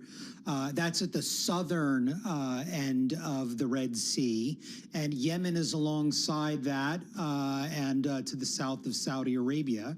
And so it's, almost analogous to the positioning of Iran near the Strait of Hormuz alongside the choke point. And so, if folks are willing to risk moving ships out of the region there, they're exposing themselves to hostility inherently in what is viewed essentially as an Iranian, not proxy per se, but viewed that way. And certainly the behavior we've seen out of them suggests they are seeing themselves that way as well. And so, there's another artery to the north through the Suez Canal that is significantly more expensive to transit if you're looking to get oil out of the region there, and is magnitudes, more expensive, and probably is not being considered as remotely plausible in terms of a Plan C, if you will. So, the line is that this really suggests that this is maybe a more troublesome situation, and that other options need to be investigated in order to get oil to market. Scott, what does this mean for the U.S. energy complex? Because we talk about how the U.S. is a net oil exporter. The energy sector has done very well when it comes to earnings and when it comes to their businesses the last couple of months. How does this change that, or does it not? Yeah, it's interesting. I think it does in the long term, and our energy team published a deep dive suggesting that this, could be a structural change on the back of this conflict, and this conflict catalyzed that. But what's interesting is while we have seen the rig counts and the frac counts move up in the last 3 months, earnings season so far has not suggested that it's moved dramatically, and certainly not as much as investors were anticipating. Halliburton saw a 7% sell-off in their stock in response to earnings on Monday, and today we have Liberty Energy, which is one of the top 4 pressure pumping companies. The stock is down nearly 10%. Even though they met expectations, their outlook for the market was cautious. They haven't seen a lot of price improvement, and suggests to us that shale producers are remaining restrained and hesitant in increasing activity levels. So while this has been good for U.S. shale, and we had seen a decline in rig counts the last 3 years, the move up is gradual.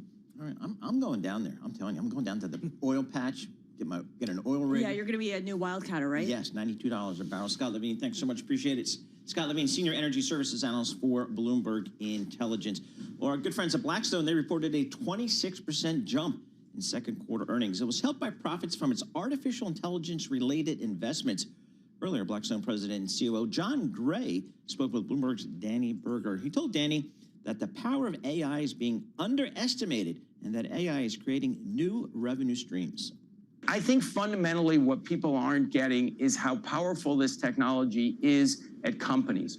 We're beginning to see real-time examples, certainly in customer service, in coding. It's now starting to move to the revenue generation side, where businesses are creating new lines, new revenue streams using this AI.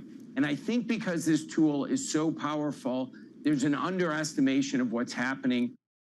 All right, that was Blackstone President and COO John Gray. Speaking with Bloomberg's Danny Berger, another AI bull that's a crowded room. Paul Goldberg joins us, Bloomberg Intelligence Senior Equity Analyst. He covers Blackstone. So there, Mr. Gray, pretty positive on AI and what it may mean for corporate America and for Blackstone. What was your takeaway from Blackstone's results, Paul? Thanks, Paul, for having me. I think very strong results generally across the board. You mentioned 26% increase in distributable earnings, but it's not just that. It's the 20+% increase in fee-related earnings and so on. There were 3 drivers that kind of fluctuate from time to time, from quarter to quarter, that drove those. The performance revenues, the fee-related performance revenues, and transaction fees, they fluctuate from quarter to quarter, where base fees were a little bit softer. But net-net, very strong, broad-based, very strong inflows. They had $68 billion of inflows in the quarter. If you annualize it as a percentage of a gross inflow rate, it's a 21% gross inflow. Obviously, there are some outflows as realizations happen and so on, but there is a very substantial demand from institutional investors, in particular for alternative assets, and Blackstone benefits from it. Alternative assets also includes private credit. What do we know about the private credit funds that Blackstone has out there? And because there had been a lot of redemption requests, not just for Blackstone's fund, but across the industry. Certainly. To put this in perspective, out of the $68 billion, about half of it came from the private credit business. So it's still very healthy from the institutional side, and the wealth flows, even though they have been softer and might still be a little bit softer in the second half, but the headlines are receding. You don't have as much pressure. And if you look at the biggest, almost $100 billion private credit fund, the private BDC that Blackstone operates, BCRED, it actually had $1 billion of net flows into the fund. So things are not necessarily falling out of the sky, even though you've seen some of those redemptions, and they might continue a little bit in the second half. Why are Blackstone, KKR, Cargill, the blue chips out there, why are their stocks down 20, 25% this year? Well, I think there are several issues that came around with it. Number one, early in the year, we had some scare in the software space, right? They were concerned that software is overvalued, that AI is going to take out some of the software businesses, and that worked through the private space because they were heavily invested in software. Blackstone, for example, said today that if you look at it broader, some of the private credit BDCs, they have a heavy 20 to 30% exposure. But if you look at the bigger, large managers in aggregate, Blackstone only mentioned 6% exposure to software. So that's much smaller, but the market reacted to it, trying to figure out. And the other thing were obviously the redemptions from private credit that are sort of tied through the wealth channel to these software concerns. We have about 30 seconds left, Paul, so just very quickly here. What do Blackstone's results mean for Apollo and Carlyle, which will be reporting in August?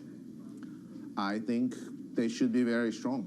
I think there was a lot of inflows. There was a lot of institutional demand. I would also add Goldman, BlackRock, JP Morgan in the mix with their alternative businesses. They were very healthy. Goldman had a record quarter of inflows.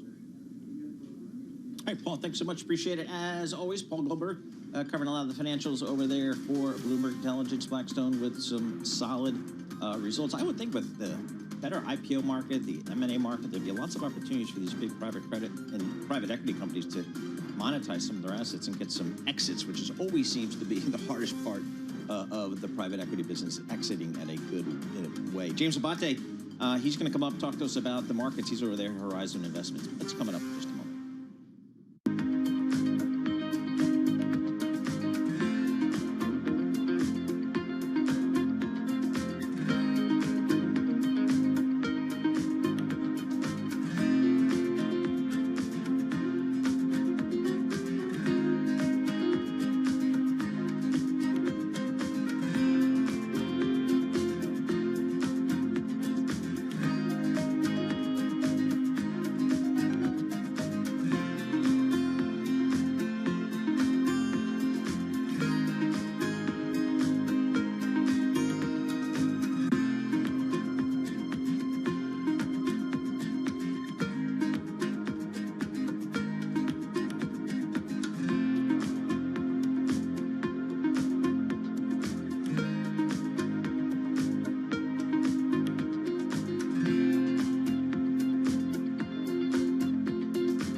markets, headlines, and breaking news 24 hours a day at Bloomberg.com, Bloomberg Television, and the Bloomberg Business app. This is a Bloomberg Business Flash.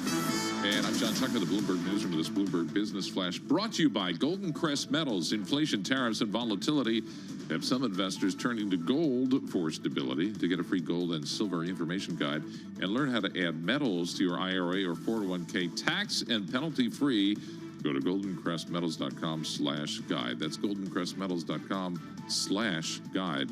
A couple of things weighing on risk. Oil jumping, and then, of course, you have the renewed concerns about all the spending by companies on artificial intelligence. Alphabet sinking 7%. They raised their capital spending forecast. Tesla, tumbling right now, it is down 14.3% after they also mentioned capital spending, raising that. They also had profit that fell after the delivering results after the close of regular trading yesterday. And the rise in oil, what may be a two-front war now for the U.S., also pushing Treasury yields higher ahead of next week's Fed meeting. The two-year yield, 6 basis points higher right now at 4.35. Traders actually see a 30% chance that the Fed next week, the Kevin Warsh Fed, is actually going to raise their benchmark interest rate. Let's go to Armonk. International Business Machines cutting its full-year sales outlook, including for the software unit. They reported a dip in demand for the mainframe business. The CEO is going to come up any moment. IBM shares ahead of this right now, actually up 0.1%. Overall, the S&P 500 down 109 points, down 1.5%, 73.89 on the index. The Dow Jones Industrial Average is down 608 points. The Nasdaq Composite Index 684 points lower. That's down 2.6%. And again, oil above 100. This is Brent, the international benchmark. $100.88 a barrel is what I'm trying to say. We check the markets for you all day long right here on Bloomberg Radio. I'm John Tucker. That's your Bloomberg Business Flash. Paul and Scarlett. All right. Thank you so much, John Tucker. Yeah, well above that $100 level. It was kind of flirting there, got there, and then came back, but now we're above that level. Yeah, that is not bueno. Not bueno. Okay, let's move on to talk to James Abate. He is a friend of the show, managing director and head of fundamental strategies at Horizon Investments. James, put this all together, what you see today, because we have a risk-off day with stocks, especially growth stocks, deeply in the red. You have yields higher. You have oil elevated. We just talked about 101 a barrel here for Brent. Is this kind of a temporary shock to a confluence of headlines today, or are we at a turning point here? I think this is, a continuation of the trend that we've seen, and you could take it away from most recent earnings announcements. Let's not forget that if you look at industrials, utilities, other areas of the market, they're actually positive today. So, as we've talked about the last few times on the show, our thesis for the year as active managers was to take advantage of two themes. The first was this generational cash flow transfer from the hyperscalers to the semiconductor and other related downstream recipients was going to continue, as no one, particularly Alphabet, Microsoft, Meta, et cetera, wanted to be the company, despite now going free cash flow negative, would be the one to throttle down their CapEx and didn't make it to the finish line in generative AI, especially as we're seeing more case studies from, pharmaceutical, chemical, and other service-oriented companies talking about their AI investments and implementations, finally crystallizing a return on investment for themselves. So Alphabet's announced CapEx increase last night kind of confirms that. So, James, how are you guys at Horizon playing AI these days? So our things is it's still going to be picks and shovels. Okay. I think the second point in terms of themes for the year were that most people still underestimated the broad-based industrial investment cycle that's being driven by both cyclical factors like inventory restocking and tax benefits that were in the one big beautiful bill, as well as long-term secular trends. I mean, furthermore, you have to remember the manufacturing recession that lasted between 2020 and 2024, best illustrated by the ISM Manufacturing Index being negative or below 50 for that period of time, forced a lot of those companies in those industries to restructure and right-size themselves. So now, as we have top-line growth picking up, the operating leverage to bottom line profits is the best we've seen really since the early 2000s. And the potential from this coiled operating leverage is going to be the catalyst, I think, for a strong earnings environment for the foreseeable future. And we've seen it with announced results today from industrial companies in the transportation sector, railroads, truckers, broad-based industrial companies, 3M, other infrastructure companies like pipeline companies and so forth. From an investment's point, it matters because it implies some pretty meaningful runway for incremental revenue and further profit margin. And those disciplining efforts that were in place for a 4-year period are starting to pay off in spades for a lot of these companies. So again, for investors, avoid long duration, stable growth stocks that work in a PE expansion-led market and embrace cyclicals and commodity-related companies. To your point, the S&P 500 equal weighted index is only down 0.5% if you round it up versus the 1.5% drop in the S&P 500 market cap weighted index. James, how are you thinking about the rise in yields? The rates market has been selling off. The 10-year yield now at 4.7%. The 30-year has been holding above 5% for, I believe, 27 days, something like that, the longest stretch since 2007. What does that mean for the equity market at this juncture? Well, first off, what it means is that don't look for PE expansion to be the wind at your back. In fact, look at it to be the wind in your face, essentially. So in essence, when you think about stocks, what makes them go up? It's earnings growth, and it's a change in the PE multiple or valuation multiple that people are willing to look at for the market from a systemic basis. I still continue to think that we're basically in a systemic derating of equities as equity risk premiums go up, yields stay high. So you need to, again, sit there and embrace cyclicals and commodity-related companies that have exceptional earnings that can offset that systemic derating. Now, in terms of what the Fed does, despite the recent rise in the two-year note yield, I think, that probably not a great indicator like it usually is of Fed action. I think the Fed's going to keep rates on hold for the foreseeable future. And unfortunately, what we're seeing is, that's leading into pressure in terms of some of the regional bank results with bond position losses as well as just net interest margin. And that's been the one disappointing factor that we've kind of gleaned from the results that have been posted by the banks over the last week as well from an earnings perspective. All right, James, thank you so much. Really appreciate it. James Abate, Managing Director and Head of Fundamental Strategies at Horizon Investments. Coming up, we're going to hear from Arvind Krishna. He is the CEO of IBM. He's going to be speaking with Bloomberg's Ed Ludlow and Romain Bostic. A little bit of a preview for that. We're going to check in with Anurag Rana. He's a Senior Tech Analyst for Bloomberg Intelligence. He covers IBM, has been covering it for decades here. Anurag, what did the company pre-announced weak revenue a couple of weeks ago. Stock took that historic decline. Then they released earnings yesterday or today. What did you hear? Because I see taking guidance down maybe yet again. No, I mean, the guidance was down based on the full year from what happened. But, one of the things they said was the guidance was only down by about 100 basis points. So it's not like that big of a cut for the full year guidance. And I think that's going to be the biggest question to be asked for the CEO that, what makes him so confident that he could achieve an acceleration in the second half. All right, hang around, Anwar. We're going to go right now to that discussion. We have Mr. Arvind Krishna. He is the CEO of IBM. He's speaking with Bloomberg's Ed Ludlow and Romain Bostic. Let's listen in. Of the quarter. This was pretty confined to, I'll call it the Fortune 100, the deals that were within a subset of those. Now, 1/3 of what didn't happen has already come back. So that tells us that this was a reprioritization and those deals were very real as opposed to us being optimistic in our projections. And Romain, I would also add, I think that maintaining our free cash flow tells us that we have levers around productivity and conviction and confidence in the business.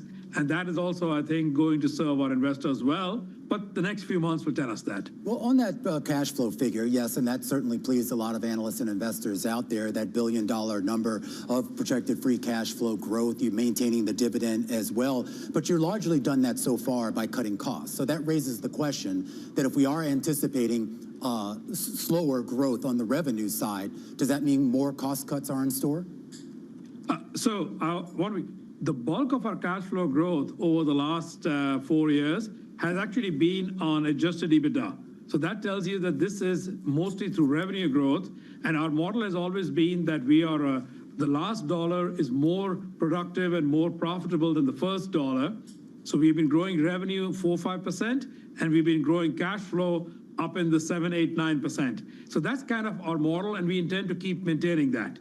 Now, right now, if we drop revenue by 1 point, because we said 4 to 5 instead of 5+, we can absolutely make it through productivity. Cost cuts is an interesting question. Cost cuts doesn't always come down to people reduction in headcount. Our headcount has been more or less flat over the last many years. I think there's a lot of third-party spend where we are going to get a lot more efficient with that third-party spend than we have been always. Bloomberg Tech is live on Bloomberg Television and Bloomberg Radio, and we're speaking with the IBM CEO, Arvind Krishna. Arvind, good morning. You want to focus on accelerating revenue growth and accelerating profitability. And just really simply, I'd love to hear what you're asking the team to do differently now in response to all of the factors that you outlined. So Ed, really, so if I look at our software business, 80% of it is already an annuity consumption OpEx-based business, 20% of it is a CapEx business. If we think that the CapEx headwinds are going to continue, but 80% is already growing at about 8%, we want to put a lot more focus. So we're going to direct a lot of the team with forward deployed engineers, with people who are focused on deploying the software at clients, much more technical help, and make that 80% grow even faster. Products like Red Hat, Confluent, Hashi all fit that model. On the CapEx side, we have to make sure that while we can continue to do it, don't depend upon outsized growth on that side to go there. Then on the supply chain, can we leverage all of our capability in supply chain to make sure we have enough distributed infrastructure in storage, in Unix systems, that people can fulfill all of the demand? Because we came out of the second quarter with $500 million of backlog in that part of the portfolio. So those give you an idea of the kind of changes that we're making already, not just for the rest of the half. You summarized the state of the world beautifully. You said that customers shifted spending towards servers, storage, and memory in late June. And when I posted on social media, you're coming on the show, the question from the audience is really simple. Did that trend continue from June into July? And for how long do you expect it to last? We have not seen it in July, but I would tell you, look, the semiconductor pricing, memory is up, 3 to 4 times over the last 18 months. Networking infrastructure is up 60 to 80%. Fiber is up, connectors are up. I do think that some of these trends on the underlying components are going to carry on for some more time. That works its way up into those things. So people are going to have those prices. Now the question is that going to maintain a reprioritization of the CapEx spend? If I take the signal that a third of our deals closed, then that says, no, people are going to get more careful about how they spend their CapEx. If that goes into September, because a lot of CapEx does get committed at the end of a quarter, not always through, then it means that that carries on for some more time. And that is why we gave a guide of 4 to 5%, depending upon if that carries on, we'll be at the low end of the range. But if some of it comes back, then we'll be at the high end of the range. So Arvind, I know there's a big focus right now on sort of the clients that sort of did not necessarily materialize in the quarter. With regards to the existing clients that you have, and I'm primarily referring to your mainframe business, I mean, can you share like sort of what percentage of those clients are actually increasing their spending? Is that going up still? Absolutely. So the current machine is called the Z17. The Z17 has been from the beginning, which was May of 2025 to today, at 130% in terms of the capacity growth compared to the prior machine. That's one very strong signal, and that's an aggregate. Then you can say, hey, is everybody in there or only a few? 85% of the clients are increasing their capacity as opposed to the 15 who are not. That optimization goes on all the time, and I would tell you this is probably the best that we have seen in a long time of what is going on there. Software is going to lag. Yeah, software is going to lag. I mean, look, we know the hardware capacity is there. Software is lag, and I understand why it's lagging in the moment. And I'm going to ask you a question, and forgive me if it's a bit unfair, but I look back to the 1990s and whether there are some parallels to some of the mainframe issues that IBM went through back then under a predecessor 2 or 3 times removed from you, John Akers. And this idea that at that time we were going through this paradigm shift in computing and how companies spent and allocated their money. And there was a lot of talk by the CEO then that the issues were temporary, that they were economic, and that they were rights themselves. We know in hindsight that it was much more structural. Why should we now look at this major shift going on with AI and the computation involved in that and think that this time is different? Well, we have to look at what the clients are doing. I always start there. Our opinion is an opinion. What clients do is what matters. So when I check with my clients, those who do credit card authorizations, are you going to maintain the mainframe? And they go to, well, the resilience, the amount of capacity, the unit cost of it being 5 to 15 times cheaper is important. The big difference from that time, early 1990s to today, Romain, is the cost issue. You could not argue that the mainframe was cheaper on a unit cost basis for the workloads that are moving off than at that time the mid-range computers. I'll call it the whole Unix. It wasn't really client server, it was Unix taking the workloads off in the early 1990s. That issue you have to look at. If there is a cheaper alternate for that workload, I'll sort of look at you and say, that means in 5 to 15 years, it will move off. But that's not the case. Right now, for the workloads that are on, we can show the client that it's 5 to 15 times cheaper to keep it on the mainframe. They're not, but that's not all workloads. That is workloads that need protection, that need resilience, that need the burst capacity that comes. And so for those kinds of workloads, the mainframe is the architecturally superior platform. That was not the case 30 years ago for the workloads that did go off. Live on Bloomberg Television and on Bloomberg Radio, this is Bloomberg Tech, speaking with IBM CEO Arvind Krishna. I've been listening to you a lot recently on long-form podcasts, some clips on the social media about your view of the world, what it's like to be a CEO in the domains that IBM operates in. And it's interesting how quickly it comes back to the macroeconomic backdrop. A lot of people looked at the guidance for the balance of this year and would say, and they do say, Arvind, on this show, memory prices are not changing. They continue to push higher. They look at the outlook for growth. Could you just explain the data points you rely on that give you the confidence on the new guidance that you've given and whether it is actually achievable or it will be difficult to meet? Yeah. So, Ed, I'll come back to, for ourselves, we have to look at our demand pipelines and our yields and how we get things going. But I think for your audience, let's look at it this way. Number one, most important, is what is GDP growth going to be? We think that that's between 2 and 3% for the year if I look at the globe. And it is going to be consistent even in the Middle East, even in Asia, where there is a lot more energy and disruption. We actually see a lot of growth. Tech is going to be, I think, 2 to 3 to 4 points above that. So that puts tech in terms of what the market is somewhere in the 5, 6, 7%. Then that comes back to what parts of our portfolio can play against that demand and what parts cannot. And so I look at the parts of the software portfolio. That's why I talked about the 8% growth in the 80% of it. That can play right into that. Then I look at our distributed infrastructure. That can play right into that.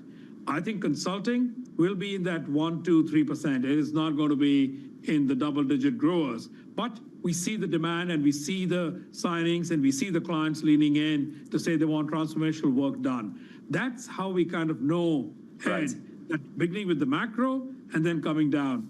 I'll make a prediction for you. I think technology spend is going to become a larger and larger part of every enterprise's budget. Used to be 3% since Romain raised it 30 years ago. It's probably up at 5-6% on average. I will not be surprised if by 2035 it's 10% of everyone's budget. Give you a quick micro case study. Bloomberg reported that Starbucks is replacing some IBM tools on the software side with in-house. Yes. Talk to that. So Starbucks is about a little over $2 million a year client for IBM. The portion they're replacing is a product called Tririga that does real estate lease management. The version of it that Starbucks has is almost 10 years old. I'm not surprised that they're replacing it because I've actually been describing publicly software which is largely interaction-based and is based on ease of use as opposed to anything else can be easily replaced by AI and AI agents, and that is what is going on there. However, if I see other parts of Starbucks and maybe the ability for our Hashi portfolio or security portfolio, how about if I phrase it this way? I would not be surprised if Starbucks is a larger client next year than it was last year. With regards to how this world is evolving, Arvind, I am curious just internally about your plans to hire, particularly when it comes to the technological side. Have you been able to keep pace with some of the other companies out there also trying to do what you do and pay some of the salaries that you have to pay? Well, we hired 3 times as many college hires this year than we did last year. And I think that given others seem to be backing off college hiring, it gives us an incredible ability to bring in great talent and to then grow them inside our company and to offer them great careers. I think if I looked at it last, we had, I think, 20 million resumes in our applicant database. So that gives us a huge field to go look at. So, I mean, I don't worry about bringing in talent. I actually worry much more about can we give them a great career and a great pathway, because not everybody is cut out to do work that is going to be demanded, because I don't think there's a lack of employment. But the nature of the work, if you can't use AI tools, if you can't use the productivity tools, then it's going to be really hard for you to be competitive with your peers. We already know sort of the potential impact of what AI means for the economy and for your business. There are a lot of people looking around the corner, including yourself, to quantum. Is that a viable business on the horizon, or is that just a moonshot that you're hoping actually sticks? Well, when things are 2 years away, I wouldn't call them a moonshot. I think quantum is now in the engineering realm as opposed to the science realm for the next 5 years. And I believe that by 2029, we will deliver a machine that does 100 million computations of large-scale, fault-tolerant quantum computer in the next 2 years. I think that's an incredible opportunity. I'll quantify it, and this is not just our work, a lot of third parties. By the end of 2030s, we think it's about $1 trillion total market opportunity in terms of value that quantum will create. That is why we also doubled down this morning and announced that we bought HRL from GM and Boeing, and that's going to help us bring people with a lot of talent around materials, spintronics, quantum sensing, and other sensor technologies to add to our own effort, so we are even more well-positioned to go win in this market. Arvind Krishna, IBM CEO, of course, alongside Bloomberg's Romain Bostic. Thank you both very much. I would note that IBM shares now modestly higher, 0.3%. All right, that was Arvind Krishna. He is the CEO of IBM. He was speaking with Bloomberg's Ed Ludlow and Romain Bostic, saying that Mr. Krishna says infrastructure deals already coming back, and he also says didn't see customer spending shift continue in July. So it's a good route. So we're trying to talk maybe some of the business coming back. Rana rejoins us here. He's a senior technology analyst for Bloomberg Intelligence. Anurag, what you hear in that discussion as it relates to maybe IBM and their book of business going forward? Because again, when they pre-announced several weeks ago, that really shocked the market. Yeah, so the two big takeaways for us was one, obviously, was that the July is, turning better and some of the deals are coming back. And that's kind of what we had previewed, because the software that's sold with the mainframe, you just can't discontinue it. You have to buy it.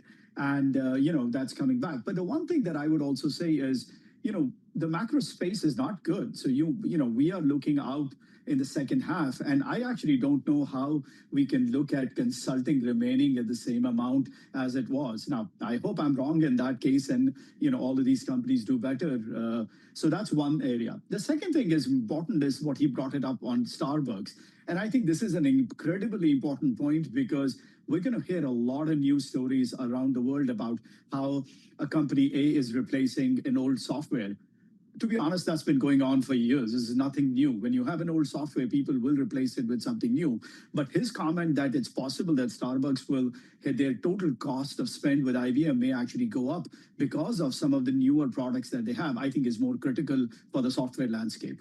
So for IBM, is it, given what we heard from their earnings release plus with their pre-release, is it reasonable to kind of reset the longer-term top-line growth rate for this company lower?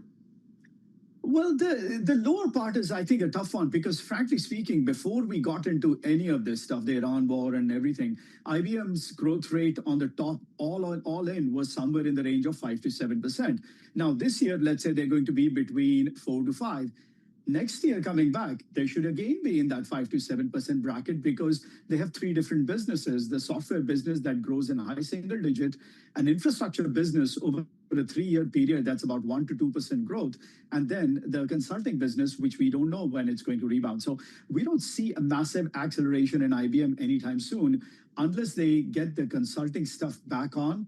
It's going to be very hard to get to above that 6-7% range for IBM on the top end. So is that consulting weakness that you cited for IBM, is that an industry-wide issue? I am taking out of my consulting budget and putting it into my AI budget? Absolutely. And you can see Accenture, which is the market leader, they have had this struggle for almost a little over 2 years. Infosys reported today they had the same issue, and that's plaguing the entire consulting landscape.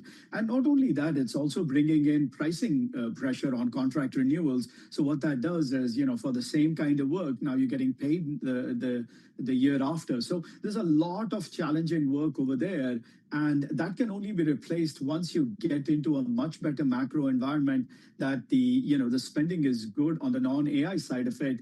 And once that happens, you can expect consulting growth rates to be above 10%. So let's just, while we've got you, Microsoft here, we're going to report, I believe, next week here. What's the street looking for with Microsoft? I think the biggest thing I would want to look for is what's their comments about CapEx, because to be very blunt, they don't have their own chips, and they are going out and buying all the NVIDIA chips in the world. Now, I get that the backlog is strong, but honestly, on a token economics view, I mean, I do not know how they can justify keep on spending more right now, as now I understand why Google is doing it because they have their own TPUs. I can understand why Amazon is a little more bullish because their own chip has been under, you could say, acceptance from the clients, but that's not the case for Microsoft. So I'm really curious to see what the CEO, how he frames the CapEx spending for this year and next year. So do we want them spending more? Do we want Microsoft spending more? There's a very little likelihood that they will reverse that, but I actually don't want them to spend more. I want them to spend more on expanding the software bucket, which is much more high margin. But, I think I'm in the minority that thinks that, down the road, they will spend a lot less money. Because one of the things you have to remember is they have to spend half their CapEx to go out and buy NVIDIA chips. And I think that's a very, very big number in this market when people are turning more and more to, their custom ASICs chip. For both training and inferencing. What's the latest thinking on Apple here before we let you go? Well, the Apple part is going to be an extremely strong quarter because they have not raised the prices on the iPhone 17 base case, which is helping them gain market share in China because their competitors have. So I really want to know when will they raise the pricing on iPhone, because if they can find a way to capture margin somewhere else, maybe their services business, then they actually can continue to gain market share into next year as well. I think it's a small likelihood that the rates don't go up by the iPhone 18 family of products, but I think that's the single biggest thing we are looking for when it relates to Apple. And Apple reports a week from today. Anurag Rana, thank you so much. Appreciate it. Anurag Rana, Senior Technology Analyst for Bloomberg Intelligence. coming to us from Chicago via Zoom. Let's get a reset here of these markets. We'll do a Bloomberg Business Flash with Mr. John Tucker. All right, again, the major averages, they are selling off. We have yields higher as Brent crude is rising today. Tesla and Alphabet, the big laggards in the S&P 500. But you know what? You look under the hood, we're seeing a little more balanced picture between losers and gainers in the S&P 500. After their earnings, United Rentals will do them. Best performing stock in the index right now. United Rentals up close to 12.5% right now. And then Lockheed Martin and RTX, after they open their books to investors, they're also some of the leaders in the S&P 500. Jim Caron at Morgan Stanley says any sell-off in the mega cap tech space, that's just a readjustment in price. Honestly, I mean, look, there's been a lot of expectations. For many of these companies, the earnings have been decent. It's just that they're not beating expectations in the way that maybe, people want them to. The S&P 500, 107 points lower. That's down 1.4%, 73.91 on the index. The Dow down 555 points. That's down 1%. The NASDAQ Composite Index, 650 points lower. That is down 2.5%. And Brent crude, again, up close to 7%, $100.40 a barrel right now. And in the yield space, this comes, of course, ahead of the Fed meeting next week with Mr. Warsh. 2-year yields up 5 basis points, 4.35%. The 10-year yield up 4 basis points. That is at 4.69%. You also had this earlier headline from President Trump. This is from Axios, actually. Trump says he's close to a decision on massive Iran attack. And, of course, this war has now become something of a two-front war with the rebels from Houthi. Yeah, exactly. So something to keep an eye out for. We check the markets for you all day long right here on Bloomberg Radio. I'm John Tucker. That's your Bloomberg Business Flash. Scarlett and Paul. Hey, John Tucker, thank you so much. We appreciate that. Looking at the healthcare space here, Eli Lilly, its next generation weight loss shot has cleared another hurdle. That is just a massive market that continues to show tremendous growth. Madison Muller joins us here. She's a healthcare reporter for Bloomberg News. What's going on Eli Lilly, Madison?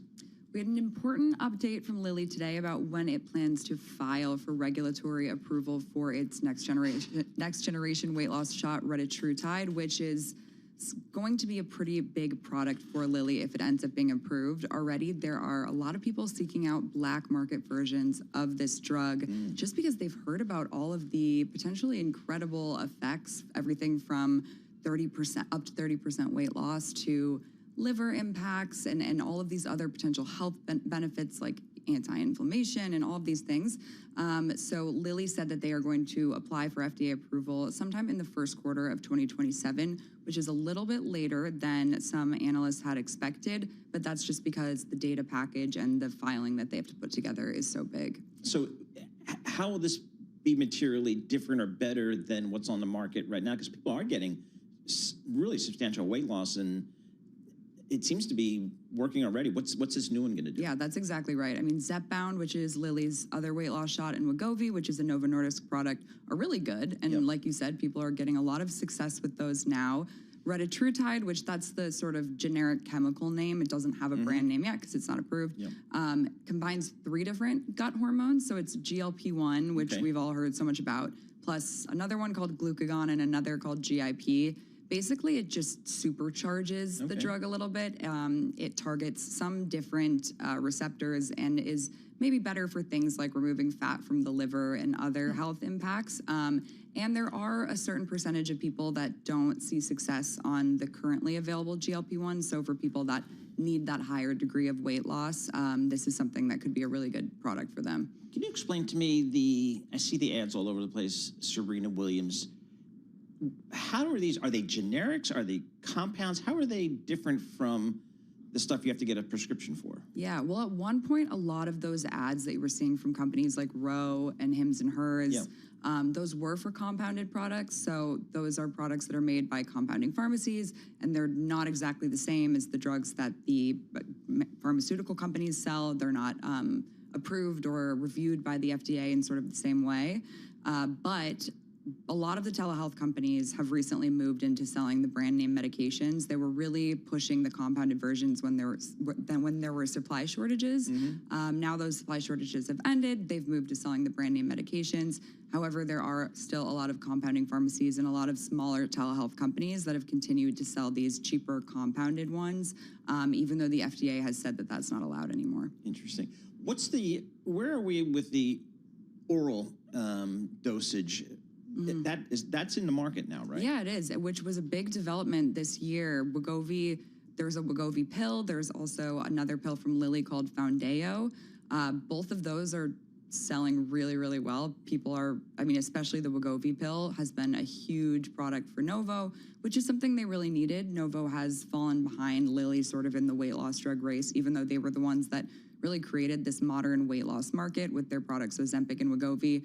Lilly leapfrogged them with some more effective options and also just understanding how to sell products directly to patients and build these sort of telehealth or online infrastructures that were really appealing to patients. So they saw that opportunity and moved into it quickly, helped them sort of surpass Novo. But now Novo's come back with this oral version of Wegovy that's extremely popular, and so that's been helping them as of late. But it sort of remains to be seen in the long run how the pills will end up stacking up to the orals, because we are seeing, to the shots, because we are still seeing a lot of demand for the shots. So it's almost, who doesn't take a weight loss drug that could, in fact, benefit from a weight loss drug? What are the hurdles still? Is it still cost or availability? It still is cost in the sense that insurance companies are still not widely covering these, which is pretty different than other chronic conditions.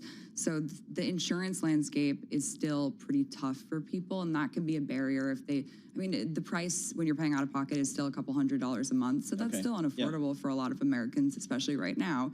And we've not seen sort of the same insurance pickup that we would see with other chronic health conditions and that we would sort of expect in this market.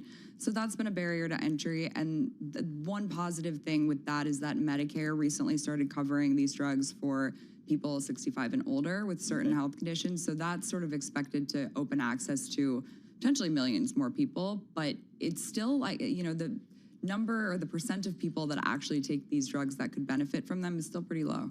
Yeah, because you see somebody out on the street that you would think could benefit, and you wonder why haven't they? Yeah, and I guess it's cost primarily right now is the issue. Do the compounded, are they materially cheaper? The compounds? At this point, not really. I mean, at one point, yes, because people were paying out of pocket for the list price of the drugs, which was over $1,000 a month. The drug makers have substantially reduced the cash pay costs, so now it's like $200 a month and up, sort of depending on the dose that you're on, which is much, much cheaper. Yeah. And that's sort of around the same price as these compounded medications, because usually for compounded medications, you're getting them from a telehealth company, so you're paying a subscription fee plus the cost of the drug, ends up being sort of the same. Gotcha. Madison, thank you so much. Appreciate that. Madison Muller, healthcare reporter for Bloomberg News. For our listeners in the U.S., a reminder, you can listen to us via satellite radio on SiriusXM channel 121. Access the world's only global audio business network, coast to coast, 24 hours a day. Bloomberg Radio on SiriusXM channel 121 is presented by Golden Crest Metals. Stay tuned for the latest market news and industry research. Your top stories, global business headlines are coming up in just a moment. In a market that is selling off, S&P 500, we are down, let's call it 97 points. That's 1.3%. The NASDAQ's off 500, let's call it 600 points, 2.33%. 10-year Treasury yields, they are higher by about 4 basis points, 4.69%. And oil up between 5 and 6% across the board. This is Bloomberg. Good morning.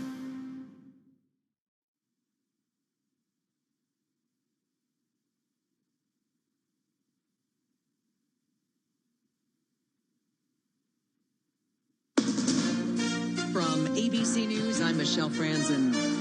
The U.S. has carried out nearly 2 weeks of airstrikes against Iran, and the Trump administration vowing to keep up the pressure to get Iran back to the negotiating table. Iran, though, not backing down, with maritime traffic stalled or blocked in the Strait of Hormuz, and Iran-backed Houthis in Yemen targeting ships in the Red Sea. Here's ABC's Martha Radis. Iranian-backed militants in Yemen taking aim at 2 Saudi oil tankers in the Red Sea in an attempt to block international shipping, choking another key waterway that could have ripple effects for the world economy. President Trump is clarifying the nuclear deal signed with Saudi Arabia, saying it's contingent on Saudi Arabia joining the Abraham Accords. But the Saudis have long said joining the Abraham Accords is contingent on a path to a Palestinian state, and there is no response so far from the Saudis confirming the president's social media post. Less than 24 hours ago, the Energy Department announced Secretary Chris Wright and the Saudi Minister of Energy had signed this landmark nuclear agreement, and it was being transmitted to Congress for a review. Karen Travers, ABC News, the White House. After Bertha made landfall as a tropical storm yesterday east of New Orleans, the storm still trolling the coast and triggering flooding along Gulf states. ABC's Victor Oquendo has more from New Orleans. The entire Gulf Coast saw some impacts, that coastal flooding in Florida, Alabama, Mississippi. Louisiana's governor calling it a best-case scenario for the state, but still urging residents to stay prepared as we have a long hurricane season ahead. In Madison, Wisconsin, protests breaking out following a deadly encounter between police and a black man following reports that the man was trying to open car doors in the street. Police say the suspect was armed with a knife and allegedly injured an officer. Here's ABC's Pierre Thomas. Video circulating online, officers appear to be wrestling with the man on the ground before 3 shots are fired. The man, who has not yet been identified, later died at the hospital. You're listening to ABC News.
A former modeling scout who was introducing young women to Jeffrey Epstein has been found dead in his home in Paris.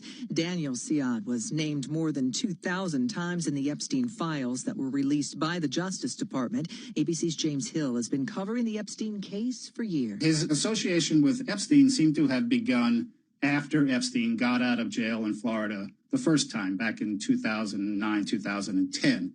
After he had served time for recruiting a minor into prostitution. Siad was reportedly under investigation in France for alleged trafficking and other sex crimes. A cause of death has not yet been determined. We're getting a new look at the safety of those self-driving robo-taxis from Waymo. A new study from the Insurance Institute for Highway Safety finds Waymos are involved in nearly 70% fewer crashes compared to human drivers. Researchers noted that Waymos are especially adept at avoiding rear-end crashes, reporting the cars did so at a 91% lower rate than human drivers. The IIHS examined the Google-owned company's operations in San Francisco, Phoenix, Los Angeles, and Austin. Waymo says so far it's served more than 20 million autonomous rides. Mike Dubusky, ABC News. No winner last night, which means the Mega Millions jackpot keeps getting bigger. Tomorrow night's jackpot will be at least $743 million, the game's 10th largest grand prize. Michelle Franzen, ABC News.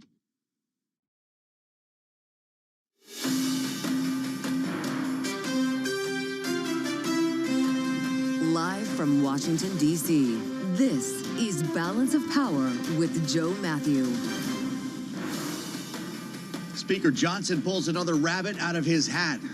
But now the real magic will be required. Welcome to the Thursday edition of Balance of Power as the House passes 3 big bills, a defense policy package, government funding, and a stock trading ban, and they're all heading to the Senate now, where the grind is just starting. We'll get the latest from Bloomberg's Eric Wasson. He's live on Capitol Hill, where they also just passed a War Powers Act. It's being called a defining moment for AI, the hacking of Hugging Face by OpenAI. We're going to explore what really happened there, what it means for AI security when we talk with Miriam Vogel, the CEO of Equal AI, out with new research on the challenges facing companies employing agentic AI. And only in Arizona, think about this, an election denier is nominated to run for governor the same day an emergency physician beats an establishment Democrat to run for Congress. We're going to talk midterms with new polling with our political panel, and it's all after a look at Wall Street. We're having a little trouble today, so we seek the help of Charlie Pellet. He's at World Headquarters in New York. Charlie, what do you have? Hi, thank you very much, Joe Matthew. Indeed, stocks lower, oil higher, but just want to begin with a development involving trade. U.S. Trade Representative will be making an announcement about tariffs later today. That, according to the White House press secretary, we'll have any developments for you right here on Balance of Power. Stocks lower, as I mentioned, with the S&P right now down 1.3%, 7401 where we stand, 97 points lower on the S&P. The Dow down 527 now, a decline there of 1%. NASDAQ particularly hard hit, down 2.3%. The SOX, the Philadelphia Stock Exchange Semiconductor Index, lower by 1%. The VIX right now holding below 20, very close to 20. We've got the 10-year 4.69% with the 2-year currently yielding 4.35%. The 30-year now up to 5.17%. Gold is down $81 the ounce to $4,048, drop there of 2%. Crude, major story today, West Texas Intermediate, $92.30 a barrel on WTI, up by 6.3%. This on Middle Eastern tensions. Barrel of Brent above $100, $100.50 now. A barrel of Brent crude up by almost 7%. Russ Kostrich is portfolio manager at BlackRock, and on surveillance this morning, he told us, yes, the economy can handle $100 oil. You know, the reality is the economy is much less geared to oil than it was at the time of the first Gulf War 36 years ago. It's a smaller percentage of wallet share. We're now the largest oil producer. It's beneficial to the terms of trade. So in terms of the magnitude of the rise you need to see to create a real oil shock that would bring the economy down, I think it's a lot higher than $100 a barrel. BlackRock's Russ Kostrich, and again, to put Brent in perspective, $100.61 right now. Alphabet lower after earnings. The Google parent raising its capital spending forecast to as much as $205 billion this year. Alphabet shares, they're plunging by 6.6%. Also out with earnings last night, Tesla. Right now, the stock is down 13.1%. We'll hear from Intel after the close today, down by 1.4%. Programming note, coming up, 5 o'clock Wall Street time. For the first time in 10 years, the United Nations is set for a leadership change. Join us at 5 p.m. New York time for a special town hall with candidates seeking to become the next UN Secretary General. Again, we'll have it for you live right here on Bloomberg. I'm Charlie Pellet. That's Joe Matthew. Lots going on. There's a Bloomberg Business Flash. All right, buddy. Thank you so much. The great Charlie Pellet live in New York. He'll be back in about 15 minutes with more on the markets here as Charlie follows the beat on Wall Street every day for us. And yeah, big stuff coming up, 5 o'clock. If you're in the car, you'll be safe. Keep us either here on Bloomberg Radio or your satellite radio channel 121. If you're home, dial it up on YouTube. You won't see anything like this town hall coming live from the UN at 5 p.m. Eastern. And I just want you to picture me and Kaylee with our popcorn watching TV at 5. It's not very often we get to do that. So welcome to the Thursday edition. Somehow we made it to Little Friday, and I'm glad you're with us here. With a lot of news to talk about. We're going to get to Capitol Hill in just a moment with Eric Wasson, but we do have news, important news on Iran, and that's why the markets are feeling a little tipsy here. How about it? $100 a barrel oil. Was Bob McNally right? He joined us last evening from Rapidan, suggesting may well test the highs that we saw earlier in the conflict. $100 right now for Brent, up 6.5%. WTI is at 92. Would have seemed expensive yesterday, up more than 6%. And yeah, stocks are getting clobbered here today, with a few exceptions. It's interesting what we're buying on days like this, as we seek havens, not just energy, and we're seeing even the integrated oils get back up there. But healthcare seems to pop always on days like these, right? Lilly, J&J, Equivia, McKesson, all moving higher here. Micron is trying, boy. This has become a pretty interesting story. It's bouncing off the mat today after some tough selling recently, up $31 or 3%. We're nibbling on a couple of things, but someone woke up today with plans to sell Nike. I just find that funny. You're selling Nike now? I'm wondering what this road has been like for you. Defense is popping higher, too, because the Pentagon is asking for a lot more money, and they're going to spend it on a lot of missiles. So you're seeing big bumps today in RTX and Lockheed, which brings us to the war in Iran. The President of the United States now, of course, threatening the Houthis that decided to go for it. We've opened a second front in the Red Sea. Shot at 2 boats, that's how you get $100 a barrel oil. And if you're the President of the United States, you take to Truth Social. He's out there saying a year ago, the U.S. attacked very powerfully the Houthis for their interference with commerce and trade by shooting at ships. Since that time, he says they've acted very responsibly. Unfortunately, now they're starting up again. The point of this, he says, please let this truth serve to represent if they do this again, the U.S. will hold Iran responsible in that the Houthis are a surrogate and or proxy of Iran. He promises major military punishment inflicted upon Iran. And, of course, the Houthis, with now a headline on the terminal from Axios. Trump says he's close to decision on massive Iran attack. So no wonder bonds are selling off. Interest rates are surging along with oil. Stocks are not in a good place, at least for the most part. We're going to have more on what's happening with Iran as we make our way through the program, but something pretty important just happened on Capitol Hill, and we're going to get into this with Eric Wasson. I wasn't sure we'd be talking war powers, but we are. The House, indeed,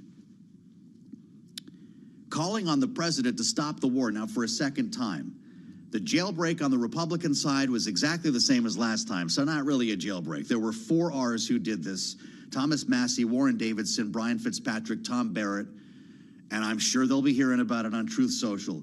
The resolution passed 214 to 208, similar to what we saw in June. There's a separate one up there from Seth Moulton and Jason Crow that I believe has, over a dozen co-sponsors? Let's start off with Eric, because they passed a lot of stuff here in the last 24 hours. He is our great congressional correspondent, appropriately in seersucker. It's great to see you, Eric. War powers, not a surprise, I guess. You tell me, because I keep reading this has no teeth. Will it make any difference?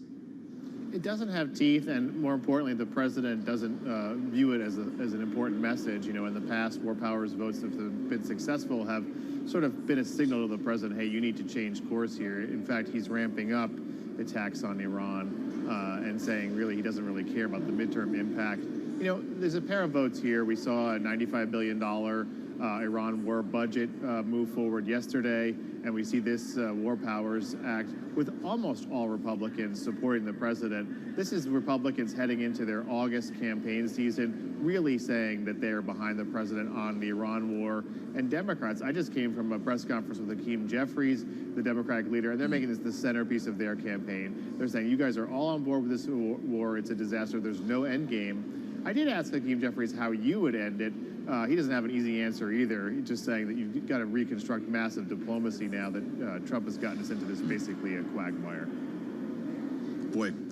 Well, let's talk about what was passed. To your point, a couple of important votes here, and they're going to the Senate. The problem is John Thune has a different sequence in mind, right? He says they're not going to deal with reconciliation until the government is funded through this continuing resolution that would keep the lights on past the election.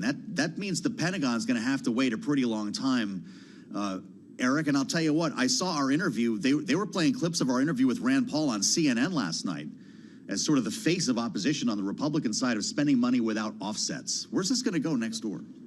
That's right. You know, I said on Twitter that Jonathan is putting this reconciliation budget in the same storage area where the Ark and the Raiders of the Lost Ark went. It's going away for a long time. We might see it in the lame duck session, in fact. This is the session after the election in December. Look, senators don't really want to vote on the Iran war budget. They certainly are very, very divided among Republicans between those who want to spend even more. Roger Wicker wants $350 billion for the military, you know, in this plan. And then you've got people like Ron Johnson, who's the newly anointed Budget Committee chairman, saying they want offsets. But those offsets will be unpopular. Look, even if you are just going after verifiable fraud in entitlements programs, those can easily be politicized by Democrats as cutting entitlements. So, you know, this is a real problem for Thune. He said you can't even get 50 for a budget.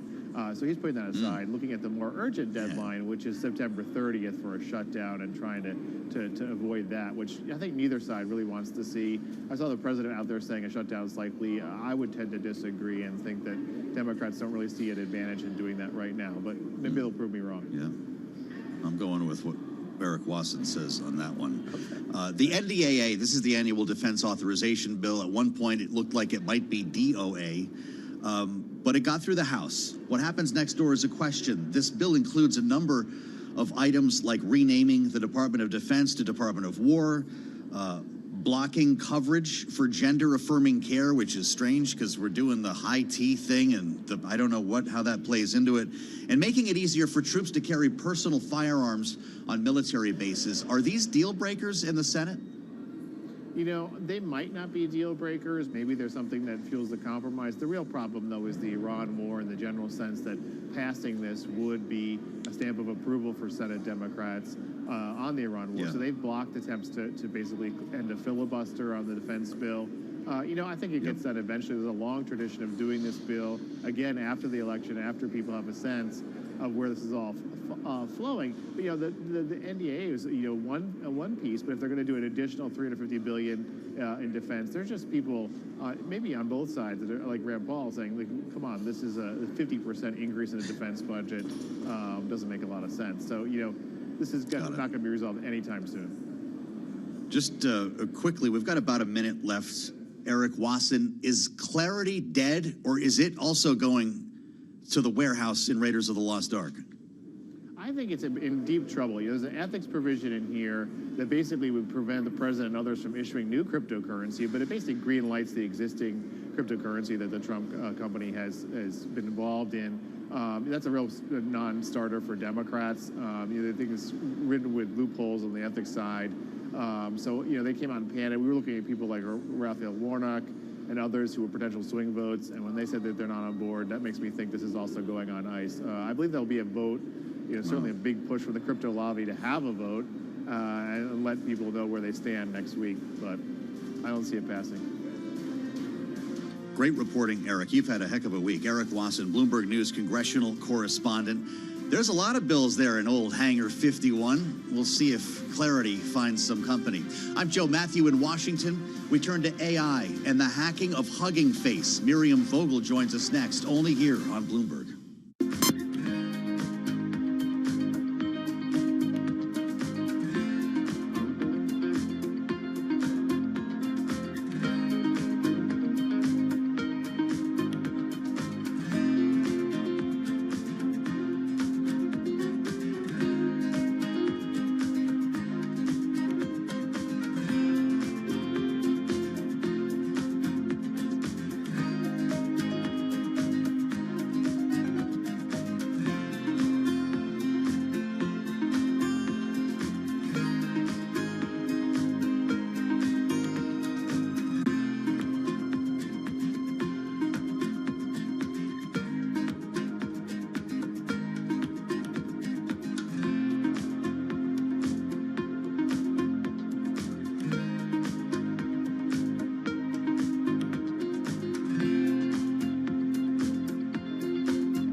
It's 12:21 on Wall Street. We do check markets all day long here at Bloomberg. We have got oil holding above $100 a barrel. Brent crude, $100.17 now.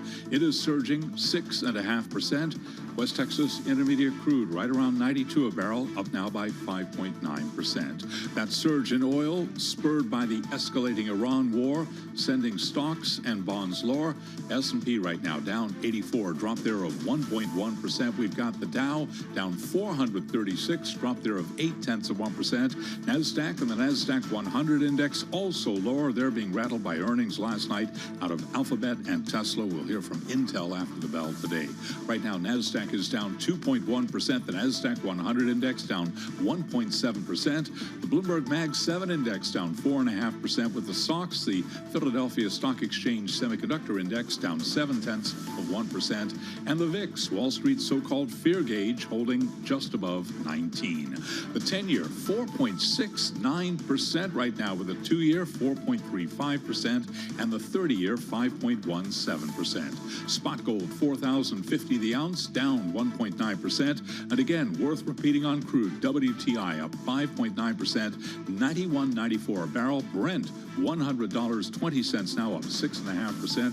We're seeing oil majors rally today. ExxonMobil up 2%, Chevron up 1.7%, ConocoPhillips up 2.4%. Higher energy hurting airlines and the latest reports. We do have shares of United moving lower, down by 3%. This after earnings from American Airlines Group. American down 7.7%, Delta down 2.8%. Also reporting Southwest Airlines, Southwest down by 4.7%. Recapping, stocks lower, S&P down 1.1%, crude oil surging, a barrel of WTI now up by 5.9%. That, Joe Matthew, is a Bloomberg Business Flash. All right, Charlie, thank you so much. He'll be back coming up in about 20 minutes' time. The voice of Wall Street and the New York subway with us every day here. How lucky are we on Balance of Power with the great Charlie Pellet? Even when the news is bad, we kind of want to hear it from Charlie, don't we? Boy, Alphabet really changed everyone's mood, huh? I thought this was going to be the report that brought us back to optimism when it comes to AI, but the hyperscalers are falling hard. There is an interesting reciprocal, though, as AI infrastructure names seem to be doing well, right? Because Apple's spending too much. That money's got to go somewhere. We'll be tracking the markets throughout the day here as we keep our eyes on something really important that happened this week. And there is a political side to all of this that we're going to get to. But I'm hearing words like watershed moment, inflection point, unprecedented. The hacking I'm talking about of Hugging Face. You've seen the story by now, and we talked about it here on the program. This is ChatGPT 5.6, which you may or may not be using. I'm guessing not. This is the new fancy one until the next one comes out. Its models were asked, this is a test that went wrong. They broke out of the sandbox, as you keep hearing. What does any of this mean? They were testing this model to solve a hacking challenge during pre-deployment at Hugging Face. The models decided on their own to break out of the so-called sandbox, this walled environment they're being tested in, try to figure it out on their own. They figured Hugging Face might have the answers. They used stolen credentials to break into this thing without anybody telling it to. So that freaked out a lot of people. This is the kind of stuff that the CEO of Anthropic likes to talk about, right? Dario Amodei. And in fact, the head of Anthropic's Frontier Red team, which sounds scary, Logan Graham, said he told his team to, quote, remember this moment as the first true AI safety incident. A little less extreme. The boss at Hugging Face, the CEO, called it an attack unlike anything we've seen before. So what's going on here? The White House is supposed to be testing these models before they're out in the general public, right? We've talked a lot about the posture that the administration has taken here. And there's a new AI protection bill that Ted Lieu's got up on the Capitol right now. They just can't seem to get anything off the launch pad when it comes to regulations here in Washington. Should this be scary? Should this be exciting? Or is it just another stop on the road to the next DeepSeek moment? I don't even know if I have the right questions, but I know someone who has the answers, and I'm really excited to say that Miriam Vogel is back with us. I told you she was coming in today. An important voice in all of this, and I think we can characterize her as an optimist, but also helps to reset our clock when the narrative gets to be a little bit too dark around an emerging revolutionary technology. She's the president and CEO of Equal AI and first joined us to talk about her book, Governing the Machine, How to Navigate the Risks of AI and Unlock Its True Potential. They're also out with a new white paper that we're going to talk about on the challenges that companies are facing in adopting AI. It's great to have you back with us in studio. Welcome back to Bloomberg. Thanks so much for having me. I don't know if I even described this properly because even I don't claim to understand what happened here. The fact is, though, you've got models who are acting on their own without prompts, apparently, and breaking out of the sandbox. Is this, in fact, a watershed moment? This is a wake-up call. I would say two takeaways we all should think about here. First of all, we should not be surprised. We've been told for years that an algorithm will do exactly what it's told to do. There's a pleaser issue. It will not question or judge. It doesn't have judgment. It doesn't have context. Yeah. It will achieve the end goals that it is mandated to do. A pleaser issue because it's been told to satisfy whoever's in charge of this model. At all costs. Okay. And so what we need to do, the second point, is urgently act to put in guardrails. What are guardrails? What is governance? It's adding the judgment, the context, the end goal of human safety as one of the priorities that needs to be taken into account when it achieves this end goal, whatever that end goal is in any algorithm ever. Wow. All right. So does a wake-up call present something we should be scared of or an opportunity to fix a vulnerability before it's unleashed on the That's a great question, Joe. This is an opportunity. As you mentioned, we have this white paper just released. It's based on a summit we had very recently with leading deployers of what's called agentic AI. And that's what moment we're in now. This is not a future sci-fi scenario. Right now, 50% of leading companies are using agentic AI. And what does that mean? They are AI systems that operate to achieve a task. So as opposed to just summarizing an email or a report. This has a specific job. And it will operate across a system. It will achieve an end goal of planning a trip, of operationalizing and increasing efficiency in a workflow. It will take multiple steps with limited to no human involvement. And so that means we have to be especially careful. And what we found at our summit is there's an urgency to make sure there's clarity on what is governance that we expect of all AI systems. Particularly now, as we're going into agentic AI and we're increasingly removing humans from the equation, we need to understand exactly what we're asking these AI systems to do and make sure it has the context to understand to prioritize human and society in each of these end goals. This is lofty stuff. When you say governance, is this a self-policing situation right now, or are you suggesting the government needs to create regulations? I think governance needs to be a multifaceted approach. It needs to be something, I think of it as an umbrella or a wheel where there are multiple spokes, there's multiple pieces of it. Government has a role for sure, but a lot of what happens when we're talking about AI system has to happen inside the organization. You can't regulate your way out of this. Now, government and other organizations can be helpful in clarifying the end goals because right now, I have the privilege of working with organizations that are all prioritizing AI governance. They want to make sure that their outputs are safe and benefit society, but they are figuring out on their own in silos what those best practices are, and that's not where we want to be.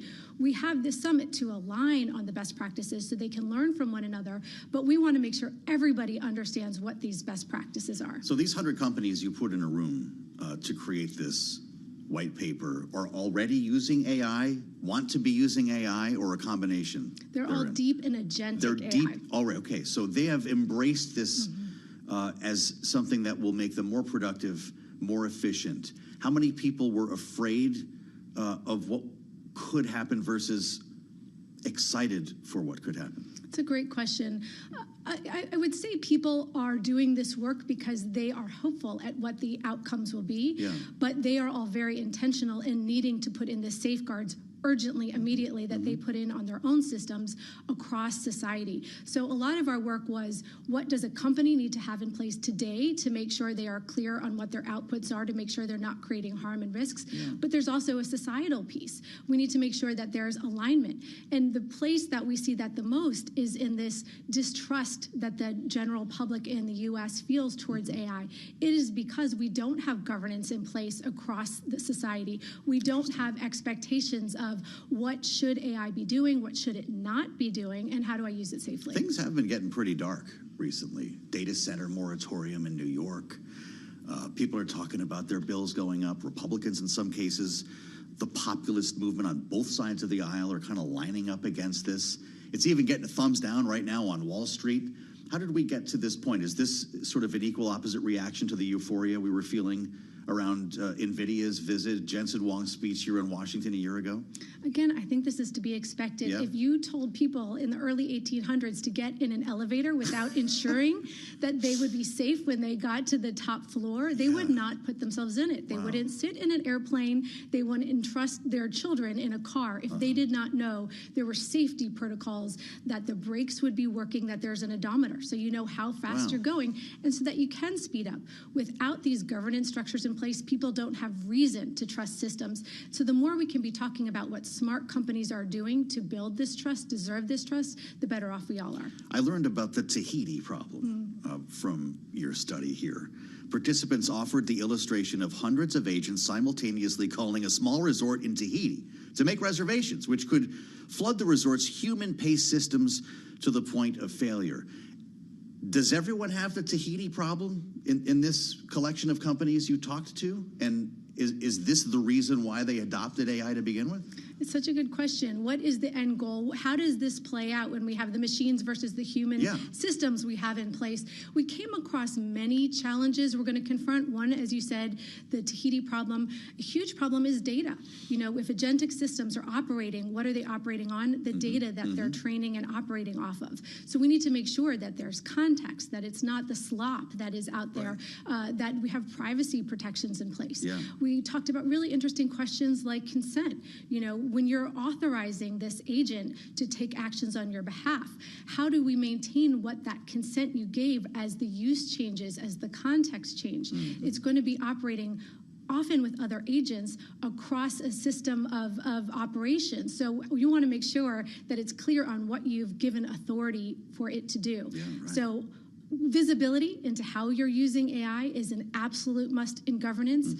Authority, accountability. Who is accountable at the end of the day in the C-suite for these operations and across the line to make sure that these tests that we've just seen that have gone off the guardrails are certain that there's authority, there's accountability in place. Someday I want to do an hour with you. In our 30 seconds remaining here, remember when you talked about the J-space last time you came on? Are we at the point now where we actually do not fully understand the technology we made? There are many questions, to be sure. And the developers themselves will tell you there are open questions. What we do know is that the best practices in AI governance, the 5 best practices that we talked about 7 years ago, remain the best practices today. You can't hear the music's playing. I'm going to get the hook. I'm so glad you came by. I told you would get something out of this. Miriam Vogel, Equal AI. Thank you as always. This is Bloomberg.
It's 12:40 on Wall Street. We do check markets all day long here at Bloomberg. We've got oil higher, stocks trading lower. We're off session lows, but still looking at a 1% drop on the S&P 500 index. Yes, a bounce off the bottom, but right now down 76 points. The S&P at 74.19. Dow Industrials down 445 on the Dow. A decline right now of 0.8%. Tech hit hard today with the NASDAQ 100 index down 1.5%. The NASDAQ Composite Index down almost 2%. The Bloomberg Mag 7 Index is down 4.6%. Alphabet shares down 6.5%. Tesla after earnings as well, down by 13.5%. The SOX, the Philadelphia Stock Exchange Semiconductor Index, just turning higher, back in the green, up under 0.1%. 10-year at 4.69%, with the 2-year 4.34%. The 30-year 5.16%. Gold down almost 2% to $4,050. A major move in crude oil. West Texas Intermediate, $92.45 a barrel, up 6.5% right now. Barrel of Brent back above $100, up now by 7%. Energy traders do remain focused on the Strait of Hormuz, but with the Yemen-based Houthis claiming attacks on 2 Saudi oil tankers, attention is now shifting to the Red Sea. Jonathan Lieber is head of research at Eurasia Group. He was interviewed this morning on surveillance. Over time, we think that obviously you're going to see a lot of displacement of energy shipping and other shipping out of the Strait of Hormuz. That's going to evolve over the next 5 years or so. And the Red Sea is going to become an increasingly important choke point in the global oil trade. And this week, what we're seeing is what that means is that choke point is not a safe choke point. It's one that the Houthis or other geopolitical risks could potentially affect as well. Jonathan Lieber of Eurasia Group interviewed this morning on surveillance. Bottom line, crude holding above $100 a barrel. Brent up now by 6.9%. While a lot of tech names are lower, defense names higher after earnings. Lockheed Martin and RTX raising their full-year sales forecast as geopolitical tensions around the world boosted defense spending. Lockheed Martin now surging by 11%. They're based in Bethesda. And shares of RTX out of Arlington, Virginia right now, we do have RTX up by 7.6%. For the first time in 10 years, the United Nations is set for a leadership change. Join us at 5 p.m. Eastern for a special town hall with the candidates seeking to become the next UN Secretary General. They'll be discussing their priorities, and we'll have that for you live right here on Bloomberg. Recapping, stocks lower, tech hit hard, oil higher, S&P down 1.1%. That, Joe Matthew, is a Bloomberg Business Flash. All right, Charlie, thank you, my friend. He'll be back 1 o'clock Eastern time, top of the hour, about 20 minutes away, even less than that, as we watch Wall Street throughout the day here in a trade that's clearly being impacted by the war in Iran. Charlie just gave you the numbers here. You can't deny the sentiment as the president hits the gas, threatening the Houthi rebels and Iran with far more intense attacks as we consider a new front here in the Red Sea. We've got 2 choke points now to worry about. Welcome back to $100 a barrel oil. That is our reality here for Brent. We're in the 90s, 92 for WTI. Interest rates are up because people are dumping bonds, and they're selling a lot of stocks, too. No thanks to Alphabet. Coming off our conversation with Miriam Vogel, the whole AI trade is mixed up today. It's not feeling good. With the president threatening to step up strikes on Iran, saying he will hold the country responsible for any further attacks by the Houthis, or the Houthis, depending on who you ask. Now, I'm going to add a couple of more numbers here. You heard $100 a barrel oil, mighty $2 a barrel WTI. How about $4.09 for a national average when you're buying a gallon of gas? In Arizona, it's $4.30. We're going to be talking about primary results in Arizona, which are also a little confusing, certainly the state self-contradicting. But there's some new polling data that before we assemble our political panel, I want you to hear about. This is the baseline before the news of the past 24 hours. Okay, let's start with Emerson. They've got a great polling outfit there, as you've heard, with an 11-point generic ballot advantage for Democrats.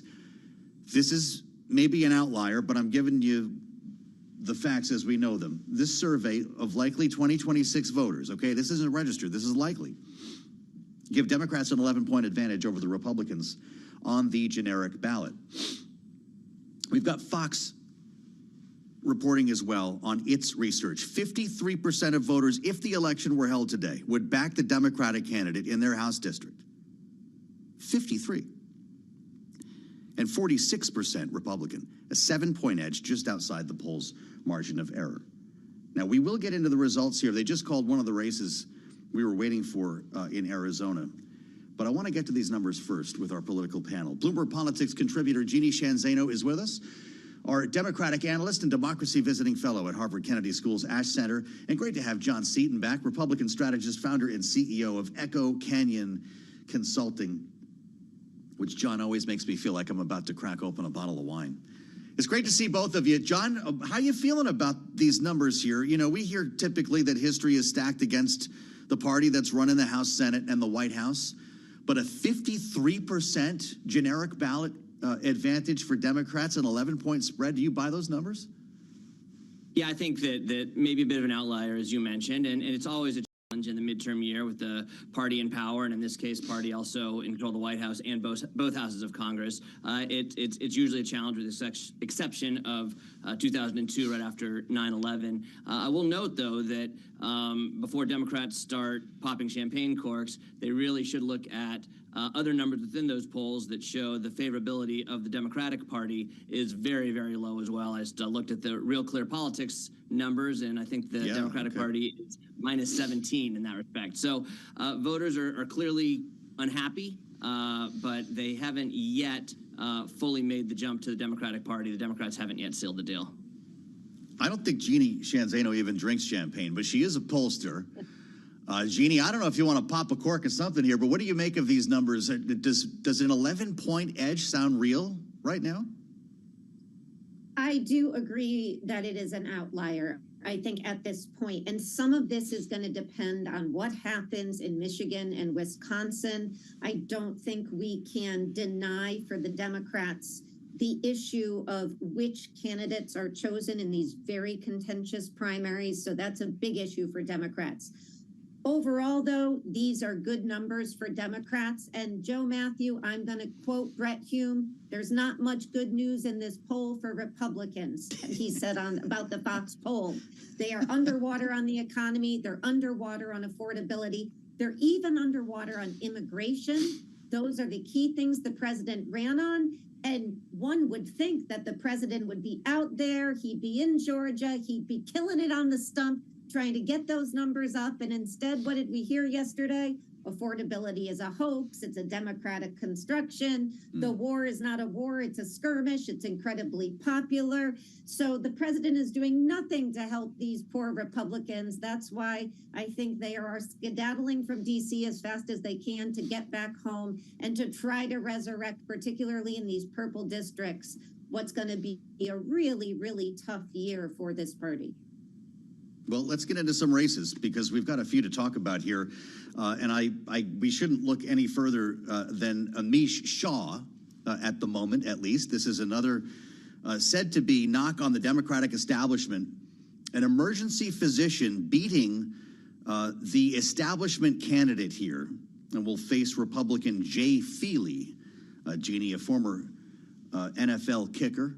What do you make of this race and what it means for the Democratic establishment in Arizona? Yeah, I mean, this is what we're seeing over and over again. We're seeing it in New York. We're seeing it in Arizona, Wisconsin, Michigan, other states. It's like a food fight amongst the Democrats. We're seeing some of that on the Republican side. And I think there's a lot of concern amongst Democrats that they are going to walk themselves away from what could be a potentially good year, depending on how these candidates play in the general election. It's a real concern, and it's a valid concern. You know, I just go back to Maine, Joe. You look at it and you look at somebody who, in Graham Plattner, forgetting all of the other horrific things that he was accused of doing, he was literally running against the Democratic Party. That's what he was doing, and that's what resonated with so many Maine voters. So I think the pressure is really on the Democratic moderates. The party to make a case for the Democratic Party. They haven't been able to do that yet. And I would just look at Kim in New Jersey talking about Medicare for all kids, Medikid. This is a really popular, a great idea. We need to be offering those kinds of solutions, not just running against Donald Trump. Otherwise, the DSA candidates will run away with this, and we will have trouble in the general then. We should note that Marlene Galan Woods, that was the DCCC-backed candidate, lost by 5 points. John Seaton is actually an expert in Arizona politics. He spent a lot of time managing campaigns there, and I'm wondering your thoughts on all of this, John, and also what's with the New York Jets in Arizona? Shaw's going to face Jay Feely, and I read in the AP today they were both Jets. Shaw was also a team doctor. Is this some sort of narrative we should be paying attention to? I mean, that's the 6 degrees of separation, maybe the 6 degrees of Jay Feely. Yeah, it's very, very interesting. Fair enough. Tidbit. But I think the broader point here, and I'm in Arizona right now. It's a dry heat.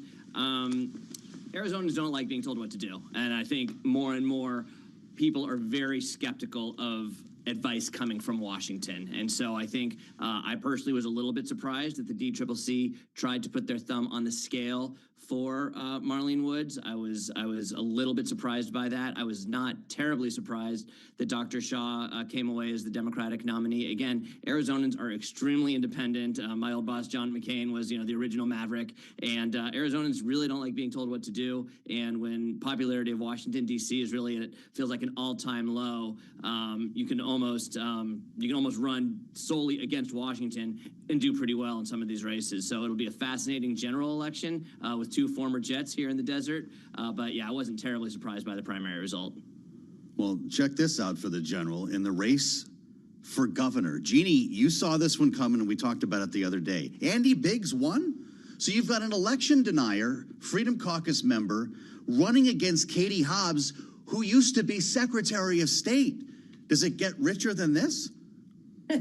No, it does not. And not only did Biggs win, not only did Caledon win in the Secretary of State race, but they ran away with it, Joe. I think the AP called these races, within an hour of poll closing. This was not a tough race on either side. And they are both election deniers. And this allows, as John was just talking about, a big question to arise in terms of where do the more moderate and independent voters go? And this is what has Republicans in Arizona concerned, because as we have seen, Donald Trump is something of an outlier. He can win and win handily in a state like Arizona, but they haven't been as successful with other MAGA right candidates. So I think a lot of pressure on Turning Point to turn out the vote. And also, you've got Katie Hobbs there, and she's known, I think now, Joe, as the veto queen. She has vetoed more than 500 pieces of legislation. I didn't make that up either, Joe. And that is what moderates and independents want sometimes. They want this countervailing force to stop this more MAGA right focus on a lot of these election bills, et cetera, coming from the Republican legislature. So she's going to have a leg up there, but it's going to be a tough race. She's incredibly vulnerable. And we see Biggs running as fast as he can to the center, knowing what happened to other folks in the last few years who didn't make that turn. Well, it didn't work out real well for Kari Lake. John, you know the lay of the land. Could Andy Biggs win this election? And if he does, what does that say about the Republican Party in Arizona right now?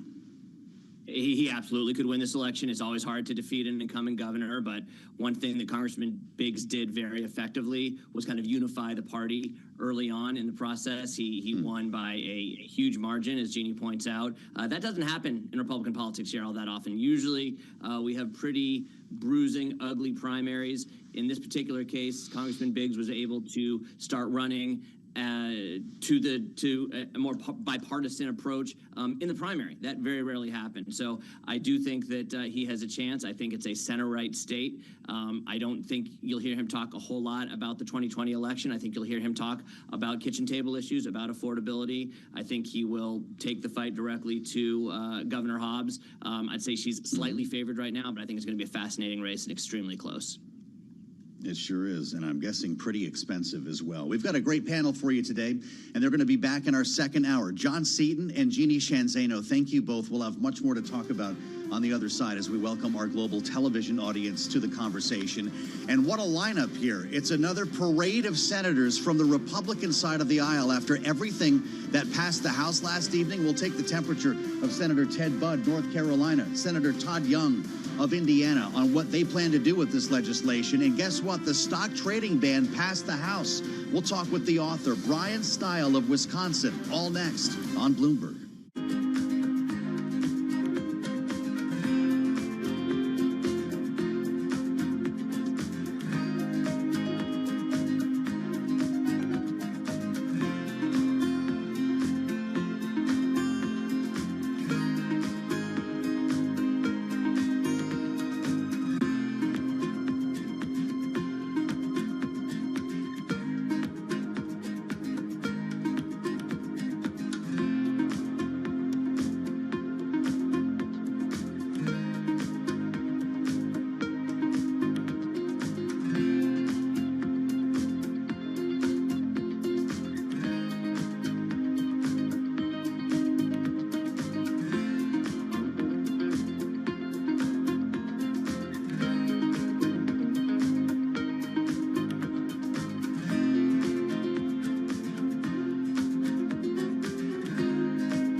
From Washington, D.C., this is Balance of Power with Joe Matthew and Kaylee Lines. President Trump threatens heavier strikes on Iran if the Houthis hit again. Welcome to the Thursday edition. As the president responds to attacks on two ships in the Red Sea by Houthi rebels in Yemen. I'm Joe Matthew alongside Kaylee Lines in Washington. And Kaylee, the market is responding today to the idea of a new front opening in this war.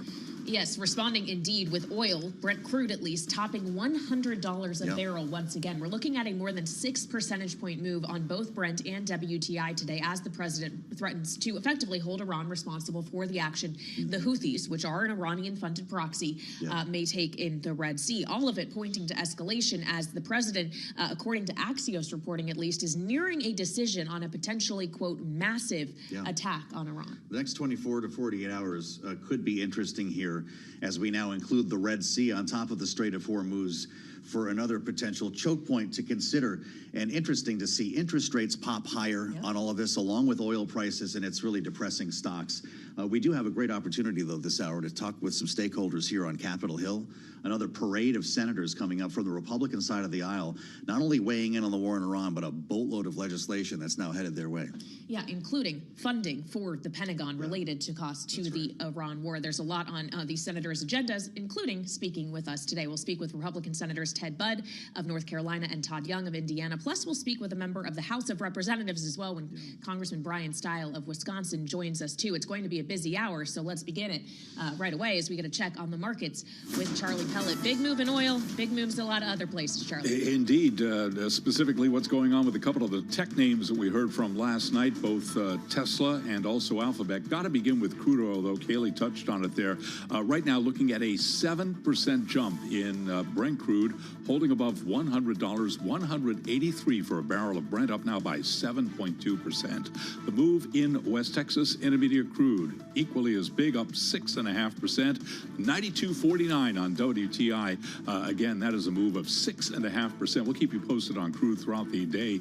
Right now, though, that is moving stocks lower. The S&P is down 87 for the S&P 500 index, a decline now of 1.2%. Dow Industrials down 464 points on the Dow, a drop of 0.9%, while NASDAQ is down 526 on the NASDAQ Composite Index, a decline there of 2%. NASDAQ 100 Index down 1.7%. Last night we heard from two of the Bloomberg Mag 7 names. Today we've got that index down by 4.5%. Again, bears repeating. Alphabet down by 6.5%. Tesla, though, is down by 13.8% after earnings. The VIX right now is advancing. We've got the VIX holding above 19, Wall Street so-called fear gauge. The 10-year, 4.69%. Right now, looking at the 10-year, moving higher. We've got the 2-year, 4.35%, and the 30-year, 5.17%. Gold down $77 the ounce for the precious metal, a decline of 1.9%. 4,051, that crude move bears repeating, closing in on 101 for a barrel of Brent now, $100.85, up by 7.2%. I mentioned Alphabet, lower after earnings. The Google parent raising its capital spending forecast to as much as $205 billion this year. Alphabet down 6.6%. Tesla's profit tumbled despite strong EV deliveries in the most recent quarter, pressuring Elon Musk's plan to refocus the company on AI and robots. Tesla shares down now by 13.9%. Also out with earnings last night, we heard from IBM. It cut its full-year sales outlook. IBM shares down 0.2%. Intel will be reporting after the close of trading today. Intel shares down now by just about 1.2%. While we are on earnings, cannot ignore defense companies Lockheed Martin and RTX. They raised their full-year sales outlook as geopolitical tensions around the world boost defense spending. Right now, we got Lockheed Martin shares pushing higher by 9.9%, RTX up 7.9%. Joe and Kaylee, that is a Bloomberg Business Flash. All right, a comprehensive look at the markets from Charlie Pellet. It's a very busy day. Thank you very much. It's a busy day here in Washington as well, and it's been, frankly, a busy week. The House of Representatives were able to finish their work on some of the must-pass items that the Speaker wanted to see cross the finish line before the recess break yesterday. We, of course, saw the passing of a continuing resolution earlier this week to try to keep the government lights on through to December. A passing yesterday of the budget blueprint, the resolution that would allow for more funding for the Pentagon related to the war with Iran, as well as aid for farmers and a few other things, including money for grants to states to enact voter ID measures. They also were able to pass the National Defense Authorization Act, something that typically happens on a bipartisan basis and indeed did in the House of Representatives. That's one chamber down. Now it becomes a question of the upper chamber, the United States Senate, Joe, which often brings with it its own set of stories and certainly its own set of procedures that sometimes make this battle a little bit more of an uphill climb. Well, I guess this is going to be a sequencing issue here, right? John Thune wants to do this differently than Speaker Johnson did. And yes, we've seen this movie before. The idea is he wants the government to be funded before we get to any reconciliation or extra Pentagon money here. You know, I recall our conversation with Patrick McHenry yesterday, who described senators as a bunch of bulls sitting out in the sun in a field chewing grass. They are at a different pace and they approach policy differently. And we have one of those bulls with us right now. Senator Ted Budd, the Republican from North Carolina, joins us, a member of the Senate Armed Services Committee and the Select Committee on Intelligence. So we're going to have some issues to talk about here when it comes to the war in Iran. But Senator, welcome back to Bloomberg TV and radio. It's always good to see. I'm just wondering your thoughts on the approach here. Is this the responsible thing to do? Fund the government first, then deal with the extras later? Well, thanks for the shout out. As a bull, I did grow up on a farm in North Carolina, still live there today. So there you go. Give them a shout out when I get back home. So, look, I commend the House for what they did. Speaker Johnson is dealing with a very narrow margin. For him to get on the NDAA and get it passed in a bipartisan fashion, I think that's fine. Look, it's a very different way we look at it over here in the Senate. We want to make sure that the government is funded. We want to look at either regular appropriations rather than a reconciliation. And then let's get on to the NDAA. So we want to do all of these things as well. So I think we have similar aims, but in a different sequence, as you pointed out earlier. But one of the things we've never seen before is the Democrats play politics with the NDAA. Usually they vote to advance it, and then we negotiate in conference between the Senate version and the House version. They didn't even vote to advance it. We've never seen this before. This seems like they're punishing our men and women in uniform because of some policy disagreements. That's never been done before. You can have those policy disagreements, but let's make sure we're supporting our warfighters, especially in this unstable time right now. It's absolutely never been done like this, and I can't believe the Democrats are playing politics like they are this week. Well, there were 6 members of the Democratic caucus in the House who did cross party lines to vote to advance the NDAA yesterday, Senator. But when we consider the defense authorization and the money for the Pentagon that is embedded in the budget resolution that the House also sent over, you testified or gave a statement at the same hearing that the Defense Secretary Pete Hegseth did before appropriations this week, in which he said the war already has cost $37.5 billion, and the war, as we speak, Senator, is still ongoing. By the time the Senate does get around to passing potentially this resolution or reconciliation getting across the finish line, is the price tag for the Pentagon going to need to be much higher? Look, I'm very supportive of the point of the supplemental and making sure that we resupply our stockpile and our munitions. But let's remember that there's support in there for farmers. There's support in there for disaster in different parts of the country. Let's remember in Western North Carolina, just under 2 years ago, we had a major disaster with Hurricane Helene. So when they give us the number 0 for that, that's the wrong number. We want real support for Western North Carolina, especially if it's going to include something broader than just defense replenishment. We want to make sure that they have what they need, that the Pentagon has what it needs, but if you're going to include disaster, you make sure that you include Western North Carolina.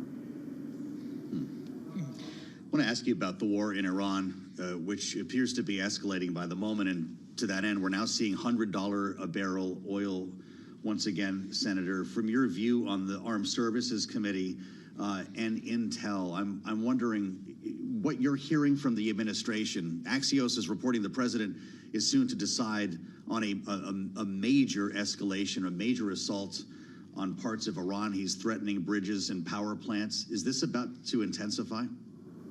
Well, the goal is to open the strait and make sure that we keep our warfighters safe and eventually bring them home. We don't want a forever war. So the president wants all options on the table. He wants the best military advice. He wants to be decisive.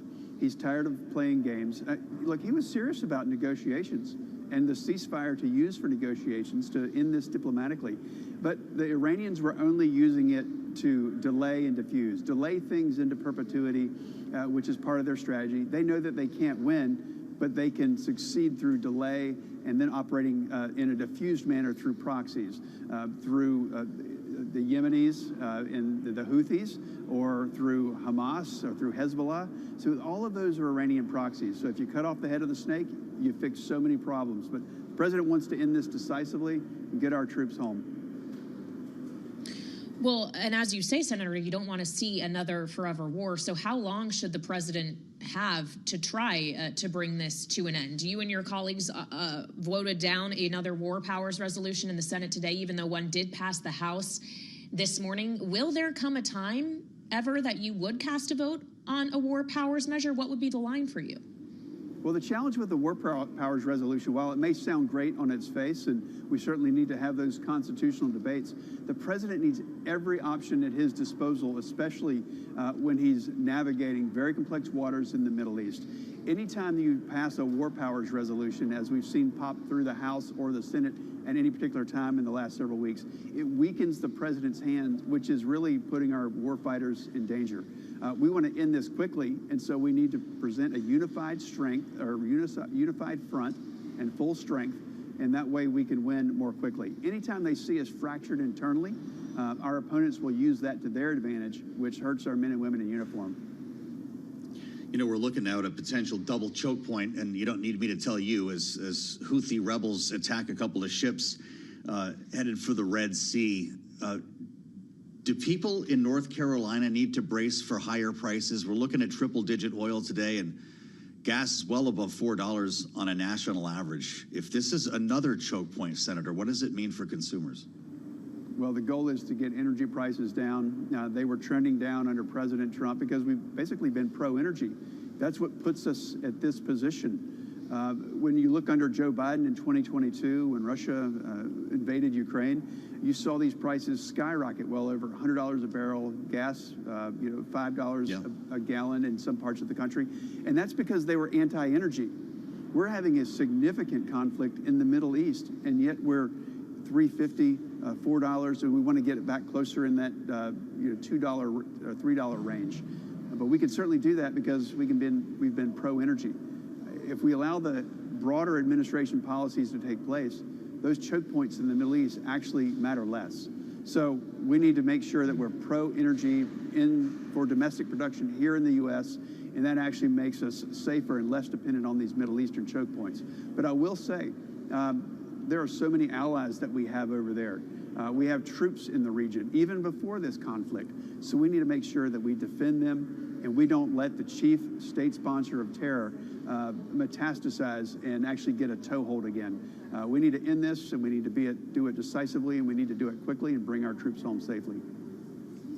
All right, we will leave it on that note. Senator, thank you so much for joining us, the Republican representing North Carolina in the United States Senate, Ted Budd. Thank you for being here on Bloomberg TV and radio.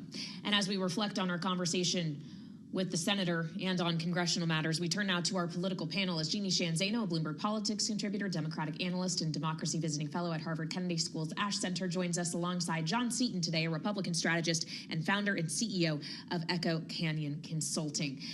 Welcome to you both. John, we were just hearing from the senator there that the Senate is likely going to try to do things in a different order than maybe the House or the president would desire. We may see some changes to this budget reconciliation effort, and it will be under the leadership of the Majority Leader, John Thune, who the White House Press Secretary, Caroline Leavitt, said today Trump's patience with Thune is, quote, running out, to which John Thune responded to reporters on Capitol Hill saying, well, maybe she or somebody else ought to get on the phone and get the votes. Are we about to see a real breakdown here between the White House and the Senate leadership?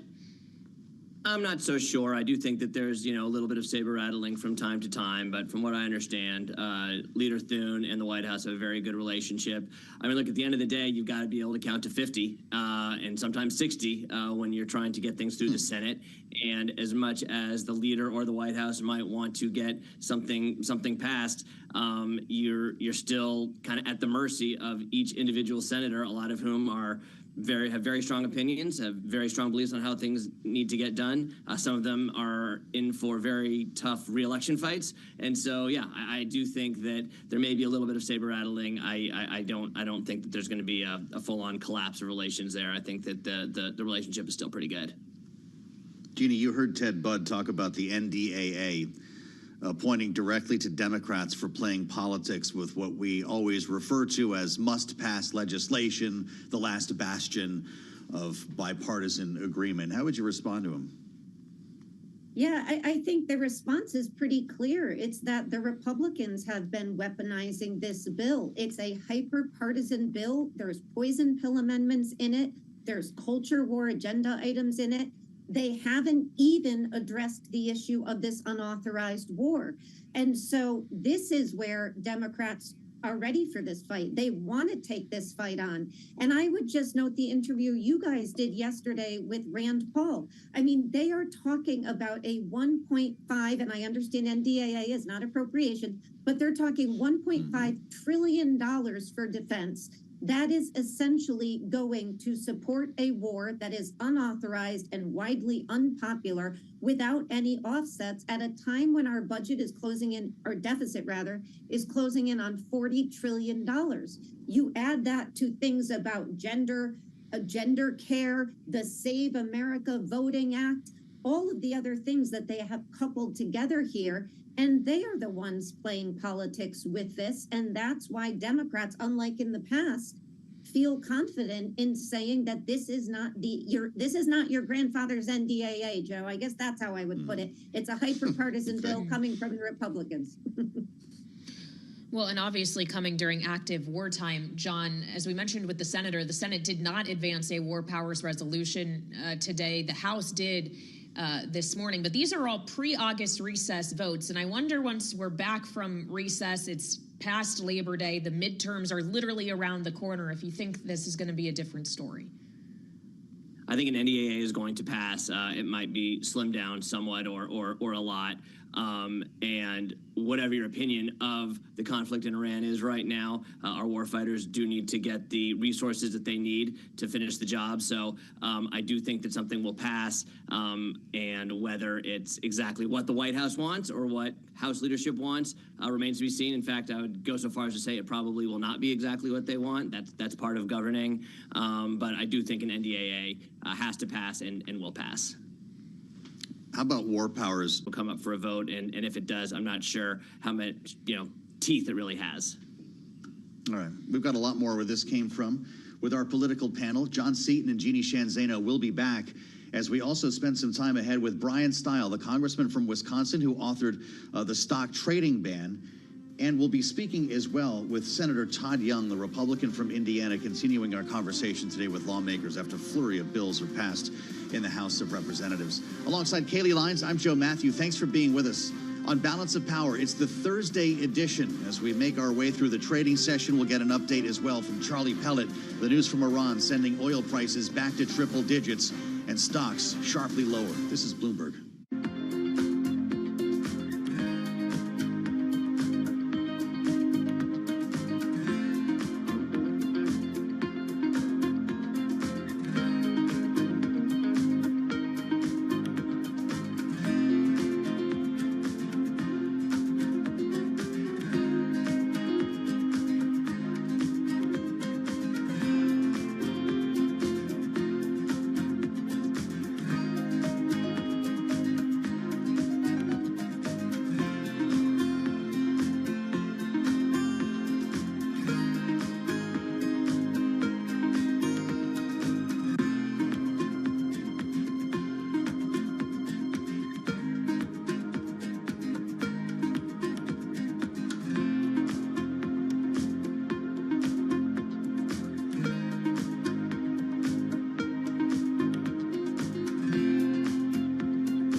It's 1:21 on Wall Street. We do check markets all day long here at Bloomberg. We begin with a developing story headline right off the Bloomberg. The government will begin rulemaking aimed at shoring up car door safety. Vehicles designed with flush electrically operated door handles made by Tesla and other car makers have been involved in a series of incidents in which occupants have been trapped inside their cars after accidents. Today, we're looking at Tesla shares. They are down, way down after earnings. They're plunging now by almost 14%.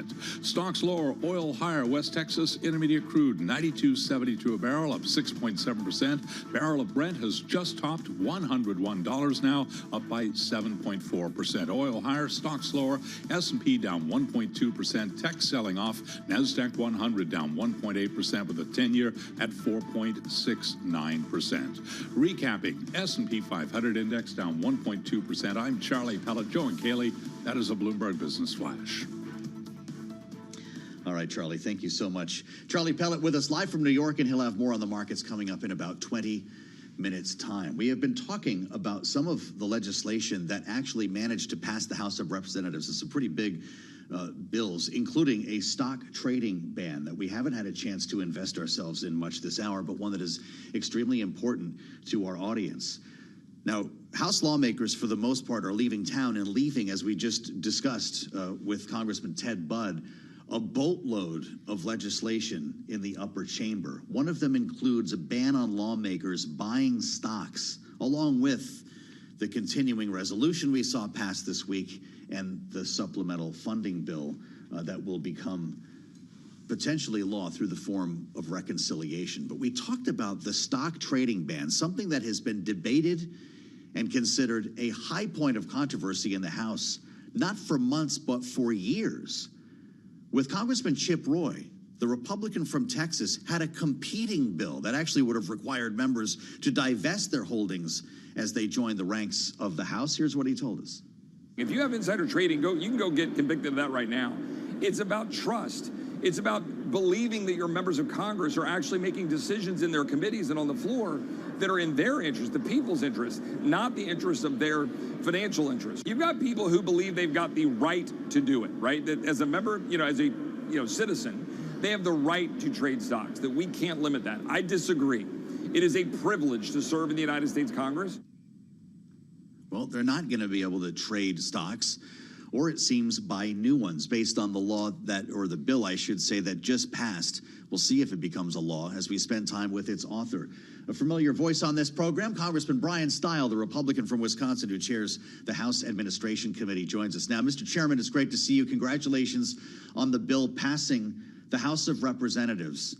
What becomes of it now? Thanks for having me back on, Joe. Excited to see the Stop Insider Trading Act pass the House yesterday with strong bipartisan support. We now look to our colleagues in the United States Senate. I've had a lot of good conversations with folks on that side of the Capitol. And I think there's actually real energy to get this done. The bill hits the target. It prevents members of Congress from buying and selling individual companies' shares of stock. The bill has real teeth. It's common sense, it's practical, and it works. I'd love to see the Senate take this up and move it. The American people understand the importance of this legislation, and I think there's a real chance, despite the fact that the Senate's got a lot on their plate, that this ultimately gets across the line. Well, and if it does get across the line, should this effort end here? Congressman, is just banning the buying and selling of individual stocks while in office enough, or does this need to go a step further in future legislation to include divestitures like your colleague Chip's Roy bill, or to include other branches of government like, say, the White House and the president? Washington often makes incremental progress, but I think this is a big step forward. Yes, I do agree that there are additional reforms that we can make, in particular, not just as it relates to Congress, but executive branch employees and the judiciary as well, things that we're looking at. But we have a time and a moment right now to begin making progress. The progress the House made yesterday, the Senate should be able to pick this up and move it across. And then let's go back and continue to make progress on the reforms I think are needed to clean up Washington. Interesting. Congressman, the Clarity Act, we'd like to hear more from you on the future of crypto here, because the narrative this morning is that this bill could be dead based on not only disagreement over the ethics language, but now there's renewed concern over what we thought was an agreement on stablecoin yield. Few people know this matter better than you. Is clarity in risk of dying?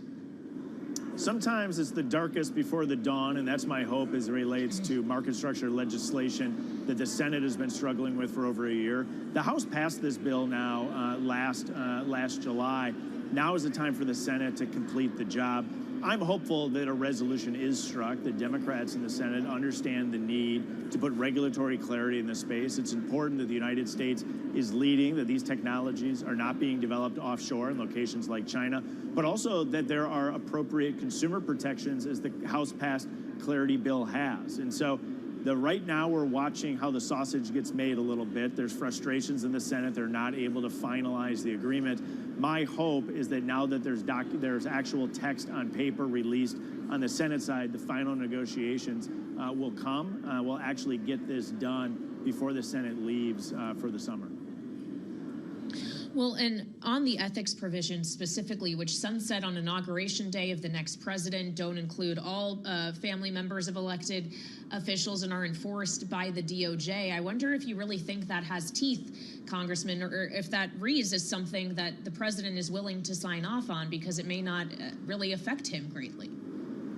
Well, maybe two pieces of this. One, I think that is the opening salvo over on the Senate side. I would expect that there be adjustments and reforms to that language before a final deal is struck.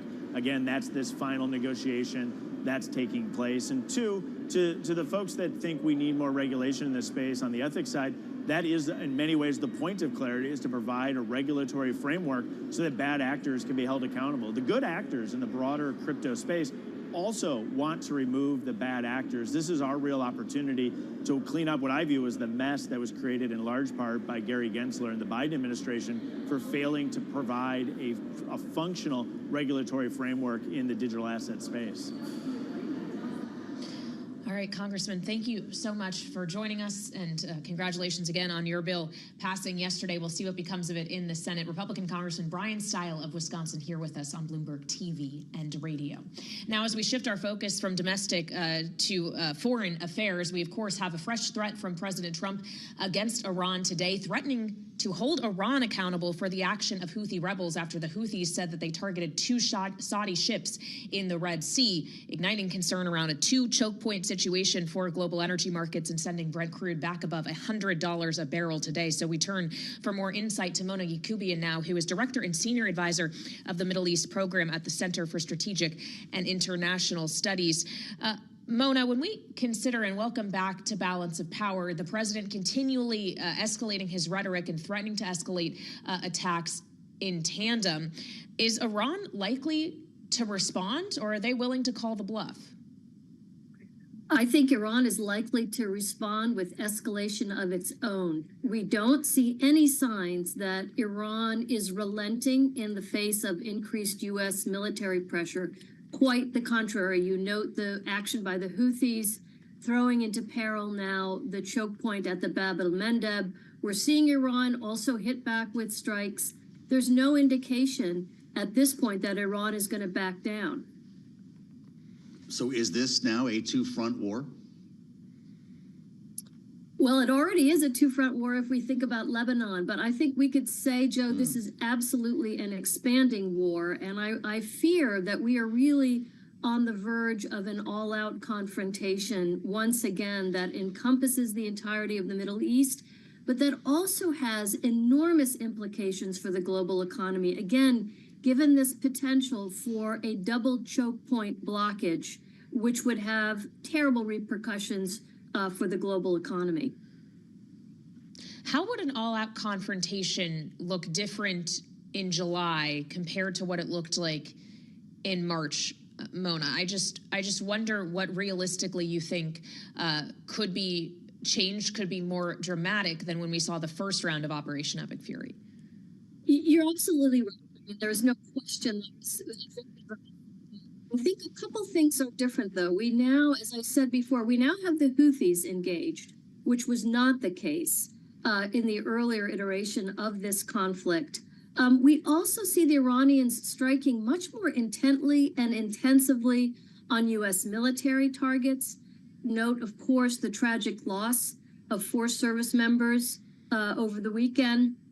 And we're also, I think, seeing Iran again returned to hitting critical infrastructure, and the U.S. also hitting critical infrastructure. There is a concern, I don't know that it's going to happen, but there is a concern that the U.S. could even be preparing for some kind of ground incursion. So all of those elements would differentiate what we might see in the coming days from what's already happened. With that potential for a ground incursion that you mentioned, Mona, is that why we saw a B-1 bomber reintroduced, at least one of them, long-range bomber that can carry dozens of cruise missiles, 2,000-pound bombs? This is the first time that the bomber was used in this latest series of attacks. We're clearly preparing the ground for something here, right? Well, yes, I think the 2,000-pound bombs, et cetera, suggests an intensified air war, which of course was the case early on. I think, Joe, what's more important to watch is where the U.S. is striking. So there's reports of the U.S. striking along the Iran-Iraq border, for an example. And that is raising questions as to whether the U.S. might be making preparation to insert special forces somewhere in Iran. Again, hard to know, and I'm wary, quite frankly, of speculating too much because we simply don't have that information. Mona, I'd like to ask you as well about the civil nuclear deal that was signed between the U.S. and Saudi Arabia yesterday, but which President Trump now suggests today is actually going to be contingent on Saudi Arabia joining the Abraham Accords. He said it will be approved, but is subject to that Abraham Accords expansion. Does that mean all of this is likely to happen? I think the president's latest statement adding that condition throws the deal into doubt. The Saudis have been very clear that they are not ready to normalize ties with Israel. They want to see significant progress made toward a Palestinian state. And so they are saying the deal's been signed already, and that wasn't one of the conditions. And so I think, you know, at a minimum, we could say this deal, which has caused quite a lot of consternation, I might add, for those that are concerned about nuclear nonproliferation, I think we could say that at this point, the deal has really been thrown into question as to its actual status and what happens. All right, Mona, thank you. It's great to have you back. Mona Yacubian, Director, Senior Advisor, Middle East Program at the Center for Strategic and International Studies. I'm pretty sure this is all going to come up in an important program that we have for you teed up for 5 p.m. Eastern Time today here on Bloomberg TV and radio with an important town hall with the candidates to be the next Secretary General of the UN. This will be moderated by Bloomberg's Romaine Bostick live from the UN in New York. And Kaylee, this is going to be a fascinating listen. I don't know the last time you and I have been able to watch TV together at 5 o'clock. Yeah, it's going to be a nice change of pace for us. But of course, our work is not over for the day yet. We still have more of the early edition of Balance of Power coming up. We're going to go back to Capitol Hill. We'll be joined by Republican Senator Todd Young of Indiana for more on the war with Iran and the matters facing his chamber. That's straight ahead here on Bloomberg TV and radio.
It's 1:40 on Wall Street. We do check markets all day long here at Bloomberg. Oil pushing higher right now. Barrel of Brent taking out $101. 101.15 on Brent now, up by 7.5%. West Texas Intermediate crude back above $92 a barrel. 92.70 now, surging 6.8%. Oil higher, stocks lower. Right now, the S&P 500 index holding just above 7,400. It is down 98 points, looking at a loss of 1.3%. Dow Industrials down 574, decline there of 1.1%. Nasdaq Composite down 576, a drop there of 2.3%. The Bloomberg Mag 7 index is down 4.7%. Last night we heard from two members. We heard from Alphabet. That stock now down 6.5%. We heard from Tesla. Tesla now down by 14.3%. The 10-year, 4.69%. The 2-year, 4.35%. And the 30-year, 5.17%. The VIX, by the way, above 19 now. Spot gold down 2.1%, 4,042 the ounce. And again, crude WTI bears repeating, up 6.9%. Barrel of Brent 101.29, up by 7.7%. Our Eric Weiner will have a whole lot more on the markets coming up for you in just a moment.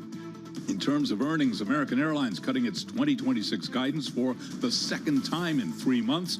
Higher fuel prices will do that. We've got American now down by 9.6%. Tough day for airline names. United down 3.2%. Delta down 2.6%. And right now we've got Southwest lower by 5.2%. For the first time in 10 years, the United Nations is set for a leadership change. Join us at 5 o'clock Wall Street time for a special town hall with candidates seeking to become the next UN Secretary General. I'm Charlie Pellet. Joe and Kaylee, that is a Bloomberg Business Flash. All right, Charlie, we're going to have a viewing party down here at the D.C. Bureau. You should join us. It's going to be something else. 5 p.m. Eastern, we will all be watching with some important debate and analysis here on Bloomberg TV, as always, as you would expect. Interesting what is up today. As Charlie just made clear, it's interest rates and oil, and that has everything to do with what's taking place in Iran and what may be about to take place. Because you could argue that this is a market that has been whistling past the graveyard, with the President of the United States now threatening further escalation now that the Houthi rebels are involved, attacking 2 ships in the Red Sea. We talked about this with Bob McNally from Rapidan Energy, who sees the potential for much higher prices for oil and distillates. Here's what he said. There's enormous optimism in the price. One of the distinctive features of this whole thing has been an entrenched optimism among traders. Look at equities, haven't even looked back since early April. And I think that optimism is unwarranted. And I think that bubble could burst. And if so, we're going to reprice much higher, I'm afraid. All right, let's get to what's happening in the markets right now with Eric Weiner, who joins us live from New York, senior editor for Equities. Eric, it's great to have you back. Is this as simple as Iran sends bonds lower, interest rates higher, oil prices higher, and unfortunately stocks lower? And one other thing, AI spending. So what you're seeing, this is a huge... Alphabet in the mix. Yeah, and this is a huge big tech sell-off. That's really what's driving all of this. Last night, Alphabet came out and said it's going to spend like $200 billion this year on AI. And the big change is that used to be considered good news. The idea that companies were spending on AI would send their stocks up. In the last, well, it started happening in the first quarter, but really in the last couple of months, they are getting punished. And we are seeing it. And a lot of, you can't take that away from what's going on in Iran and what's going on with oil prices, because if growth weakens and if inflation is sticky, which are the two things that happen with war, then this whole thing does have to get repriced. And the ability to keep spending on AI, the ability for that to be the pillar of growth for the economy, really starts to look wobbly. And that's what we're seeing today. Well, yeah, as you consider companies wanting to spend more capital and higher oil prices risking higher rates and therefore a higher price, a higher cost of capital.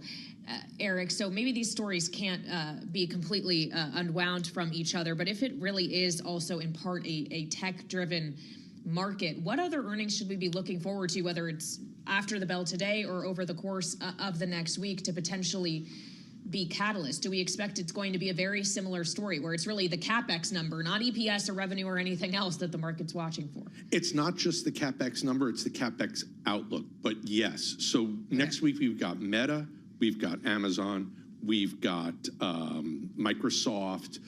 All of the big spenders come next week. So that's really, it used to be that NVIDIA was the one we need to watch, and that's usually towards the end of earnings season. But right now, it's the capital expenditures. And the other thing about rates is if these stocks fall, the ability for them to raise money by issuing more stock becomes less. So then they have to go into the debt market, and those rates are not looking great. So it just becomes much, much more expensive to do what they were planning to do at the very beginning of the year. Indeed. All right, Eric Weiner covering the equity markets for us. He's our senior editor for equities at Bloomberg, joining us from New York. Thank you so much. And as Eric was just running us through, a lot of this could ultimately come down to the outlook for rates, inflation, and how that is driven by the price of oil, which, as we've told you, is north of $100 a barrel for Brent crude once again today. A lot of that having to do with the ongoing difficulty around the Strait of Hormuz and now potentially with the Red Sea. We heard from President Trump about Hormuz in particular and how much the U.S. should care about that waterway yesterday as he spoke in Georgia. We don't need the Hormuz Strait, but we do it because we have to do it, because we cannot let Iran have a nuclear weapon. They're getting hit so hard, and they want to make a deal. But I say they're not ready to make a deal, because every time they make a deal, they want to change it and everything. They're not ready. They'll be ready very soon. So for more, we go back now live to Capitol Hill, where we're joined by Republican Senator Todd Young of Indiana, who is a member of the Senate Select Committee on Intelligence. Senator, welcome back to Bloomberg TV and radio. We heard the president there talking about the Strait of Hormuz, but it seems no longer to just be about the Strait, but also about the Red Sea in the aftermath of the attack Houthis say they conducted on 2 Saudi ships yesterday. The president is now threatening to hold Iran accountable for any such Houthi attacks. But if this has indeed spread to a second waterway, if the front is widening, how much more difficult is it going to be for the United States military to maintain control? Well, it is going to be more challenging, Kaylee. It does look like the Houthi movement, which is affiliated with and a franchise of this regime in Tehran, looks like they are complicating efforts to deliver oil and other supplies through the Red Sea by closing off the Bab el-Mandab Strait, which is another choke point in addition to the Strait of Hormuz. So this is why the president believes that we, of course, need to get more leverage and then get the Iranians back to the table for a negotiated settlement. But as they have proven time and time again, they're not feeling the heat enough. And so, unfortunately, it's going to require the threat of more military force, perhaps more military force. It's the president's job to make the case that we need to do that and to lay out a more clear strategy on a going forward basis. But the number one goal of this conflict we can't lose sight of, and that is to secure the nuclear materials, remove them if possible, and then establish a verifiable enforcement regime for whatever political settlement might ultimately be agreed upon. It looks like we're a long way away, and there is going to be elevated prices that flow throughout our economy on account of the heightened energy prices and lingering uncertainty, and that, of course, is something we're feeling at home. Yeah, we're seeing American Airlines shares now down 10% on this jump in oil prices alone, Senator.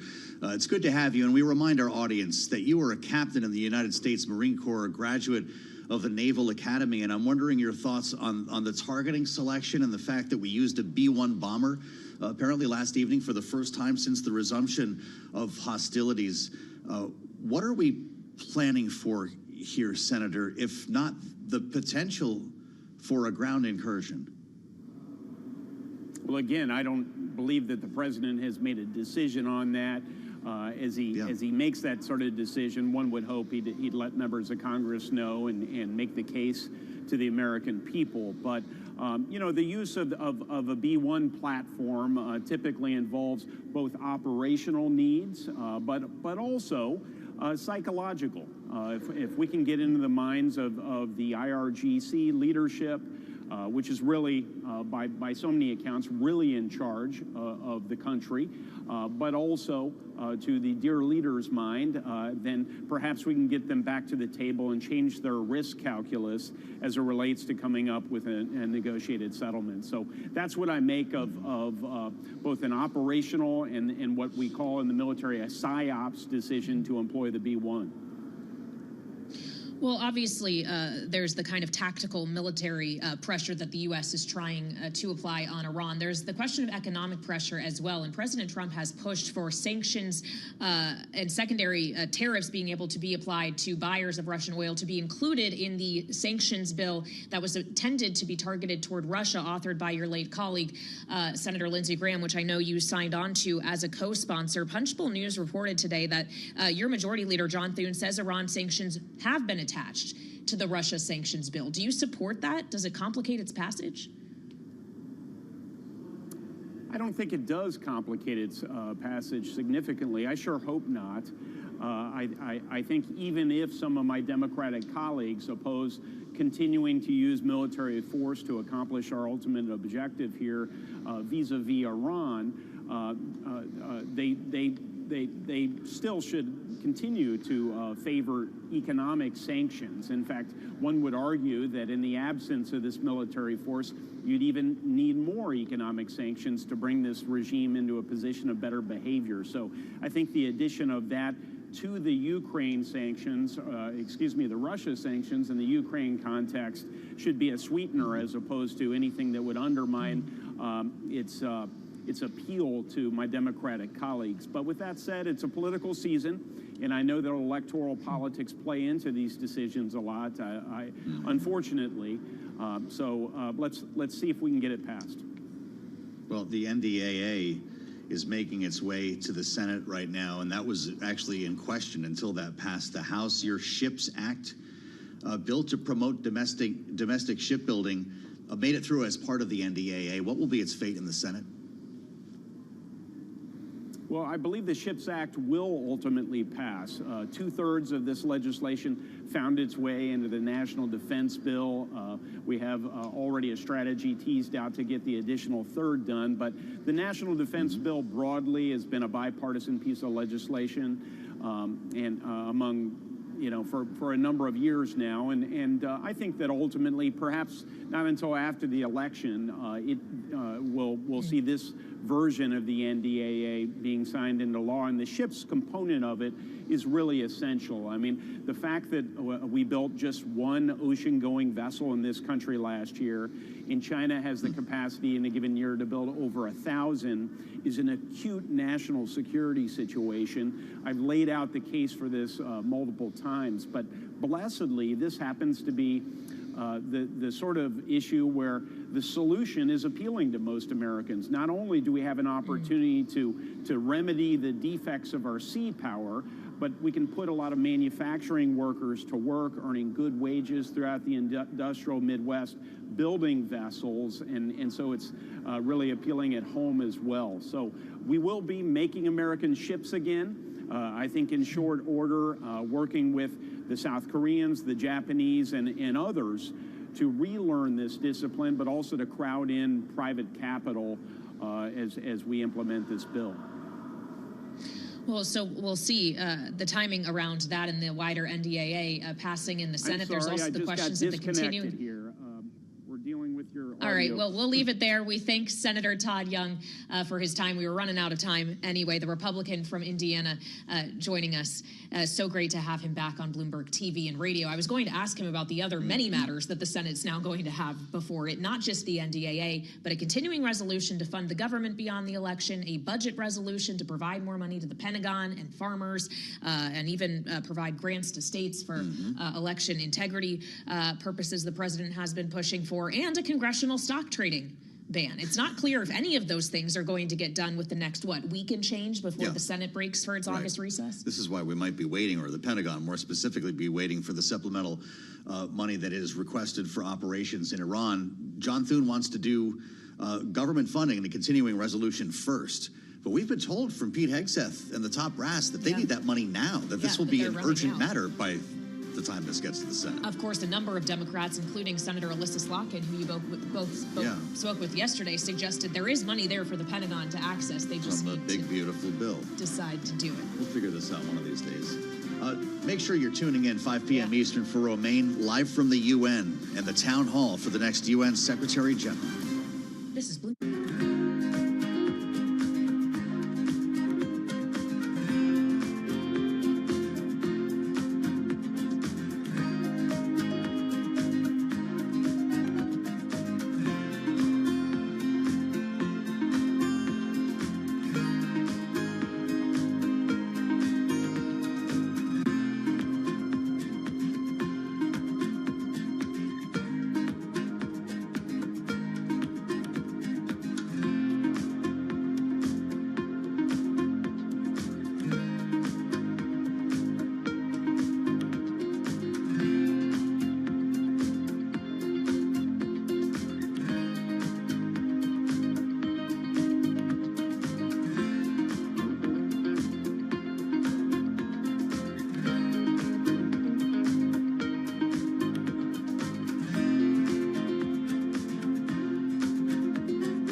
This is Bloomberg Business Week Daily, reporting from the magazine that helps global leaders stay ahead, with insight on the people, companies, and trends shaping today's complex economy, plus global business, finance, and tech news as it happens. Bloomberg Business Week Daily with Carol Masser and Tim Stenivek, live on Bloomberg Radio, television, and Bloomberg Originals.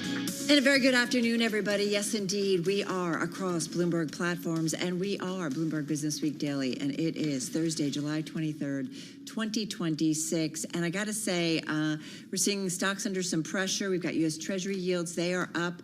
Can I just lay it out there? Please. I am obsessed by this column from our own Simon White here at Bloomberg about how the most fundamental macro risk is back. He's talking about rising inflation volatility spurred, well, today by a surge in oil, but he says more broadly that all of this is set to trigger earnings disappointments, wider credit spreads, and more variability when it comes to stock and bond prices. It makes investors, too, rethink valuations in a higher rate environment, which we're kind of seeing. Some things don't look as attractive. Well, speaking of valuations, look no further than the Magnificent Seven. The total return index from Bloomberg is today falling by more than it's fallen since any time going back to April 10th of 2025. That was the Liberation Day tariff fallout. So Mag 7 rethink for those companies, including the likes of Alphabet spending and Tesla. And this as we get ready for, another round of tariffs, or so we've been warned. All right, so we're going to kind of use that as a big theme today, the next 60 minutes, really over the next 3 hours. We're also, of course, keeping a watch on the likes of Alphabet and Tesla as the Mag 7. We're going to get a lot of earnings next week, but we obviously are seeing the trade today. In terms of what might be the ultimate macro risk and this rising variability when it comes to inflation, Jeffrey Rosenberg, he's senior portfolio manager of the systematic fixed income over at BlackRock. So we're going to talk inflation, we're going to talk the Fed, we're going to talk the reality of potentially a persistently and volatile higher inflation world. Okay, so that's part of the world that we're living in. Also, another part of the world has to do with reindustrialization when it comes to the United States. How does one really build ships in America? It's a good question, right? Okay, well, it's a question we're going to pose to the CEOs of Siemens Digital Industries Software and HD Hyundai USA about their deal that was announced earlier today. Yeah, just a little while ago. Hey, and in the AI era, what does it really mean for robotic surgery? We're going to ask the CEO and founder of SS Innovations International. We talked with him late last year. He's back. So curious, because his share price has been pulling back. So I'm curious what he's hearing from the investor base. All that and more coming up over the next hour right here on Bloomberg Business Week Daily. First up, though, a check of the day's trade and top business stories. Here he is, Charlie Pellet. I thank very much, Tim and Carol. Yes, stocks lower, oil higher. Indeed, looking at 4 factors today for the sell-off. Take your pick. We got AI spending, war jitters, disappointing earnings, higher oil prices, many of those related. Right now, let's get right to the numbers. We are looking at a sell-off. We're off session lows, but still a down day on the S&P, down 104, 73.94 where we stand right now, with the S&P 500 index down 1.4%. Dow Industrials down 614 now. That is a drop of 1.2%. NASDAQ Composite Index down now by 590 points. For NASDAQ, a decline of 2.3%. The NASDAQ 100 Index down 2%. The Bloomberg Mag 7 Index is now down by 4.7%. Last night we heard from 2 of the 7 members. We did hear from Alphabet. That stock down by 6.4%. Right now we've got Tesla selling off. Tesla is down by 14.2%. The 10-year currently yielding 4.70% with that 2-year 4.35%, and the 30-year now at 5.17%. All of this with the VIX just below 20. Spot gold down 2.1%, 4,042 the ounce, and West Texas Intermediate crude up 7.4%, 93.23 a barrel on WTI. Brent closing in on 102 now, 101.74 for a barrel of Brent. Brent crude surging by 8.1%. For the first time in 10 years, the United Nations is set for a leadership change. Join us at 5 p.m. Eastern Wall Street time for a special town hall with candidates seeking to become the next UN Secretary General, discussing their priorities as the United Nations confronts mounting global challenges. All of this live from UN headquarters. You'll catch it right here on Bloomberg, 5 p.m. Wall Street time. Recapping, S&P 500 index down 1.4%. West Texas Intermediate crude oil 93.18 a barrel, up 7.3%. Carol and Tim, lots going on. That is a Bloomberg Business Flash. And you Yeah, it certainly is, Charlie, and you're keeping us up to date on all of it. There is a lot coming at us, including when it comes to the U.S. war in Iran. We did see, and Charlie talking about all of this too, a surge in oil spurred by the escalating Iran war, sending stocks and bonds lower. We've seen that. We've seen yields, U.S. Treasury yields moving up. Wall Street also rattled by renewed concerns over whether massive artificial intelligence investments will pay off. But this has been a narrative we've seen, I feel like, for the last year or so. Yeah. Easily? Well, yeah. The AI part of it. The war part of it we've seen since the end of February. No, right. The AI part of it, Yeah. right. And Well, okay, so on the war part of it, in an interview with Axios, the president threatened to step up strikes on Iran, said he'll hold the country responsible for any further attacks by the Houthis on Red Sea ships, potentially widening U.S. involvement in the Middle East war. I thought, 2 weeks ago we were sort of like de-escalating, but that's not what's happened over the last 12 days. Doesn't feel like that. So let's make some sense of it. Or we don't have to. Chris Kennedy does. He's back with us. He's Bloomberg economic statecraft lead. He is in the Bloomberg News Washington, D.C. bureau. Chris, I think we're all a little bit confused.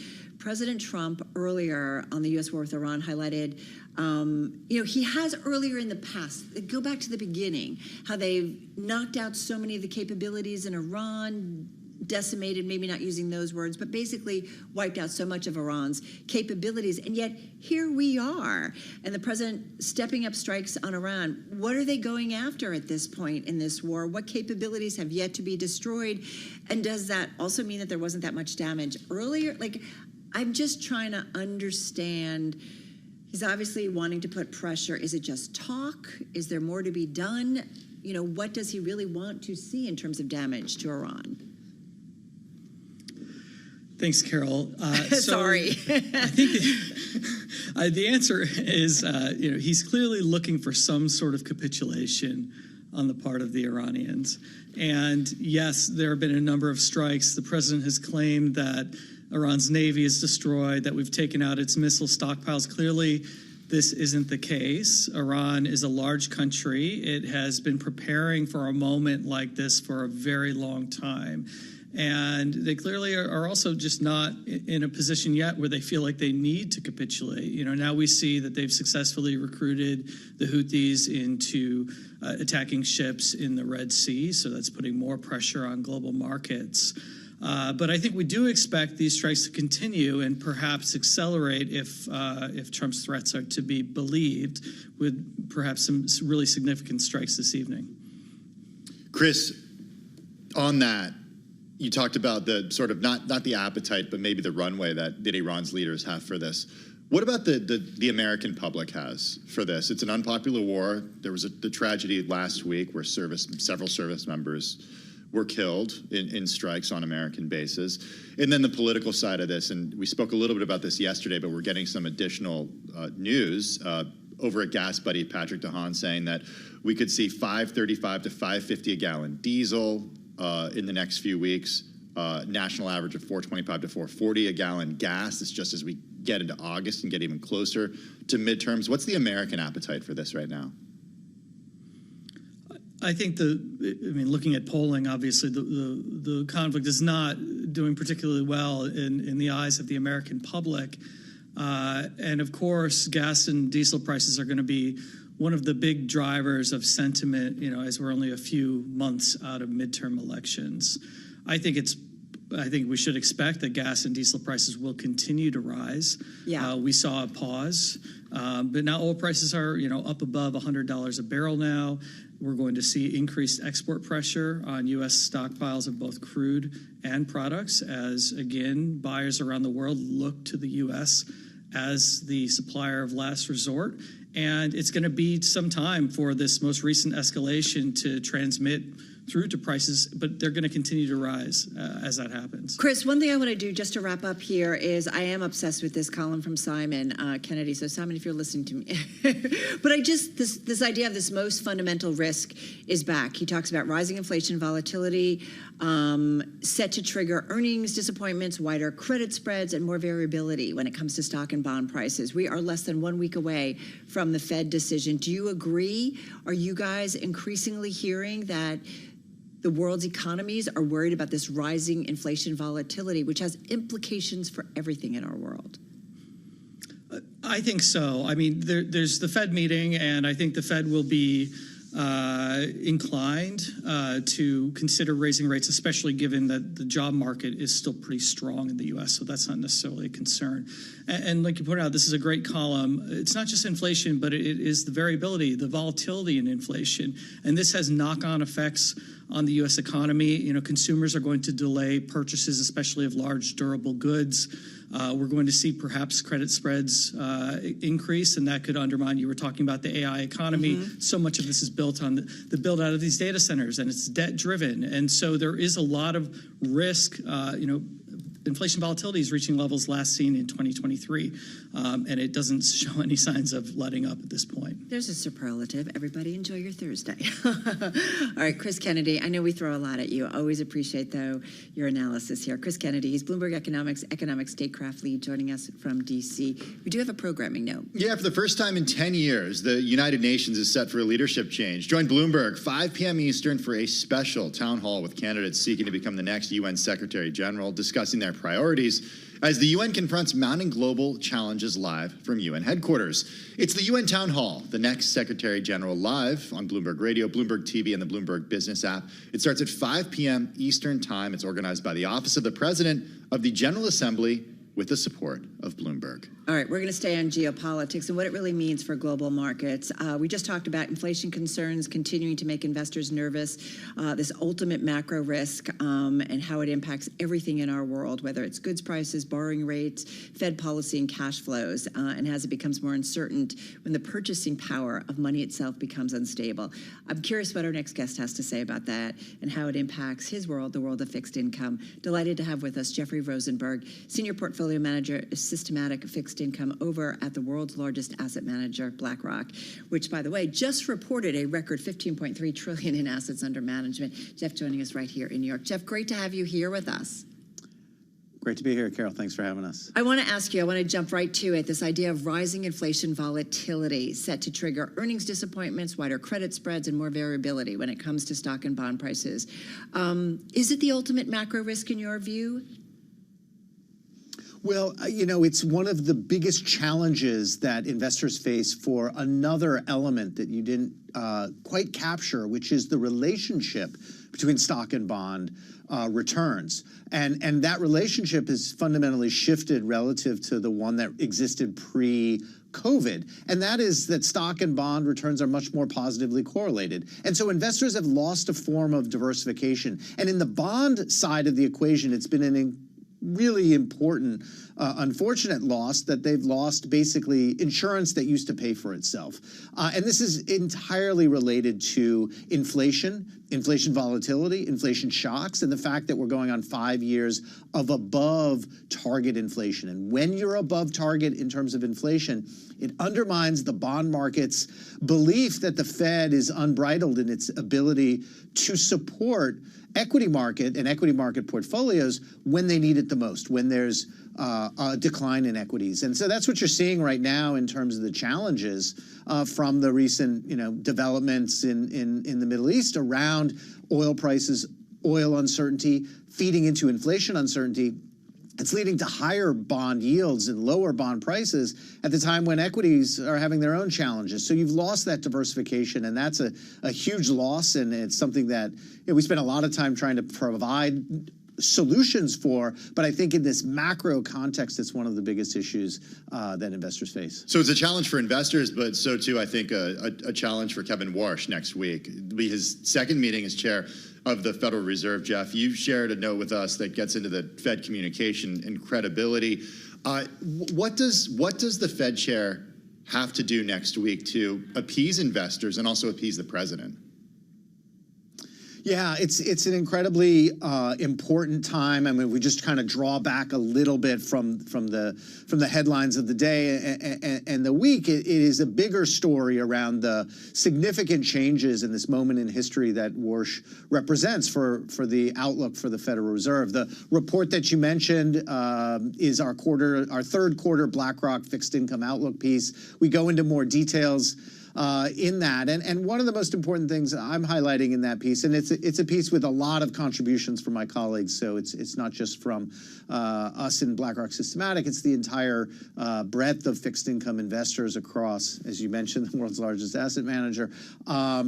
But one of the things I'm highlighting is just this importance that Kevin Warsh talked about in terms of trying to restore the relationship between the Federal Reserve and market participants through the role of market prices. Rather than market prices taking their direction from the Fed, he wants to reverse that back to what existed kind of pre-GFC, where the Fed could take direction from market prices. And that's not going to happen overnight, but it's a significant signal of a change in direction, an objective of how he wants to see the institution really revert back to its prior form. They wrote a piece, there's a lot of discussion around the gain of function, critique of the Federal Reserve, and I think you're starting to see with these task forces, some of the objectives of reversing some of that structural change over the last 20 years back to something that existed pre-GFC. And I think that's a very consequential for investors, how we interact, how we think about the role of the Fed, forward guidance,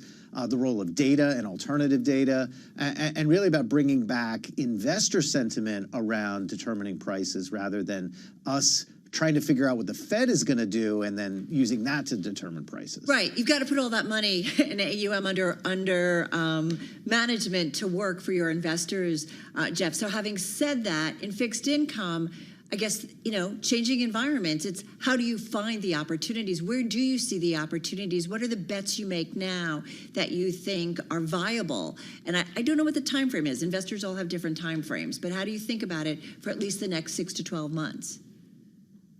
Yeah, and it's some of the points that we make in this quarterly outlook that, one of the big changes that is attractive from a fixed income perspective is with the normalization in terms of policy rates and interest rates, we've seen yields come back to the fixed income environment in an attractive manner. You have to take that into the context of the history in which we're talking about, where you went and really bond investors suffered through a long period of zero interest rates, below inflation yield levels that really challenged the outlook from an income perspective. One of the most kind of good news stories on the fixed income side we highlighted in our Q3 outlook is that yield perspective has been restored. You can come back to the bond markets, get yield that's above the level of inflation, maintain the purchasing power of your savings, which is sort of the ultimate charge of a fixed income part of the portfolio.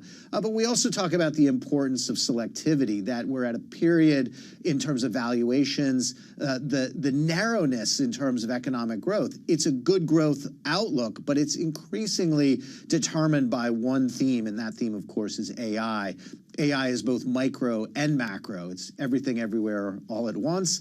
And that's good. And you're seeing that support in terms of the economic data, the CapEx, the expenditures, the technology contribution, and most importantly, the support through the wealth effect in terms of what we're seeing on consumption. Yet at the same time, that creates a vulnerability. So selectivity in terms of security selection, and benefiting a bit from some of the dispersion that we see in some parts of the market helps to navigate, is essential to navigating through the fixed income environment over that kind of time frame that you were talking about. Great way. Kind of quarter to 6 months. A great way to set the table ahead of next week's Fed decision. Jeff, thank you so much. Super appreciate it. Thank you. Jeffrey Rosenberg, he is Senior Portfolio Manager of Systematic Fixed Income over at BlackRock, joining us.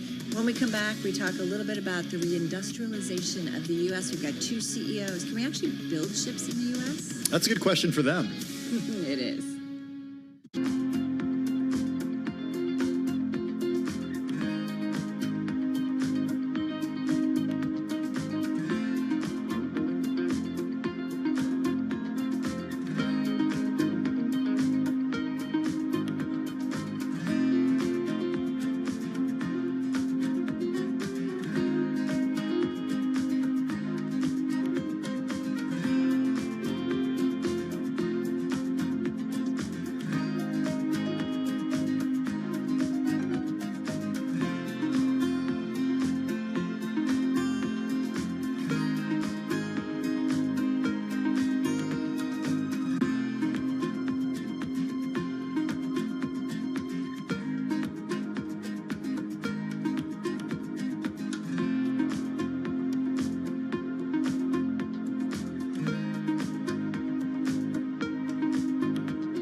It's 2:21 on Wall Street. We do check markets all day long here at Bloomberg. Stocks selling off with a triple-digit loss now for the S&P 500 index. Oil is surging, and tech stocks are slumping. Let's begin with the S&P 500 index, now below 7,400, 73.95 where we stand. That index down by 104 points. That's a decline now of 1.3%. Dow Industrials down 1.1%. NASDAQ lower by 2.3%. The NASDAQ 100 index down 2%, and the Bloomberg Mag 7 index is down 4.8%. This as Alphabet slumps 6.4%, and Tesla after earnings down 14.2%. The stocks, the Philadelphia Stock Exchange Semiconductor Index down 1.2%. The VIX above 19, and a 10-year at 4.69%. The 2-year 4.35%. The 30-year 5.16%. Gold is down 2.1%, 4,041 the ounce. West Texas Intermediate crude up 6.8%, 92.74 a barrel.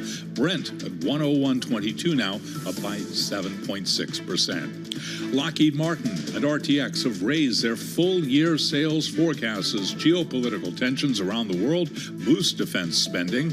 RTX up 6.7%, Lockheed Martin up by 9.8%. And SpaceX will be attempting a major test of its Starship rocket tonight after abandoning takeoff last week, highlighting the stakes for the critical milestone. We'll have the launch for you live on Bloomberg, 6:45 Wall Street time. Shares of SpaceX, they are gaining now by 1.2%. By the way, you'll recall it IPO'd a couple of weeks ago at $135. SpaceX shares now at $116. For on-demand news 24 hours a day, subscribe to Bloomberg News Now wherever you get your podcast.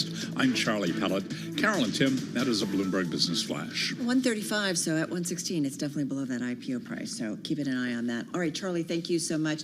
Hey, we just want to call your attention to, we are keeping an eye on President Trump. He is at the EPA. He is expected to make an announcement on the Ratepayer Protection Pledge. That's a pledge that seeks to protect households from absorbing utility costs tied to data centers, which we know have been so much a part of the AI build. So we're going to monitor any comments that he may make. Yeah, the president just beginning his remarks right now. We'll bring you anything of note that he says throughout the program today. You can also check it out on Live Go on the terminal. Good stuff. So we're going to keep an eye on that for you. Hey, also on the president's agenda, that is domestic shipbuilding and shipbuilders who could receive billions of dollars under the National Defense Authorization Act that the House passed just yesterday, approving it.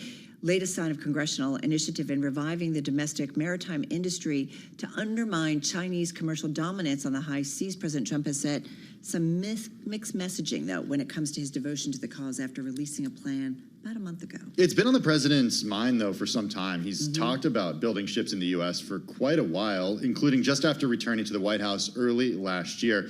In March of 2025, when he gave a joint address to Congress. To boost our defense industrial base, we are also going to resurrect the American shipbuilding industry, including commercial shipbuilding and military shipbuilding.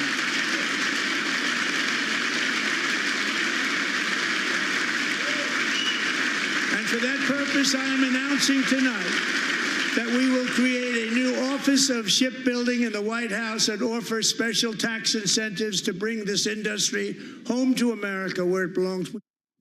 All right, that, of course, was President Trump, March 4th, 2025, when he gave a joint address, I should say, to Congress. They're talking about shipbuilding. But on this, what's interesting, there was an announcement actually earlier today in Washington. Yeah, formally announcing the signing of a 9-figure deal that establishes Siemens as a key technology partner for HD Hyundai's next-generation shipbuilding and digitization strategy. Those two companies formally announcing that deal earlier today. With us right now is Tony Hemmelgarn. He is President and CEO of Siemens Digital Industries Software. And also with us is Sekwon Hung. He's the President and CEO of HD Hyundai USA. And again, they both join us from Washington. Gentlemen, welcome, welcome. Delighted to have you here on Bloomberg.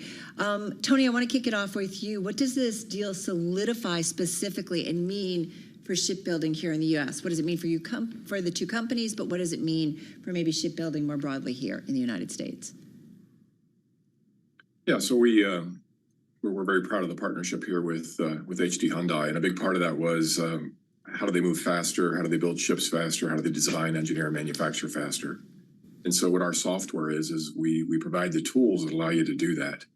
And so when you think about then advancement of shipbuilding here in the U.S., part of the announcement today between the U.S. and Korean governments is how do we promote more of that commercial shipbuilding here in the U.S. And our tools are the tools that help you do that, to help you go a lot faster, to create that digital environment, to be able to produce, manufacture, and engineer. So it's something that's a key enabler to be able to promote this business here in the U.S. Sequan, I want to talk to you about what it takes to actually build a ship in a sustainable way here in the U.S. rather than in another part of the world. Specifically with a deal such as this, how do you pencil it out and make the numbers work for you and for Hyundai? Well, we see great momentum from the Hill and the strong leadership from the U.S. administration. But at the same time, when it comes to the reality and the day-to-day operation, there are many challenges.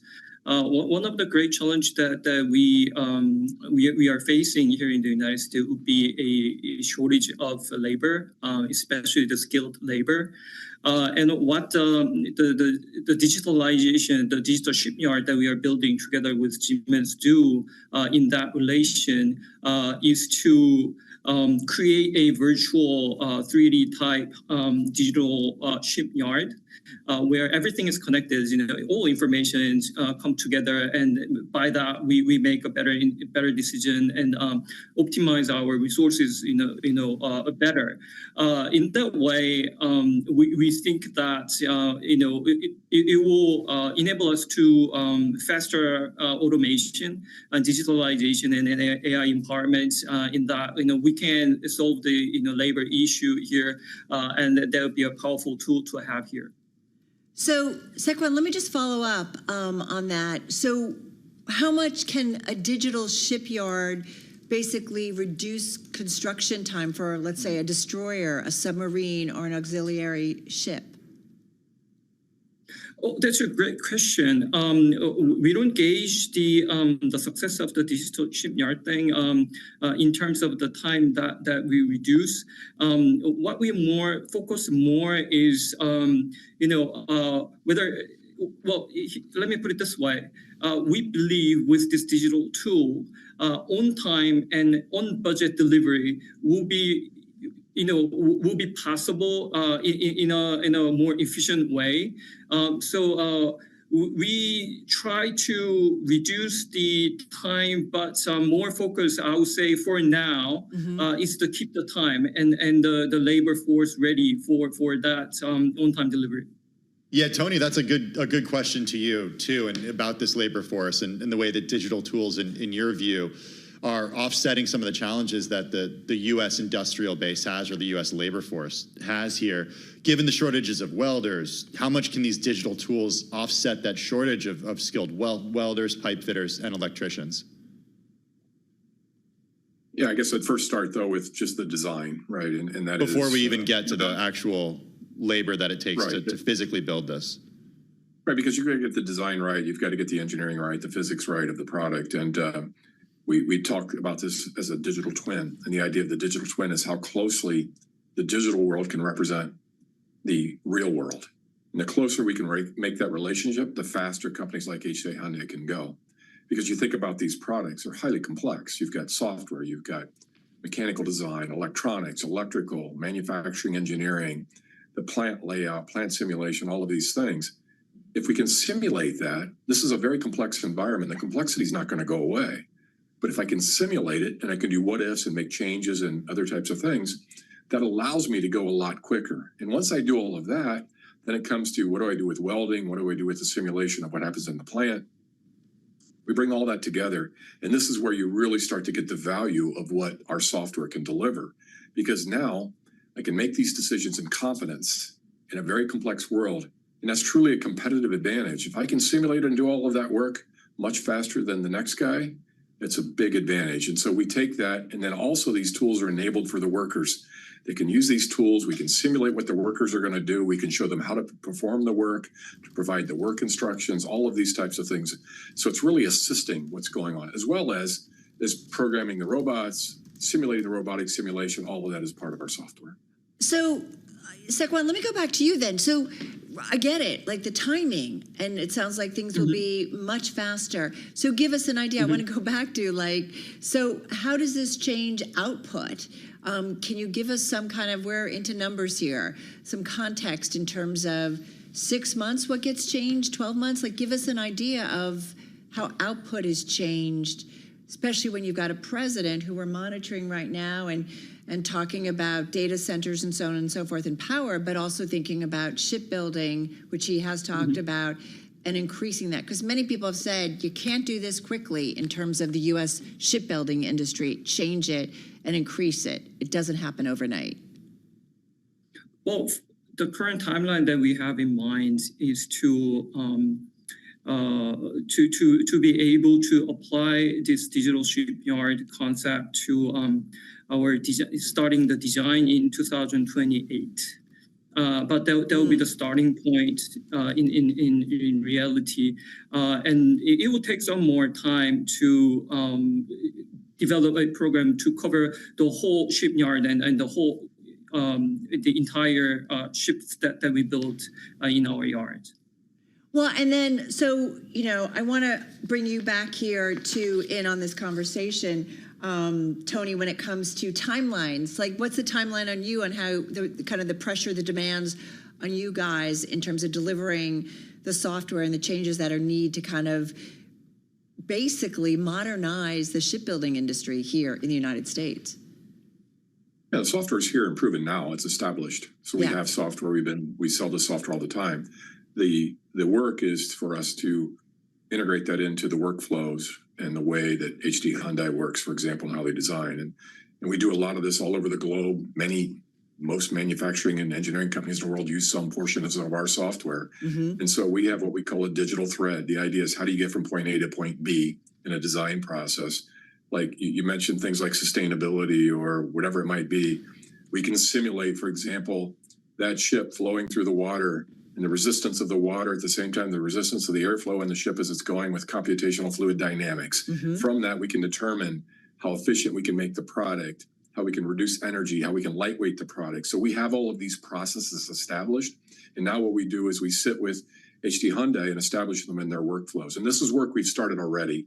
So we feel very confident that we can go very quickly in the design, engineering, and manufacturing process. Of course, building out some of the work in the plants takes a little bit longer to what we're doing, but the software is ready to go now. Right. So you guys are ready to go. It's just a case of integrating all of this into the existing systems that are there at Hyundai. Gentlemen, fascinating as we continue to see and talk a lot about the reindustrialization of the United States. Some say it's really difficult, but you guys are doing it with this announcement. I hope you will come back in a few months and let us and give us a status update. We'd really appreciate it. Great. Thank you for having us. Congratulations. All right, folks, we are continuing. Tony Hemmelgarn, he is President and CEO of Siemens Digital Industries Software there in D.C., along with Sekwon Hung. He is President and CEO of HD Hyundai USA. So interesting stuff there. Hey, when we come back, a check on robotic surgery. We're switching gears a little bit.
It's 2:40 on Wall Street. We do check markets all day long here at Bloomberg. Oil pushes higher. Stocks are lower. In fact, the S&P 500 index now on track for its worst day in a month. We've got the Dow, the S&P, NASDAQ all in the red.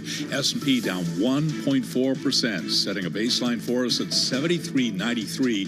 The S&P now down 105 points. The Dow is down 593 for the Dow Industrials, down 1.1%. NASDAQ is down 2.4%. The NASDAQ 100 index down 2%. The Bloomberg Mag 7 index hit particularly hard today, down 4.8%. This after earnings last night from Alphabet and Tesla. Alphabet now down by 6.7%. Tesla shares are tumbling by 14.2%. The 10-year currently yielding 4.69%, with the 2-year at 4.35%, and the 30-year now at 5.16%. Gold down $84 the ounce to $4,045. That is a drop of 2%. West Texas Intermediate crude is now surging by 6.1%, $92.11 a barrel. Brent crude above $100 at $100.62, up by 7%. Earnings news. T-Mobile reported revenue that missed analyst estimates amid modest gains in subscribers, disappointing Wall Street's high expectations. T-Mobile down now by 7.6%. AT&T, which reported yesterday, does remain lower today, down 0.9%. Tomorrow morning, we'll hear from Verizon. Verizon shares now lower by 1%. For on-demand news 24 hours a day, subscribe to Bloomberg News now wherever you get your podcast. I'm Charlie Pellet. Carol and Tim, that is a Bloomberg Business Flash. All right, gotcha, Charlie. Thanks so much. Hey, we got a few developments from the world of robotic surgery. After more than a decade of research and years of delays, J&J now has a robot on the market for soft tissue surgery. That news came out yesterday. Meantime, Intuitive Surgical shares, we saw them under pressure again last week as growth in the use of its Da Vinci surgical robot slowed to the weakest pace in 4 years, and its guidance for procedure growth was unchanged due to softer U.S. growth in procedures reflected because of changes to Affordable Care Act subsidies. Company also said, I thought this was interesting. This is so cool. I mean, so interesting, right? Yeah, that U.S. Da Vinci bariatric cases in particular experience pressure from patient usage of GLP-1 weight loss drugs. So fewer people are getting bariatric surgery because they're using GLPs instead. That's the read-through. Okay. Yeah. Curious if any of this at this point is affecting our next guest. Back with us, Dr. Sudhir Srivastava, Chairman, CEO, and founder of the U.S.-based SS Innovations International. It makes medical equipment. It develops surgical robotic technologies. It's a $683 million market cap with U.S. shares down about 40% this year. He joins us from Fort Lauderdale.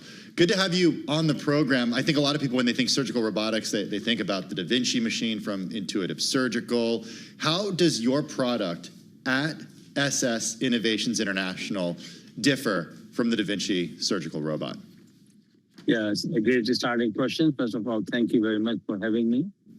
So the SSI Mantra system is different than Da Vinci almost at every level, other than fundamentally it is still a surgical robot. So, we can go through some brief comparison on the technology, open-faced console as opposed to the immersive and thrower, up to 5 arm control from the console, large open-faced 32-inch 4K monitor.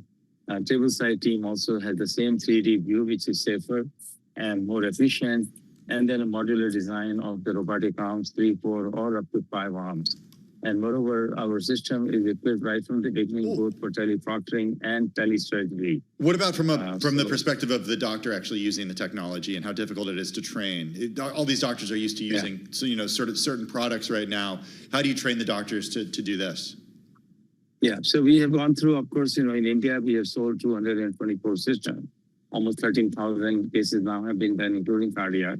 So essentially what we have observed, the people who are Da Vinci users, it almost takes them anything 5 to 10 minutes literally, because it's a different, like driving a different car. So once they understand the controls, same principle essentially, the hand controls, foot controls, operating, watching the video. People who are non-robotic surgeons, it can take them from 20 to 30 minutes to learn the machine. Then of course they have to go through certain practice, just to get used to things, just like with Da Vinci, there is a learning curve, and so there is a learning curve with our system for the novices. And you don't sell in the U.S. yet, correct? Yeah, so we are actually in the process with US FDA. And again, our anticipation is by hopefully first quarter of next year, we will achieve some approval from US FDA. Right. I know this is some of what we talked about last year. I am curious what you hear from the investment community, because as Tim mentioned, I mean, you think of Intuitive Surgical, right? They're a $117 billion market cap company, a very known name. And you did talk about the distinctions. Do you anticipate that the U.S. market is really your growth opportunity? Because my understanding your mission is about making robotic surgery more accessible to more people and also making it more affordable. Yeah, so we have actually achieved that, in terms of the pricing, consumer goods and service agreements, etc. And outside of India, we are currently in 14 countries. So I think when you think about the growth opportunity in USA, absolutely, because our system does every single thing that Da Vinci does and more in terms of the capabilities, user-friendliness, features, and specialties, including cardiac surgery. And it will be, by the time we come to US, it will be somewhat less than half the price that of the DV5 with, again, better opportunity. So I think we feel that there's a great opportunity in US as well once we get past FDA. And also the whole ambulatory surgery center market. Our system being modular, a 3-arm system, which is a full robot with all bells and whistles, is a great opportunity for ASC. And again, at an affordable price. So I think not only we are targeting hospitals, and I've been approached by literally every major hospital in the country, the big names that you can imagine. And also the in the U.S., you're saying? You're saying in the U.S.? Yes, yeah, that's correct. Yes. I mean, the Cleveland Clinic, Mayo, University of Chicago, I mean, all the big names, not only they are friends of mine at different levels, but they're very interested because the technology now has been commercialized, at least in India, it's clinically validated, and safety has been proven. Dr. Srivastava, one thing I want to ask you, though, investors don't seem to have conviction behind you. The time when we talked with you in last November, you guys were over $1 billion market cap company. I know it's just one metric, but you're now about $683 million in terms of market cap. The stock's down 40% year to date. What do you hear from your investor base? Because if you guys are just about a year away or so from or being in the U.S. market, and it sounds like there's support, why aren't investors agreeing with you?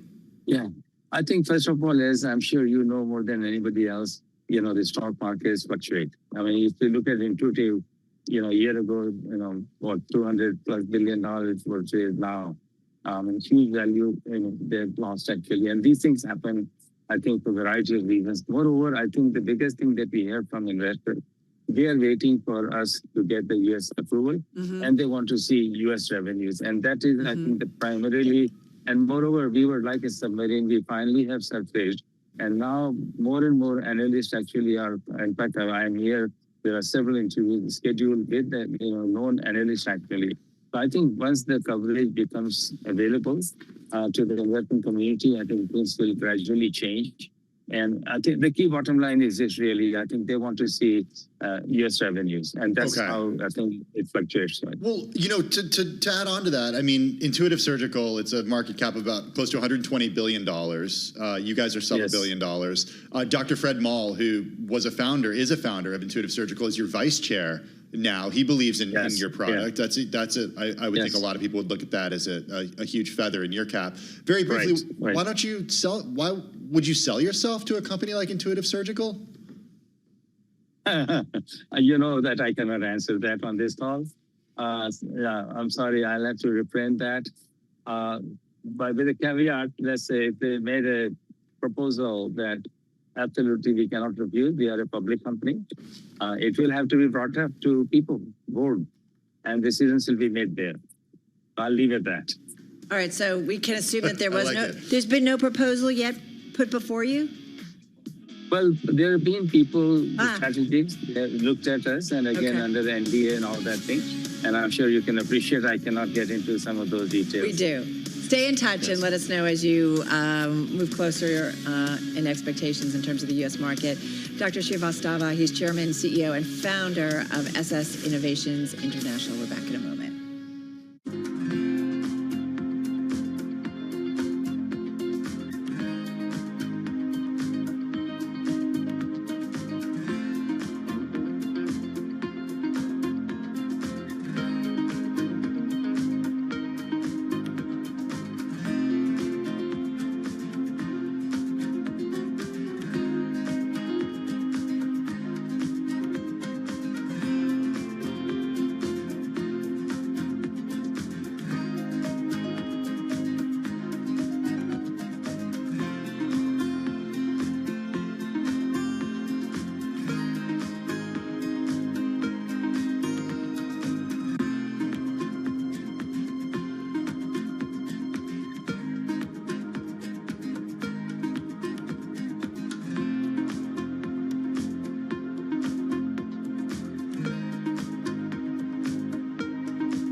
This is Bloomberg Business Week Daily with Carol Masser and Tim Stenovec on Bloomberg Radio and Television.